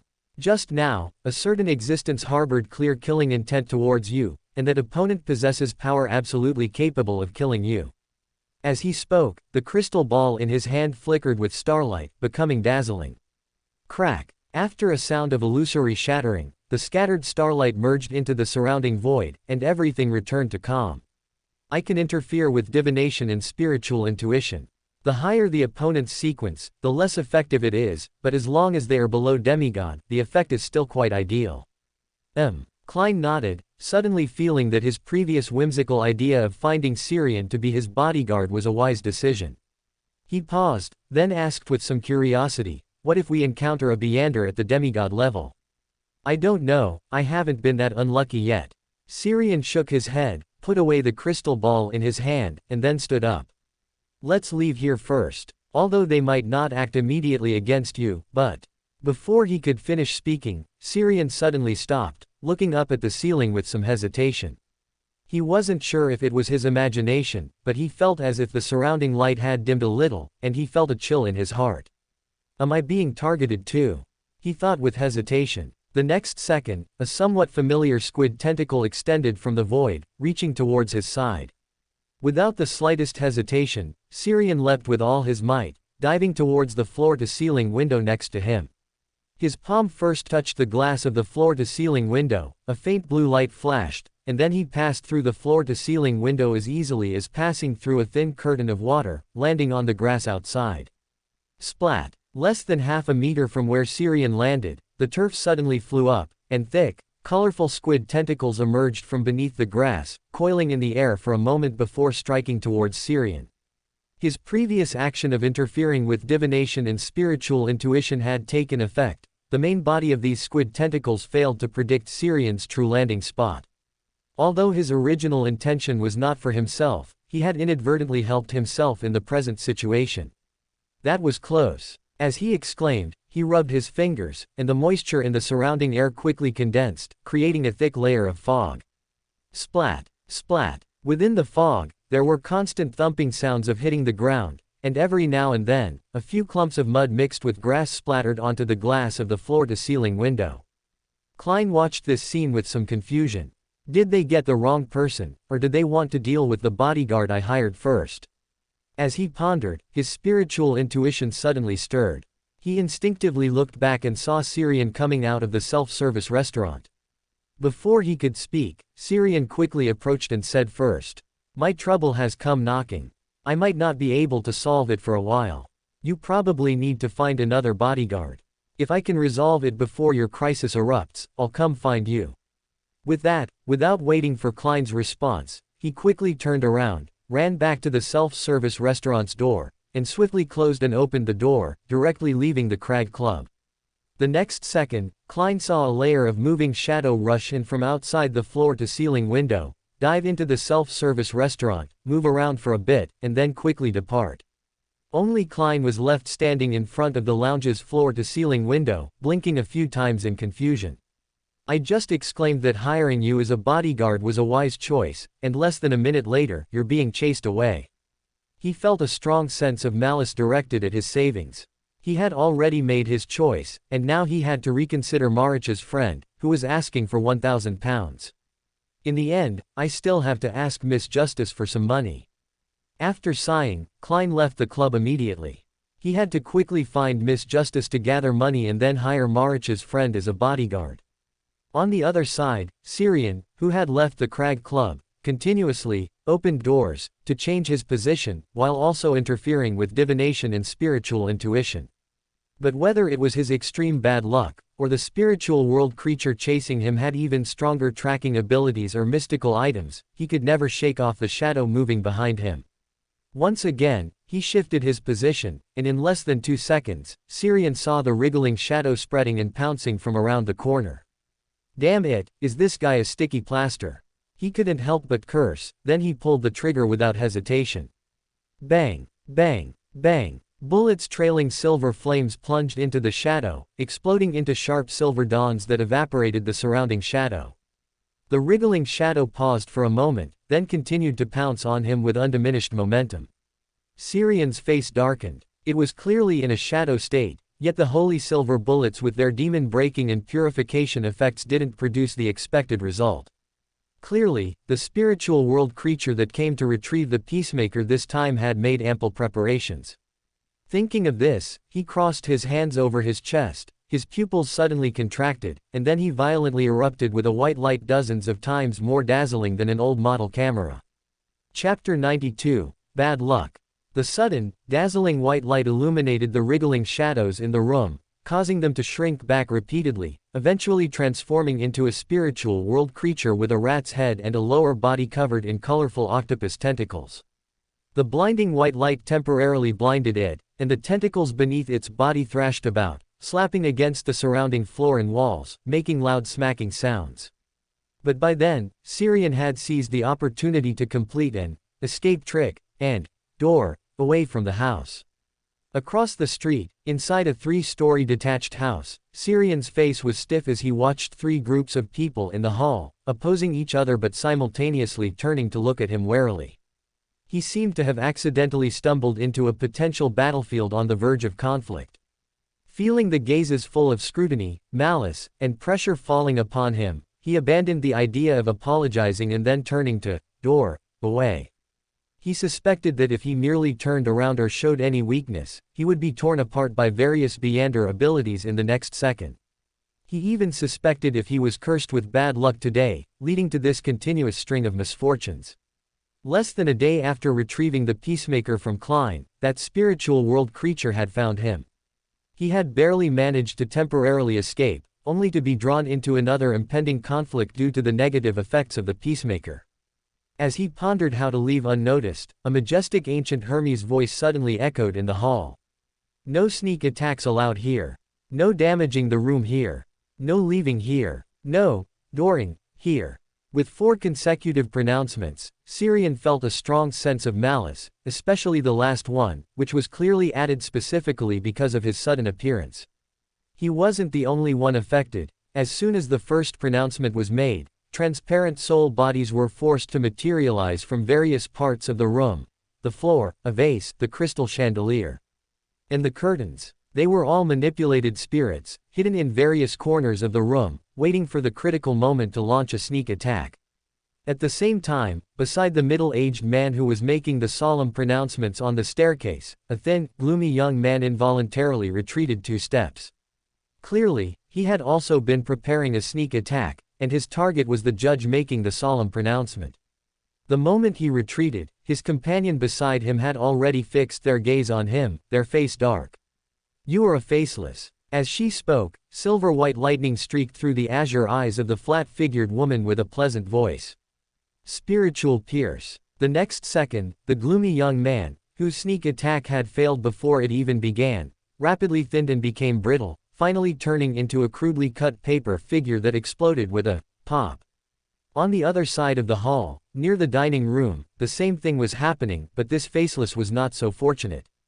The moment he was discovered, a sudden sound like countless whispering undead echoed in his ears, as if hot steel needles were piercing his brain, causing him to lose focus for a brief moment.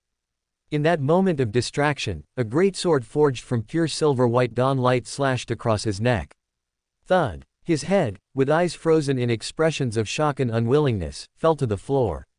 2 seconds later, the headless body belatedly slumped down, and warm, crimson blood splattered everywhere.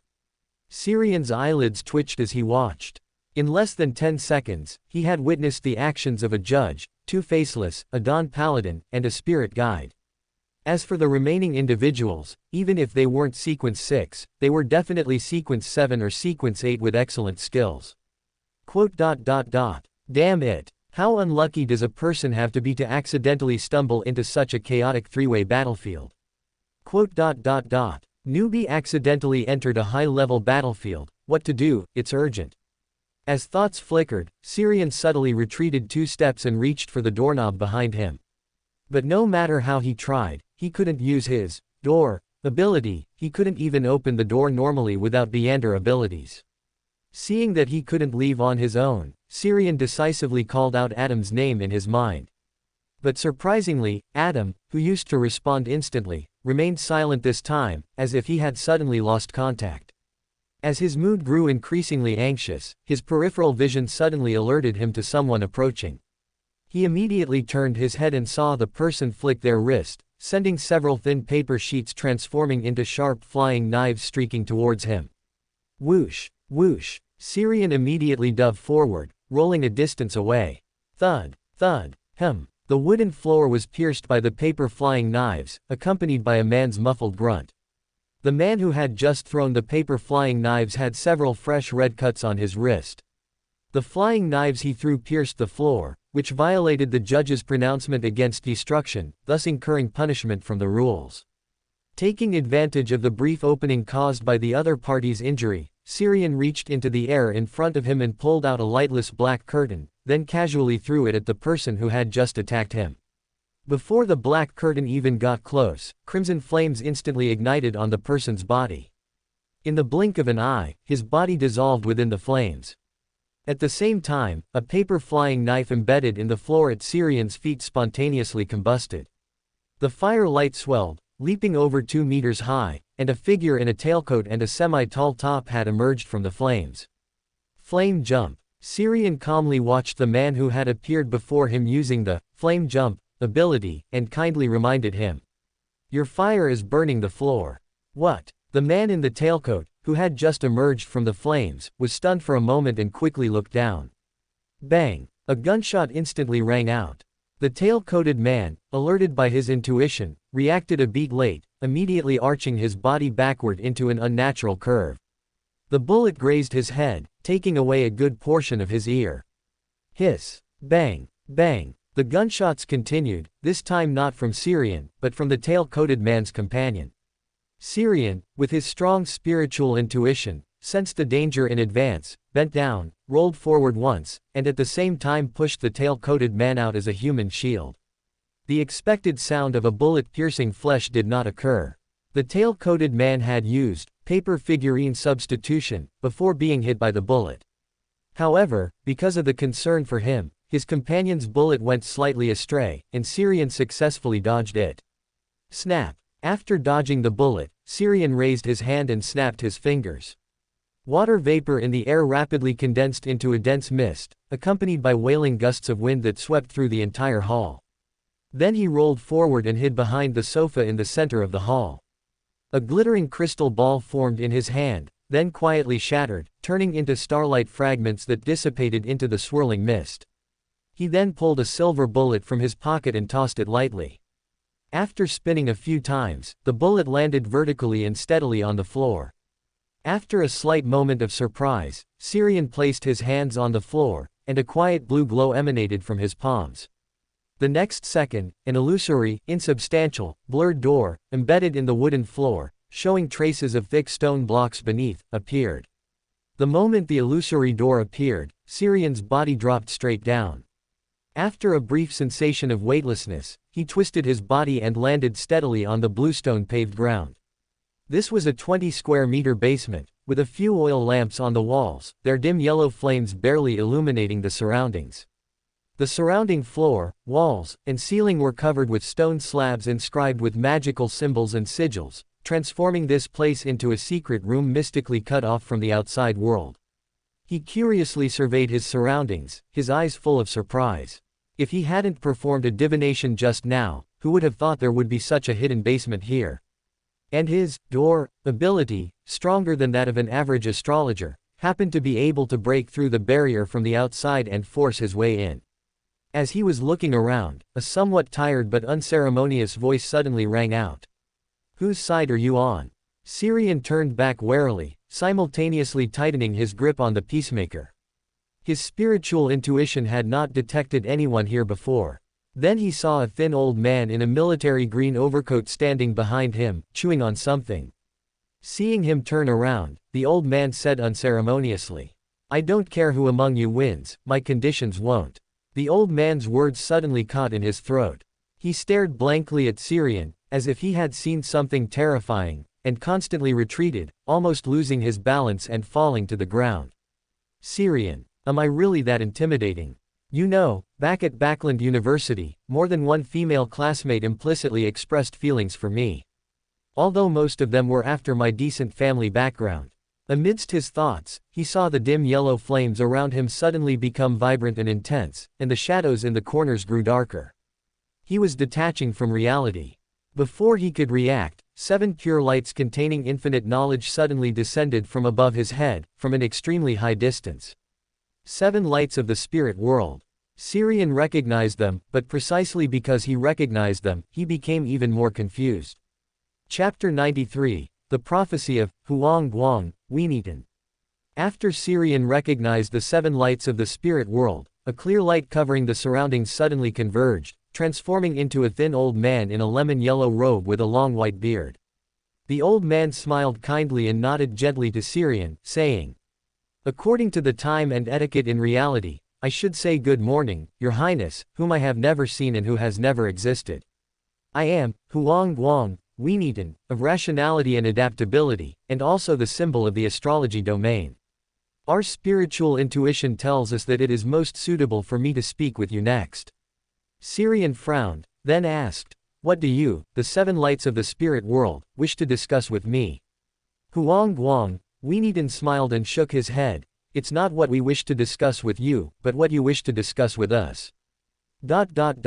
Didn't you all come out yourselves?" Syrian looked at Huang Guang, Weenitan, who stood opposite him, bewildered.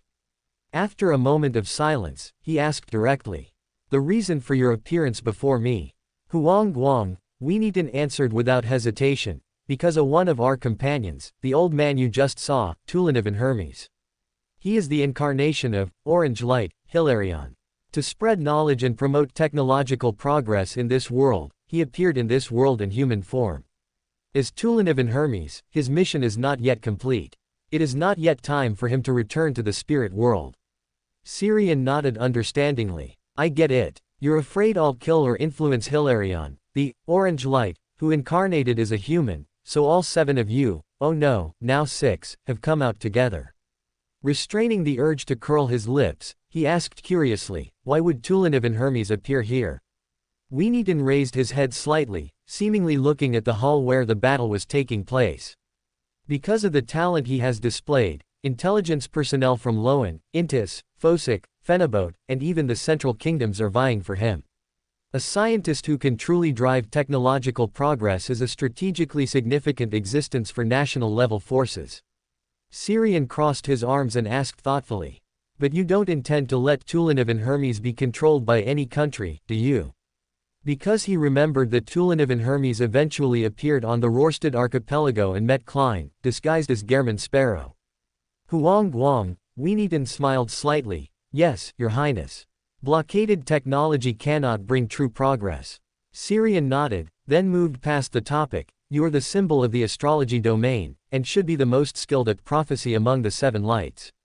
Can you help me predict the future?" Huang Guang, Weenitan showed no surprise on his face, nodded slightly, then shook his head. "Your Highness, your status is too high above mine. My prophecy cannot achieve the effect you expect." Sirian, "That's fine, at least it can let me see a bit of the future." Upon hearing this, Huang Guang, Weenitan said no more, spreading his hands, tilting his head back slightly. His yellow robe and white beard moved without wind, and countless stars seemed to flash in his deep, wise eyes. A moment later, a line of crimson blood tears slid from the corner of Huang Guang, Weenitan's eye, and his aura instantly weakened considerably. He exhaled a long breath, raised his hand to wipe away the blood tears on his cheek, and looked at Sirian, saying, "Your Highness, beware of fate. It is your greatest enemy, and also your best aid." "Fate?" Sirian murmured with a frown, somewhat unable to understand. Shouldn't his greatest enemy be the high-dimensional overseer who constantly wants to devour him?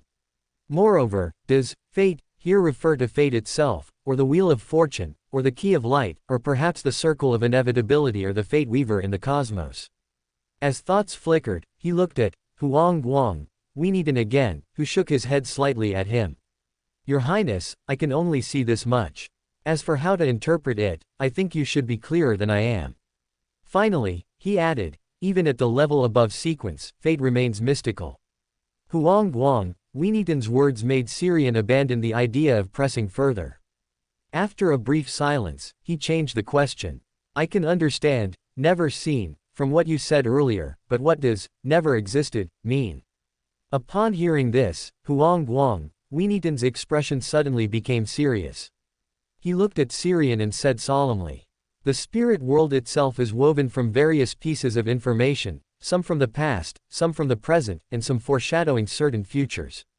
The seven lights of the spirit world are also part of the spirit world. We control most of the spirit world's information, and thus we discovered you, who suddenly appeared in this world, from the very beginning, and have been observing and paying attention. Your Highness, your information is spreading from the present to the past and future, like ink dripping into clear water. Although there is an existence that has concealed all of this, it is not permanently effective, unless a great existence above the spirit world personally intervenes. But based on our observations, the concealment made by that existence will most likely not last until the return of a great existence above the spirit world. When your existence is completely exposed in this world, you may encounter the malice of the world itself." "The malice of the world itself?" Sirian's expression was somewhat puzzled. Huang Guang, Weenitan nodded. "Yes, but we don't know what form this malice will ultimately take. Perhaps it is the malice of a beyonder above sequence that can, to a certain extent, represent the world, perhaps it is a curse carrying the weight of the entire world, or perhaps it is the rejection and malice of fate. I always feel like the future is bleak." Sirian sighed inwardly, then bowed slightly to Huang Guang, Weenitan with a hand pressed to his chest, saying earnestly, "Thank you for the information. If there is ever a need for my help in the future, I will do my utmost." Huang Guang, Weenitan resumed his previous amiable, smiling demeanor. "No need to be polite. You have gained the recognition of the great master above the spirit world, this alone is enough to earn our help." As his voice faded, Huang Guang, Weenitan's figure quietly vanished, and the clear lights that had covered the surroundings also drifted away. Getting closer to Klein was indeed the right decision. For the sake of the seven lights, I won't charge him for bodyguard services this time, anyway, he probably doesn't have any money left. As his thoughts flickered, he returned to the dim basement, but but Tuliniv and Hermes, who had originally been there, was gone, and the basement door showed signs of violent damage. Has he already been taken away? Does that also mean the battle in the hall above has ended? As he murmured, he pulled a gold coin from his pocket, flicked it with a ding, and performed a simple divination. Confirming that there was no danger above, he then walked towards the damaged basement door. Through a narrow staircase, he returned to the hall where the battle had taken place earlier. Neither the floor nor the walls of the room, nor the furniture, showed almost any signs of damage, except for a few incomplete bodies lying quietly on the ground, their blood not yet congealed, indicating that a fierce battle had occurred here not long ago.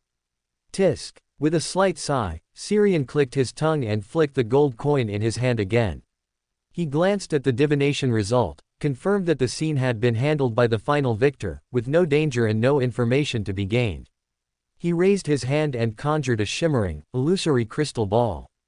After 2 rotations, the crystal ball shattered with a pop, and the star-flecked fragments scattered into the void.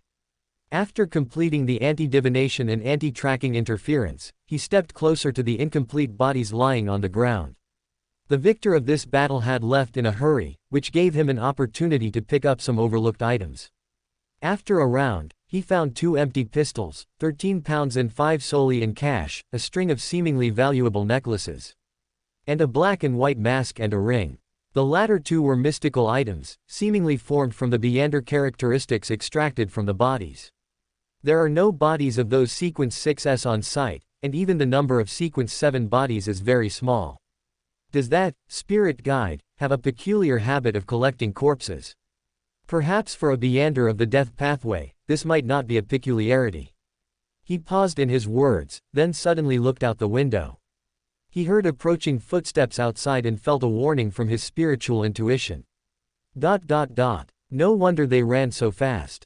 He glanced at the few bodies he hadn't had time to loot, then, holding the items he had acquired, turned and pulled open the door to the restaurant behind him. Chapter 94. A superficial believer is a believer, and a verbal believer is also a believer. Chapter 94. A shallow believer is a believer, and a verbal believer is naturally also a believer. Not far from the house where the battle had just taken place, Syrian once again saw the dark shadow wriggling from the corner and pouncing on him. Damn it! Again. He nimbly dodged the wriggling shadow that lunged at him, then held his hands horizontally across his chest, his pupils contracting as a dazzling white light erupted. After the white light, what could only be described as an octopus with a rat's head, or a rat with octopus tentacles, detached itself from the shadow, but this time it closed its eyes in time, continuing to pounce on Syrian without slowing down. Before being touched by those colorful tentacles, Syrian leaned back, silver-white electric light flashing in his eyes. Mental pierce. A surge of powerful spiritual energy erupted from him, like sharp, thin spikes piercing into the spiritual world creature's mental body. The tentacles striking at him paused, abruptly retracting, curling into a ball of flesh that bounced around on the ground, all the while emitting whimpering sounds like a crying infant. Woo-woo, woo-woo. At the same time, an unprovoked feeling of shame and a desire to confide arose in Syrian's heart, an urgent need to find someone to confess all his dark thoughts to. So, the negative effect of this mystical item is to undergo a soul searching after use. That certainly fits the identity of an interrogator. Gathering his scattered thoughts, he gently rubbed the ring in his hand, fragmented, continuous currents of electricity flashing in his eyes. Whip of pain. Ming, Ming. The rat-headed octopus, curled into a ball and rolling on the floor, let out a mournful cry full of pain, as if its soul was being whipped by a barbed whip made of lightning, suffering inhuman torment. Bang, bang, bang. Gunshots rang out densely, a series of bullets trailing silver tail flames exploded on the rat-headed octopus, which was curled into a rolling ball, transforming into fragments of light like the morning sun. They were dense, countless, forming a shimmering and violent, sharp hurricane that swept and ravaged the body of the rat-headed octopus. Syrian glanced at the rat-headed octopus wailing in pain amidst the sharp silver storm. His spiritual intuition told him that such an attack was not fatal to it, but this was already his strongest offensive method. What a pity. Sighing, he turned without hesitation, opening the door, and leaving the place. 2 or 3 seconds later, the raging silver storm dissipated, and the rat-headed octopus, covered in large and small knife-like wounds, looked fearfully in the direction Syrian had left, its body covered in a layer of black, quickly merging into the shadows between the room's corners and floor cracks. In the clergy's lounge behind the Harvest Church prayer hall in south of the bridge, the door creaked open by itself, with no one around. The next second, a tall figure in a brown priest's robe and a handsome young man with illusory bat wings flapping behind him appeared one after another at the lounge door. "Ah, good morning, both of you." Syrian looked at Father Yutravsky, who was standing at the door blocking the way, and Emlyn, who had a gloating expression, and greeted them awkwardly. He was about to use the excuse he had prepared to explain why he had suddenly burst into the church, but as soon as he opened his mouth, he involuntarily spoke the most honest words. "I'm being chased by a spiritual world creature, and I'm no match for it, so I thought I'd come here to take shelter. It would be best if I could persuade Father Yutravsky to help me, that way, I might even be able to ambush and eliminate it. Then, for a long time afterward, no new guys should come to bother me." "You're quite honest." Emlyn gave him a strange look, then turned to Father Yutravsky beside him and advised.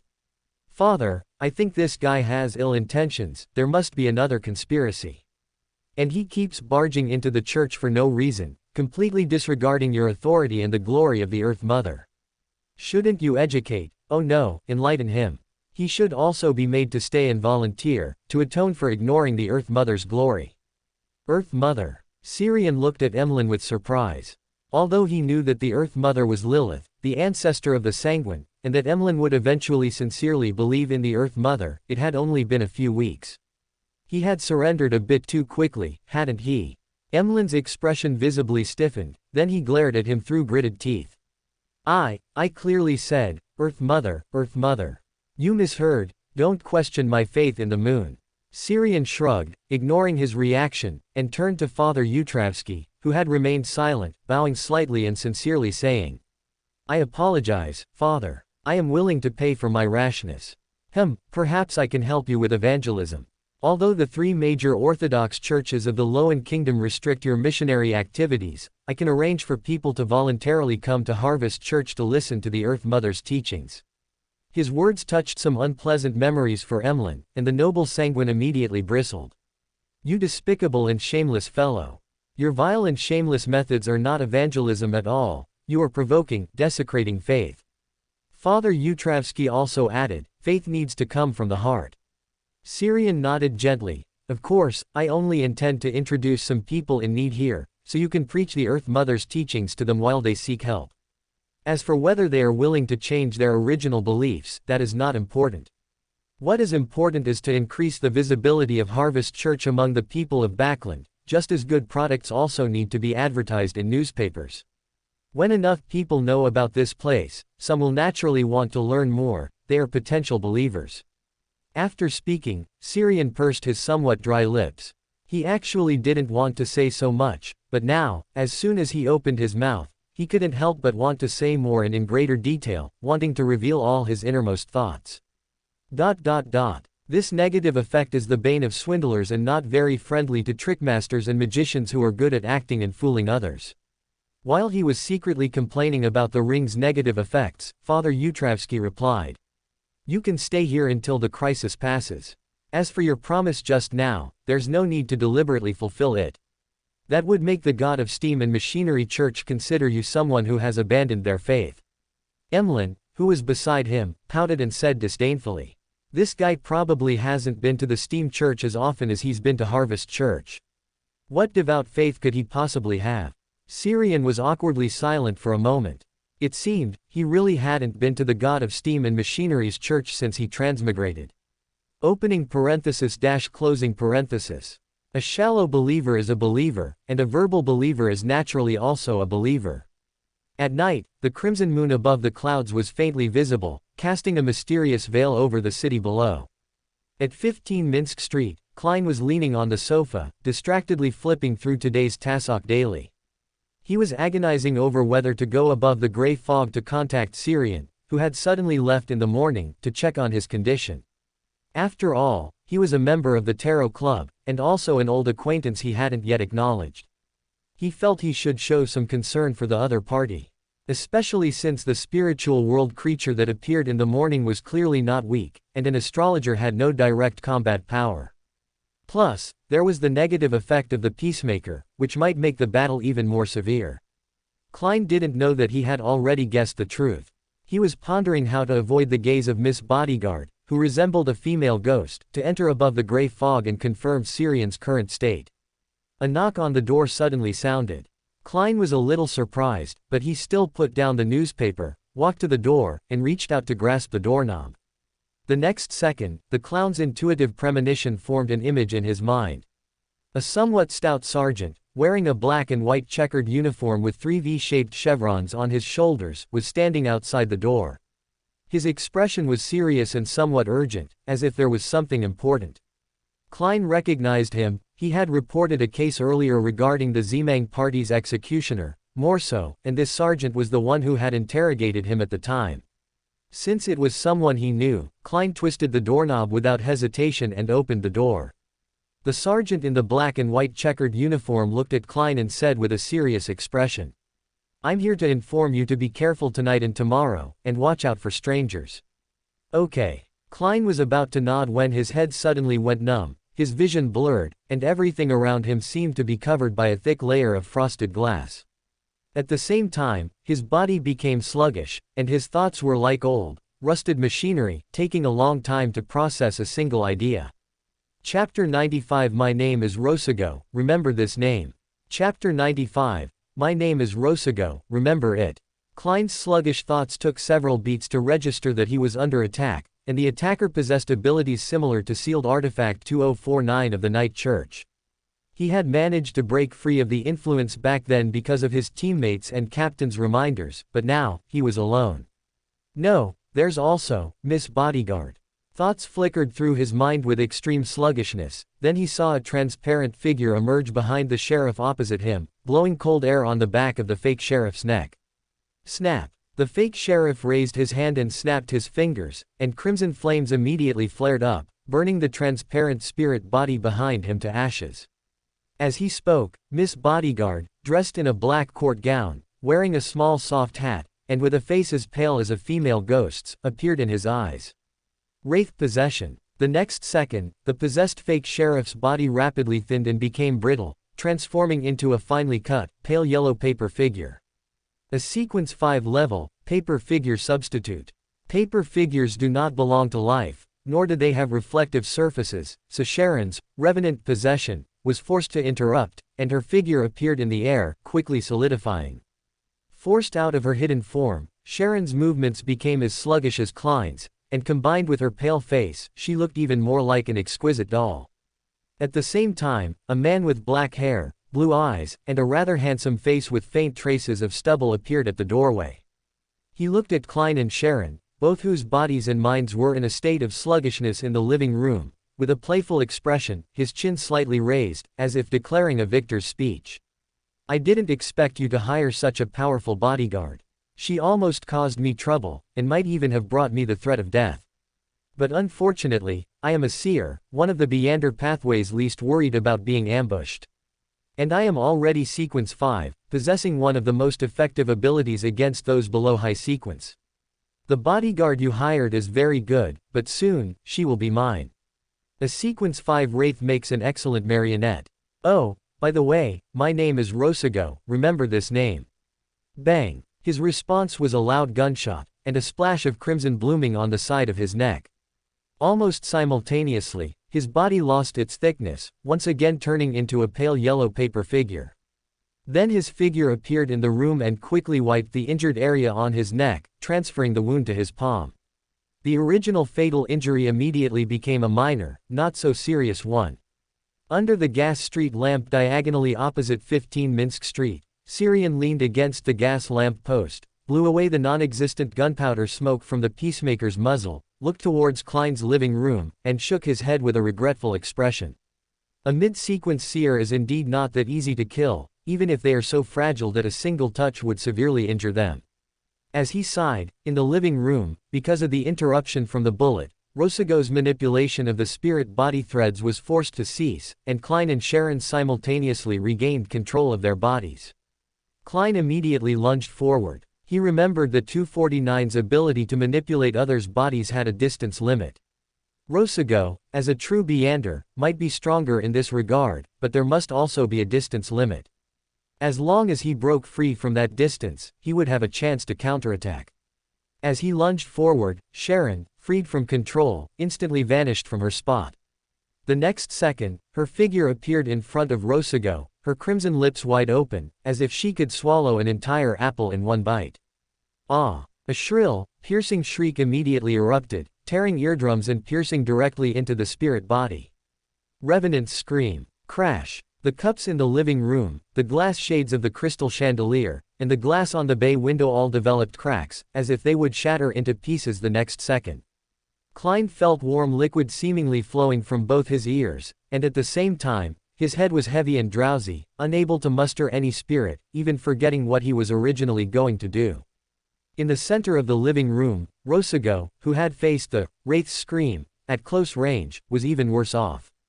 Crimson liquid flowed from his eyes, nostrils, and ears, his legs trembled, and his eyes were unfocused, like a simpleton unable to care for himself.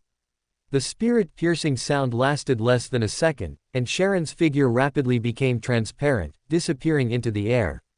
The next instant, her figure appeared in Rosago's eyes, gradually becoming clearer. Revenant possession. Bang! Bang! Outside the door, Syrian fired again, one shot hitting the shoulder, another hitting the lower abdomen. However, due to the suppression of revenants by holy silver bullets, Sharon, in her revenant possession state, suffered more severe damage than Rosago. This allowed Rosago to seize the opportunity to resist, and he once again manipulated the spirit body threads. The next second, Klein, who had just recovered from Sharon's wraith's scream, and hadn't yet figured out what had happened, once again felt the familiar sluggishness. What happened? Didn't we already gain the upper hand? Amidst his sluggish thoughts, he saw Miss Bodyguard's transparent, illusory figure flickering behind Rosago, while the figure reflected in Rosago's eyes also hadn't disappeared. The two seemed to be fighting in a way he couldn't perceive. This is awkward. At the doorway, Syrian, holding the peacemaker, looked depressed, not expecting to become a liability. Due to his special status, he was the only one present whose spirit body threads were not manipulated, yet he was also the only one among those present who had no physical means of attack. Although the bullets fired by the peacemaker had physical destructive power, the demon breaking and purification effects of the bullets themselves were excellent at hitting his own teammates. As for the ring formed from the interrogator Biander characteristic, a mental attack in the wraith possession state would also harm Miss Sharon. Among the mystical items he had picked up in the morning, there was also a black and white mask. It corresponded to the clown Biander characteristic, allowing the wearer to possess super strong physical coordination and balance, precise body control, and the clown's intuitive premonition, while also making the wearer's lies more convincing. But it just happened to lack the spell-like ability, paper into flying daggers, that could be used for attack. As a result, he couldn't find a way to break the situation for a moment. Neither the tricks he knew nor his full-force punches could truly harm a Sequence 5 Biander, even if the opponent was a physically weaker Sequence 5. Next time, I must carry a handy cold weapon with me. As thoughts floated through his mind, Klein, whose spirit body threads were being manipulated, finally understood the situation and reacted. He pulled out a cold, slippery, and evil-feeling charm from his right pocket and, with slight pauses, chanted a few ancient Hermes words. Filth. After a brief interval, the noisy, illusory, corrupt, and defiling words of the true Creator, filled with madness and evil, descended. Syrian felt the blood vessels in his forehead throb twice. The words of the true Creator in his ears were completely different from before, neither illusory nor noisy, but with a calm, suppressed malice. Come see me in the forsaken land of the gods. Come to the forsaken land of the gods. Is he talking to me? Syrian's expression was somewhat serious. If that were truly the case, it meant the true Creator had already noticed him. Although he personally leaned more towards the true Creator who inherited the ancient sun god's humanity, this did not mean he was willing to make contact with the other party. This one was now a genuine evil god, a lunatic, and it was better to maintain distance.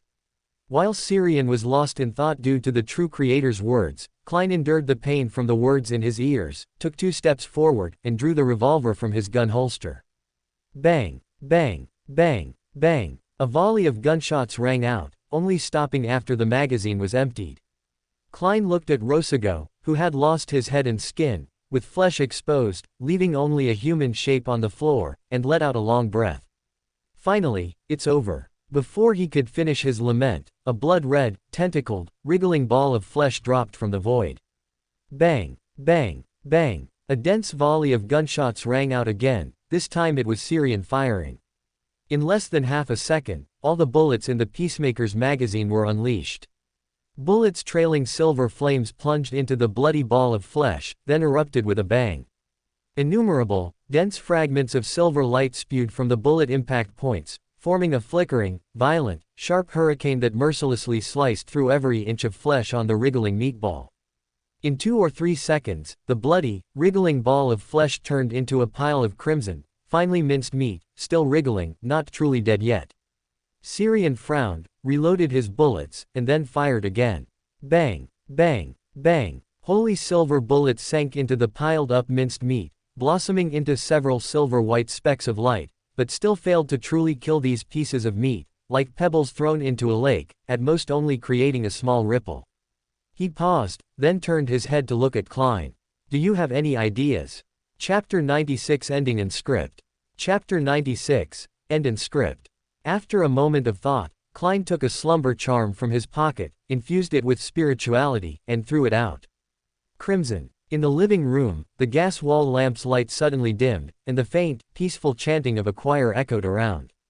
The fragmented pieces of flesh piled on the floor instantly quieted, ceasing to squirm, as if truly dead. Crimson. Klein cast another slumber charm on Miss Bodyguard, who was also affected by the true creator's words, making her quiet down as well. Then he looked at Serene. Why did you suddenly come here? Have the spiritual world creatures chasing you been dealt with? Serene pointed at the pile of quiet minced meat on the floor. Not completely dealt with yet, but it will be once the Miss Bodyguard you hired wakes up. I divined an opportunity to solve the problem, so I led it here, just in time for the battle, and it got caught in the crossfire. He lowered his head, looked at the peacemaker in his hand, and chuckled, sighing. Sometimes, the negative effects of mystical items aren't entirely negative. If I hadn't been wearing it all the time, I wouldn't have arrived at this battle so perfectly. You still have to deal with the scene, so I'll be leaving first. Remember to have the Miss Bodyguard you hired help me deal with the puddle of minced meat on the floor. I won't charge you for being your bodyguard this time. With that, he turned around, waved his hand, and walked away, his figure gradually blurring in the areas not illuminated by the gas streetlights. Withdrawing his gaze, Klein looked at the pile of minced meat on the floor and murmured. Is an astrologer's divination so powerful, able to precisely grasp the opportunity to solve a problem? Or, is he just a bit special? As he whispered, he took out a candle and set up a ritual on the floor to summon himself. He planned to take Rosago's not yet dissipated spirituality above the gray fog for a seance, as this was related to whether he could obtain the clown's next sequence potion formula. Empress Burrow, within a luxurious villa. The unattended 008 was continuously writing lines of words on an open notebook. Under the subtle guidance of the great quill of Alzuhad, Serene Gray thought of a roundabout way to deal with the spiritual world creature targeting him without exposing his own peculiarities. He only needed to lure that stubborn spiritual world creature into a relatively dangerous Beyonder battlefield, let it get caught in the crossfire, and he would have a chance to completely resolve the current problem. Tonight, Backlund happened to have an inconspicuous but dangerous enough battlefield. Under the influence of the mystical item he possessed, Serene Gray arrived at the battle at 15 Minsk Street just in time and participated in it. To fulfill the contract of retrieving the mystical item, that ugly and stubborn spiritual world creature also followed. It chose the wrong time to join the battlefield, just as Detective Sherlock Moriarty used that dangerous charm, inevitably hearing the true creator's words, causing its flesh and spirituality to lose control. Serene Gray precisely seized the opportunity and shot to destroy its out-of-control physical body. Although the fragmented flesh did not truly die due to the influence of the true creator's words, this was only a matter of time. The lingering mad spirit in the flesh fragments had been put into slumber by the charmed detective Sherlock Moriarty used at the opportune moment. As long as Sharon, who was also in a stable state of slumber, woke up, it would truly be killed. As a qualified and responsible bodyguard, Sharon would not refuse a small request from her employer. This was very reasonable. On the desk, 008, which was vigorously writing, suddenly paused, like an author who had lost inspiration and was stuck, unable to write the subsequent content. After a moment's pause, 008 started a new line in the notebook and began writing again. Under the perfect script of the Great Quill of Al-Zuhad, Serene Gray's demands were perfectly resolved. For a long time to come, he would no longer be harassed by the former owner of that peacemaker. As an orderly existence, Serene Gray would abide by his verbal agreement with the Great Quill of Al-Zuhad and would not, by any active or passive means, expose information about the Quill of Al-Zuhad to the unnameable existence. Serene Gray, having achieved his demands, would gradually ignore and forget the existence of the Great Quill of Al-Zuhad in the time to come. This is a reasonable inference based on Serene Gray's past, character, and integrity. Snap. After writing the last word, the unattended 008, as if having exhausted all its strength, fell onto the desktop with a snap. 15 Minsk Street. Klein, who had been leaning on the sofa with his eyes closed, suddenly opened his eyes, leaned forward, and gasped with his mouth half open. Almost, my spirituality almost couldn't hold on. After sighing, he stood up from the sofa and looked at the room's floor. A headless, skinless corpse, a pool of crimson minced meat that wasn't completely dead but also showed no signs of activity. And Miss Bodyguard, who was still in slumber. Noticing that Miss Bodyguard's skin was even paler than before, a ghostly white, almost transparent, Klein's face showed a hint of awkwardness. It seemed that Miss Bodyguard's most severe injuries tonight all came from friendly area attacks. First, Serene's holy silver bullets, which had demon-breaking and purifying effects, and then his own throne charm containing the true creator's words of defilement. Sometimes, danger comes not only from enemies but also from friendly forces lacking tacit understanding and cooperation, doing good deeds that turn out bad. As he sighed, Miss Bodyguard's figure, lying on the floor, suddenly vanished. Klein froze for a moment, subconsciously turned to look at the bay window behind him, and just saw Miss Bodyguard stepping out of the bay window glass. Her pale golden hair and pallid face were a bit dimmer than before, and her whole person was more ethereal, more like an unstable ghost. Seeing Miss Bodyguard looking at him with a serious expression, Klein immediately explained. After using that dangerous charm, I fell into an uncontrollable state.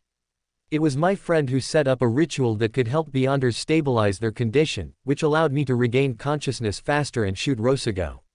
He has also been in some trouble recently, being hunted by a strange spiritual world creature. The spiritual world creature chasing him just now also happened to be affected by that dangerous charm and was counter-killed by him while out of control. Perhaps he had been chased for too long and was mentally exhausted, so after confirming there were no other dangers, he left directly.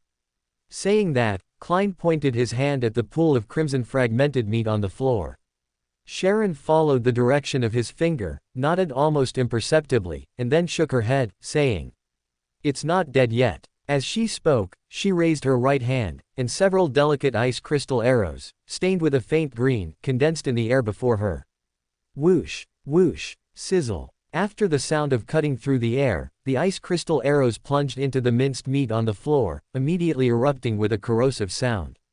The originally crimson fragmented meat withered and decayed at a visible speed, finally turning into a putrid, foul-smelling mess.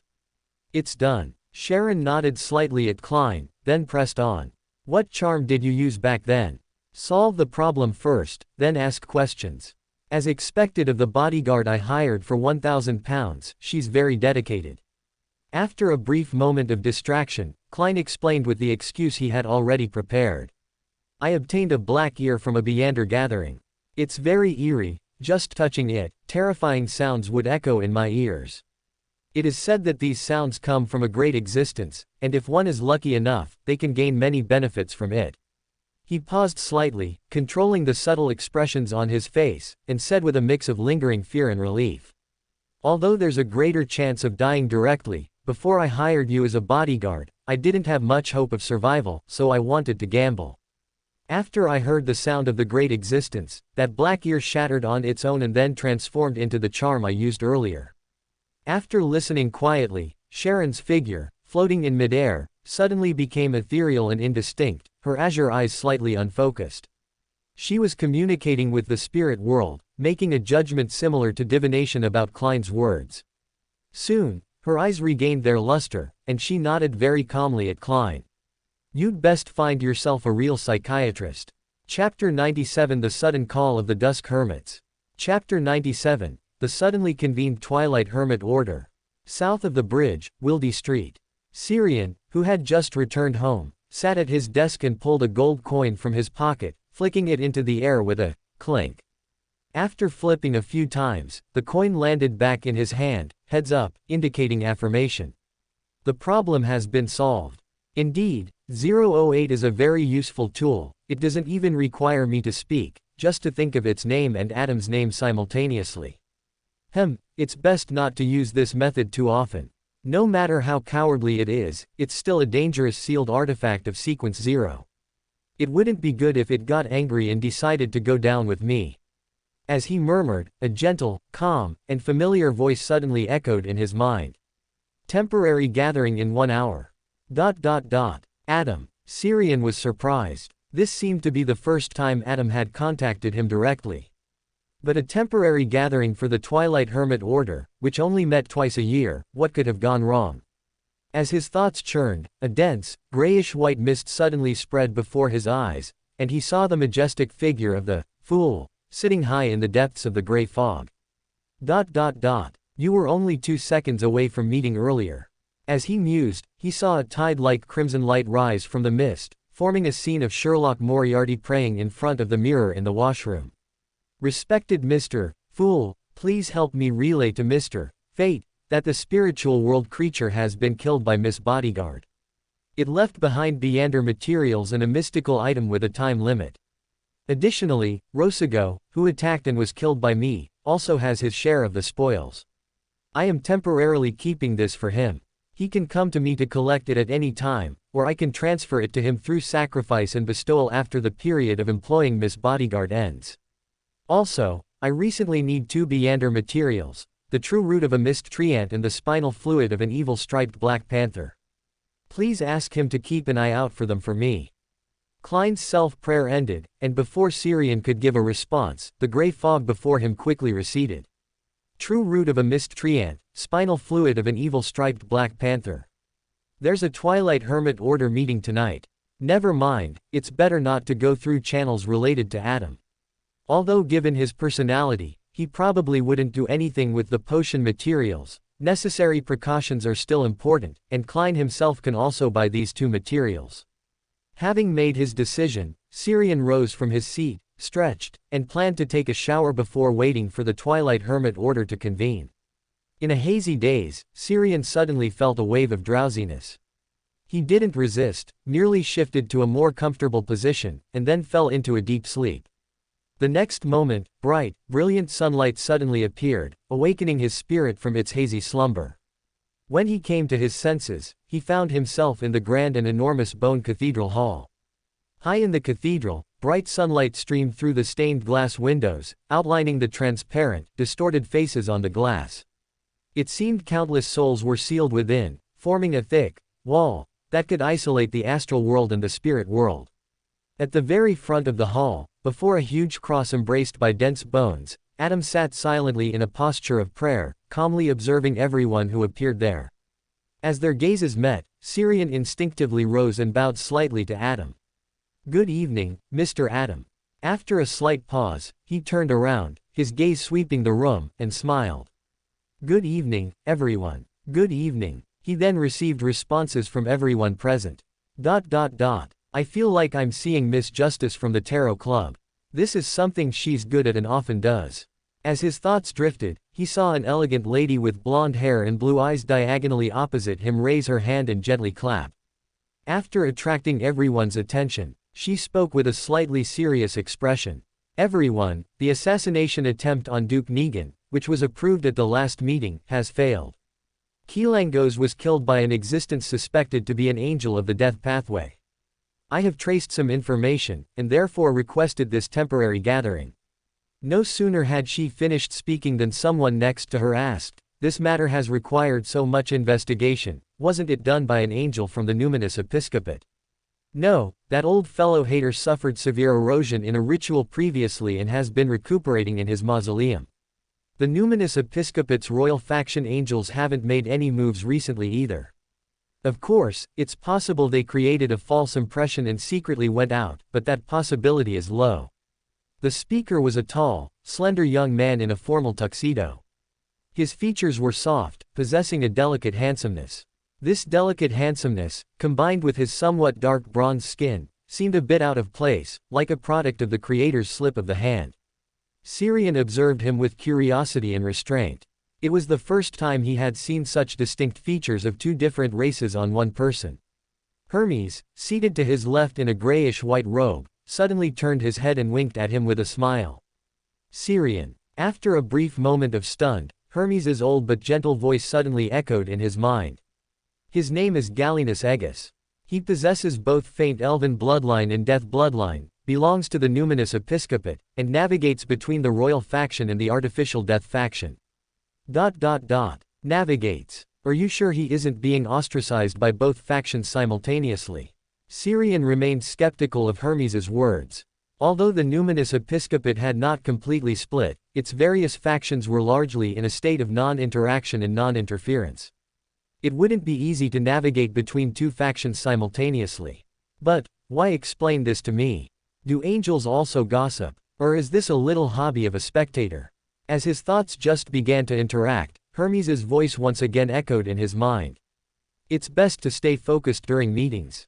While I don't care about these things, others will care about the attitude you display, especially when he has given you special attention. Among those sitting here, quite a few are interested in you. After all, the last person to receive special attention from Adam was Rosal. Are the big shots in the mystical world also bored? Syrian subconsciously complained inwardly, then reined in his thoughts, controlled his facial expression, and straightened his body, just like a primary school student called on by the teacher in class. After the brief interlude with Hermes, the discussion at the meeting had progressed to deliberating a new plan for assassinating Duke Negan. Regardless of the mysterious organization that killed Kilangos, Duke Negan must die. This is also part of the coming tide of the era. What are your suggestions for this? Syrian saw Barrows Hopkins, the Black Throne King with whom he had once traded, take up the conversation. There's a Desire Apostle of the Beliar family hidden in Backland. We might be able to passively assign him the task of assassinating Duke Negan through the Beander circle he participates in. This can remove our traces, and the Desire Apostle's abilities are very effective against people with psychological flaws.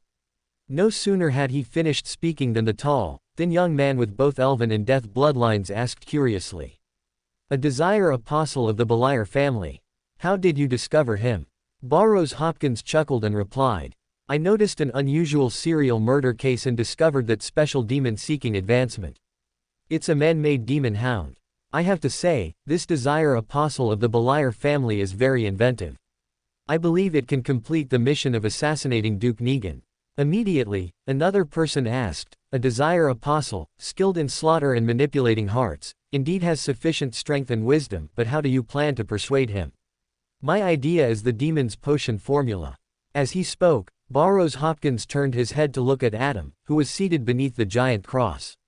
The demon's potion formula is recorded on the second heresy slate. This requires the consent of the leader, Adam. Under everyone's gazes, Adam, who had been quietly observing, gently nodded in response. But he neither took out the heresy slate nor displayed the demon's potion formula. Instead, he took out a playing card from the void before him. The front of the card depicted Rosal with a pair of curved goat horns on his head, membranous bat wings on his back, holding a steel fork, and a thin, pointed tail behind him. In the upper right corner of the card was a passage in ancient Phosic, sequence 0, Abyss.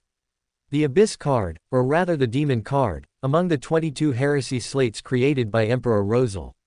Chapter 98 Private Communication. Chapter 98 Private Exchange. A devil's formula isn't enough to make a desire apostle of the Beliar family take such a risk, it's not his only channel for obtaining a potion formula. You can show him this heresy slate, it's a temptation no devil can refuse. Burroughs Hopkins' eyes lit up, and he nodded slightly towards Adam, who was seated at the very front. I understand. He had originally planned to use some roundabout, suggestive methods to get the Desire Apostle, hidden in Backland, to accept this dangerous mission. But now, there was no need. No demon could refuse the demon card within the heresy slate, unless it was one of those old demons who had been driven back to the abyss in the third epoch. Soon, this topic concluded. In just a few words exchanged among these individuals, the fate of a powerful duke in the Loan Kingdom was decided. As expected of the most powerful hidden organization currently in existence, they can decide the fate of a great figure with just a few words. Or perhaps Duke Negan isn't truly a great figure, at least in terms of his own strength, he is far from meeting the requirements of a great figure. However, is Adam too calm? From the time I've known him until now, he hasn't shown any intention of stopping or changing the original trajectory of events. What is he thinking? The original outcome is already good. Before being certain that things can be pushed towards a better outcome, there's no need to make actual changes. Or is he waiting for an opportunity, planning something bigger? It should be the latter. The calmest time for a spectator should be when he is writing the script. As thoughts flickered, he heard Hermes bring up the next topic. George III of Loan hopes to cooperate further with us, to promote more laws in Loan that can affect all social strata and the existing order, in order to further act as Prince of Abolition. This requires a large number of spectators to become active and the support of the psychology alchemists. The compensation he plans to offer is for the psychology alchemists to truly enter the upper echelons of the kingdom, as well as some Beander materials of the spectator pathway. As soon as he finished speaking, Burroughs Hopkins, as if already knowing, gave his answer. No problem, I will inform them. The hall was briefly silent for 2 seconds. Then, a middle-aged gentleman, wearing a dark golden mask, a black suit, a large cloak, and extremely long pointed shoes, dressed out of sync with the current era, as if he still lived 100 years ago, leaned forward, scanned the room, and asked in a deep voice. Regarding the third hand of Order Beander characteristic, do you have any clues? Soon, the people in the hall gave relatively consistent answers. No, I don't either. Unclear. Until Burroughs Hopkins gave a slightly different answer. Perhaps I know some clues that aren't really clues. The middle-aged gentleman who had just asked quickly pressed, what clues?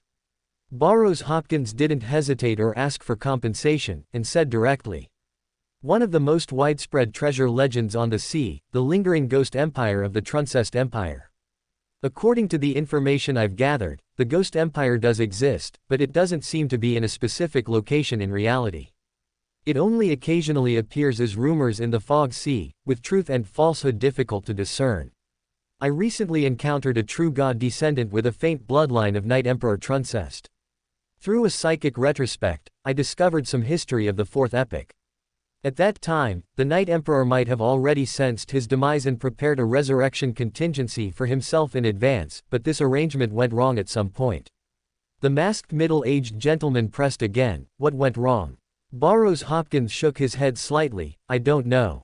It involves a true god. Even a fallen true god is not something I can pry into. I can only say that if the third hand of Order Beander characteristic hasn't been collected by some existence, then it's most likely in the Ghost Empire. After a slight pause, he added, perhaps you can try to use the judgment card from the heresy slate to find it. The masked middle-aged gentleman shook his head with a hint of regret. If I could find the judgment card made by Rosal, I wouldn't be asking here. That judgment card has most likely fallen into the hands of someone in the Castia family. Syrian sat quietly in his seat from beginning to end, an emotionless bystander. The Twilight Hermit Order was too high level, he couldn't interject at all right now. It wasn't until Adam announced the end of the temporary gathering that he rose with the others and bowed towards the giant cross behind Adam. Then, he watched the figures on both sides of the hall become transparent, fade, and disappear one by one, while he remained in place. After a slight stun, he turned his head to look at Adam. Clearly, he had been left behind alone. Noticing his gaze, Adam smiled gently at him, don't be nervous, I just kept you to explain why I didn't respond to your call earlier today. Syrian raised an eyebrow slightly, then asked curiously, did you encounter trouble? Adam shook his head gently, no, I've been sitting here, observing the world through the changes in the spiritual world.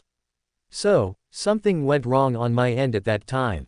Syrian's tone wasn't too surprised, he had suspected as much before, which was why he had helped himself deal with that spiritual world creature by threatening 008. Adam nodded slightly, your voice was concealed. By the time I heard it, you had already entered the Harvest Church. Without waiting for Syrian to ask further, he continued. That bodyguard not only represents the temperance faction of the Rose School of Thought, but also serves as a stable anchor, sufficiently numerous and profound anchors, to allow the fool to maintain his current self even after knowing the truth of this world. Your existence caused things to deviate in an unfavorable direction, so Night gave you a manageable tribulation, making you temporarily stay away from him. When it comes to friends, Night has always been very gentle. Syrian. Very gentle, but it would be even better if this gentleness didn't come at the cost of excluding me. He muttered a complaint in his heart, then sighed, I thought it was the primordial demoness who cursed me at the fate level after that mirror world incident. Adam looked at him calmly and said leisurely. Cheek did curse you, but due to the disparity in Beander characteristics and the lack of a medium, her curse did not take effect. Quote. After 2 seconds of silence, Syrian looked up at Adam and murmured. Does this count as a work injury? It can be counted, Adam nodded slightly. So when you tried to communicate with 008, I influenced it, making it fall into fear and worry about the future, forcing it to cooperate with you for temporary peace of mind. Syrian's eyes widened slightly. You can directly influence it. Doesn't that mean you can reclaim the last author characteristic at any time? Why would you still? His voice gradually trailed off, finally falling silent. Adam nodded slightly, then said, theoretically, yes. But my ritual of becoming a god hasn't been completed, and I am not omniscient and omnipotent yet. I can't accommodate a third author characteristic, which would cause them to uncontrollably converge.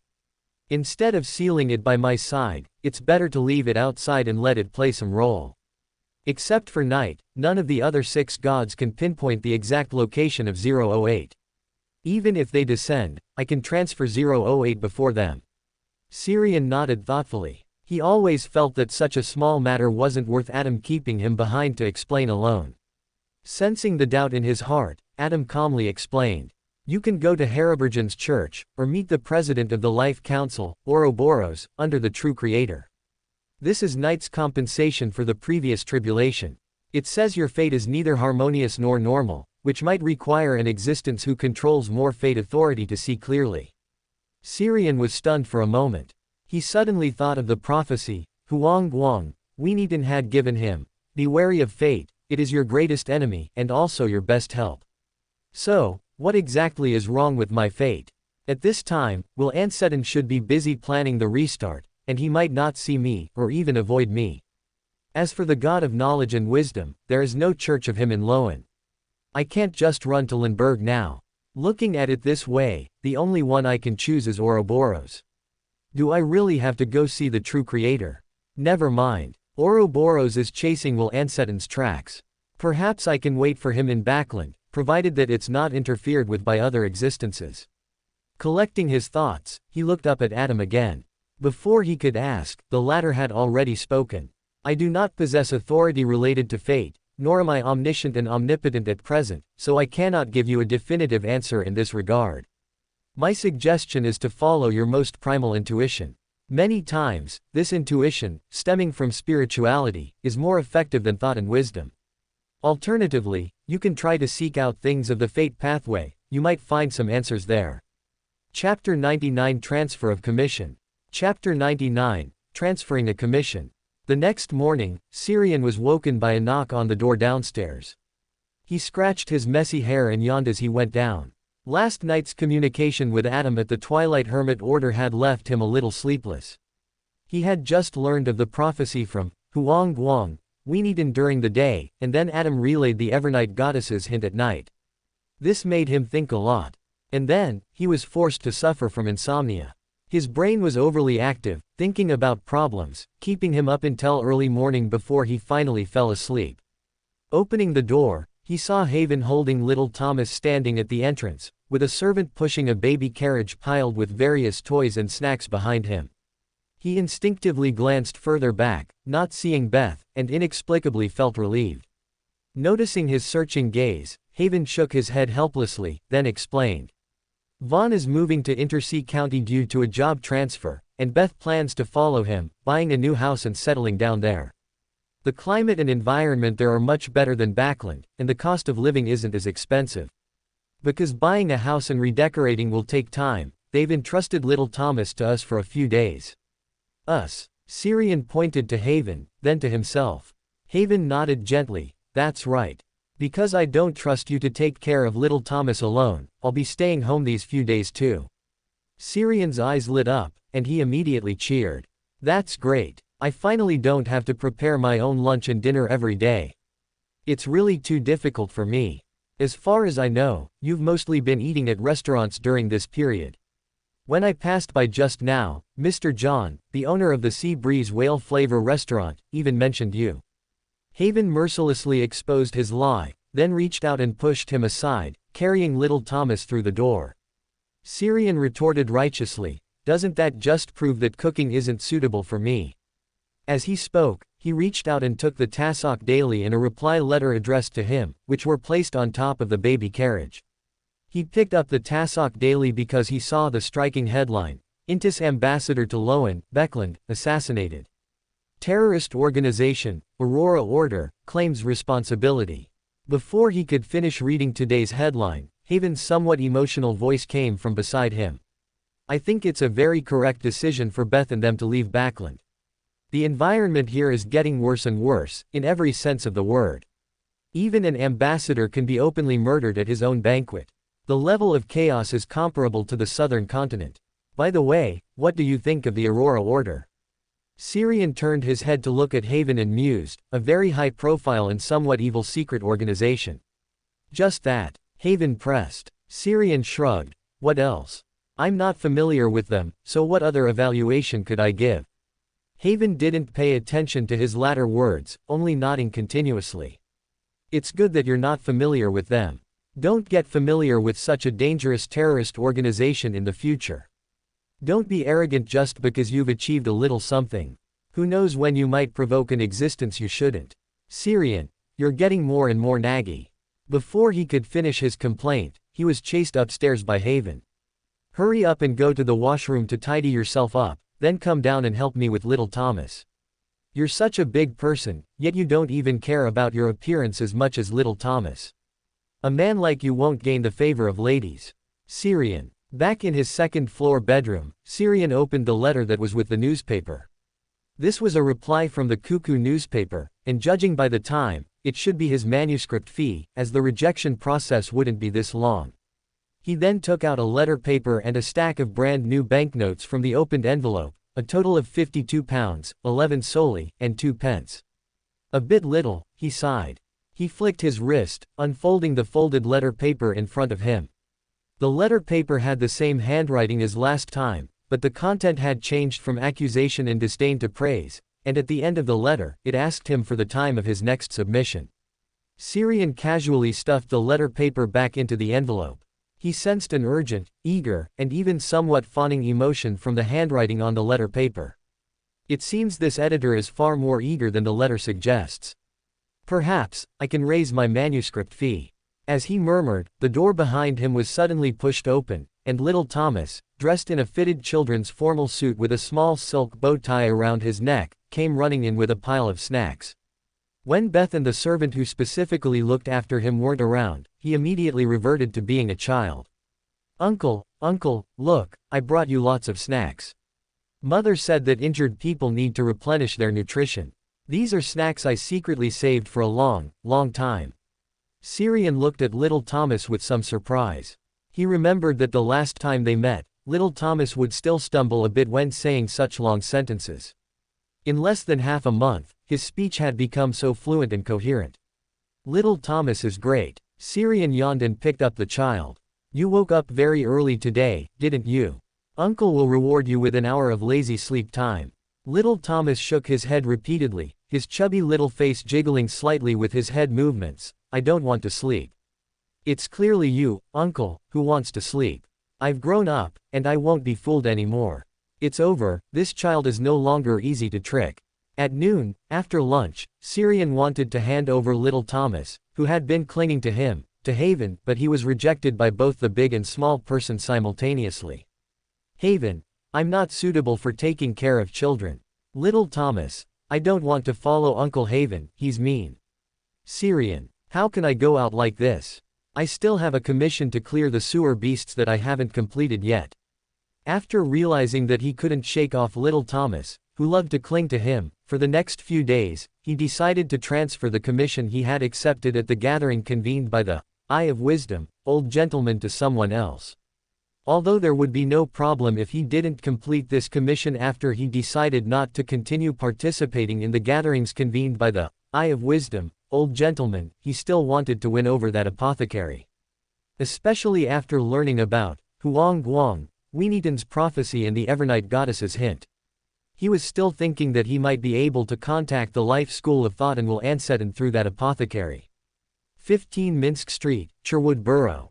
Klein, who had just returned from the Crag Club, suddenly heard layers of illusory prayers echoing in his ears. A male voice. Is it Mr. Hanged Man, Fate, Syrian, or Little Son? As he pondered, his body had already skillfully walked into the washroom, closed the door, and after setting up a spiritual wall to isolate inside and out, he then walked 4 steps counterclockwise to enter above the gray fog. Inside the magnificent and ancient palace, Klein's spirituality spread out and touched the crimson star representing Syrian. The crimson light suddenly expanded, then abruptly contracted, forming a scene. Syrian leaned back in the wooden chair in front of his desk, praying softly to him. Esteemed Mr. Fool, please help me convey to your Beander in Backland that I have a commission that I am currently unable to complete. If he is interested, I can transfer the commission to him. This commission comes from a Beander gathering I participated in.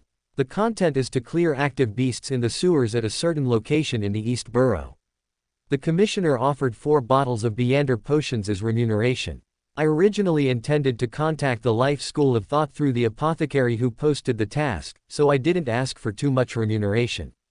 If your Beander is not satisfied with the remuneration for this commission, he can appropriately increase the remuneration according to the difficulty of the commission, or I can pay an additional part of the reward. Also, whether or not the commission is completed is not important. I just want to establish contact with that apothecary, with the ultimate goal of reaching the Life School of Thought behind him.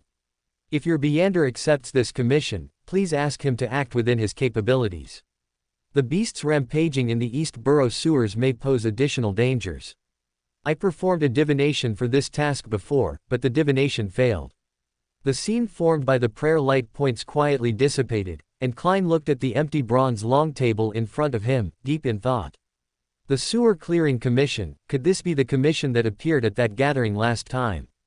As he murmured, he reached out and materialized his usual topaz pendant, intending to divine the danger level of this commission. Chapter 100 Inside the Sewer. Chapter 100 Inside the Sewer. Klein looked at the citrine pendant rotating counterclockwise in his hand and fell into deep thought again. No danger. Did the divination fail, or is my divination ability much stronger than Syrian's above the gray fog? Immediately, he thought of a more probable reason. Miss Bodyguard, who possessed great strength, was accompanying him, so the divination result was, no danger. Wait, that guy also knows about Miss Bodyguard's existence and, most likely, her strength. So he intentionally transferred this commission to me, just to piggyback on Miss Bodyguard's combat power. When this thought popped into his head, Klein affirmed this guess with almost no hesitation. This was indeed something he would do. Feeling that he had understood the whole story, Klein had no intention of refusing. Not only was he somewhat interested in the Life School of Thought, but it was also a repayment for the help Syrian had provided him earlier. Immediately, he conjured a dim room in the space above the gray fog, then pretended to pray and respond. Finally, he clipped this response scene and cast it into the crimson star representing Syrian. After doing all this, he left the space above the gray fog. Miss Bodyguard was still with him. Staying in the washroom for too long might make her think he was in danger and break in. If that happened, his secrets might be exposed. In south of the bridge, Syrian was accompanying Thomas in Haven's laboratory, fiddling with various instruments.